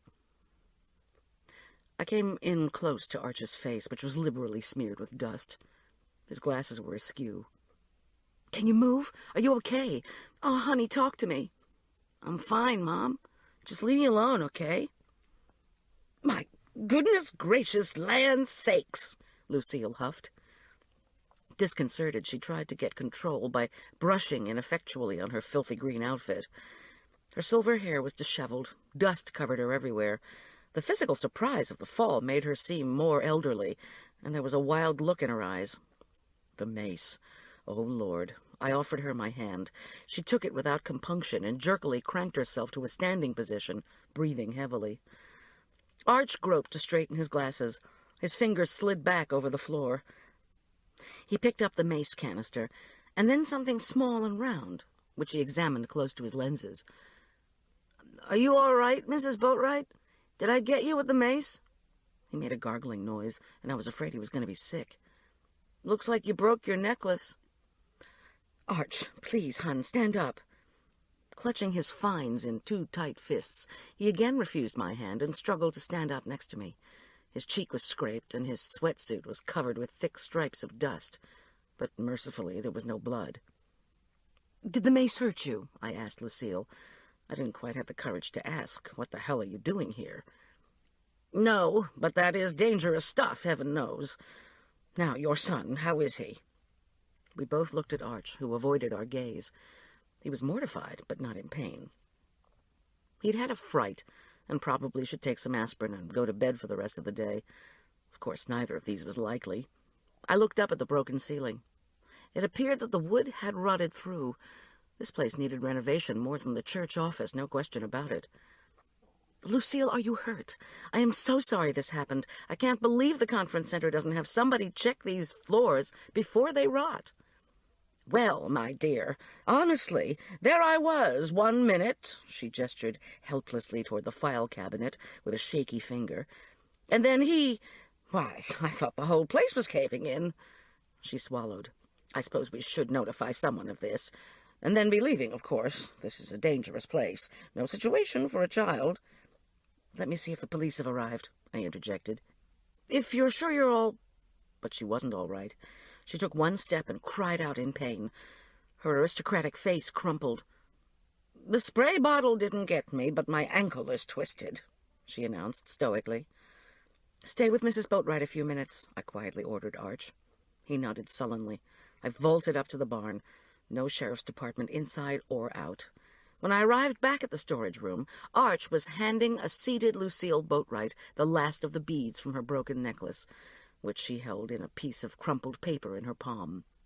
She awkwardly folded the paper and put it into her purse, next to the neat pile of folders in her lap. In my absence, she had managed to smooth her hair and her clothing. Because of her injured ankle, I felt obligated to suggest that I drive her home in the van before finishing what I'd come for. She insisted that we all go back to her house to get cleaned up. I told her I had to stay at the conference center to do some looking around. "For what?" Lucille demanded in her customary regal manner. "There's nothing here." She gave me a look that said, "I am always right and am seldom disobeyed." I glanced at the files in her lap. A faint pink wash of color climbed her cheeks. "I'll tell you all about the church's filing problems when we get back to my house," she said in crisp defense. "But my ankle is turned. I can drive my car. I simply cannot walk to it. I need to be brought to it." She pressed her lips together and with rusty effort added, "Please." At that moment, Investigator Boyd stuck his head through the door of the storage room. His eyes took in the broken ceiling, the mess on the floor, and our forlorn trio. He swore under his breath. "What is going on here? You three all right?" He seemed satisfied by the simultaneous cacophony of assurances he got from us. "We're going through the conference center," said Boyd. He wagged a finger at me. "We got permission. That's we, not you, got it?" "Aye, aye," I said agreeably. "Lucille, please give Arch and me a few moments to make space for you in the van." Disheartened, Arch packed flashlights into the back of the van, while I tried to start the engine. "Arch, you realize the noises we heard probably came from Mrs. Boatwright opening the file cabinets, don't you?" Yeah. He paused. "You never did tell me what all this stuff was back here," he said with a sulk in his voice. There was the sound of rustling papers. "Gosh, Mom, Don't these files belong to Father Olson or the church or something? You ever heard of thou shalt not steal? Chill out, Buster. The engine refused to turn over. I turned the key again and pumped the gas. Officer Boyd told me to look through anything that would help figure out that note, and this is all I have.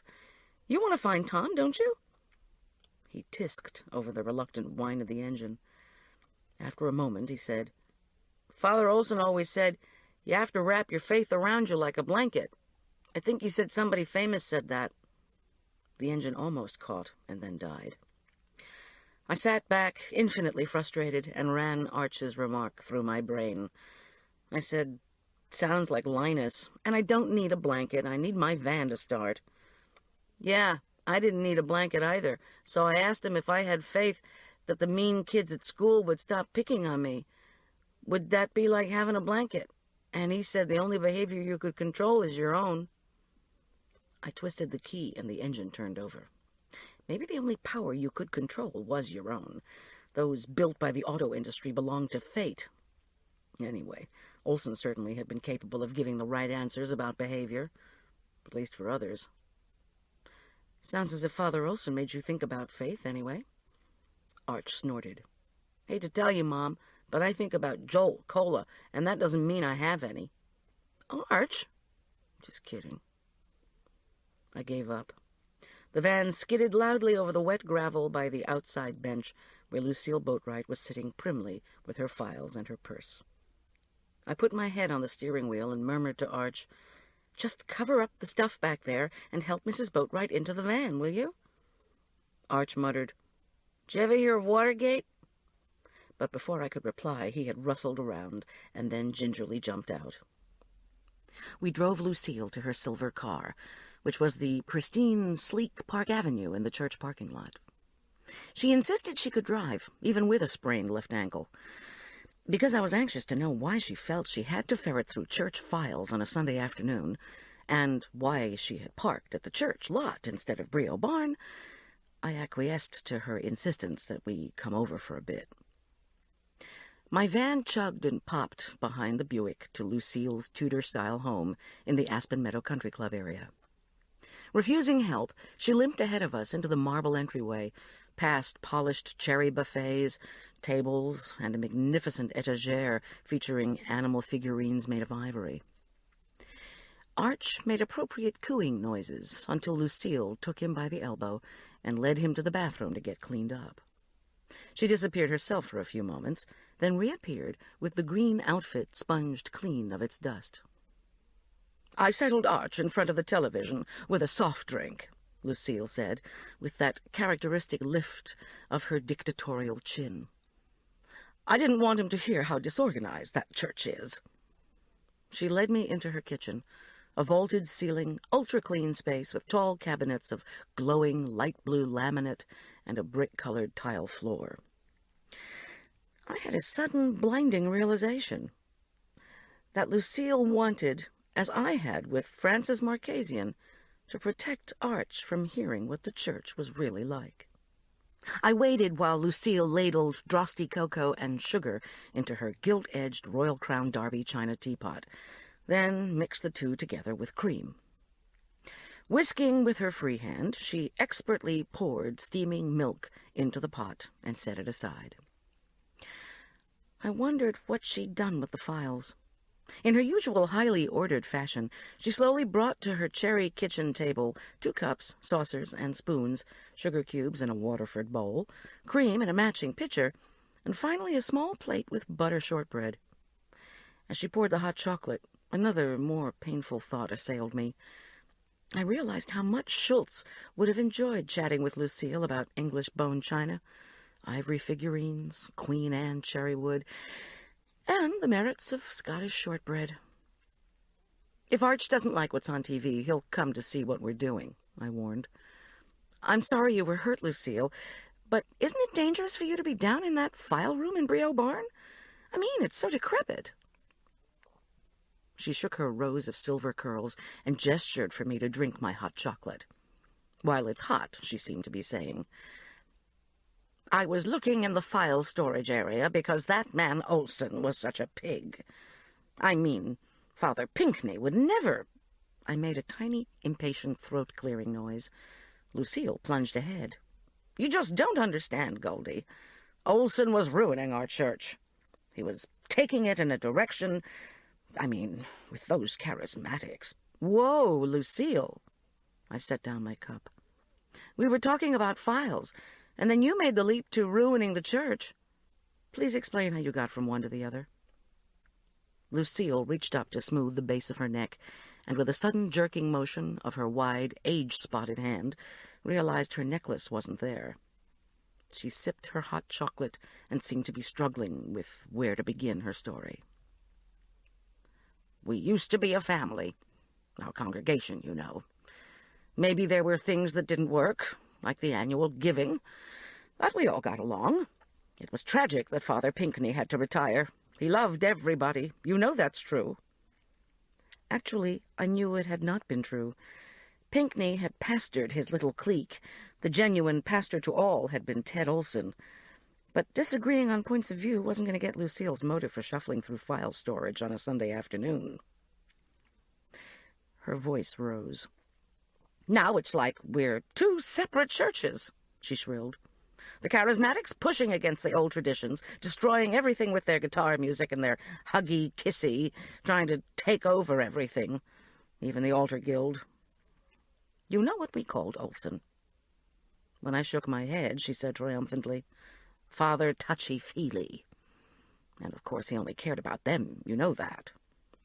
Again, I did not. But lucky for me, I'd majored in psychology, and I could pull out the Carl Rogers routine on command. I said, You felt he didn't care about you? She sipped the cocoa, shook her head, and looked at my cup. Now, drink that while it's hot, Goldie. You know it's not going to stay warm forever. Lucille was incapable of getting more than 2 sentences out without giving a command. But I obliged anyway. The chocolate was marvelously hot and creamy. And it smelled wonderful. I set my cup down delicately and commented, You didn't feel appreciated. Why, of course not. With all I did for that church, do you think he appreciated even one thing? Oh, I could tell you about the weddings I've done, about the hours I've spent on the phone, about the money I've raised, and all that man Olson ever did was disagree with me. Disagree with me and make it difficult to deal with these frantic families who were trying to get their children married. Not to speak ill of the dead, but, you know, we had a terrific argument about the office procedures, then more conflicts about the fundraising. So you got the files. Why? Well, now, just wait. Let me tell you. Where should I start? She pressed her lips together. All right, listen. Zelda Preston has been the organist at St. Luke's for many years. You know she trained at Northwestern, just has years and years of training. Not that Olson ever appreciated her. And she has been extremely loyal to St. Luke's. I know, personally, that she's given thousands of dollars over the years. Thousands. Much more than that riffraff that Father Olson has brought into our parish could ever appreciate. I could see where the locus of disagreement over office procedures would have occurred between Olson and Lucille. All the pledges and treasury information were supposed to be completely confidential. But if the police had been able to find out about the money flowing in, then it was not too much of a stretch to think that Lucille Boatwright had known about it long before. I was willing to bet that thrift shop Zelda didn't share that much of her money. So when Olson fired Zelda, Lucille fumed, after all her loyal years of service, picking hymns and practicing with the choir and Lord only knows what all, why, I thought back to that petition. The bishop was supposed to write to us about the guitar music. They promised us from the diocesan office, I don't know how many times, that we would get a reply, that a reply was on the way. We wanted it banned, don't you see? And since Olson, so disorganized, hadn't told us about the response, whatever he'd received, I thought I'd go look for it. She stopped and took a sip of chocolate, gesturing with her free hand for me to draw the obvious conclusion, which was not so obvious. I knew she was lying. I said, You were looking for the bishop's letter answering the petition because you thought it would help now? What difference would it make with Ted Olson dead? I should think that you'd be planning his funeral or something. She fluttered her hand again, as if to say, immaterial, immaterial. So we won't have to listen to that music anymore. What do you think? How can I plan a funeral if the charismatics are going to come waving their guitars at me? And if we have a letter from the bishop, we'll be able to get off on the right foot with whoever our new man is. I just think it's awful early for that. Listen, she said suddenly. Her eyes brightened. I want to talk to you about the luncheon tomorrow. I do want to pay you for all your supplies. I know how expensive food is, believe me, in this day and age. So send me a bill, won't you? Don't tell Zelda or the other women. We don't want them to worry about it. A kind of muddle descended on my brain, which was probably her intent. I can talk about business, or I can talk about non-business. I am incompetent at mingling the two in one conversation. Arch had not rejoined us. I figured he'd found a cable channel. I didn't know what to say about the luncheon. As it stretched on, the silence between Lucille and me became increasingly uncomfortable. Tell me, I said, with feigned puzzlement, about the pearl choker raffle? Oh, well, you know, none of the women want to work in the church anymore. They all have jobs. Except poor Agatha, I thought. We couldn't have our annual home tour because we simply could not get enough women to be guides in the homes. Would you loan your luxury home to the church for the day if there weren't enough guides? I mean. But you thought if you got necklaces. She handed me the platter of shortbread. I declined. For the past 2 years, it's been a painless way to make money. This year, of course, we wanted to finish the columbarium. Bob Preston, you know, Zelda's son-in-law, had a friend in the Far East from his oil-dealing days. He found a supplier in Hong Kong. Even with the duty fees, we would make $500 per necklace, and we would raffle several for those who couldn't buy. We figured women in the church and in town, here in the club, would want to buy them, or at least buy a single raffle ticket. So we wouldn't have to try to get women to work who simply weren't willing to. You must have received your flyer about this in the mail, Goldie. What's the matter with you? I was trying to plan a wedding, I said flatly. Lucille Boatwright shivered slightly, as if to say that she would not have ignored a mailing from the church, even if she were planning a dozen nuptials. This was supposed to take place the week after Easter. Didn't want to do it during Lent, of course, although some women said if they won the pearls, they would want to wear them to church on Easter. Frankly, I could see their point, but Lent is Lent. Oh. And why did Father Olson keep the pearls? Her facial expression evolved into a sad I told you so. He thought his house was safe. But where in his house? That's what no one seems to know. And, of course, the police won't allow us to look. Thank God I took out a rider on the church's insurance policy to cover them, or the church would have lost a bundle. We had to pay Bob Preston when those pearls were delivered. Why Olson insisted on keeping them, I don't know, she concluded, exasperated. We looked into each other's eyes for a long moment. I said softly, "You felt he deserved to die." "Of course not. Don't be ridiculous." But the aristocratic chin quivered. I sipped my cooled cocoa and reflected. "Lucille, you've never told me a thing about how the church is run." "You never asked," she interjected. "But now you've asked me into your home and offered to pay for lunch tomorrow, for which I was already going to send a bill to the churchwomen, thank you very much. You've been extremely nice, really, and told me all kinds of things. What I'm trying to figure out is, why are you telling me all this?" She looked down at her hand, which she was running slowly over the cherry tabletop. "I think," I persisted, "that you're afraid of something." I thought back. The pearls, the petition, the file room, the files. You weren't just straightening up at the conference center. She looked away from me and out into her living room, at her Queen Anne wing chairs with their hieratic floral pattern on polished cotton, at her striped sofa in the same muted colors, at the well-polished Stiefel lamp next to the arrangement of dried eucalyptus in a ginger jar.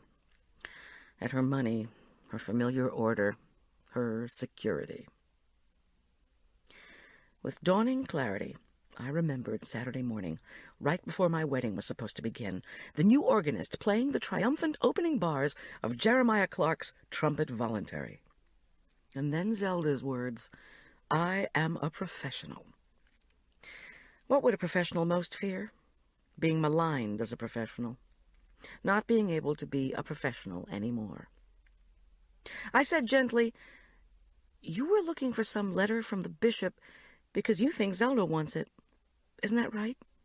You think she needs it for some reason?"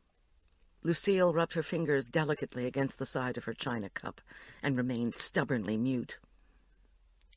"You think Zelda wanted the bishop's letter from Olson so that she could save face? Find a job someplace else, maybe?" A tear was rolling slowly down one of Lucille's elegant powdered cheeks. "Lucille, you think Zelda killed him, don't you?" Chapter 15. She sniffed and stood up. "Absolutely not. How can you say such a thing? I think it's time for you to go." "You have to call the police, right now, from here. If Zelda has Tom Schultz—" I couldn't finish. "Where was she yesterday morning?" Lucille forced a smile. "I don't know. Why do you keep insisting?" She moved toward the kitchen door. "I am so glad your son is feeling better. I'll just go call him down from upstairs. The churchwomen have a funeral to plan, and I'm due at a meeting at 5 o'clock. She minced neatly out of the room, all of her control reasserted by the threat of my urgent desire to extract information. I watched her wide, retreating body, her neat silver curls shining like a metallic shield. Damn it to hell. In the corner of her kitchen, I spotted a light blue wall telephone, almost invisible because of its exact color match to the cabinets. I grabbed it and dialed 911. Identifying myself, I said I needed to leave an emergency message for Boyd, that I had found out some things about the Olson murder, and he should question Zelda Preston.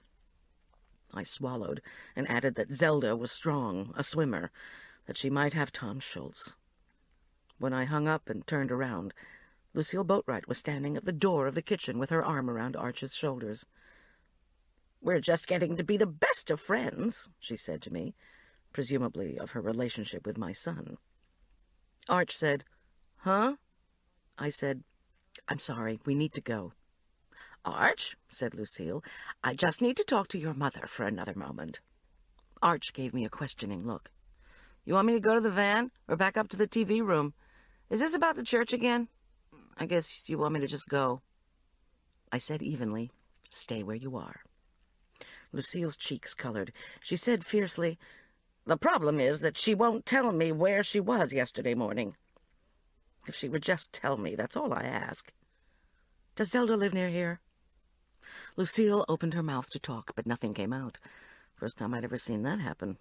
Arch sighed deeply, the same sigh he always gave when faced with an interminable number of boring errands. "Mom," he begged, "can't we go home? Nobody knows where we are, and somebody might have called, and Julian will get worried." I said, "Yes, soon. Where does Zelda live?" "I'm sorry," Lucille faltered. "I should have told you yesterday, or the police, or something." She caught hold of herself and wagged a finger. "You mustn't frighten her." When I made an impatient noise, she went on. "A one-story white brick on Golf Course Lane, less than 2 blocks away, on the left side of the street. You know, she might be swimming. Her back is acting up severely, and she thought it might help to do some extra laps." I didn't answer. We were walking hurriedly through the marble entryway on the way to the van. Arch was trotting ahead of me. Since he was dedicatedly unathletic, this was a sure sign of his desperation to leave. I felt the need to keep a semblance of relationship with Lucille, in case Zelda knew nothing of Olson's death and Tom's disappearance. There wasn't a soul in the church who knew more about its inner workings and dark secrets than the elegant woman escorting me out of her house. And after all, she had apologized. "Is it possible she might have been at the doctor yesterday, seeing about the back pains?" I asked. "We don't talk about it," Lucille said, without looking at me. She put her hand to her throat again. No necklace. When you get to be our age, it's too depressing to discuss your aches and pains and those of your peers. It would be all that we talked about. Not that you would be interested in something like that, of course. People don't want to hear about getting old. We came out her gleaming front door and stood on the stone steps. The April afternoon air had gone from chilly to intensely cold. I said, "But I care." She waved this away. "And when you don't have someone to look out for you, you just have to do it yourself. Or do as Zelda and I do. Take care of each other." Ted Olson, she added fiercely, did not give a tinker's damn about us. In fact, I think he would have been glad to see us gone. "Oh, Lucille, you can't be serious." "My dear, I am entirely serious." This outburst of personal bitterness meant either Lucille was letting her guard down or pretending to do so in a very convincing manner. In spite of my anger over her refusal to help and my desire to be out of there, I felt an intense pang of sympathy for her. I knew well what it meant to be unnoticed by a man whose appreciation and affection you craved.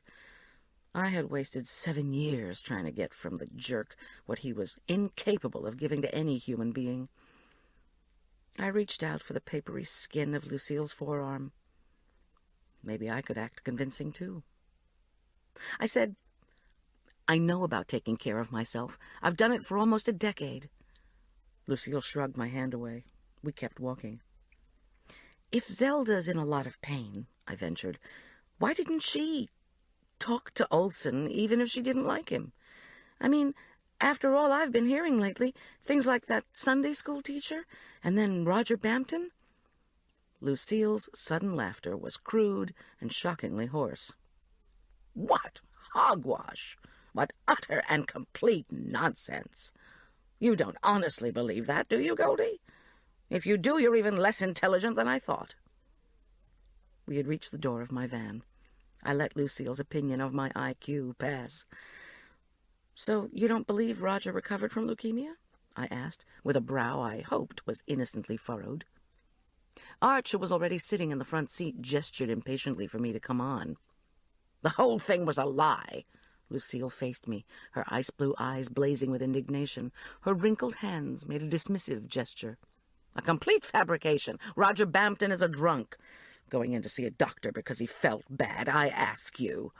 He probably thought chemotherapy was like sticking a needle full of Jack Daniels into one of his arteries. Of course, Father Pinkney tried to get Roger into alcohol rehabilitation, but no one remembers that." "You remember?" Her laugh this time was much lower, kind of self-mocking. "One of the few who does, my dear. Not that it matters."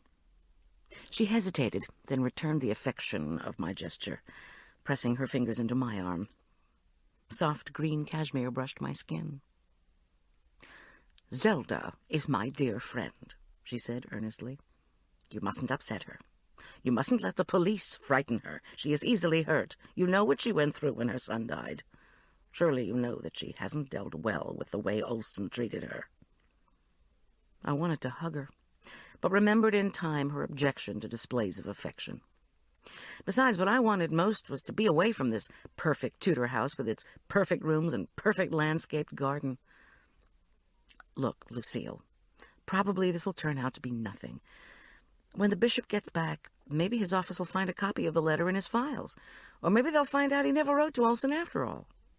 Although I hope not. Oh, God, I wanted Tom Schultz to be over at Zelda's house. I wanted Zelda to have killed Olson in a fit of passion. I wanted this all to be over." "Will you call me?" Lucille pleaded earnestly, when I had climbed into the van and rolled down the window. "I thought you had a meeting." When she gave me a blank look, I added, "Do you have an answering machine?" "Of course not. I hate those infernal things." Her authoritarian chin wobbled ominously. "Don't disrupt Zelda," she warned, with the same commanding tone and finger she had used during the pre-wedding instructions. She took a quick step in front of my van. "And call me as soon as you know anything. Promise." "Yes, Lucille." I revved the engine and cursed her silently for making me feel like a dutiful 12-year-old daughter. "Thanks for the cocoa." When she didn't move, I threw the gear shift into reverse and backed out of her driveway, miraculously avoiding the laddered plantings of shrubbery and aspens. "Doesn't have an answering machine," Arch cried when I paused to read a street sign. "Man, she doesn't have cable. She doesn't have remote control, not to mention that she doesn't have any video games. Where's that woman been for the last 50 years? Brother!" I finally figured out how to get to Zelda Preston's one-story white brick house on Golf Course Lane. On the way, I reflected that, ecclesiastically as well as technologically, Lucille and Zelda both would have preferred to turn back the clock. "Man, Mom," Arch was still disgusted, "I don't know why you stay at the church. If I went to a church like that and everybody was mean, I'd leave." I groaned. "It's my family, hon, and not everybody is mean." 2 police cars already had arrived in front of Zelda Preston's home. Not more than 15 minutes had passed since I'd called from Lucille's. When they were looking for a fellow officer, they sure could move quickly. No red and blue lights flashed. I had heard no siren. I remembered Tom's words, "When you're trying to catch somebody, you don't announce your arrival." I was stopped by a deputy who recognized me. "They're securing the perimeter." "Please let me go with them," I begged. "I have to see if Tom is in there." His face turned from impassive to stony. "There isn't a chance in hell you're getting any closer to that house than you already are." Cops. At that moment, a very confused-looking Zelda Preston, wearing what looked like a bathrobe, appeared at the door. She squinted at the officers on her steps, at the police cars, and at my van stopped on the grass by her driveway. Her front door immediately opened as she let the officers in. My heart sank. If she'd had Tom inside, she surely would have at least put up some kind of resistance. 10 minutes later, Boyd and Armstrong came out together. Boyd hoisted his rotund self up the driveway, while Armstrong, long and lanky, strode alongside. I glanced at the sky, now turning darkly ominous with a promise of evening snow. Whether my teeth were chattering from the cold or nervousness of the message I was about to receive, I didn't know.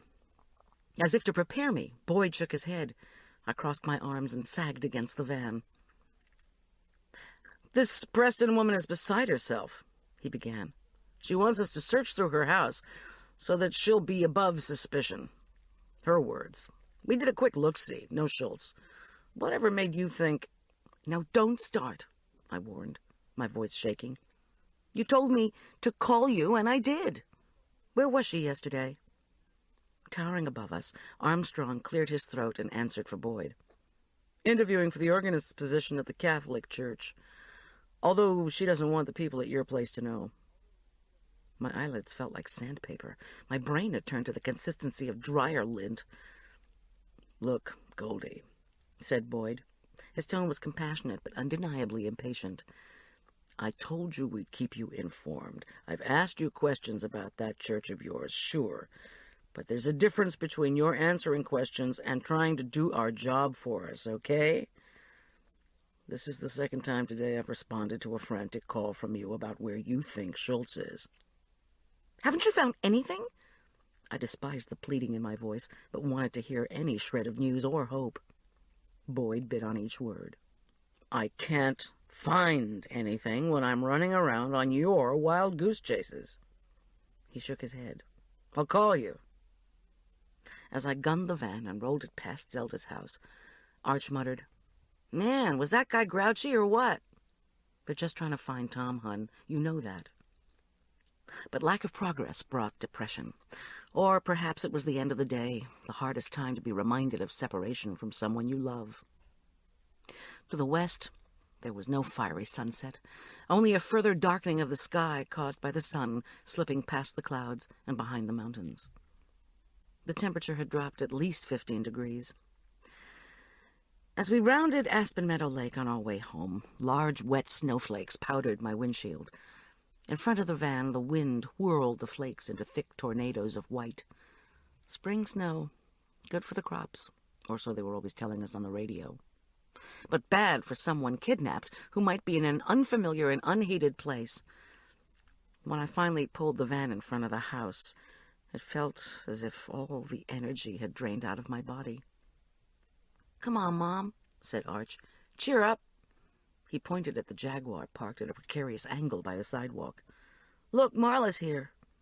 And indeed she was, fretting around in the kitchen, setting the table and standing back to admire the enormous basket arrangement of flowers she'd brought with her. Oblivious of her, Julian pinched and pressed pizza dough into spring-form pans. When we came through the door, the two of them stared at our disconsolate faces. "Goldie?" Julian's eyes were wide. "Any news?" I shook my head grimly. I didn't trust my voice. "Dinner is Mexican pizza," he announced, turning away so I couldn't see the despair on his face. 15 minutes. I sat heavily in one of my kitchen chairs. "Tell me how you're doing," I said to Julian. "I'm getting tired of always focusing on my own crises." He looked up from his work. "Me?" He hadn't shaved. The circles under his eyes made him look haggard. The college admissions. He was supposed to hear this week, and he hadn't ventilated any of his worry. He shrugged and wiped his hands on the white apron he was wearing over a much-washed black sweatshirt that had frayed at the sleeves. His baggy black cotton pants had lost their knee patch. It was one of Julian's scrounged outfits from the Aspen Meadow second-hand store. He carefully sloshed picante sauce over the dough in the pans. In his typical offhand manner, he said, "Don't worry about me." "But I do," I said, and my voice choked. I felt a sob welling up, the first one in 24 hours. "I am worried about you," I cried. Involuntary tears came in earnest. "Come on, Goldie," commanded Marla. "Out of the kitchen, into the living room. Arch, you know what sherry is." "It's from Spain, right? Comes in a bottle in a burlap bag. Mom uses it for cooking." "Yeah, well, right now, Mom's going to use it for her psyche. Could you find it and bring it out to the living room with 2 small glasses, please?" "And Julian," Marla added, "keep going with that pizza. I'll bet she hasn't had food in a while, either." Julian nodded grimly as he sprinkled handfuls of cheddar cheese on his creation. Out in the living room, Marla sat me on the couch, eased down on the adjoining cushion, and pulled out a tissue from one of her pockets. "Do you need a hug?" she asked, when the outburst of crying was over and I was reduced to sniffles. She waved a hand at the bottle of dry sack that Arch had brought out. "Or do you just need a sherry?" "Both," she obliged. The sherry warmed my throat. Arch, who'd been watching me nervously from the hearth, set about constructing a complex fire of aspen, pine, and Russian olive logs. I said to Marla, "Tell me why all this is happening." She gazed at the first flames licking the fireplace wood. "How about because the church is a strange place?" "Our church in particular, or the church in general?" She turned her mouth down at the corners. "Oh, go for the broad view. Big hospital for sinners. Only some people stay sick." She tipped up her glass to finish her sherry. "But you knew Father Olson," I insisted. My voice had a watery, hiccuping tone from crying. "I mean, you went out with him a couple of times, didn't you? Was he really so bad? Why would someone hate him that much? I mean, so he had a charismatic churchmanship. So what? Just because someone doesn't agree with you doesn't mean you have to kill him." Marla's expression was full of sadness and affection. "Depends on how much they disagree with you, I guess." She smiled and looked at her Rolex. 15 minutes. Come on, Goldie. It'll make you feel better to eat." As if on cue, Julian swept into the living room carrying a tray with plates and steaming pizzas. After she'd had a few mouthfuls and made the appropriate noises of praise, Marla said reflectively, "You know, I didn't really date Ted Olson. I was single, he was single, we went out for dinner a couple of times. I always thought he was more interested in my net worth than my body or soul." She giggled and finished a last bite of pizza. "Not necessarily in that order. Besides, I told you, the guy was squirrely." Arch tore a piece of crust from his mouth with sudden interest. "You don't mean like a rodent, do you?" "Of course not," said Marla. as she smilingly accepted a second large piece of pizza from Julian. "This is my last piece, I promise." She took a dainty bite. "I mean, he'd say, 'Don't leave a message on the church voicemail, or the women will say we're having an affair.' What was the matter with that, I wanted to know? Give the religious man an air of mystery, which he got anyway once Roger Bampton opened his big mouth." "Squirrely in what other ways?" I asked. I bit into the pizza and felt a shiver of delight. Hot melted cheese oozed around spicy, piquante sauce and a light, chewy homemade crust. Julian was an artist. "Well," Marlowe went on, "when I ran the jewelry raffle last year, we had the worst ruckus over who was going to keep the gold chains. You know, Lucille always insists on getting a separate insurance rider, and I have a safe in my house. Either of those would have been better than letting Ted Olson keep them out at his unsecured place in the boonies, but no, he insisted on being the caretaker for the chains, said he could outwit any thief, and he had to take responsibility for something of that value." I stopped eating and leaned toward her. "Do you know where he kept them?" "What are you looking at me like that for? I don't know. When I drove out there to get them, he just gave me that chipmunky look. Sorry, and handed me a package. It was a gift-wrapped box, mind you, but the box was one that said, 'Church frankincense.' When I opened it, he said, 'Sorry, no myrrh today.' Then he laughed like he was some kind of biblical jokester and should go on Jeopardy. I mean, the guy had an attitude." With that, she smiled broadly at Julian and took another slice of pizza. "He was a good confirmation teacher," said Arch. "He was weird," said Julian. After Marla left and Arch reluctantly had finished his homework, while Julian was still banging around cleaning up the kitchen, at his insistence, I took my second shower of the day and resolved to get some sleep. I'd been so tired when we finished dinner that twice I'd felt myself sway forward with my eyes closed. The sheriff's department would call if anything developed. As my head touched the pillow, I belatedly remembered my promise to call Lucille Boatwright. Undoubtedly Zelda had already done so, and, with much embellishment, told of the policeman's untimely arrival at her door. I wondered if she had also mentioned the interview at the Catholic Church. I closed my eyes and tried to sleep. I visualized the ocean on a calm day. I saw Arch as a baby, laughing. I imagined seeing Tom Schultz again, what I would say, how I would hold him and not let go. I sent him a silent message to hang on. All for nothing. Wakefulness pierced every thought. The dishwasher finished its cycle. The distant whine from Julian's radio subsided. Snow whisked against the house. When I felt panic rise in my chest, I opened a window, inhaled the chilly, moist air, and exhaled steam. Since traffic through town was sparse, the rush of swollen Cottonwood Creek was unusually loud. I closed the window and sat down on the bed. Sleep would be impossible. I stared at the wall.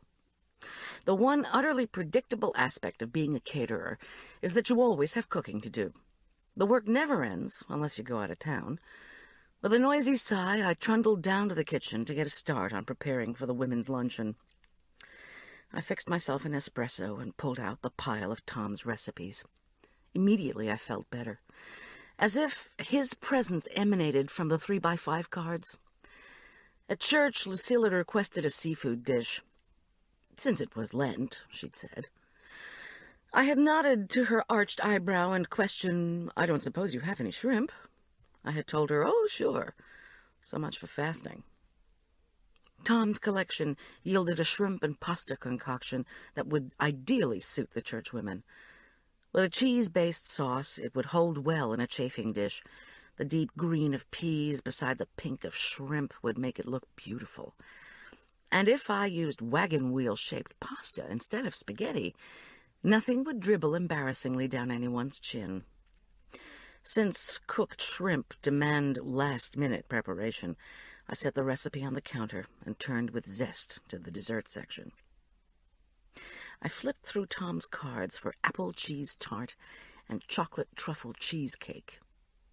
Ladies' luncheons do better with cookies for dessert, I'd discovered long ago, for a couple of reasons. The dieters can take only a few and not feel cheated. Unlike cake, where the public taking of more than one piece is viewed as piggish, the non-dieters can have numerous cookies in unobtrusive fashion. I would offer 2 types, I figured, one with chocolate and one without. For the chocolatey ones, I decided on Canterbury Jumbles, a chocolate chip and nut affair that had such a wonderful Anglican name, the women would feel duty-bound to eat them. I mixed up that batter, put it in the cooler, and then flipped through Tom's recipes until I came to lemon butter wafers. On the side of the card, Tom had written, "B, dinner, captain." There was that B again. B for what? B. Reed Judas. In the dinner context, it looked less like someone's name. Before? British? Bring? Big? I had no idea. In any event, the lemon butter wafers called for ingredients I had on hand. So I softened unsalted butter and wielded my zester over plump lemons. A fine mist of fragrant oil from the golden citrus fruit sprayed my face. I closed the door to the kitchen so as not to wake Arch and Julian, then pulverized almonds in a small food processor and carefully mixed the ingredients together. I did a trial batch. The first hot cookie was buttery, crunchy, and as lemony as a meringue pie. It melted in my mouth. I set the rest of the batter in chill and mentally thanked Tom for his culinary expertise. The churchwomen would think their dessert was sent from heaven. It was 2 o'clock. I told myself I wasn't going to sleep. I was just going to rest on the living room couch. Within a moment of stretching out on the uncomfortable cushions, I fell into slumber like tumbling on ice. Hard. When I awoke before dawn, my mind was clogged with an undispersed nightmare. This one of an onrushing pig. Or was it a boar? Do not cast your pearls before swine. Good Lord! I vaulted up painfully.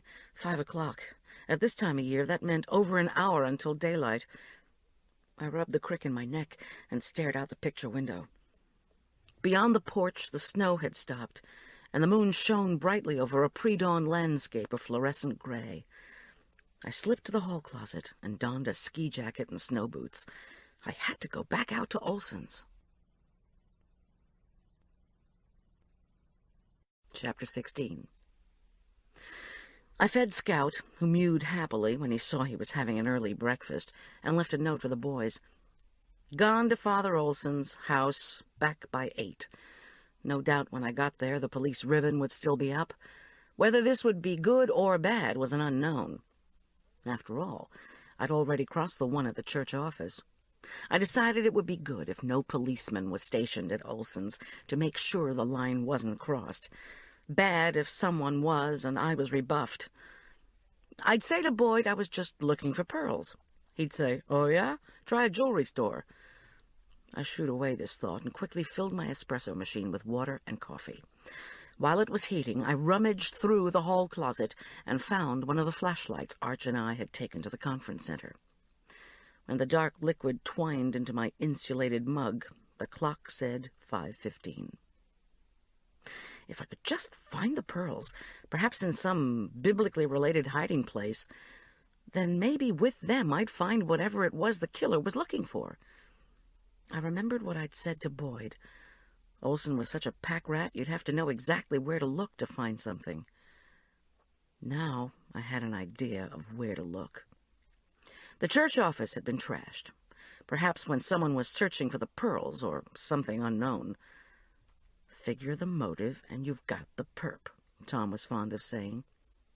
I sipped the rich espresso and decided my best bet would be to drive around the way that the intruder had, via the dirt road that led to Upper Cottonwood Creek and the back entrance to Olson's house. 4-wheel drive was a must, especially since I'd had such trouble starting my own van yesterday. I took the keys to Julian's vehicle, a Range Rover inherited from our wealthy former employers. "Sorry to take your car," I hastily penned. "I promise I'll be back." And with that, I picked up my coffee and quietly slipped out. Aspen Meadow in the so-called spring is about as inviting as a snow cave, especially when daily television images of azaleas and cherry blossoms remind us of April in the rest of the world.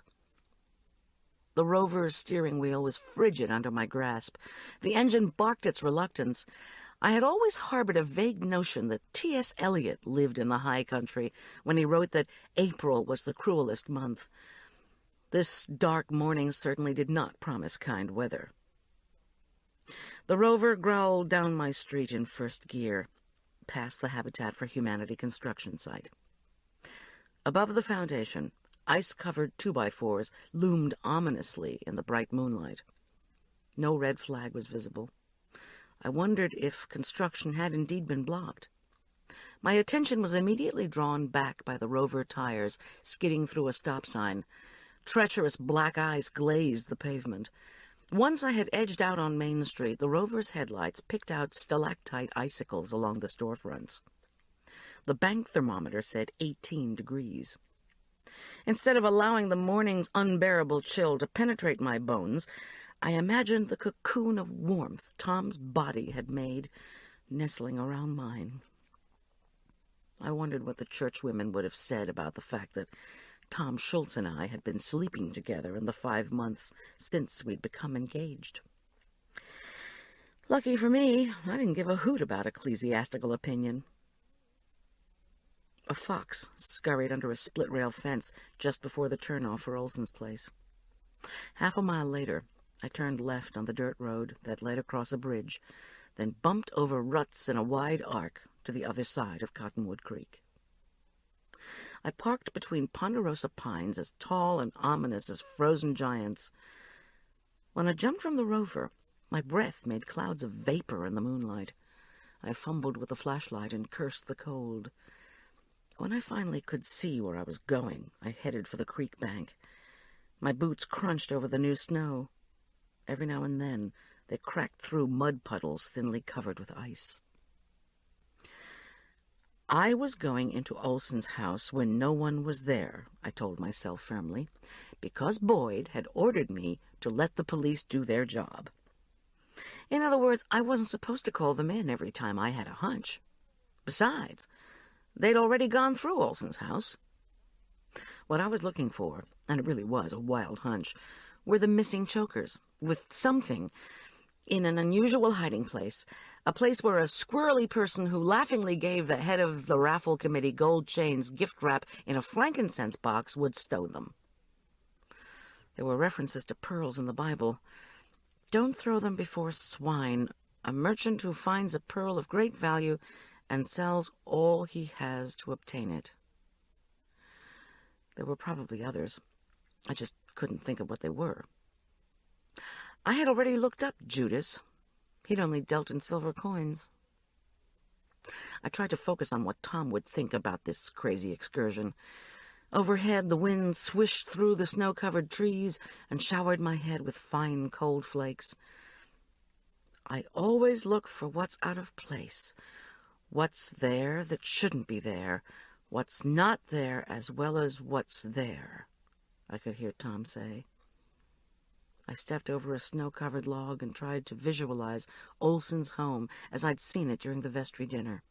The stickly couch, wood floors, worn Kerman rugs, shelves of books, religious artifacts and knickknacks, the plants, the teapots and trays. That was the problem with a pack rat. In all the jumble, it was hard to remember exactly what stuff Olson had possessed. Well, you're going to have to. Schultz's voice invaded my thoughts with his patented chuckle. I felt a great wave of affection for him then, and didn't know if the sigh I heard was my own or the wind moving through the cottonwood trees at the edge of the creek. I stopped by the precipitous bank and saw a fragmented reflection of the moon in the rushing water 7 feet below. This was where Tom had dragged himself, or been forced across. I firmly placed my right boot at an angle and made a series of careful steps down the muddy, snow-covered bank. My feet squished through the mud as I focused my concentration on seeing Olson's rooms. Shelves of Bibles in several translations, biblical commentaries, leather-bound biographies of the saints, oversized art books featuring Chartres, Canterbury, and other cathedrals. In the realm of religious artifacts, I pictured the rubbings on Olson's living and dining room walls. Medieval, I thought, from my college course in art history. And then, on a shelf, were his own beaten silver paten and chalice for serving the sacrament, and his portable ambry, a hammered bronze box rimmed in brass for storing the consecrated host. A portable wooden case in his home office held his sterling flatware service. When I'd stored the overflow of covered pans in Olson's office before the vestry arrived, I'd noticed a mind-boggling number of disheveled piles of paper on the desk and on the floor, the true mark of the highly disorganized. Without a secretary at home to keep his act together, Ted Olson had undoubtedly had a vague desire to sort through his correspondence one of these days. But when I'd asked him where to put the pan of pork dumplings, he'd swept the dish out of my hands and left it teetering on what looked like a stable pile. I'd realized Olson had no intention of ever sorting through the paper disaster, much less throwing anything away. After the dinner, he'd repacked the silver flatware himself and left it on an unused bed in the bedroom-turned-office. I turned my attention back to the creek. The stones protruding from above the roiling surface of the freezing water looked wet and slippery. This was where Schultz had dropped the box containing my wedding ring. Don't think about it. I hopped lightly across the rocks. Breathing hard, I clutched the flashlight and scrambled up the other side of the creek. When I arrived at the snow-whitened meadow below Olson's house, it looked as if the sky was beginning to brighten. Or maybe it was just wishful thinking on my part after the deep shadows of the creek bed. My eyes involuntarily traveled to the place where the police had found Father Olson's body. Instead of being smooth like the rest of the meadow, that area was indented. Odd. I breathed deeply and walked over to the spot. My flashlight played over the shallow rectangle. Someone had carefully spaded up and removed the dirt from the area where Father Olson had lain. The artificially made ditch was covered with snow, and at one edge of the dug-up area, someone had put a crudely made cross of lashed-together twigs. This couldn't be part of police procedure, I reasoned. They might analyze the soil where someone fell, but they wouldn't leave a cross. You're going to have to call Boyd and tell him about this. I could hear Tom Schultz's voice in my brain as clearly as if he were standing next to me. Boyd wasn't going to be happy. The fresh snow on top of the rectangular hole left by the mad digger indicated that this activity had not taken place in the last few hours. That was good anyway. The last thing I needed was to be hit over the head by a lunatic wielding a shovel. I swept the flashlight beam in a circle around the spaded area and saw a clear path of small ruts, the outline of footprints leading up to and away from where I stood. Successive sweeps of the light revealed shallower footprint ruts surrounding the spaded area. I guessed them to be from all the police activity here on Saturday afternoon. And shallower still, of course, there would be the footprints of Tom Schultz and the suspect. Didn't want to think about that, though. Time to go up to the house and look for pearls. Maybe Olson had a hollowed-out Bible. Maybe he has a phone that you can use to call Boyd. I ignored the sour taste in my mouth and, careful to avoid the footprint path, walked to the wooden steps leading up to Olson's house. There was no yellow police ribbon around the back, at least that I could see. I climbed the stairs and tried the back door handle. To my surprise, the door was already partway open, and I ended up crashing into one of the kitchen counters. My chest shuddered painfully. I rubbed my hip, which had taken the brunt of the blow. My free hand moved along the wall and flipped on the kitchen light.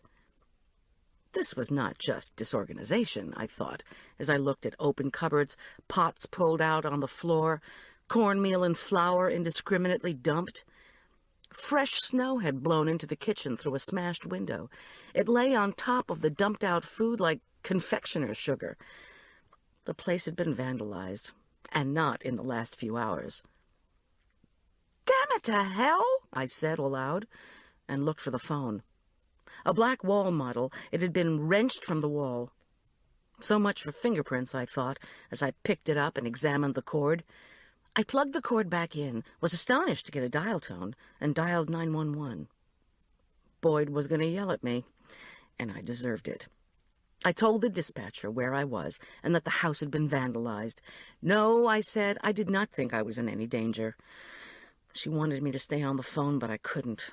There would be plenty of time for accusations and recriminations as soon as the sheriff's department showed up.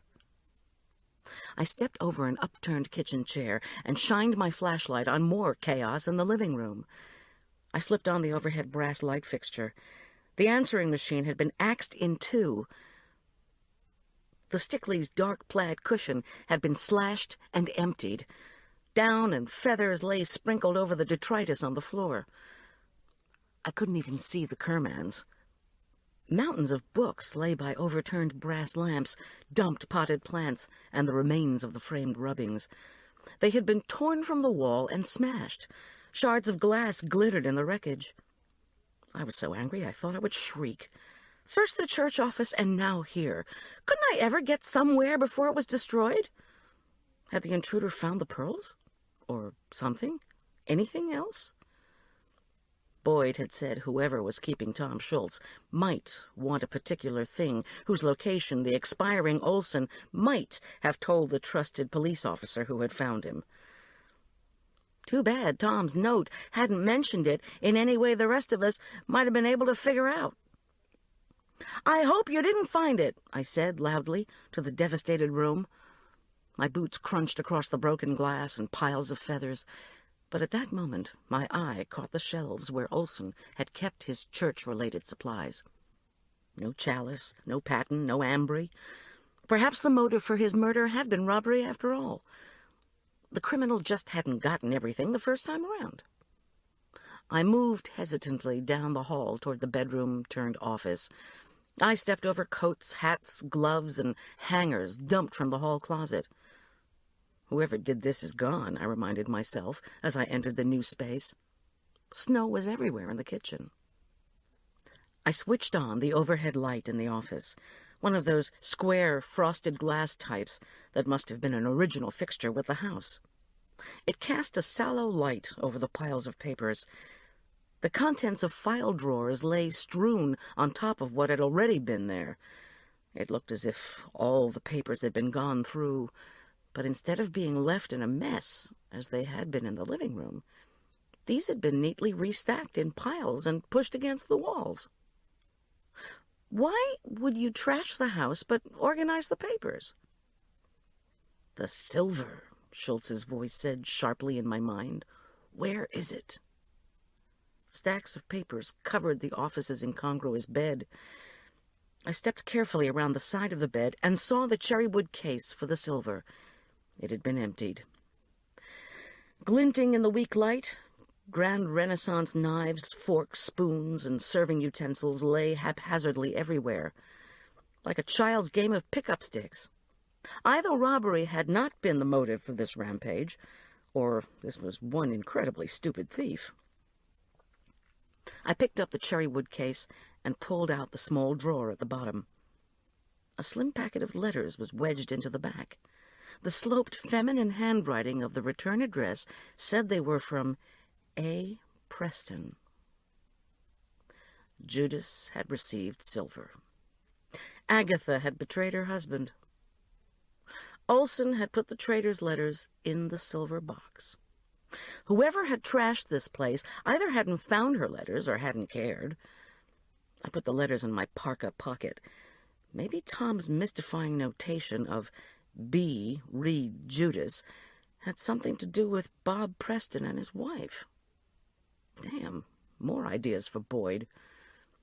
2 more places to check. Olson's bedroom and the one bathroom. I knew there was a single bathroom and that the office had been the only other bedroom besides Olson's. Olson had bought the old place at a bargain because it had only one bath and 2 bedrooms. Not much space for today's families. I wondered if the vestry would have been willing to move him into a mansion if he'd brought the church's receipts for this year up to $500,000. "Concentrate," Tom Schultz's voice in my mind reprimanded. I wondered if I was hallucinating. Is that what happened when you really missed somebody? Or was hearing voices a phenomenon of sleep deprivation? I felt a pang of sadness. Or perhaps it was the guilt of intrusiveness when I turned on the light in Olson's bedroom. The covers of the bed had been pulled off and lay in a heap on the floor. The mattress leaned against the box spring at a steep angle. Both had been slashed open. Olson's bureau drawers yawned, their contents of socks, underwear, and dark clothing in piles. On Olson's bureau, a painted Florentine tray lay heaped with an assortment of keys, receipts, and clerical collars. Something hanging on his wall made me stop dead. Dark maroon, with a purple heart at the center. It was an Afghan. Except for the colors, it was the exact design of the one that had been left on my porch. Nausea swept over me. I tripped on my way out of his room and fell hard on the bed frame. I forced myself to get up and careened back down the hall to the living room, where there was at least a chair to sit. "Come on, Miss G, get a grip." I allowed Tom Schultz's affectionate imperative to flow from my brain down into my body, which was cold, very cold, from the lack of heat in the house. Still, I couldn't help but wonder if the Afghan left at my house was meant to be some kind of sign, something along the order of, "You're next." I had the ridiculous notion that if Boyd was going to bawl me out anyway, I might as well turn on the heat. I scanned the living room walls for an adjustable thermostat and saw that it was on the other side of the room, beside the empty shelves. Exhaustion paralyzed me. I wasn't going to turn on the heat, even though it was unbelievable how much the temperature had dropped in the last 24 hours. The splintered answering machine lay on the table.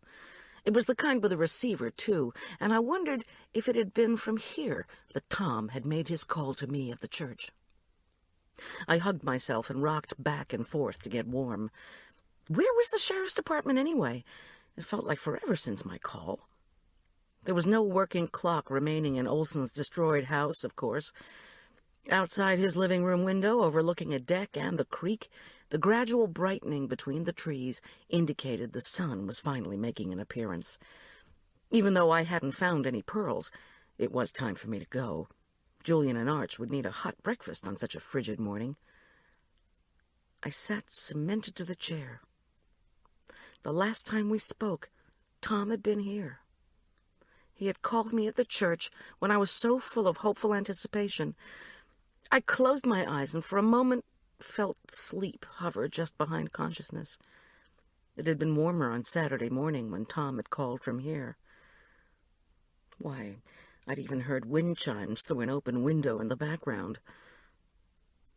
Wind chimes? Wakefulness came with a jolt. My flashlight hadn't picked out any wind chimes. "This doesn't matter," my tired brain insisted. "Just go home."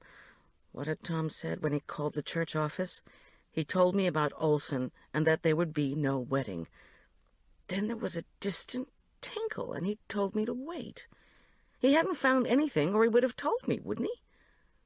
It was so insignificant that I'd even forgotten to tell Boyd and Armstrong about it. I hauled myself out of the chair and headed toward the back door. There had been a jingling, glass-like noise in the background. Wind chimes, I'd thought. But Coloradans usually stored their wind chimes until June. The danger of harsh winds and unexpected ice could reduce the chimes to fractured bits. But this guy kept his croquet set in the garage, Tom's voice said to the far reaches of my brain. Maybe he didn't know you were supposed to store your wind chimes. I'm losing it, I reflected ruefully as I scrambled onto the deck off Olson's kitchen. Light crept up from the eastern horizon. My flashlight beam played over the deck. No chimes. I inched down the short outside wooden staircase, careful to avoid the center of each step, where a dark glaze of ice crystals no doubt lay under each fresh layer of snow. At the bottom of the stairs was a crawl space under the house that Father Pack-Rat Olson had used for storage. My light scanned a paint-chipped lawnmower that would never cut another blade. At least a dozen straw baskets, still wired with rotting floral clay. A higgledy-piggledy collection of boxes stamped with the name of the moving company that had brought Olson to this abode. One of the boxes was upturned, its contents spilled. They were tall iced tea glasses made of a light green, translucent shell-type material. The kind used to make wind chimes. The sheriff's department wouldn't have noticed this. How could they? I'd forgotten to tell them of the background noise when I was on the phone with Schultz. I knelt down, scooted forward, and flashed my light inside the box. Some glasses were broken, some unbroken. I took a deep breath and dumped the entire contents on the ground and heard the same noise I'd heard in the background on the phone, only louder. It hadn't been wind chimes that had caused the noise. It had been this box being upended, or a box like it. This was why Schultz had told me to wait. He'd heard it and gone to see what was going on. The killer had been hiding under the house. I flashed my light over the mess on the ground. It was hard to see in the darkness, but there were no chokers or jewelry of any kind in the pile of broken glass. When I set the box upright, a wet piece of paper clung to its side. I pulled my right glove off with my teeth and cautiously peeled the damp paper off the side of the box. It was a standard piece of 8.5 by 11 paper, typewritten and photocopied. There was no name on it, but at the upper left were 4 brief lines. 92-492, Set 1, Part A, page 25. It was the last page of one of the candidates' exam essays, already read by the General Board of Examining Chaplains, and soon to be read by our own Diocesan Board of Theological Examiners. 92-492 was the encoded identification number of the writer.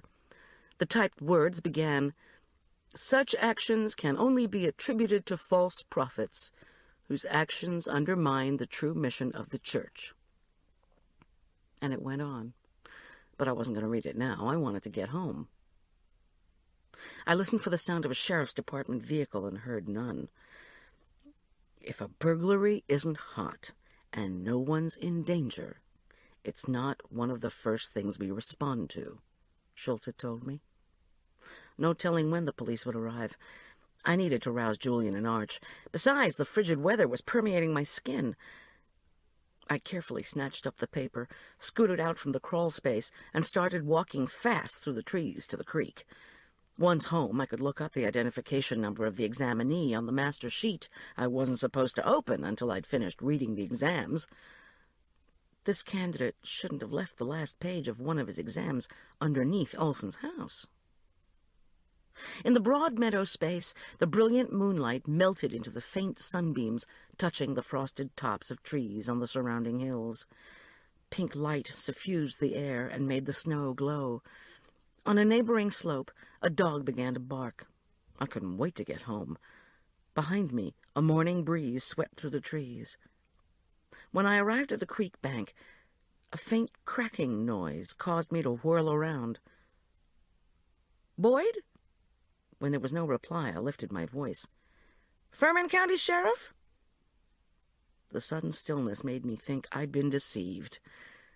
"Tom?" I called internally. As if he were guiding my face with the tips of his fleshy fingers, I slowly turned toward the creek. This was the exact spot where he had been dragged or prodded across. Snow lay around not only my own footprints down the bank, but a second set. Transfixed, I stared at the prints. "Leave quickly," I could hear Schultz's voice say. At that moment, I heard a whooshing of air behind me. In a moment that went too fast, a hard blow hit the middle of my back I heard myself expel breath, felt the pain explode across my vertebrae. I fell to my knees. Blackness engulfed me. I had an unexpected vision of Arch as a baby, then as a toddler. I'm dying, I thought. My life is flashing before me. My face fell into the snow, and I felt the rushing air of someone pulling the sheet of paper from my hand and then moving past me. "I'm trying to help you," my mind cried out to Tom, who seemed suddenly far, far away. Very faintly, before I passed out, I could hear his response. "You are." Chapter 17. "Goldie! Goldie!" Somewhere above me and far away, voices called. Louder and more insistent was the bone-splitting pain in the middle of my back. I gasped chilly, wet air. Was I drowning? Or had I undergone surgery for an unknown ailment, and was I now struggling miserably to dispel the anesthetic? The voices grew close. "Don't touch her," warned one, a woman. "See if she wants to move on her own." I opened my eyes. With infinite slowness and a searing pang across my spine, I tried to maneuver onto my side. "Help!" My voice was so faint I hardly heard it. The floating faces of two people came into sight. I knew this man and woman. Their names were just out of reach. "It's Helen," prompted the female face. "Remember me? I've called Mountain Rescue."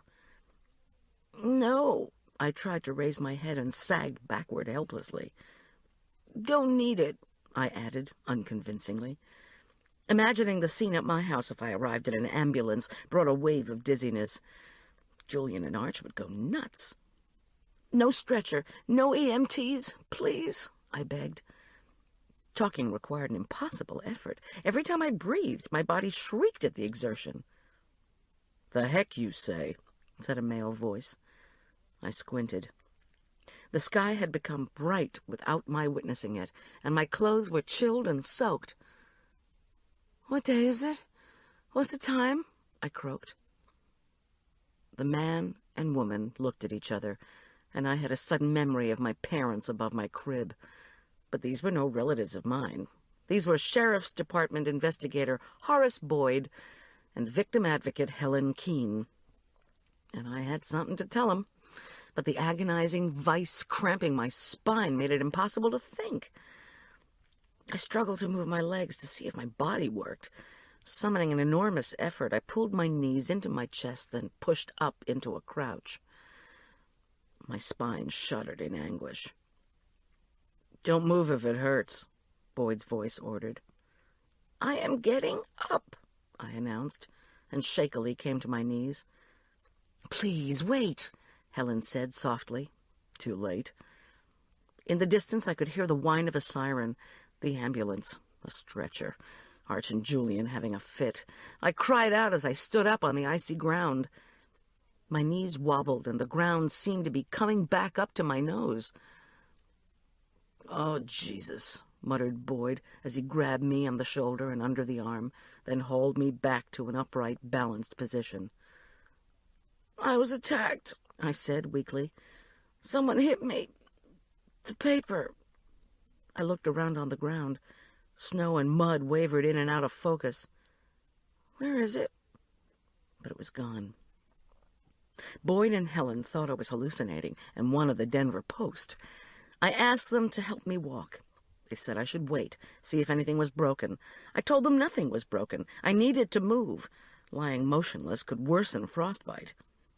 With Boyd and Helen reluctantly walking beside me as I moved unsteadily across the field, we unraveled the story.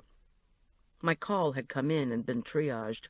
When someone in dispatch had realized that the robbery location was the same as murder victim Olson's, Boyd had been informed. When Boyd wanted to know who had placed the call and dispatch gave them my name, he had cursed and phoned Helen. I pointed to the dug-up area with the cross and told them about the missing sacramental vessels, chalice, paten, and ambry. "Hombre?" said Boyd. "Like a Spanish buddy?" like a small tabernacle to hold the consecrated bread. It's often kept in a built-in area behind a church altar. Glad we got that cleared up. I told Boyd the local rumor that had Olson involved with Agatha Preston, then handed him Agatha's letters that I'd taken from Olson's silver box. Boyd shook his head, but took the packet. I also mentioned the Afghan that resembled the one left for me. I ruefully added that whoever had struck me had stolen a sheet from one of the exam essays, an exam that was currently being read by the Board of Theological Examiners. "Of course I don't have the page," I said, as we stopped to rest next to a leafless cottonwood. I took a shallow breath and shivered. When I tried to breathe deeply, a thick line of horizontal discomfort streaked across my back. "But I remember the number, 1492, like Columbus. Only this was 92-492. Emerging from the trees at the edge of the field were emergency medical folk with blankets and a stretcher. I willed them to go back, as if I were rewinding a movie, but they kept coming, spurred on by Boyd's impatient gestures. Helen was hovering solicitously. I felt utterly defeated. I had come so close, and now... I turned back toward the creek. With acute disappointment, I saw Julian's Range Rover parked past some trees on the other side of the creek. It might as well have been in Africa. Although the pain was excruciating, I wanted nothing more than to drive home. Besides, I remembered, I had a luncheon to cater today for the prayer group. Better not mention that to Boyd and Helen. I could hear Boyd now. "Forget the damn luncheon." Sure, and never have the churchwomen ask me to do another affair for them. Or worse, have them spread it all around town what an unreliable caterer I was. Besides, I wanted to find out what or whom they were praying for. "Have you found out anything about the missing pearls?" I asked.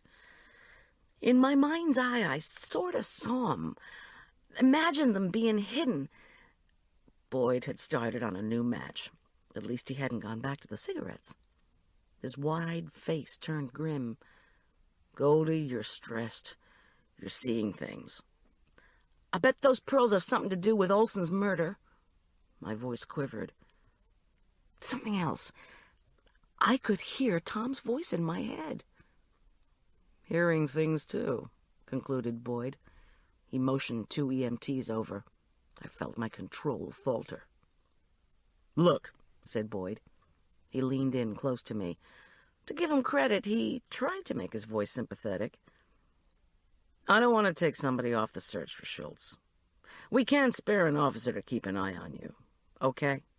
So after these guys take you to get checked out, I want you to stay home with that friend of yours, that big good-looking gal, Marla. In fact, I'm telling her to come stay over at your place, and I'm going to make the call from here." I choked out Marla's number. Tears spilled uncontrollably from my eyes as the EMTs gently helped me onto the stretcher. Helen Keene held my hand the whole time, through the woods thickly aromatic with the smell of melting snow on fallen aspen leaves, around Olson's house, which bounced in and out of view, to the driveway where Tom Schultz's dark Chrysler was still sitting, glazed with ice. My back felt broken, although I knew it was only badly bruised. It's impossible to get comfortable on a stretcher. When the 2 uniformed fellows worked to maneuver it up the ambulance ramp, Helen disappeared momentarily. She came back with another victim assistance quilt draped over her arm. This was a pink and green strip quilt, like something you'd see in a preppy nursery. But I meekly allowed her to tuck it around me, then asked her to get hold of Julian and Arch to tell them I would be home soon. A negative look passed between the 2 medical technicians. I ignored it. Since there was no hospital in Aspen Meadow, the daytime emergency procedure, when there was no blood, no fever, and full consciousness, was to take the victim to a doctor in the mountain area, who then made a medical assessment of the situation. The paramedics took me to the office of Dr. Hodges, or Stodgy Hodge, as we called him in town.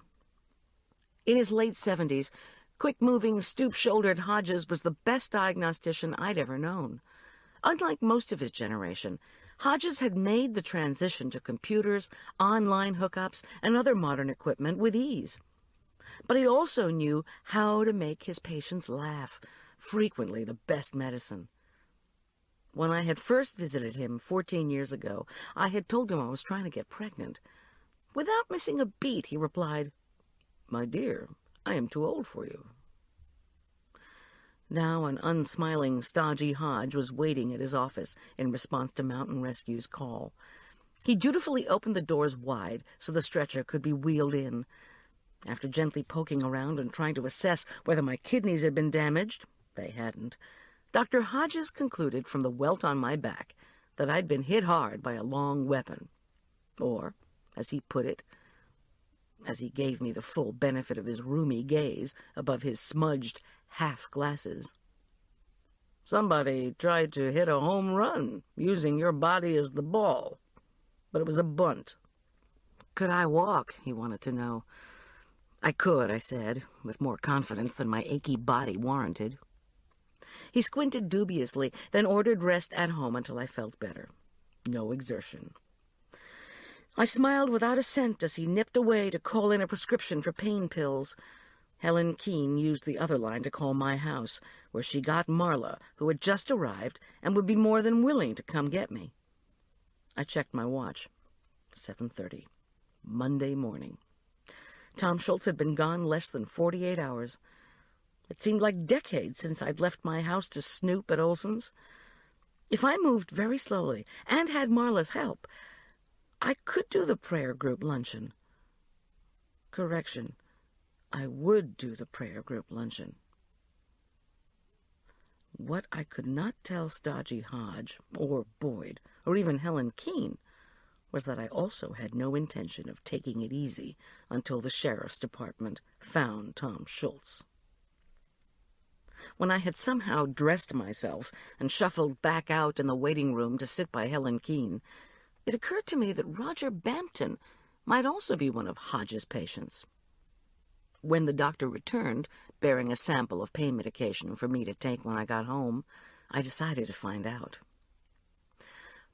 "A neighbor of mine has myelocytic leukemia," I said. Talking was still a challenge. I tried to dispel shakiness from my voice. Helen Keene patted my arm. "What exactly does that mean?" Stodgy Hodge paused and removed the half-glasses. He looked disapprovingly at the fingerprints on the lenses. "It means your neighbor's a goner." "Yes, but—" I shifted in the hard chair, trying unsuccessfully to get comfortable. "If you had a case like that, how would it present? I mean, what would make you know that was the problem?" The doctor scratched his impeccably shaven chin and replaced the glasses without polishing them. "Fella came in here once. He was like death warmed over. Looked haggard, and his teeth hurt. He'd had a temperature for 3 days. I ordered a complete blood workup. It came back with a white cell count of 87,000 and lots of abnormal myelocytes, blood cells," he added helpfully. "So you concluded he had this kind of leukemia?" "Yes, but wait." He held up a gnarled hand. "I put him in the hospital that day. Turned out he had a rectal abscess. That's what was causing the temperature. It's also a major complication of myelocytic leukemia." I held my breath and let it out. "So what happened?" The stooped shoulders shrugged. "He began chemotherapy in the hospital, but the disease is 99% fatal," he sighed. "I hope your neighbor has a will." "Did your other patient die?" Dr. Hodges' grim expression altered. "Actually, that was the strangest case I've seen in 4 decades of practicing medicine. 10 days later, the fellow was feeling better. They ran more blood tests. His white count was normal, under 12,000. "Oh, wait," I said. aware that Helen's eyes were on me. Surely, she was wondering, at a time like this, with my fiancé missing and my body bruised from a callous attack, I shouldn't be worrying about my neighbor's health? I did hear about this. Roger Bampton from the church, right?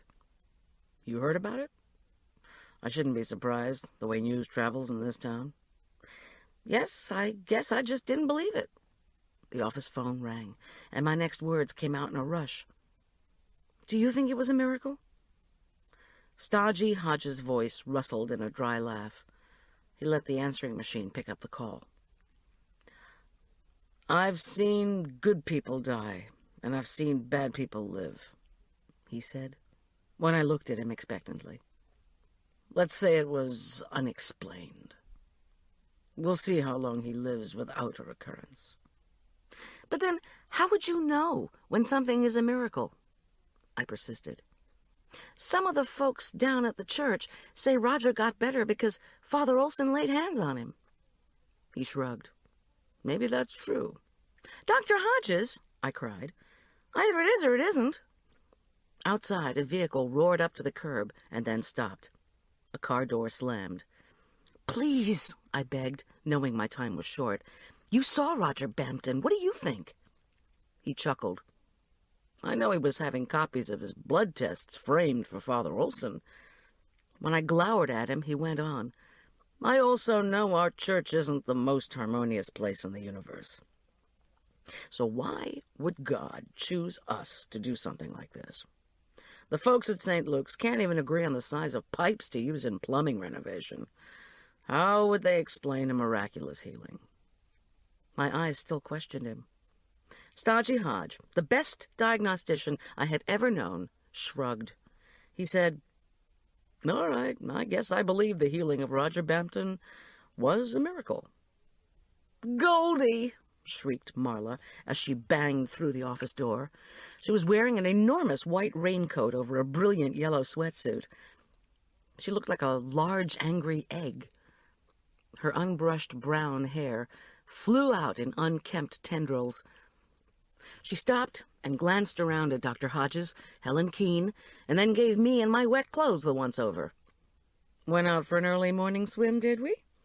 Don't start. No, wait, she said, winking at Helen Keene and throwing her frizzy mass of hairs back for effect. The church women wanted fish, so you thought you'd throw a line into Aspen Meadow Lake. The things caterers will do for food. But then you fell in. Marla, don't bawl out the person who's come to nurse you.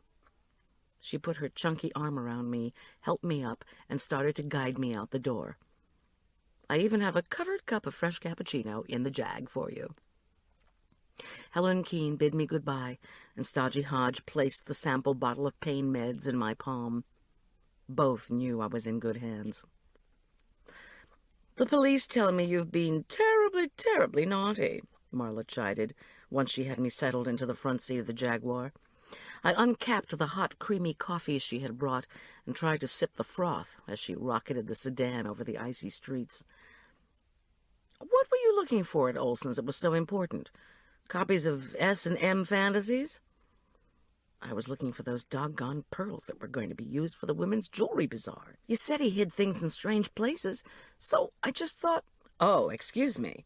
I said he hid things in strange places, so this is my fault. You think the motive was robbery. That's the theory you risked getting killed for? If stealing was the motive and it failed, don't you think the police would have found the pearls when they first went out there when Olson died? I didn't answer. We pulled up by the curb in front of my house. What's that supposed to be? Demanded Marla. I followed her pointing finger. Yet another crocheted afghan swung gently from a rafter on my front porch. This one was green and had a white cross at the center. Oh, Lord, why? But my exclamation was interrupted. Julian and Arch vaulted out the front door. Their faces, full of curiosity and worry, pinched my heart. These last few days had been so hard on them. I still don't see why you went out to Olson's before the sun was even up, Marla said with an exasperated laugh. I have plenty of pearls if you need to borrow some. I keep telling you not to start, but you just keep doing it. Julian and Arch insisted on knowing everything that had happened. I gave a few brief details and concluded with the fact that I had not found Tom Schultz. Also, I'd been slightly hurt in the process. Marla settled me in a chair. I refused to go to bed, with an electric heating pad wedged against my back and a fresh mug of cappuccino. She took down the newly donated Afghan, while I dutifully took a pain pill with a glass of water. It was a mild muscle relaxant that I knew would still allow me to function, especially after the double dose of caffeine Marla had just given me. She said, "I'm taking Julian back out to get the rover so the guys can go to school. Can I trust you?" Her eyes challenged me to protest. I wasn't sure I had the strength. "I'll stay with her," Arch piped up. "I learned CPR in Scouts." He gave me one of his goggle-eyed looks and a full, beneficent grin. Marla laughed, while Julian, mute and anxious, stared at me as if I were an apparition. He couldn't seem to believe I was alive. I knew better than to try to explain my motivations to him in his present emotional condition. "What's the deal with that knitted thing on the porch?" he demanded. "I think it's pretty weird that someone keeps leaving stuff for you, and you don't even know who it is." "Someone at the church," I said casually. I brightened. "I probably won't get up when you get back. I hope your classes go well today."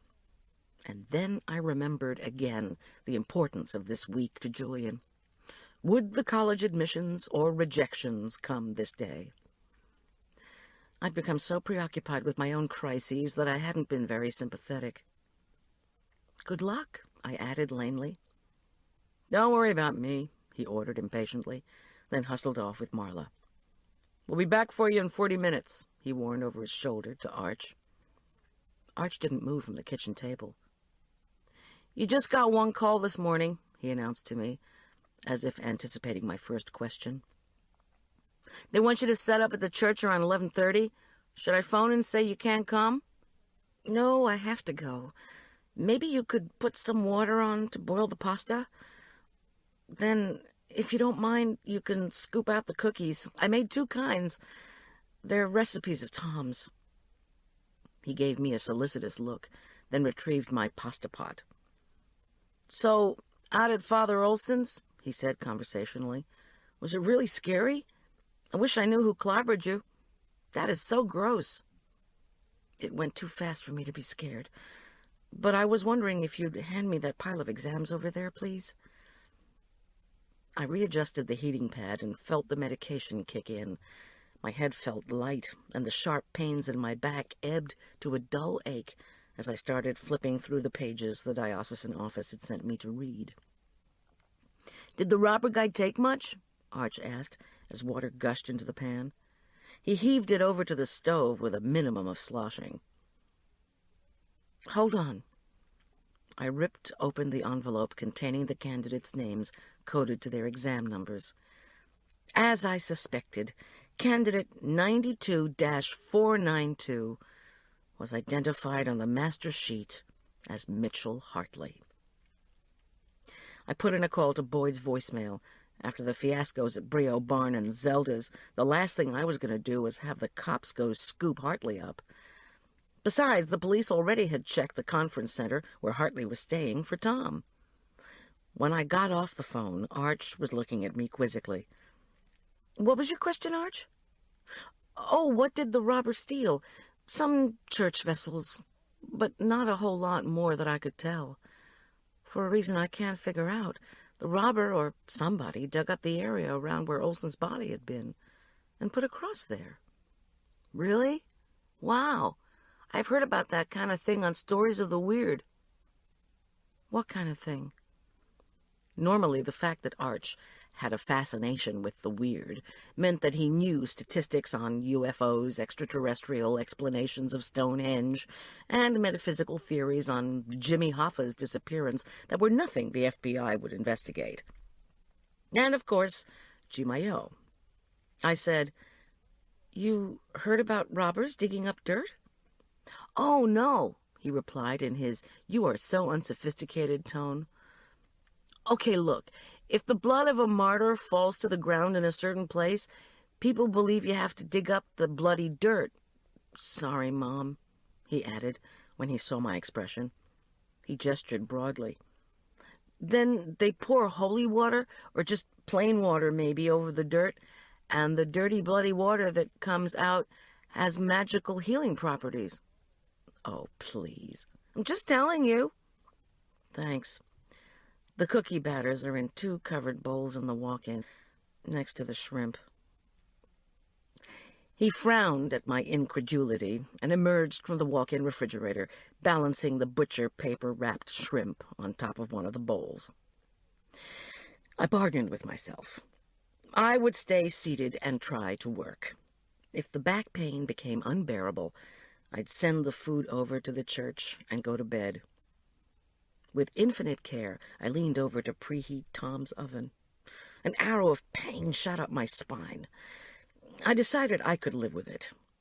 Arch took out measuring spoons, and the 2 of us scooped mounds of luscious-looking dough onto the buttered cookie sheets.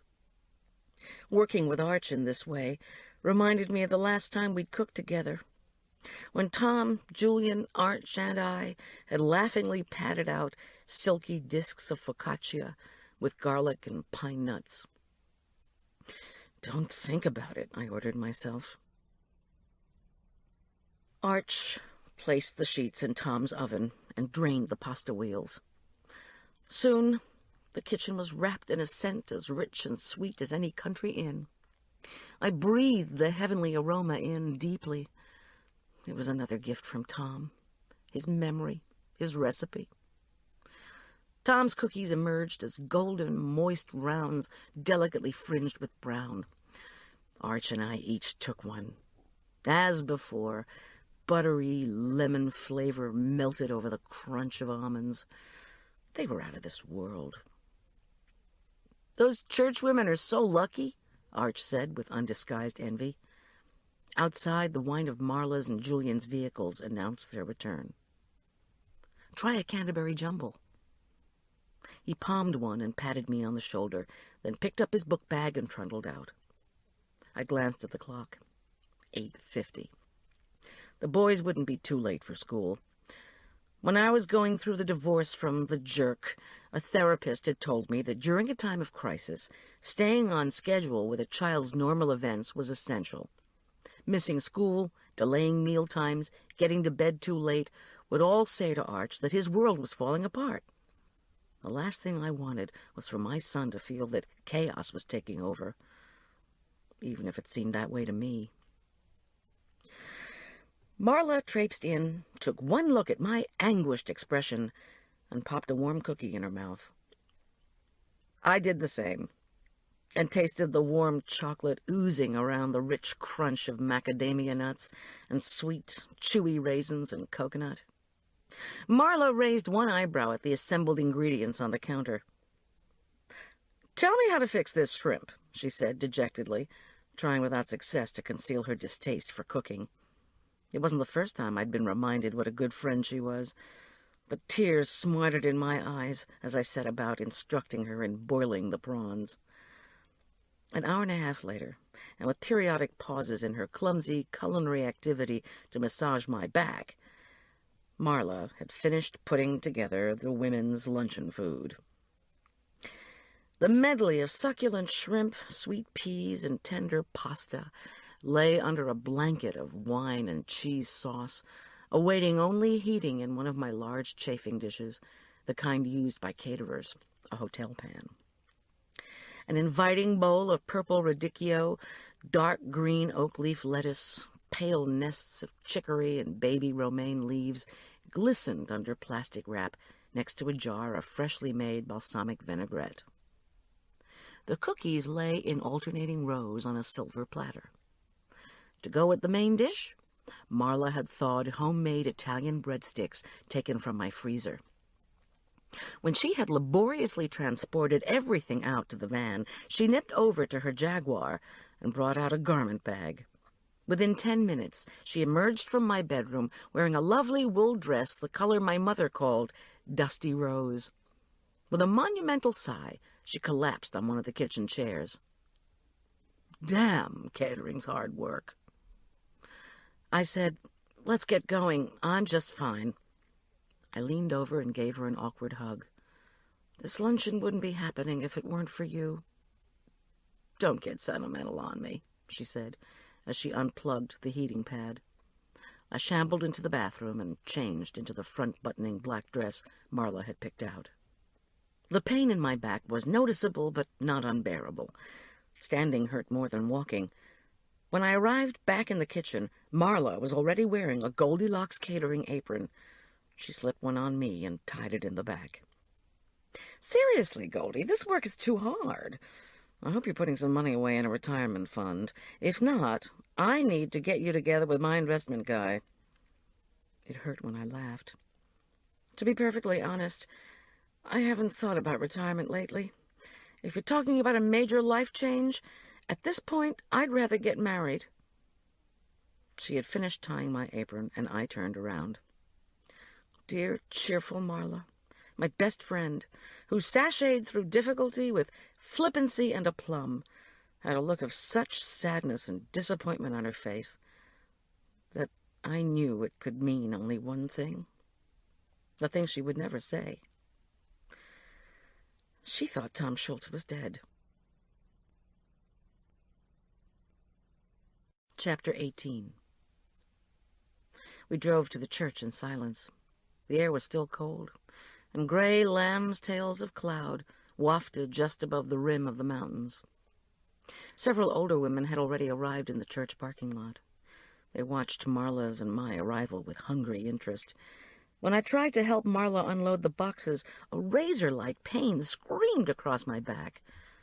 Marla saw my wince. She promptly ordered me into the church. "Besides," she announced, "here comes Bob Preston, and I just know he's desperate to help me unload." Preston, who had clearly driven up in his just-waxed gold Audi only to leave Agatha off, submitted to Marla's orders after she rapped loudly on his car window with her ringed fingers and hollered at him through the glass. Sheepishly, he untangled himself from the gleaming car and picked up 2 boxes from the back of the van. I prayed that he wouldn't have a hernia while carrying in a box and sue Goldilocks Catering. But for Bob, a macho display was more desirable than being embarrassed in front of a gaggle of churchwomen. Inside the church, Zelda Preston was already at work. Her wiry body and intent face were bent over a long table covered with a floral print tablecloth. Her strong hands expertly set each place with the church's beautiful matched silver plate, inlaid rose. "When I arrest the wrong guy," Schultz had told me once, cheerfully, "I do my best to be real nice to him the next time I see him." I hobbled over to Zelda, knew better than to give her a hug, so merely picked up forks and started putting them around the table. 8, was her laconic greeting. Well, at least she didn't ignore me. I guess I was forgiven. On the other hand, maybe she was embarrassed that I knew she'd interviewed for the organist's position with the Catholics, the same Catholics she deemed unworthy of receiving my unused wedding flowers. Unused wedding flowers. I looked up at the altar and the diamond-shaped window. I had imagined the ceremony so many times that just being in the church again with food and women bustling around made the welt on my back throb. The pain pill was wearing off. When I finished setting the table with Zelda, I walked out to the kitchen and downed another one. Might as well pretend I was an angel and float through the prayer meeting. By 11:35, 8 women had assembled in the tiny church library that doubled as a meeting room for small groups. Marla announced it would make her nervous if I watched her fill the chafing dish with boiling water. That made 2 of us. I plugged in the electric heating pad I'd brought with me beside one of the library bookshelves, settled into a high-backed chair, and prepared to pray. "Oh, my dear," said one of the women, all of whom were older than me by at least 3 decades. "What happened to you?" I hurt my back. "We'll add it to the list," Lucille Boatwright declared solicitously as she settled onto the library couch like a hen adjusting to her nest. Poor Goldie. Any word yet?" When I shook my head, she added, "Perhaps we should start with a prayer for Father Olson." Beginning with Lucille, the women took turns delivering halting words of supplication. This was very different from the higher decibel, gut-spilling type of prayer I'd heard at the late Sunday service. A silence followed. I closed my eyes and conjured up an image of Father Olson. On the screen of my brain, he appeared and said urgently, "Call me." "What?" I said out loud. "What?" chorused 4 women, their perplexed eyes suddenly open. Lucille Boatwright rolled her lips against her gums and gave me a stern look that demanded, "Are you on drugs?"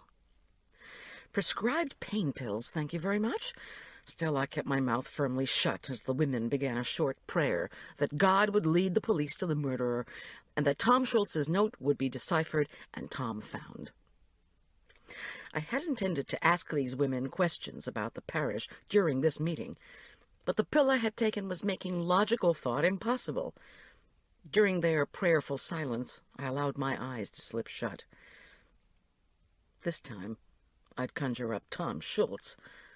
Instead, Father Olson's face loomed again, his mouth open in supplication. "Call me." No doubt about it, I was losing it.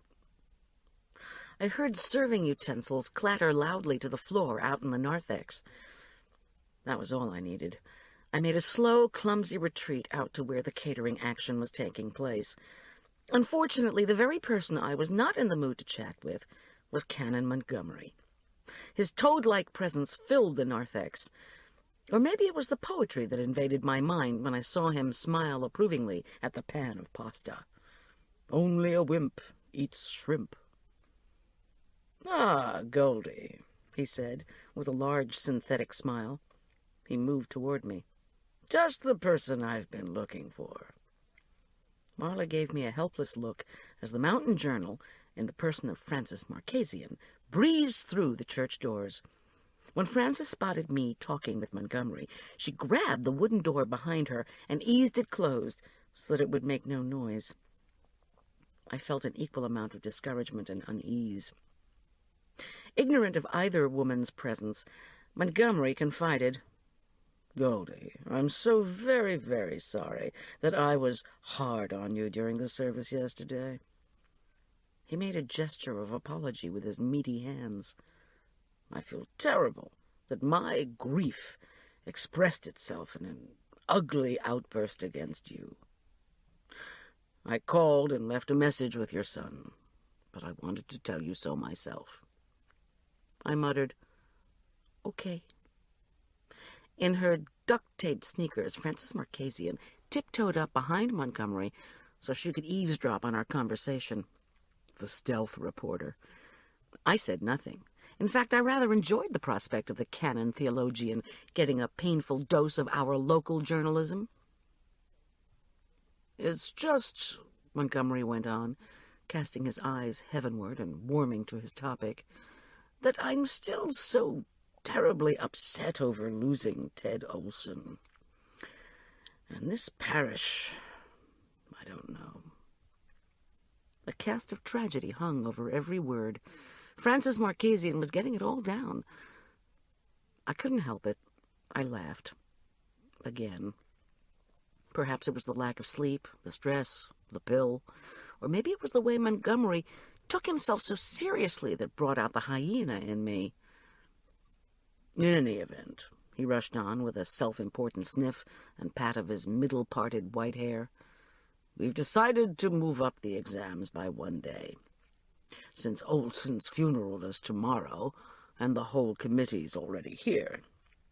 Will this be a problem? To have dinner for 15 at the conference center at 6? Tonight? Do you have the staff that can help you? Penitential season. Better have fish." Frances scribbled madly but noiselessly. I wondered wildly if I should set an extra place for her. My mouth hung open. Dinner for 15 a problem? Montgomery had to be kidding. "Afterwards," he added in a rush. "We can go through the first 3 answers to the coffee hour questions. If I could just figure out the fax machine in the choir room, I think I could notify the last of the candidates. I do remember we were planning on having you do the food." Tom Schultz's voice in my head said, "Who's we, white man?" At least it was Tom's voice this time. Anything was better than having the dead rector insist that I phone him up in the hereafter. Maybe this was what schizophrenia felt like. I waited for Frances Marchesian to introduce herself, but instead she just held her fingers up to her lips in a shushing motion. I wondered if this was legal. We were, after all, in church. "Goldie?" Canon Montgomery raised his voice a shade. The last thing I needed was to have him holler at me again. Marlowe was shaking her head wildly and mouthing the words, "No food," but I knew I had to keep busy, even if the pain pills were playing tricks with my mind. The worst aspect of missing Schultz was the terrifying notion of having nothing to do, of being motionless at home, waiting for the phone to ring. Not that I'd done that much sitting around in the last 48 hours, but still. "Yes, dinner will be fine. Will the place be open?" He lifted his peaked eyebrows. "I've told Mitchell Hartley to leave the doors unlocked around the clock. That Bob Preston fellow protested. A little late for the person responsible for security to be upset, wouldn't you say? I'm having a broken window fixed right now. Can you imagine?" "Actually, I can. That's our fault." He waved my protest away.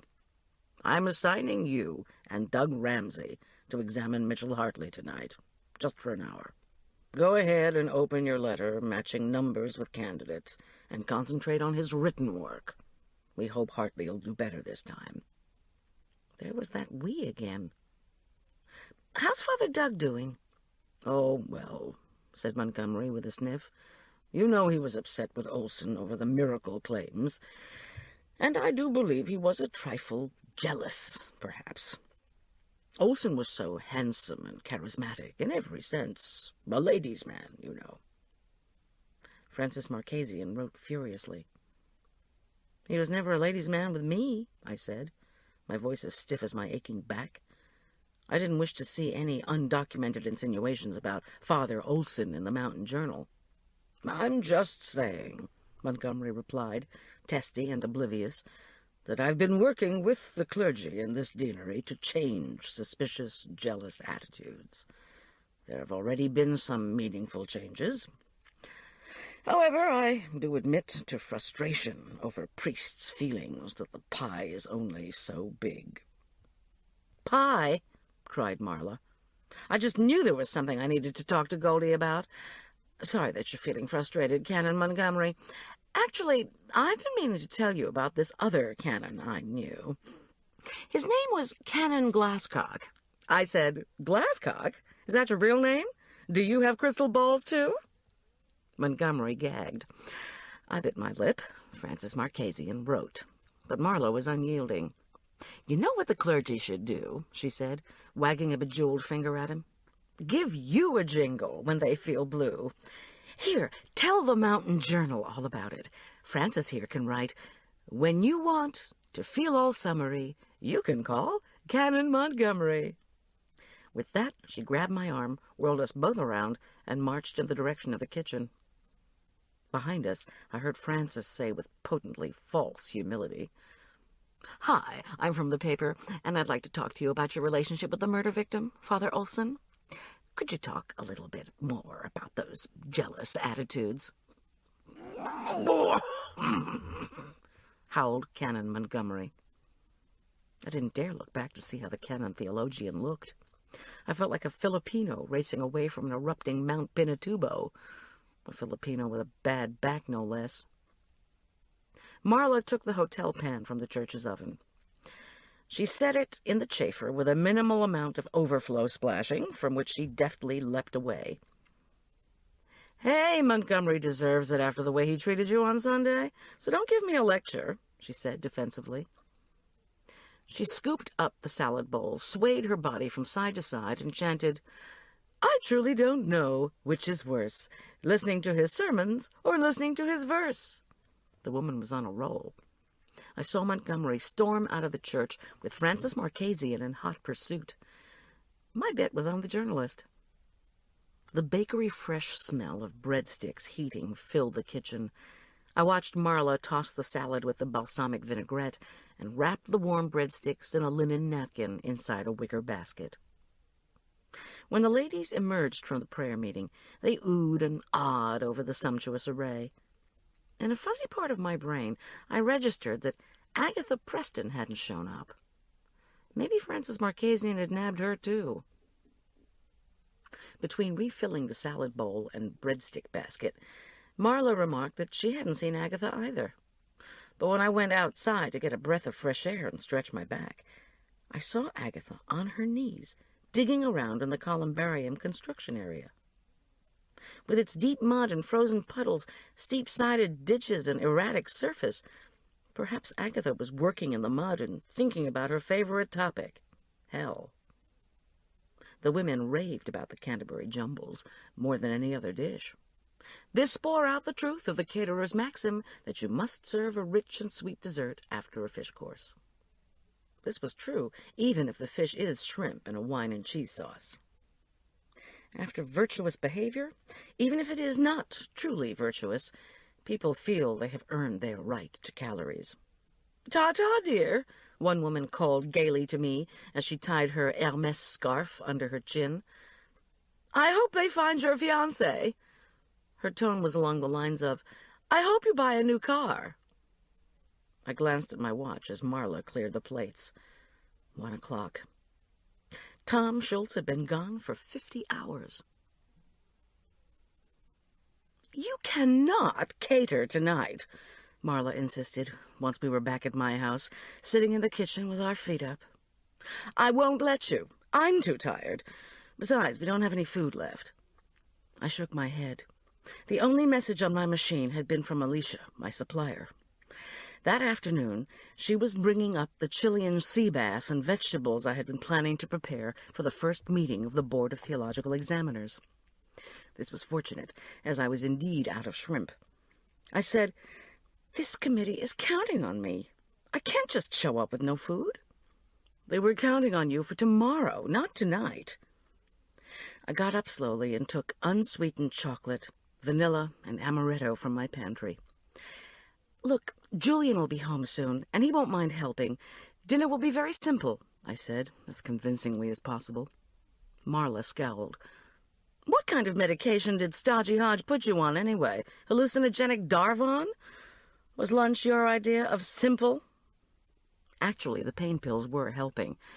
I melted butter and whirled chocolate cookies in the blender to make a crust. If we were going to have bass, especially steamed bass, then the caterer's post-fish maxim made chocolate cheesecake a dessert necessity. Besides, I wanted to use another of Tom Schultz's recipes. It made me feel close to him. "I don't believe I'm watching you do this," Marla muttered. "At least it's chocolate. Then we can both have some. Not to mention that your back will feel a lot better after a dose." Nudging me aside gently, she beat cream cheese with eggs, sugar, and melted chocolate, then doused the smooth, dark mixture with cream, vanilla, and amaretto, while I patted the crumbly crust into a springform pan. When the cheesecake was safely in the oven, Marla poured herself a generous glassful of amaretto. She announced she was going out to rest on the living room sofa. "If you leave this house, I'll never speak to you again," she mumbled, once she downed the liqueur and slipped off her shoes. "And another thing I'll never do again is think catering is this easy, fun, glamorous profession." I shook out the heart in the center and cross in the center Afghans and gently placed them over her. "It's nice to be appreciated," I told her. But immediately I felt a wave of sorrow. Here I was, catering a fancy meal to a bunch of examiners and examinees when I should have been on my honeymoon. I dutifully hobbled back out to the kitchen and pulled out the pile of exams. I leafed through to Mitchell Hartley's first set of questions. This section of the exam was constituted to replicate that most pastorally challenging part of Sunday morning, the coffee hour. Many parishioners saw the priest's presence at coffee hour as an opportunity to get free advice. Think Ann Landers meets Dial a Theologian. This year's written questions reflected the kind of bizarre interrogatories that were common. At our last meeting, Father Olson had told the board that a long paragraph was acceptable as an answer to a coffee hour question. We examiners were always to remember that the candidate was supposed to be pastoral first and theologically correct second. The Episcopal Church didn't want to make anyone feel unwelcome, no matter what. At least, that was their official line. The first question went, "My neighbor asked me if I'd been born again. I said once was enough, thank you. She said I needed it, and I said I didn't. Who's right?" Mitchell Hartley had written, "Your neighbor is right. You have to be born again. Even Jesus says so. You need to get with the program." I groaned. On the living room couch, Marla stirred in her sleep. "Not exactly pastoral," I wrote in pencil. "And what happened to the long paragraph?" The second question was, "Our teenager babysat for some neighbor kids whose bedtime prayer began, 'Our Mother and Father in Heaven.' I thought God was a man. What do you think, Father?" Mitchell Hartley's tall, loopy handwriting replied, "God is a man. Don't let your teenager babysit there again." Candidate Hartley was beginning to tick me off. Again. The third question. "I don't understand, Father. Is AIDS God's judgment against homosexuals?" Mitchell Hartley's reply was unequivocal. "Yes," he'd written. I wrote, "This guy flunks the coffee hour section of the exam." So much for Mitchell Hartley. My only question was why the diocese had allowed him to stay in the ordination process for all these years. Maybe he was somebody's relative. I carefully took the cheesecake out of the oven to cool, stowed the exams, and slapped open the files I'd taken from Father Olson's office. Readjusting my heating pad, I scanned them again, page by page. I paid particular attention to the Board of Theological Examiners file, which contained the correspondence between Father Olson and the bishop. The only paper of significant interest was the correspondence regarding Mitchell Hartley's flunking last year. This coming year, the one we were in now, would be Hartley's last chance at passing his written and oral ordination exams. In his part-time job with Congregational Resources, Hartley was at the diocesan center every day. And part of each weekday, the bishop testily reported to Ted Olson, Hartley was trying to find out from anyone in power if there was some way around taking these exams from, Hartley's words, those liberals. After this letter was one from Aspen Meadow Outreach, thanking Father Olson, Bob Preston, and the rest of the Sportsmen Against Hunger for their donation of 600 elk burgers to Outreach's commercial freezer. Finally, there was a letter from the bishop's office approving the parish's support of Aspen Meadow Habitat for Humanity. The diocese said if St. Luke's wanted to give $10,000 and could afford it, that was fine. The mention of the Sportsmen and Habitat made me think back to the Prestons. Too bad I hadn't had a chance to visit with Bob or Agatha before or after the prayer meeting. They probably would have the best idea of where those pearls actually were, if they were telling. The thought of going and searching for anything when I'd already had unsuccessful forays into the church office, Brio Barn, and Olson's place did not fill me with excitement. "Do they have other places to hide things?" Schultz's voice insisted inside my brain. I tried to think back. I was so tired. I put my head in my crossed arms on the kitchen table. Nowhere to hide. I sat up with another jolt. Habitat. "Where do you think you're going?" said Marla groggily when she opened one eye and saw me putting on my heavy jacket. "The Habitat house, right down the street. Want to come?" She groaned as she creaked her way up off the sofa. "You know I have to come. The cops have told me I absolutely cannot leave you alone." "Just tell me," she mumbled as she searched for her shoes, Why are you torturing me? Because of Tom Schultz. I miss him, and I need some help. I handed her one of the large garden shovels from the rear of the closet. Oh, said Marla. What are we doing? Digging up graves? I don't really know what we're doing. This is getting better and better. We zipped up our coats against the cold and walked the block and a half to the Habitat house. Marla insisted on carrying both shovels. This bit of consideration didn't keep her from grumbling every step of the way. At the deserted site, we stepped gingerly through frozen mud and over-strewn boards and looked around inside. The spaces for windows were large, empty rectangles through which an icy breeze blew. Sheets of all-purpose white vinyl floor had been partially installed over the wooden subfloor. It was this white vinyl that got my attention. I looked down across what would eventually be the kitchen and saw what appeared to be a large spider. When I came closer and bent over, I picked up the missing keys to Hymnal House and the diocesan vehicle, EPS-CMP.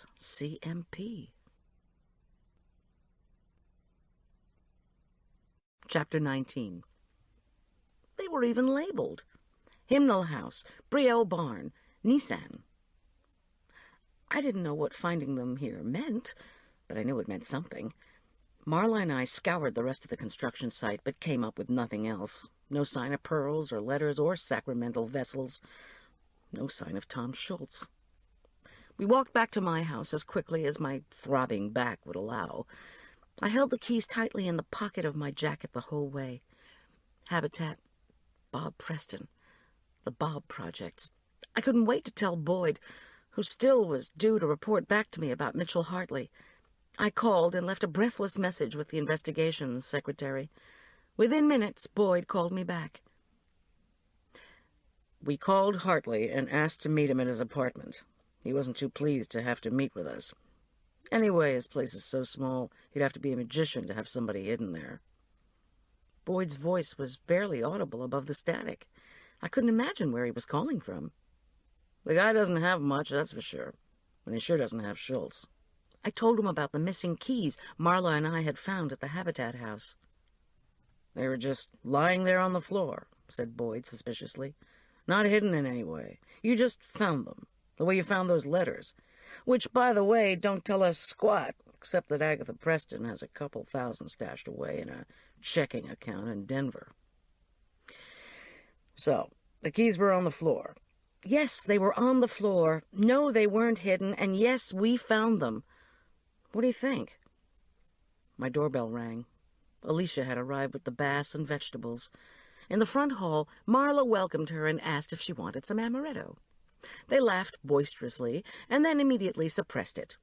This incongruous humor, plus Boyd's suspicions, plus the fact that it was now almost 4 o'clock on Monday, with still no sign of Tom, sent a wave of frustration surging in my voice. "Aren't you going to come and get these keys?" I demanded. "Aren't you going to arrest Bob Preston?" "For what?" Boyd demanded. I took the phone from my ear and stared at it. 5 inches away, Boyd's voice droned. "Should I arrest him for working on some volunteer project where you found some missing keys? A volunteer project that everyone who knows him knows he's working on? So if a suspect left the keys sitting out in full view, it sure would look like neurotically neat Bob Preston had just dropped them there?" The static distorting his words did not hide his sarcasm. "I guess not," I mumbled. Boyd said he'd be by tonight to pick up the keys. I told him I'd probably be finished at Hymnal House around 10. "Then have Marla or your other cooking helper, Julian, pick you up. I don't want you to go around snooping after dark." "Who, me?" Boyd hung up. Alicia left. Marla, with sighs that would have embarrassed a martyr, rinsed and divided the bass. We were in the middle of washing the new potatoes, baby carrots, and thin, delicate asparagus stalks when Julian and Arch arrived home. Their faces searched mine. "Any news?" When I shook my head, Julian placed a foil-covered glass casserole dish on the counter. A cow died so you could have hamburger noodle casserole tonight, courtesy of the Altar Guild. How's your back? Don't start with the vegetarian agenda. I have enough problems. My back's doing a lot better. The examining board is starting their work early, and we're doing chili and sea bass with garlic, basil, and vegetables. Feel like chopping basil? I didn't ask him about the college acceptance situation. As with Schultz's disappearance, being asked for the latest news when there was none only served to remind you of what was missing. He'd have told me if he'd heard anything. I'll butter the gratin dishes, Arch piped up as he scrubbed his hands. I already scooped out cookies this morning. Did you bring him to the lunch? I told him that I had, and his work had been a hit. He beamed and measured out chilled, unsalted butter. Julian washed his hands and expertly rolled layered leaves of basil, then sliced through them. Marla parboiled the new potatoes and baby carrots. I pressed pungent cloves of garlic, mixed them with the chopped basil leaves, and beat them into the butter. We formed an assembly line and artfully laid out the fish, vegetables, butter, and herbs on the buttered platters, then covered each tightly with aluminum foil. Our only interruption was a phone call from Lucille Boatwright. She wanted to know if I had donated the food from the wedding reception to Aspen Meadow Outreach yet. Yet? I repeated. If you haven't, she continued airily, I wish you would consider sending it in for the funeral tomorrow, Goldie. We're going to have quite a few people in from out of town, I'm told. I can't get enough volunteers to make food, and I certainly can't let people go home hungry. It was the least I could do for Father Olson, no matter what I thought of Lucille. I cupped my hand over the phone and asked Julian if he would mind schlepping the reception platters down to the church for the funeral. He nodded without looking at me. Julian seemed to be thinking that not keeping all that food was another way of tacitly admitting that our hopes for Tom Schultz were dimming. I put this thought out of my mind and assured Lucille my assistant would meet her at the church in an hour. After hanging up, I asked Marla to pour a red wine vinaigrette over thick layered slices of navel orange and purple onion. Arch washed and packed heads of butter lettuce. Julian had taken a bag of Parker House rolls from the freezer. We were ready. With a Herculean attempt to appear happy and hopeful, I said, "What would I do without my team?" "Go out for pizza," muttered Julian darkly. Julian insisted on driving the van with all the boxes for the night's meal over to the conference center. Marla chauffeured me and my pile of exams in her Jaguar with Arch in the back. She had told the boys she would take them out for pizza if they would explain the younger generation's fascination with video games to her. I tucked a spiral notebook into my apron pocket and realized I didn't have a single question prepared to ask the candidates. "I'll be by to pick you up at Hymnal House at 10 o'clock, Marla pronounced ominously once we'd arrived at the conference driveway. Julian was unloading, and Arch was setting 3 tables for 5 in the old conference dining room. "Don't you dare go anywhere without me, Goldie, do you hear?" I leaned against the Jaguar. "Since when did you tell me what to do?" I asked mildly. "Since I helped you make lunch for the prayer group and dinner for this pompous board, that's when." "Uh-huh." Then I added, "I promise."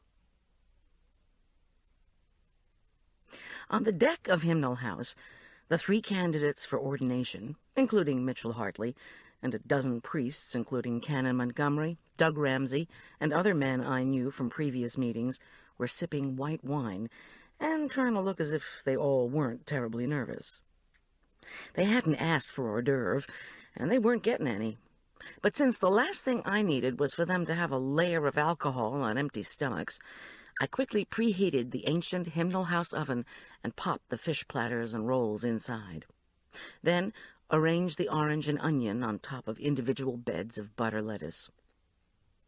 30 minutes later, the platters emerged, the delicious aroma of basil and garlic that filled the air, and the visual delight provided by the squares of fish, brilliant green asparagus, orange carrots, and pink new potatoes swimming in melted butter, gave the whole dinner a Christmassy sort of air, which is one of the things a caterer has to think of.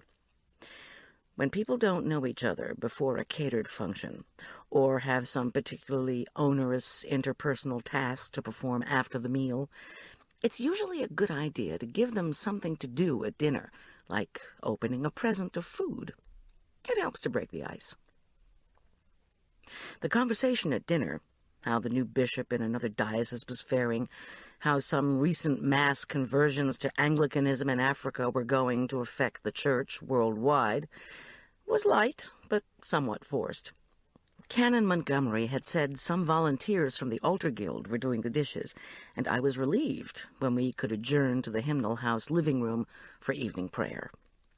This was followed by a brief, non-poetic explanation of the meeting's mechanics from Montgomery. The end of our meeting tonight would be signaled by the old bell on the deck. We would go to the funeral tomorrow, then meet all the rest of Tuesday. The board would make its decisions Wednesday morning. The nervous candidates gulped and strained to look confident. Doug Ramsey and I were assigned to an old upstairs parlor. The room had been the subject of unfortunate redecorations, and now boasted a bright green shag rug and 2 donated yellow-painted wood-frame couches with screaming pink cushions. It wasn't the best ambience to effect a reconciliation with Father Doug, to whom I hadn't spoken since our disastrous tete-a-tete at church on Sunday. He marched into the room in front of me, snapped open the latches on his briefcase, and took out a sheaf of papers with typewritten questions. To make things worse, he was acting inexplicably miffed. "Hey, Doug," I said, "don't give me the ticked-off routine, okay? I did the dinner, didn't I?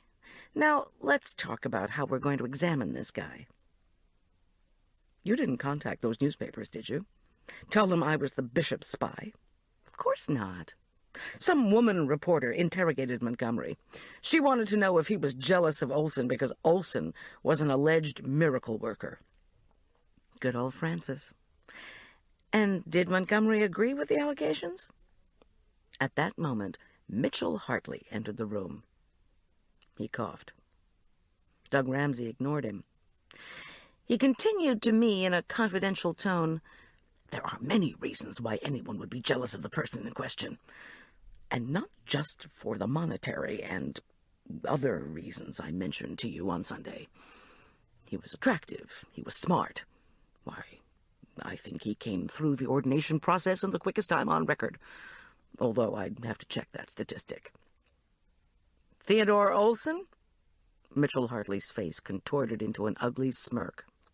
4 inches of waved red hair hovered over his forehead. "Yes, your statistic is correct. He came through in 3 years." His eyes glittered feverishly. "Please sit down, Mitchell," I said. He obeyed, keeping his mad gaze disconcertingly on me. Father Doug began by asking questions about the archbishops of Canterbury, then moved on to what Tillich had said about this, what Augustine had said about that, and what were the liturgical requirements for the laying on of hands. Mitchell stumbled and bumbled, and most of the time said he didn't know. Doug was just getting revved up to do the Anglican Reformation when there was a rap on the door. It was Lucille Boatwright. "Zelda and I finished the dishes," she said, glaring at me. "How dare you come up here to examine with the men when there is women's work to be done in the kitchen?" I said nothing. I was weary of Lucille Boatwright. She turned to Doug Ramsey. "We simply must talk to you about the liturgy for the memorial service tomorrow." It was not a request. Doug lifted his chin. Duty called. He stood, tucked his sheaf of papers into his briefcase, snapped it shut, and marched out without another word. Guess it was up to me to finish with the candidate. "Mitchell," I said, as I reached to a dusty table and found a stub of pencil and piece of paper, "I found a photocopied page from one of your exams." I wrote 92-492 on the paper. He glanced at it and raised one red eyebrow. "Where'd you find it?" For better or worse, I decided to tell him the truth. At Olson's house. Were you out there? At that moment, the outside bell gonged. Mitchell Hartley didn't seem to hear it, however. He had a dreamy look on his face. You were, weren't you? I said to Mitchell. My voice was very quiet. I was not. Cut the crap, Mitchell. You know something. I do indeed, he said secretively. Now, the bell gonged again. You didn't turn the search over to the Lord, and now the Lord has revealed something to me. What? Please, it could be a matter of life or death. He stood and sauntered to the door. Everything, he said ponderously, is a matter of life or death. Tonight's exams are over, and I don't want to talk to you anymore. The door closed behind him. I looked at my watch. 9:30. Despite the darkness of the night, there was a clear view of the conference grounds and driveway from the parlor windows. From where I sat, I could barely hear the voices and traffic from the front side of the conference building. And it was just as well. Mitchell Hartley wasn't being forthcoming, and I was in no mood to socialize with anyone else. I decided to wait right where I was and watch for Marla's car to come down the driveway. I would be grateful to get home, to get away from the swirling antagonisms and petty jealousies of this group. I thought about Tom Schultz. Was he cold? Was he in pain? Had he given his kidnapper the desired information? Then I remembered Father Olson's gentle compliment in our penultimate counseling session. It's rare that I work with a couple so much in love. And yet tomorrow we were going to bury Father Olson, and no one knew if Tom Schultz was alive or dead. I let my head rest on the vibrant pink cushion. I was so tired. I wasn't aware I'd fallen asleep until something jolted me awake. I felt as if I had climbed out of an avalanche, that I had heard a howl for help either in my sleep or within the avalanche or somewhere out on the road. I rubbed my eyes and looked out the window. Marla's Jag was there, its tailpipe sending clouds of steam up into the night sky. I lifted my cramped body off the couch and painfully made my way down the outside steps, which had dim lights every 5 feet. Shouts had awakened me. They came from the other side of Hymnal House. Maybe from the deck. It was hard to tell. On the other hand, perhaps it was bikers partying down on Cottonwood Creek again. Marla had the windows closed and the engine running. The Jag purred like a small airplane. "Did you hear something?" I demanded when I opened the passenger side door and stuck my head inside. "Nothing juicy, at least not in the last 2 hours." I slid into the passenger seat, closed the door, and sighed. Never mind. She put the car into reverse and sent gravel spewing on her way out the driveway. Marla could never learn to drive cautiously. "Did the police call?" I could hear the plea in my voice. "Boyd did. I asked him, 'Boyd, do you have a first name?' He said, 'You can just call me Boyd.' Where'd they get that guy? Dragnet?" Marla. "Okay, Bob Preston hasn't been at the Habitat House since Saturday, and he doesn't have a clue about those keys. How about you? How'd the exams go?" We shot down the road that would lead us to Main Street and the front of the cliff by Hymnal House and Brio Barn. "I agree with Ted Olson," I said, "in thinking Mitchell Hartley should fail. Montgomery said he'd probably pass this time, though." Without warning, when we were just below the conference center deck, the car screeched to a stop. Despite my seatbelt, I went catapulting forward. When I'd struggled upright, Marla cried, "Oh, God! Oh, Lord!" "What?" I said, but she didn't reply. I followed her gaze out the front of the car, along the line of blazing light cast by the headlight beams. Mitchell Hartley wasn't going to fail his candidate's exam, and Mitchell Hartley wasn't going to pass. Mitchell Hartley was lying in the middle of Main Street. He was dead. Chapter 20. Marlowe ran to a payphone. Someone from a nearby gas station set out flares on the road. Within minutes, Boyd and his team had arrived. I sat in the Jaguar in a state of shock. I couldn't look out at the activity, although I occasionally glanced up at the conference center, perched as it was on that cliff overlooking both the road and the church. Then I gazed briefly at St. Luke's on the other side of Main Street. I couldn't look at the sprawled corpse of Mitchell Hartley. Marla came back to the car. We sat silently in the front seat. After more police and the EMT had arrived, Boyd approached us. I slid down the window. "Is he—" I choked. Boyd didn't need to reply. His expression said it all. "You don't think he's the one who killed Olson, do you? Do you think he knew where Tom Schultz is?" I demanded. My voice sounded shrill, and I was shivering uncontrollably. "Tell me, do you think Hartley fell, committed suicide? What? Was he hit by a car?" Boyd regarded me. Dark discs of shadow underneath his eyes showed his exhaustion. The past 2 days had been hard on him, too. "It doesn't look as if Hartley was hit by a car. I don't know about the rest. Need you to come and see something, though." I got out of the car and followed him to where a cluster of people surrounded the body. I recognized Officer Calloway and other Furman County investigators. "Weren't you looking for this?" said Boyd. He pointed to a broken pearl choker lying near the center line of the road. In the circus-hued flashes from the police lights, it looked like a child's bauble. But when I leaned close, I could see the handwritten price tag. $2,000. What in the— It must have been in his pocket. Or maybe he was holding it. Where do you suppose he got it? I repeated my theory that Olson had been keeping the chokers out at his house. There should be others, I added. Mitchell Hartley was poor, and he hated that. But he had never impressed me as a thief. Of course, I hadn't known him very well. Not very well at all. "Okay," Boyd said. He didn't sound satisfied. "I told somebody to call your house. Julian Teller's waiting up for you, but he's not waking your son. Better not to upset him. You should get back into Marla's car. You cold?" I was still shaking, but not from the weather.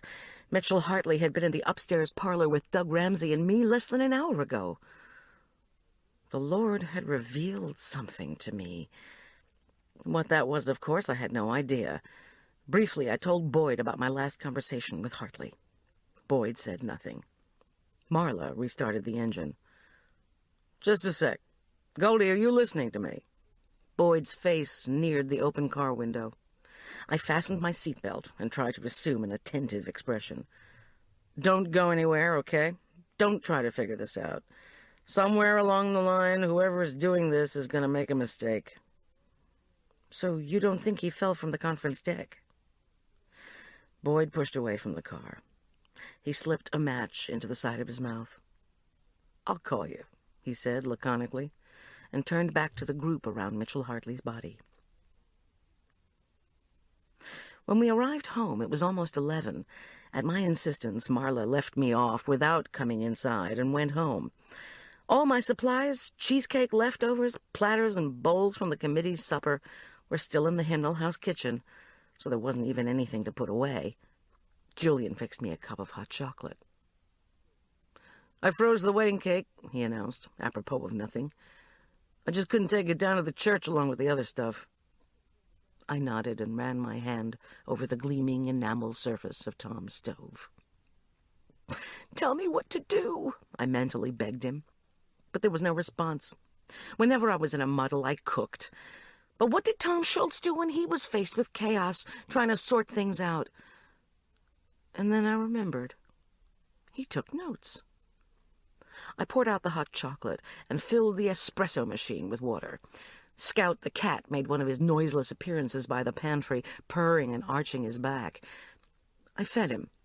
Then I maneuvered the griddle attachment into Tom's convection oven, pulled out some fat russet potatoes, and got out a pen and the spiral notebook from my apron pocket. Julian ran the fingers of one hand through his short, blonde strip of hair. "What the hell are you doing? It's bedtime." "I'm hungry," I answered him. "There's been too much going on, and I didn't have a bite of that fish. Plus, I want some coffee." "I see. So, at 11 o'clock at night, you're going to drink some espresso, cook some potatoes, and then write about it?" "Julian, chill. I mean, I appreciate your staying up to make sure I got in okay. After all, there have been many meetings going on today." "Yeah, the tobacco church. Hazardous to your health." "I just can't think about what happened tonight." I vigorously peeled potatoes. "Or at least I can't get any perspective on it." "Now I get it. You're going to make Duchess potatoes and then serve them at the next church meeting." "Julian, go to bed." I grated the potatoes into a dish towel and then wrung out their liquid over the sink. The chunk of butter I'd popped onto Tom's griddle began to melt into a golden pool. I swished it through a puddle of olive oil. Working carefully, a challenge with Scout rubbing insistently against my legs, I formed the grated potatoes into 4 pancakes on the griddle. There was no way I'd be taking these to any church meeting, but maybe I could make my contribution to Anglican cuisine. "What do you think, Scout? Bishop's potato pancakes?" Scout stayed still. Guess that meant no. Once again, my sanity seemed to be fraying, but I didn't care. "Well, how about the first wasp latkes?" Scout did one of his elaborate body rolls on the kitchen floor, ending with his stomach facing the ceiling and his paws curled. Clearly this was a yes. While the wasp latkes sizzled, I picked up the pen and began to write. 1. The Reverend Theodore Olson. Smart, attractive, charismatic. The magician. Went through ordination process fast. Protege of Montgomery. Fired the organist, to whom he preached reconciliation. Loved folk music and charismatic liturgies. Unloved by Pinckney crowd. Involved with miraculous healing of Roger Bampton. Involved with Agatha Preston. Dead. 2. Mitchell Hartley. Not smart, not attractive, not rich. Theologically conservative, charismatic. Worked at diocesan center. Going through ordination process slowly. Flunked by Olson and Board of Theological Examiners once. Nobody's protege. Knew something about exam paper at Olson's. Had pearls. Not at wedding. Dead. 3. Zelda Preston. Unreconciled about son's death from leukemia. Fired by Olson over music disagreement. Member of the Altar Guild responsible for missing found hymnal house keys. Best friend Lucille thinks she might have killed Olson. Looking for letter from Bishop about guitar music. Could Tom Schultz know where it is? Not at wedding. 4. Bob Preston. Money problems. Might have wanted pearls. Jealousy problems. Might want letters from Agatha to Olson. Tom would know where? Mother Zelda expects too much of him? Ego wrapped up in volunteer work. Olson causing problems with Habitat House? Vehicle keys found at Habitat House. Rifle-toting member of Sportsmen Against Hunger. Not at wedding. 5. George Montgomery. Thinks his protege ran amok? Bad temper, bad preacher, bad poet. Jealous of Olson because of parish giving? Because of miracles? Is he the one Agatha referred to when she said, someone demanding to see the blood tests? At wedding, according to Father Doug Ramsey. 6. Agatha Preston. Loathes her mother-in-law, loathes her husband, loathes her life. Obsesses about hell, but was deeply in love with Olson. Digging in columbarium area. At wedding. I got up and flipped the latkes. The cooked sides were golden brown and crusty, and the delectable smell of potatoes crackling in melted butter made my mouth water. I frowned at my notepad. What I had not written down was that Father Olson's office and house had been trashed and his death site vandalized. Not on my list were Lucille Boatwright, whom Arch had literally stumbled upon while she was surreptitiously snooping through church files, and Doug Ramsey, who, like Lucille, had wasted no love on Ted Olson. Father Doug Ramsey, also known as Father Hyperbole, Father Insensitive, Father Over-Talkative. But I had seen him at the wedding, as I had Lucille. You couldn't be kidnapping Tom Schultz if you were waiting for him to show up at the church. And then there was Tom. I had felt his presence so clearly the night I'd gone to Olson's. Now he felt absent to me, as if a phone were ringing, but no one was home. You may feel God's presence, or you may sense God's absence, Olson had said in a sermon once. But God is still there, like the man who buys Halloween candy every year, yet no trick-or-treaters come. I gently removed the pancakes from the griddle and put them on a plate. I searched for applesauce and sour cream. Finding neither, I merely salted and peppered the potatoes and had a bite. They were hot, crunchy, and divine. God is still there. I lifted the phone from its cradle and dialed Tom Schultz's voicemail. His deep, rich voice filled my heart with hope.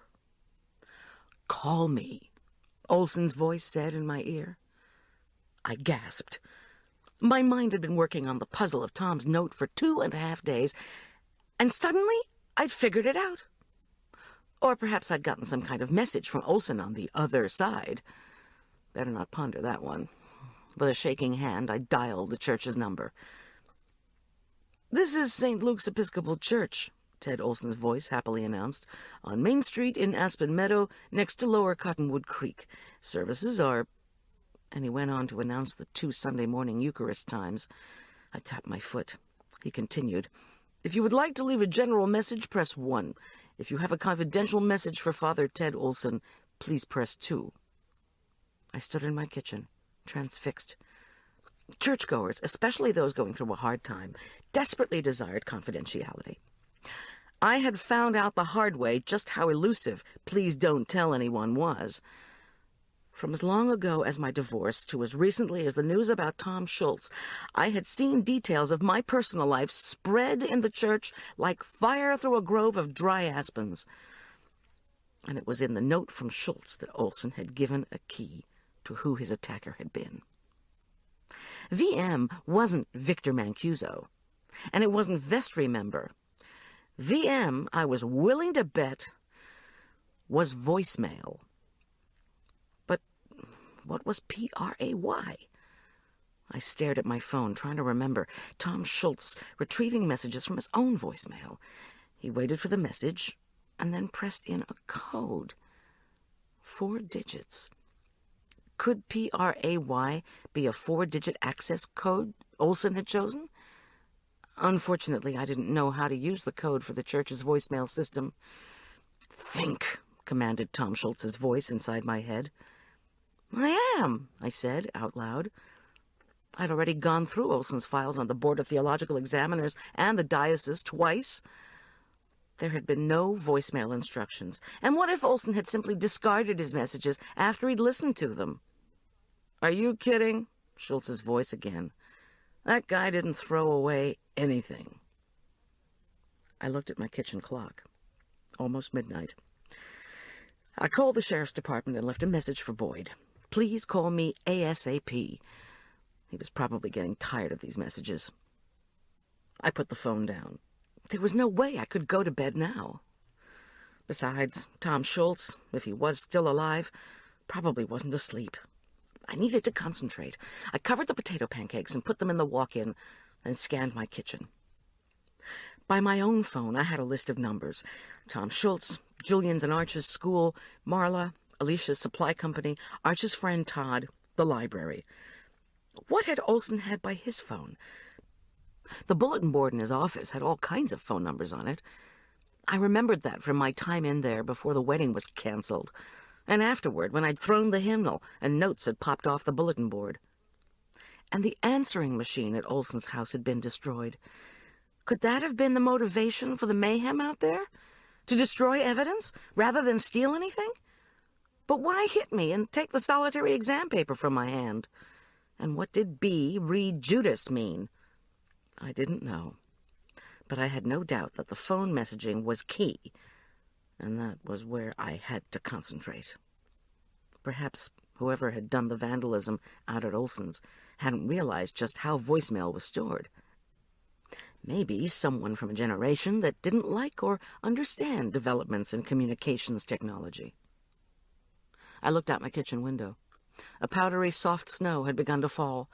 I wanted to rush to the trashed church office, study the remains of Olson's bulletin board, and come up with an accessing phone number that would provide the answers to so many questions.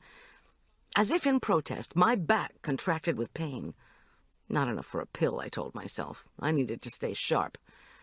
On the other hand, I dared not go back to the church alone. Boyd would never forgive me. I hugged myself, angry with my own indecision. Snow tends to muffle noise. That was why I waited to hear the faint stomping noise again. When it came, the fur on the back of Scout's neck ruffled. Someone was on my front porch. I moved stealthily through the dining room and into the darkened living room. I heard more shuffling and stepping, even a small grunt. By the light from a street lamp, I could see yet another Afghan hanging from my porch swing hooks.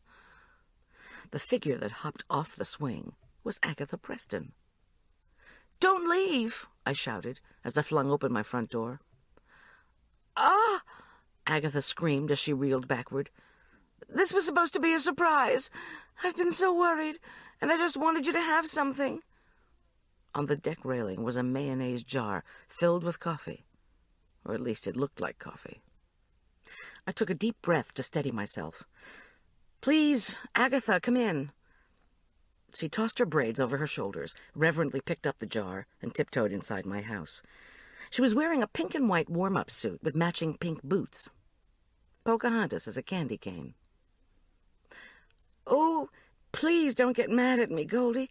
I told you I don't have a job, so I just crochet all the time, and I had these on hand, so I thought maybe—" "Thanks, Agatha. I should have known they were from you. I saw one at Olson's house." She blushed the color of her suit. I wondered what color she was going to turn when I told her about the letters I'd found.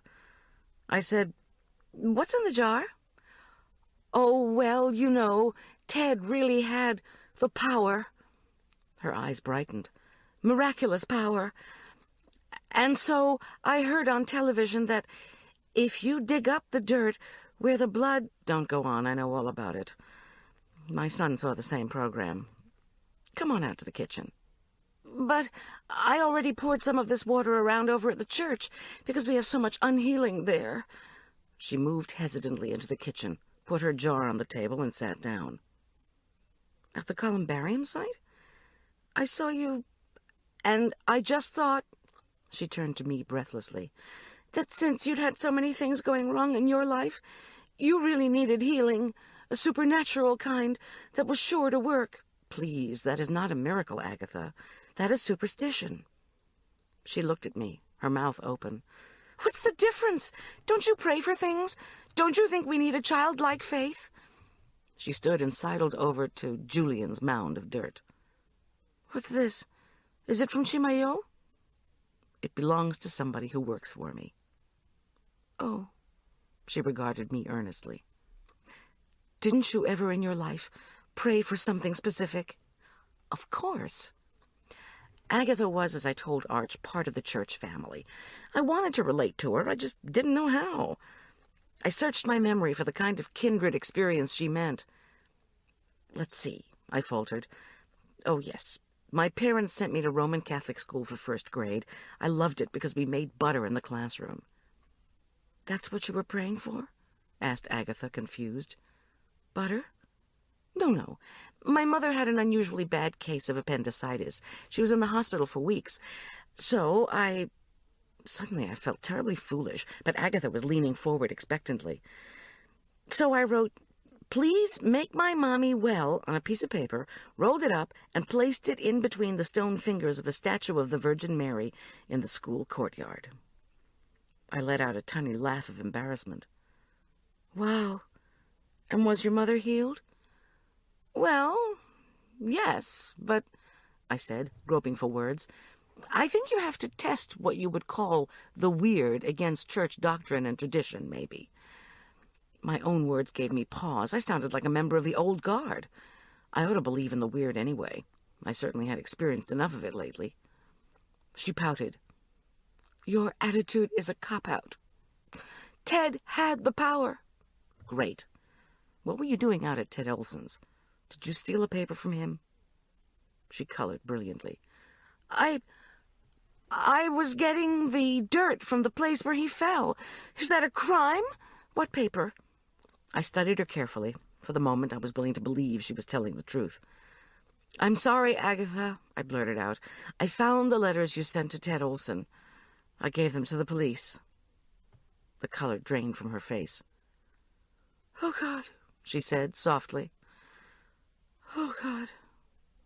Well, at least Bob doesn't have them. She stared straight ahead, no longer wishing to discuss miracles, apparently. And then I had an absolutely wonderful idea. It filled me with more lightness and excitement than I'd felt since Tom's disappearance. Agatha, do you know how Ted accessed his voicemail? Yeah, I think. I mean, I don't know the code, but he had one. You see, first he had to call this number at U.S. West, and then he'd dial in the church number. Hallelujah. Is there anybody at the church now, do you know? She looked at the kitchen clock, puzzled by my question. 12:30 a.m. Now? I think they're having some kind of vigil until the funeral. The people at the 10 o'clock Sunday service set it up. Great. If Agatha accompanied me, then Boyd couldn't possibly get upset with me for wandering out. If there were people at the church, then it wasn't as if we were going into an empty place at night. I could hear my heart beating. I whispered, Do you know where Ted kept the number for U.S. West accessing? Sure, somewhere on the bulletin board in his office. But why? I'll tell you on the way to church, I promised her. Chapter 21. There were only 2 automobiles in the parking lot. Not exactly a crowd for a vigil. I didn't recognize either car, but then again, I didn't usually go to the later Sunday morning service, and was unfamiliar with the charismatics and their vehicles. Does Bob have any idea where you are? I asked, when we disembarked from my van. He thinks I'm here, at the vigil. Ah, do you know how to get into the office? Around us, snowflakes continue to fall. The keys are on top of one of those log panels beside the office door, she replied promptly. Lucille always teaches all of us how to get into the priest's office. Who's all of us? It's supposed to be just the altar guild, who are supposed to keep it confidential, but never mind. The lights were dim in the parish itself. Flickering light from the vigil candles played against the windows. I couldn't remember if it was liturgically advisable to have a vigil, much less a funeral, before Good Friday during Holy Week. But the charismatics in our parish loved vigils more than they cared about liturgical appropriateness. And people couldn't time their dying. We stepped carefully over the yellow police ribbon. At the office entrance, Agatha reached up and snatched the key, then fumbled momentarily with it before unlocking the door. She pushed it open and reached in for the light, then wove her way over to the illuminated mess. When we came into Olson's office, she pointed to the bulletin board on the floor with its disheveled array of notes. Slowly, we pulled out thumbtacks and gathered up the notes with numbers that had landed on the floor. Diocesan Center, Altar Guild, Organist. Here's one, said Agatha. Roger Bampton. I wonder why Ted would need to call him. Oh, you know, Roger was having copies of his blood tests framed for Ted. Roger called it his first miracle. Ted was pretty excited about it. He told everybody. I don't know what happened to them, though. I know they were calling back and forth. Eureka! I read. Alexander Graham, 555-6363. Agatha wrinkled her nose. That doesn't sound like anyone in our parish. I said, You don't have a son who loves codes. That's for Alexander Graham Bell, honey.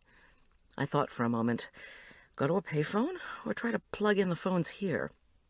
Out at Olson's house, the vandal hadn't realized that just whacking a phone and pulling it out of the wall was not enough to destroy it. "Would you go see if you can plug in the secretary's extension? Then, if you'll take notes on his messages, I'd appreciate it. I might miss something." "But it's supposed to be confident." Too late for that now.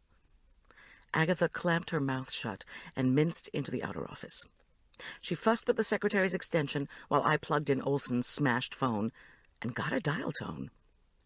I sat down at the desk, whacked my foot on a pile of plumbing pipe, and cursed. I dialed first the 555 number, which was indeed the right U.S. West messaging service.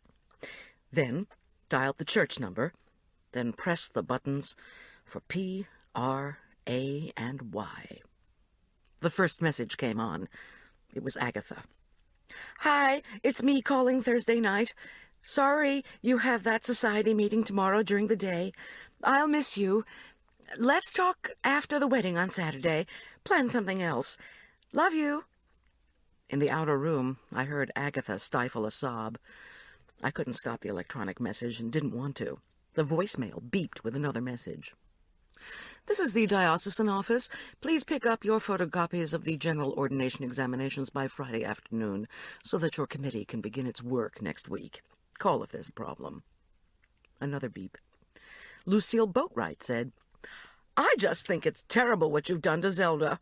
This never would have happened in Father Pinkney's time. In Father Pinkney's time, I never would have had to speak into one of these infernal machines either." There was a long beep, as if Lucille had somehow messed up even while disconnecting from the infernal machine. The next voice was Bob Preston's. "I know what you're doing." In the outer office, Agatha gasped. Her husband's voice was low and threatening. "I'm going to spill the beans on you to the bishop. You think they want to face another lawsuit in this diocese? You're dead in the Episcopal Church, Olson. You're finished." Good God. There was another beep. "Sorry about the blow-up at the meeting, old friend, especially after you'd brought that coconut last time, which was such fun. You are part of the communion. I didn't mean what I said. Guess I just got carried away. You know how I do. Listen, you forgot to pick up your exams. I'll bring them out to your house to read Saturday morning before the wedding you're doing for that Goldie woman on the committee. Tomorrow, then, 9 o'clock? Canon Montgomery disconnected. In the outer office, Agatha shrieked. Then there was a dull thud. "Agatha?" I said. There was no response. In my hand, the phone beeped again, and another message, this one from Doug Ramsey, began playing back. I pressed the dial tone button desperately. "Agatha?" I called. There was still silence from the outer office. I jiggled the button and prayed for a dial tone so I could call 911. Still the message from Ramsey droned on. "Help!" I called. My voice sounded feeble. "No one will hear you," said Canon Montgomery as he stepped into Olson's office. His white hair was askew. His face was scarlet. In his hand he was holding a collapsible baton, the kind available at police supply stores. Only this one, I was fairly sure, was the one that had whacked me in the back by Olson's house when I'd discovered the one thing Olson's killer had left out there. A photocopied paper that was his excuse for being there in the first place. The one who would bring the tests to read was the Judas. "They'll catch you," I said angrily.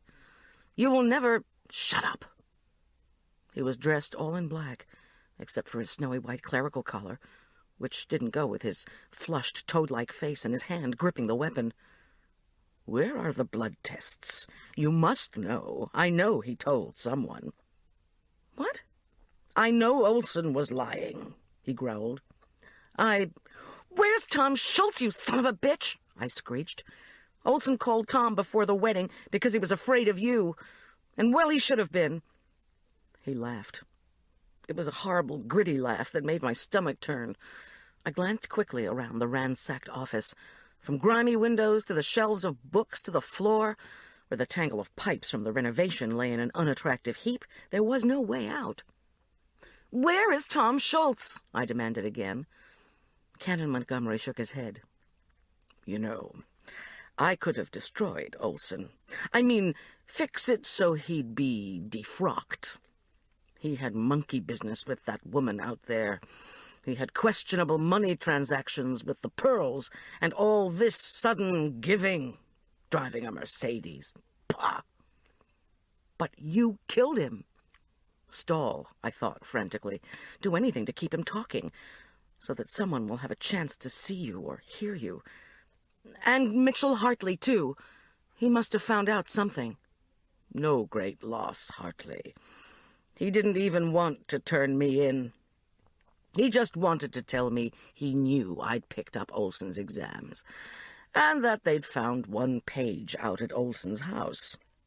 Hartley wanted to pass the exams in exchange for his information. We had a meeting last Friday. Olson and I fought over his idiotic miracle claims. He stomped out, and unfortunately, I was seen by Mitchell Hartley picking up Olson's set of exams and the diocesan vehicle keys. Saturday, when I was out at Olson's, your cop friend was listening to Olson spill his guts. I know he told him where the blood tests are. Too bad." He was insane. There was no doubt about it. I said, "You just couldn't stand him having that kind of power, could you? After he'd been your protege?" "People were worshipping him," Montgomery snapped fiercely. "I was trying to protect the church. And how fortunate he didn't give my name in that note. Then, when the police find the bodies of you and that woman, they'll suspect me even less. It'll just look like another burglary." I eased my hand under the desk, where one broken pipe was resting against the side of the file cabinet. "You'll never disprove the miracle, you know," I told him, with as much aggression as I could muster. "Oh?" He lifted his peaked white eyebrows and smiled sourly, as if we were discussing disputed theological points. "Why is that?" "Because the blood tests are in the computer, you beast, down at the pathology lab. Even if you destroy one set, there will be endless documentation. It's like the message you left. You can't get rid of it by axing the phone machine. The information is stored." I had a sudden vision of Lucille Boatwright complaining about the phone machine. "You couldn't operate the fax machine, and you couldn't destroy messages by breaking an answering machine. You and your generation just don't understand technology." With that, I jumped up, pipe in hand, and slammed it into the window next to Olson's desk. Panes broke, but the frame held. "Help!" I shrieked. "Help!" Montgomery turned quickly and sprinted for the front door of the office. "Hey!" I yelled after him. "Where's Tom Schultz?" The office door banged closed. I leapt up and charged out to the secretary's office. My back shrieked with pain. Agatha was slumped over the desk, moaning. At least she was alive. I had to go after Montgomery. By the time my eyes adjusted to the darkness and the swirling snow, Montgomery was on the flagstones. He was running toward the columbarium site. The parking lot and the road were just beyond it. "Don't!" I yelled. Then I ran, faster than I had ever run before, damn my back. I was desperate to catch Montgomery. He could not get away. He could not disappear without telling me where Tom was. Montgomery halted at the edge of the columbarium ditch. He couldn't seem to decide whether to go around the site or through it. "Stop! Stop! Please stop!" I howled, breathless from pain and exertion. I was 20 feet away from him. He dropped to his knees and peered into the pit. I thought he was trying to figure out how deep the excavation was. I gasped for breath and called out, "No matter what happens to the blood tests, some people are going to believe." I was at the bottom of the excavation. Montgomery jumped back up. His white hair looked eerily fluorescent. I yelled, "You can't stop people from wanting to think God was working through Olson. Please, please stop." "You want a miracle?" he shrieked. "You're going to need one to find Schultz." "Please don't, please wait," I pleaded as I started to scramble up the side of the hillock of dirt. Montgomery, watching me, backed away. "Wait!" I yelled. He spun around and looked again into the ditch, as if trying to judge if he could jump across. "This is an unstable spot," I begged. "Please don't." He whirled back and stared at me, or at least in my direction. Snow fell softly all around him. His thin white hair and his clerical collar glinted in the light from passing cars. I'll never... His voice boomed before he fell backward into the deep, dark pit. "No!" I screamed. My feet sank into mud as I clambered to the top of the embankment. Below I could see a blur of clothing, Montgomery jerking, off balance in the frigid water of the ditch. "Wait for me to help you," I yelled, already feeling helpless. I slid down the side of the bank. Damn Lucille Boatwright and her damn unapproved, uninspected columbarium project. I took a deep breath and waded into the water. It was like ice. I felt my legs for an instant, and then they were numb. I tugged at Montgomery's clothing, at his heavy body. He'd gone limp. How was that possible? Above us, on the other side of the bank, a car stopped. Someone had come in from the road. People who had seen us fall from the top of the embankment were yelling down at us. I rolled Montgomery over and cried at the sight of his face, which had gone from red to an ominous white. "Where's Schultz? Where is he?" His eyes bulged, but there was no response. I shook him and tried to drag the waterlogged body over to the side of the ditch, but he was too heavy. His hands gripped his chest. They were locked there. Damn it. I knew he'd had a heart attack. He needed CPR, and fast. "Hey, lady, get out of that water. You're going to die of hypothermia." A fat man in a plaid wool jacket grabbed my shoulder and pulled me up. His friend tugged on Montgomery. "Oh!" I cried. I was so cold. Montgomery wasn't going to make it, and no clue as to where Tom Schultz was. My love, my Tom, would die, wherever he was. The police would never find him. I would never see him again. "Gotta get you into some dry clothes. Gotta get you a blanket," the man who had rescued me insisted. "Hey, girl, what possessed you? I hate to tell you, but I think that religious guy's dead." At least he went fast. When we came through the church doors, only Doug Ramsey and Roger Bampton were praying in the back pew. I hadn't seen Roger since the whole brouhaha over him had erupted. Now 3 people had died. Olson, Hartley, and Montgomery, because no one could accept what appeared to be unexplained. "My heavens, what in the world? Did you fall into the creek?" cried Doug Ramsey as he scrambled out of the pew. "On your way to the vigil, did you get lost?" "Just get her some dry clothes from the outreach box," ordered Roger Bampton, taking charge of me. He was a short, bald man with a wrinkled face and age spots on his hands. He seemed awfully ordinary, looking to be the center of so much controversy. "Take those clothes off right away," he ordered, then handed me one of Agatha's afghans from the library couch. As he walked out of the library, he said, "They'll chill you to the bone." I did as directed. I was shaking violently, too cold to cry. Doug Ramsey, whose inclination to exaggerate had thrown me off base. The whole committee's here, when Montgomery hadn't been, and women waited for Olson when it was only Agatha. Thrust his long, thin arm through the door of the library and dropped a man's sweatshirt and some bell-bottom jeans. When I'd put them on, I came out, and Roger Bampton offered me a cup of tea. My rescuer had just been informed by his friend that Montgomery was dead. Roger Bampton had called the police. "Somebody needs to go check on Agatha Preston," I stammered. "She's hurt, in the St. Luke's office in back of the church." The man who had brought me into St. Luke's shook his head and took off in that direction. "We were just here at the vigil, which I wanted to be sure was conducted in orthodox fashion," said Ramsey, who was incapable of keeping quiet in moments of crisis. "And we heard the racket in the parking lot, and then you came in, and then this news about Montgomery. Lord, I just don't know what to say, don't know what to do. In a way, you know, it's like the original Easter vigils, when the catechumens were kept underground, naked, until they could come up on Easter morning and be baptized and get their new clothes. Although this is hardly the right time of year to be baptized in a ditch, much less the ditch beside a columbarium site. And, of course, you were christened long ago.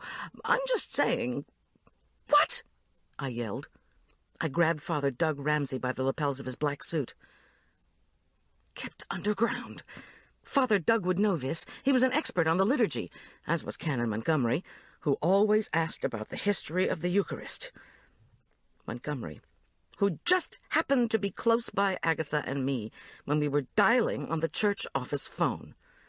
The church office, where there was a whole underground space being dug out for new plumbing. "Quick!" I cried. "Help me!" Father Doug Ramsey pulled his chin into his neck. "Now what?" "We have to go look at the church office, where they've been doing that renovation. Underground." But I was already moving quickly, running to the hallway by the Sunday school rooms. Doug Ramsey yelled after me. "Do we have to do it right now?" Roger trotted along behind me as I dashed barefoot down the hallway, past the choir room, through the side door, and up the icy steps to the bunker-like office building. The man from the creek was helping Agatha up. She seemed to be stunned, but I didn't stop to determine her condition. Instead of turning left to go into the office, I darted right and flipped the switch of the dim bulb hanging in the area that was being renovated. I swallowed. The large space was dark, stripped to the walls. I walked across a board that had been put down across the subfloor to the far side of the room, then turned on another dim bulb in a room that was torn out to its framing. Beyond that was only a small tunnel-like space where the pipes had all been ripped out. "Here," said a panting Roger Bampton behind me. Bless him, he seemed to be reading my mind. "You'll need this. I'll be right behind you." I switched on the flashlight he thrust at me. My light flickered over a sleeping bag and some provisions. I eased myself down to the entrance of the dirt tunnel. Earth fell on my face and got in my eyes. My clenched hands banged against the remaining shafts of pipe. I had heard that same noise when I was looking around Olson's trashed office. I flashed my light ahead. I rounded a turn and sent the beam as far in as it would go. It was another tunnel. My beam reflected off something. Coming closer, I saw that it was the missing chalice, paten, and ambry from Olson's house. I reached out to touch the cold metal, then lifted the lid on the ambry. But I already knew what I would see when I shone the light inside. The pearl chokers, glistening and lustrous in the narrow shaft of light. Only Montgomery would be able to figure out that Olson had kept the pearls of great value in something he valued equally, the sacramental vessels. I slogged ahead into the blackness. There was another turn in the tunnel. I remembered placing my scrolled intercession in the hand of a statue. I prayed now, hard. "I believe. Help thou my unbelief." My flashlight beamed through the shadows. There, at the end of the dark dirt cylinder, tied to a chair, was a motionless figure. Tom Schultz. Slowly he lifted his head at the light and squinted. He was gagged. I ran toward him and tugged the gag off. "Goldie!" His voice was hoarse from disuse, and I couldn't see his eyes in the dim light. "Is it really you?" "You bet," I told him, and then I grasped him in a wordless hug. Chapter 22. We were married the next afternoon, after the church emptied from Father Olson's funeral service. My parents flew in, joyful. Boyd and Armstrong met them at the airport. The small group from St. Luke's came, including a fussy Lucille Boatwright. I called Zelda and said I needed her to play the organ. Would she? She said that of course she would. I didn't want that trash charismatic music, did I? No, just whatever she wanted. But I apologetically added that there was one condition to her playing. She had to let me invite her daughter-in-law, Sarah Preston Black, and her grandson, Ian Preston. "Just use me as an excuse," I told her. "I can't get married and be happy knowing you still have all that old pain." Zelda gasped and then started to cry. I guess I've been wanting to, in my heart. It's all felt so heavy there, like a dead weight. I think that's why I auditioned to play the organ at the Catholic Church. Somehow I really did want to see them. She stopped, then said weakly, "All right, if you'll call them." Which I did. They would be happy to come. With much fussing and worry, Father Doug Ramsey agreed to perform the nuptials. I gave Marla the recipe for stuffed portobello mushrooms, and she made them. Arch hauled the wedding cake out of the freezer. Tom Schultz was weak, but he refused a wheelchair. His left ankle was broken. Boyd had driven us down to the hospital the night before and questioned him while Julian, Arch, and I waited for Tom's cast to be applied. In nearly 3 days of captivity, Tom had only had some water. He hadn't known what Montgomery wanted with blood tests, but he'd bluffed him right along, though. "Blood tests?" Tom protested. "Why would I know about them?" But I pretended to know something so the guy would keep me alive. I shook my head in disbelief. Boyd swore none of it had made sense. The keys at the Habitat house seemed to implicate Preston. The pearls with Mitchell Hartley made it look as if robbery was the motive. All planted by Montgomery. Now that made sense.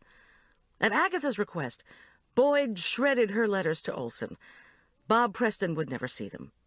Agatha told me that she and Bob had decided to go into counseling. It was easier than divorce. Back once more in their rented tuxedos, Arch and Julian beamed. With the morning mail, Julian had received his acceptance to Cornell. Marla added a wobbly congratulations in frosting on the side of the thawed wedding cake. The Prestons, Agatha, Bob, a wary Sarah, looking somewhat like a short Nefertiti in a silk pantsuit, and Ian, a compact swimmer like his deceased father, all came in to the church together. Ian brought an orchid corsage for his grandmother, whom he hadn't seen for 5 years. While Zelda and Ian were tearfully embracing, a triumphant Bob Preston told anyone who would listen, "Now that's a miracle." At the part of the wedding where you say the vows, I said, "For better, for worse, for richer, for poorer, in sickness and in health, to love and to cherish, we will not be parted by death. This is my solemn vow." Father Doug Ramsey, who was flustered, seemed to be rethinking the sermon he'd given on the Trinity. He didn't notice. Tom Schultz squeezed my hand. Then, carefully and distinctly, he repeated my vow. We exchanged the rings I'd been saving in my china cupboard. "Now, finally, I'm Goldie Schultz," I declared happily as I hugged Tom's wide, wonderful body during our jovial reception in the narthex. "I'm so glad I finally was able to get rid of that last name, Bear. You can't imagine." Tom Schultz's large, beautiful green eyes seemed to be looking into my soul. "God," he said softly.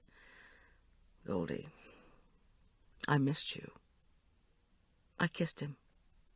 "You're not going to believe this," I told my husband truthfully, "but you were with me all the time." The end. You've been listening to The Last Suppers by Diane Mott Davidson, narrated by Barbara Rosenblatt. There are 10 recipes sprinkled throughout the text that stand alone outside the story. We include them here. Hi, this is Barbara Rosenblatt. Hope you enjoyed Last Suppers. And if you found Goldie's dishes as tempting as I did, well, here are the recipes. Monster cinnamon rolls, almond poppy seed muffins, Mexican pizza, Canterbury jumbles, lemon butter wafers, shrimp on wheels, chocolate truffle cheesecake, Chilean sea bass with garlic, basil, and vegetables, the first wasp latkes, and portobello mushrooms stuffed with grilled chicken, pesto, and sun-dried tomatoes. So let's start with monster cinnamon rolls. For the dough, 3/4 cup, or 1½ sticks, unsalted butter, 1 cup milk, 3/4 cup plus 1 teaspoon sugar, 1 1/4 teaspoons salt, 3 1/4 ounce envelopes, that's 7½ teaspoons, active dry yeast, 1/2 cup warm water, 5 large eggs, 8½ to 9½ cups of all-purpose flour. For the filling, 5 cups firmly packed brown sugar, 1 1/4 cups, about 2½ sticks, unsalted butter, 3 tablespoons ground cinnamon. And for the frosting, 1/2 pound cream cheese, softened, 1/4 cup whipping cream, approximately, 1 teaspoon vanilla extract, 3 to 4 cups confectioner's sugar, sifted. For the dough, heat the butter with the milk, 3/4 cup of the sugar, and the salt in a small saucepan until the butter is melted. Set aside to cool. In a large mixing bowl, sprinkle the yeast over the warm water. Add the remaining teaspoon of sugar, stir, and set aside for 10 minutes until the mixture is bubbly. Add the lukewarm milk mixture and the eggs and beat until well combined. Add the flour a cup at a time, stirring and using enough flour to form a stiff dough.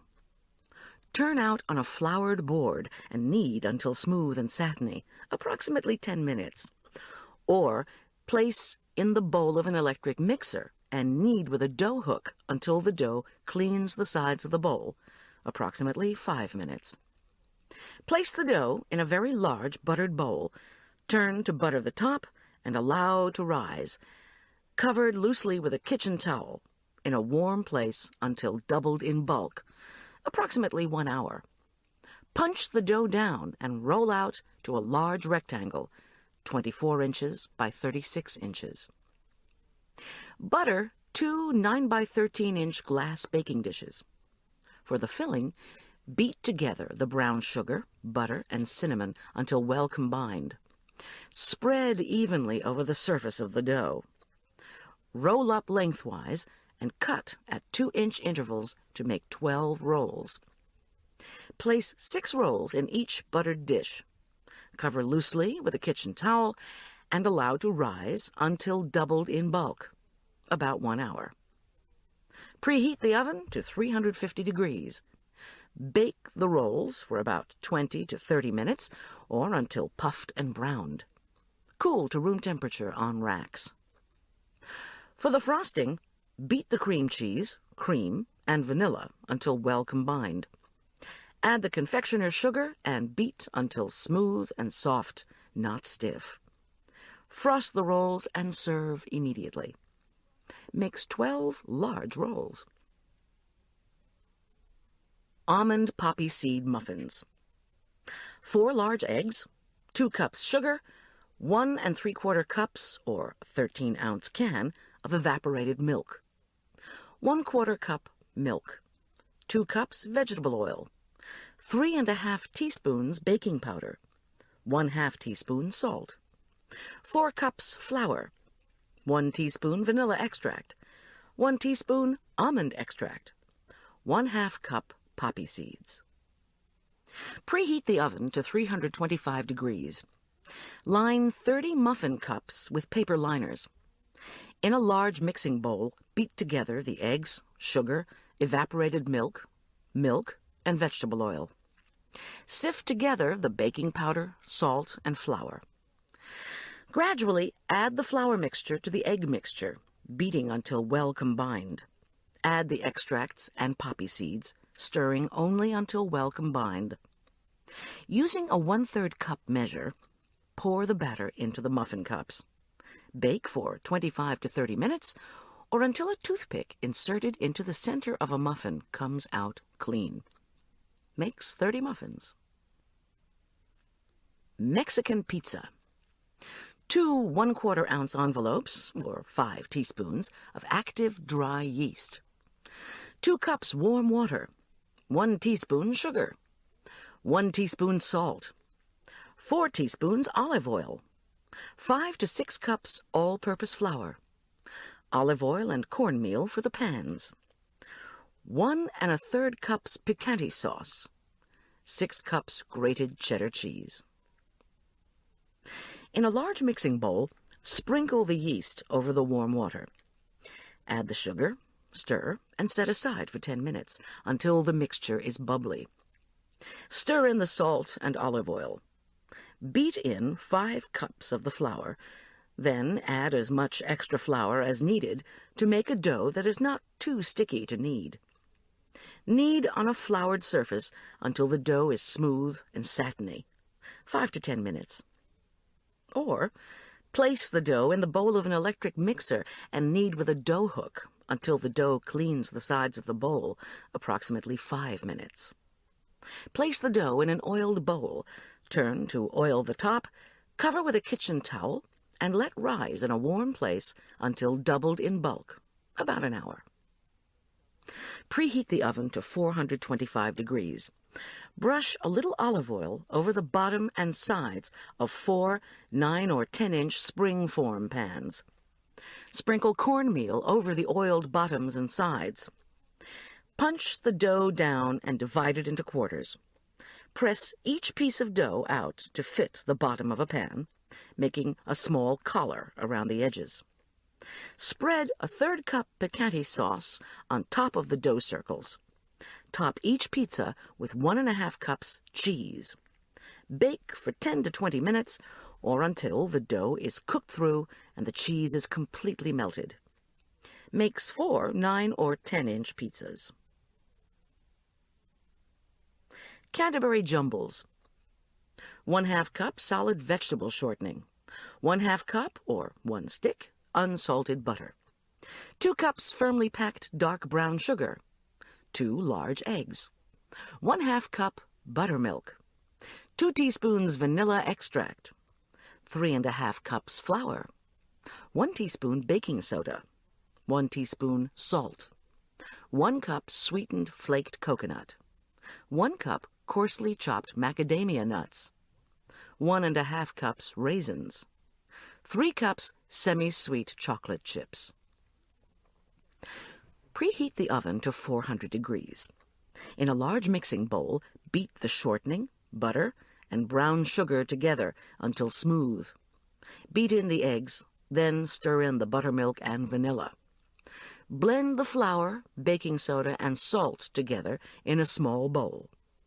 Stir the flour mixture into the butter mixture until incorporated. Stir in the coconut, nuts, raisins, and chocolate chips. Drop by level 1/2 tablespoons onto greased cookie sheets. Bake for 7 to 10 minutes until the cookies are puffed and slightly brown. Cool on a rack. The cookies keep well in an airtight tin. Makes 11 dozen. Lemon butter wafers.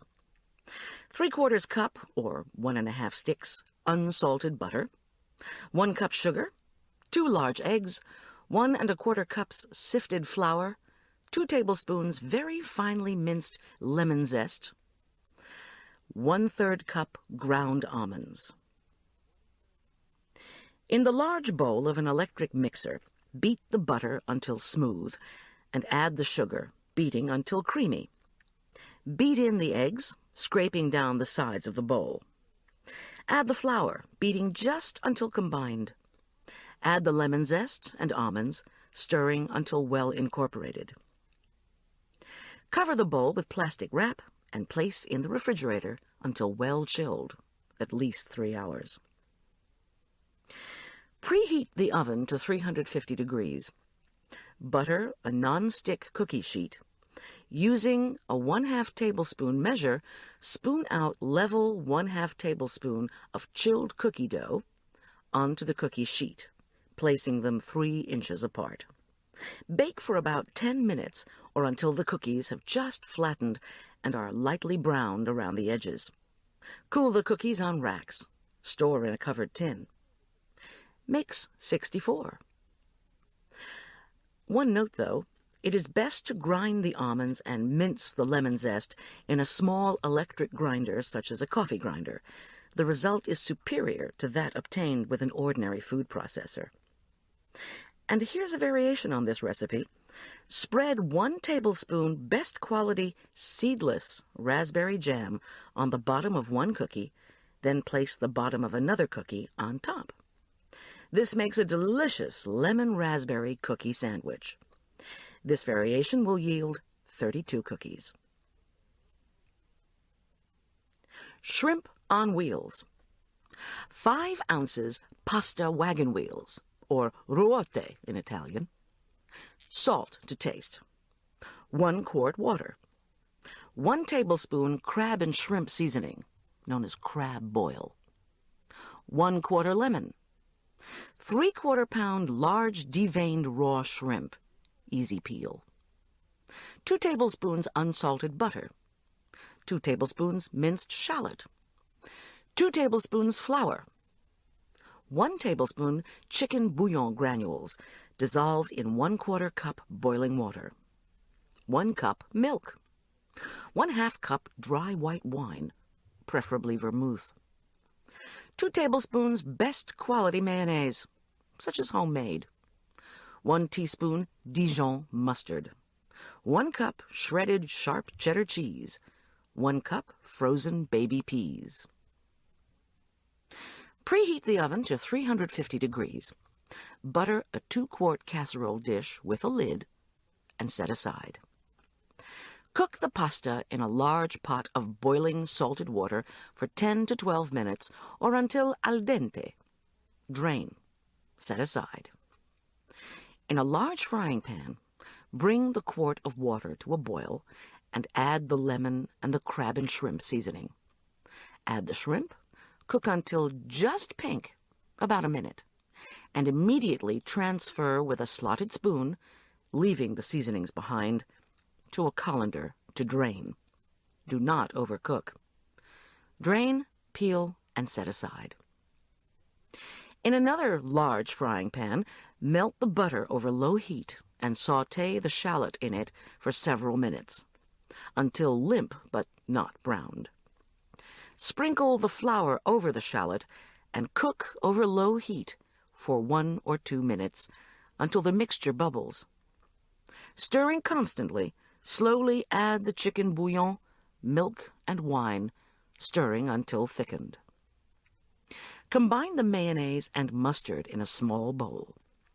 Add a small amount of the sauce to the mustard and mayonnaise and stir until smooth. Then add that mixture to the sauce. Stir until heated through. Add the cheese, stirring until melted. Add the pasta, shrimp, and peas, and stir until well combined. Transfer the mixture to the buttered dish and bake, covered, for about 15 to 25 minutes, or until heated through. Makes 4 servings. Chocolate truffle cheesecake. For the crust, 9 ounces chocolate wafer cookies, 6 tablespoons unsalted butter, melted. For the filling, 1/2 pound unsweetened chocolate, 1½ pounds cream cheese, 3 large eggs, 1 cup sugar, 1/4 cup amaretto liqueur, 1½ teaspoons vanilla extract, 1/2 cup whipping cream. Whirl the chocolate cookies in a blender until they form crumbs. Mix with the melted butter. Press into the bottom and sides of a buttered 10-inch springform pan and refrigerate until you're ready to fill and bake. Preheat the oven to 350 degrees. In the top of a double boiler, over boiling water, melt the chocolate. Set aside to cool. In the large bowl of an electric mixer, beat the cream cheese until smooth. Add the eggs and sugar and beat until well incorporated. Stir a small amount of this mixture into the chocolate to loosen. Add the chocolate mixture to the cream cheese mixture and stir well. Stir in the amaretto, vanilla, and cream. Stir until all ingredients are well mixed. Pour the filling into the prepared crust and bake for 50 to 55 minutes, or until the cheesecake is puffed slightly and no longer jiggles in the center. Cool to room temperature, then refrigerate until chilled, at least 2 hours. Take the cheesecake out of the refrigerator 30 minutes before serving for ease of slicing. Remove the sides of the pan and cut with a sharp knife. If the cheesecake is hard to slice, hold a long, unflavored piece of dental floss in 2 hands and carefully saw through the cake to cut even pieces. Makes 16 servings. Chilean sea bass with garlic, basil, and vegetables. 4 tablespoons unsalted butter at room temperature. 4 teaspoons finely chopped fresh basil. 2 garlic cloves, pressed. 2 tablespoons fresh lemon juice. 4 red-skinned new potatoes. 8 baby carrots. 1½ pounds fresh, not frozen, boneless Chilean sea bass fillets. 8 slender asparagus spears. Preheat the oven to 425 degrees. In a small bowl, beat the butter, basil, garlic, and lemon juice until well combined. Set aside. Parboil the potatoes and baby carrots for 5 minutes. Drain. Divide the fillets into 4 equal portions. Place the fillets in a buttered 9 by 13-inch pan or an attractive gratin dish with the same volume. Arrange the vegetables over the fish in an appealing pattern. Top each fish portion with 1/4 of the butter-garlic mixture. Cover tightly with aluminum foil. Bake for 20 to 30 minutes or until the fish flakes easily with a fork. Serve immediately. Makes 4 servings. The first wasp latkes. 4 large or 8 small russet potatoes, approximately 2 pounds, peeled. 2 tablespoons unsalted butter. 2 tablespoons olive oil. Salt and pepper to taste. Grate the potatoes onto a large, clean kitchen towel that can be stained. Roll the potatoes up in the towel and wring to remove moisture. It is best to do this over the sink, since it will produce a surprising amount of liquid. Melt the butter with the olive oil on a large griddle. Form the grated potatoes into 4 pancakes. Cook the pancakes over medium heat for about 10 minutes until the bottom is golden brown. Then flip the pancakes. Cook on the other side for about 5 minutes. Season with salt and pepper and serve plain or with sour cream and applesauce. Makes 4 servings. And finally, portobello mushrooms stuffed with grilled chicken, pesto, and sun-dried tomatoes. 4 large portobello mushrooms, approximately 1 pound.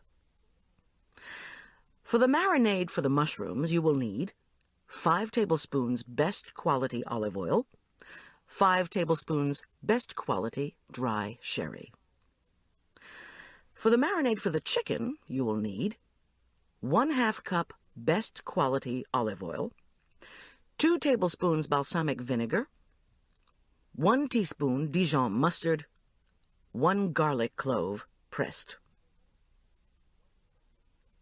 Then 4 skinless, boneless chicken breast halves, each cut in half, 1/4 cup pesto, 2 tablespoons finely chopped sun-dried tomatoes, drained and patted with paper towels if packed in olive oil. Carefully clean the mushrooms with a damp paper towel and trim. Remove and chop the stems. Place the mushroom caps, tops down, and the chopped stems in a 9 by 13-inch glass baking dish.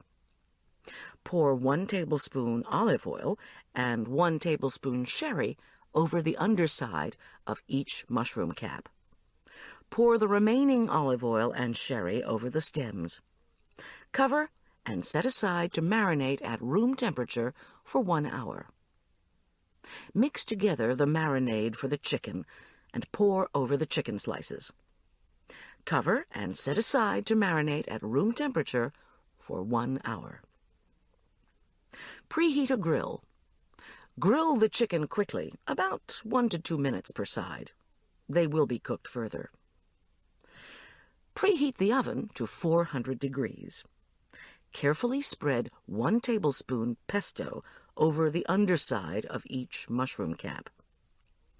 Sprinkle 1½ teaspoons sun-dried tomatoes on top of each pesto-covered mushroom.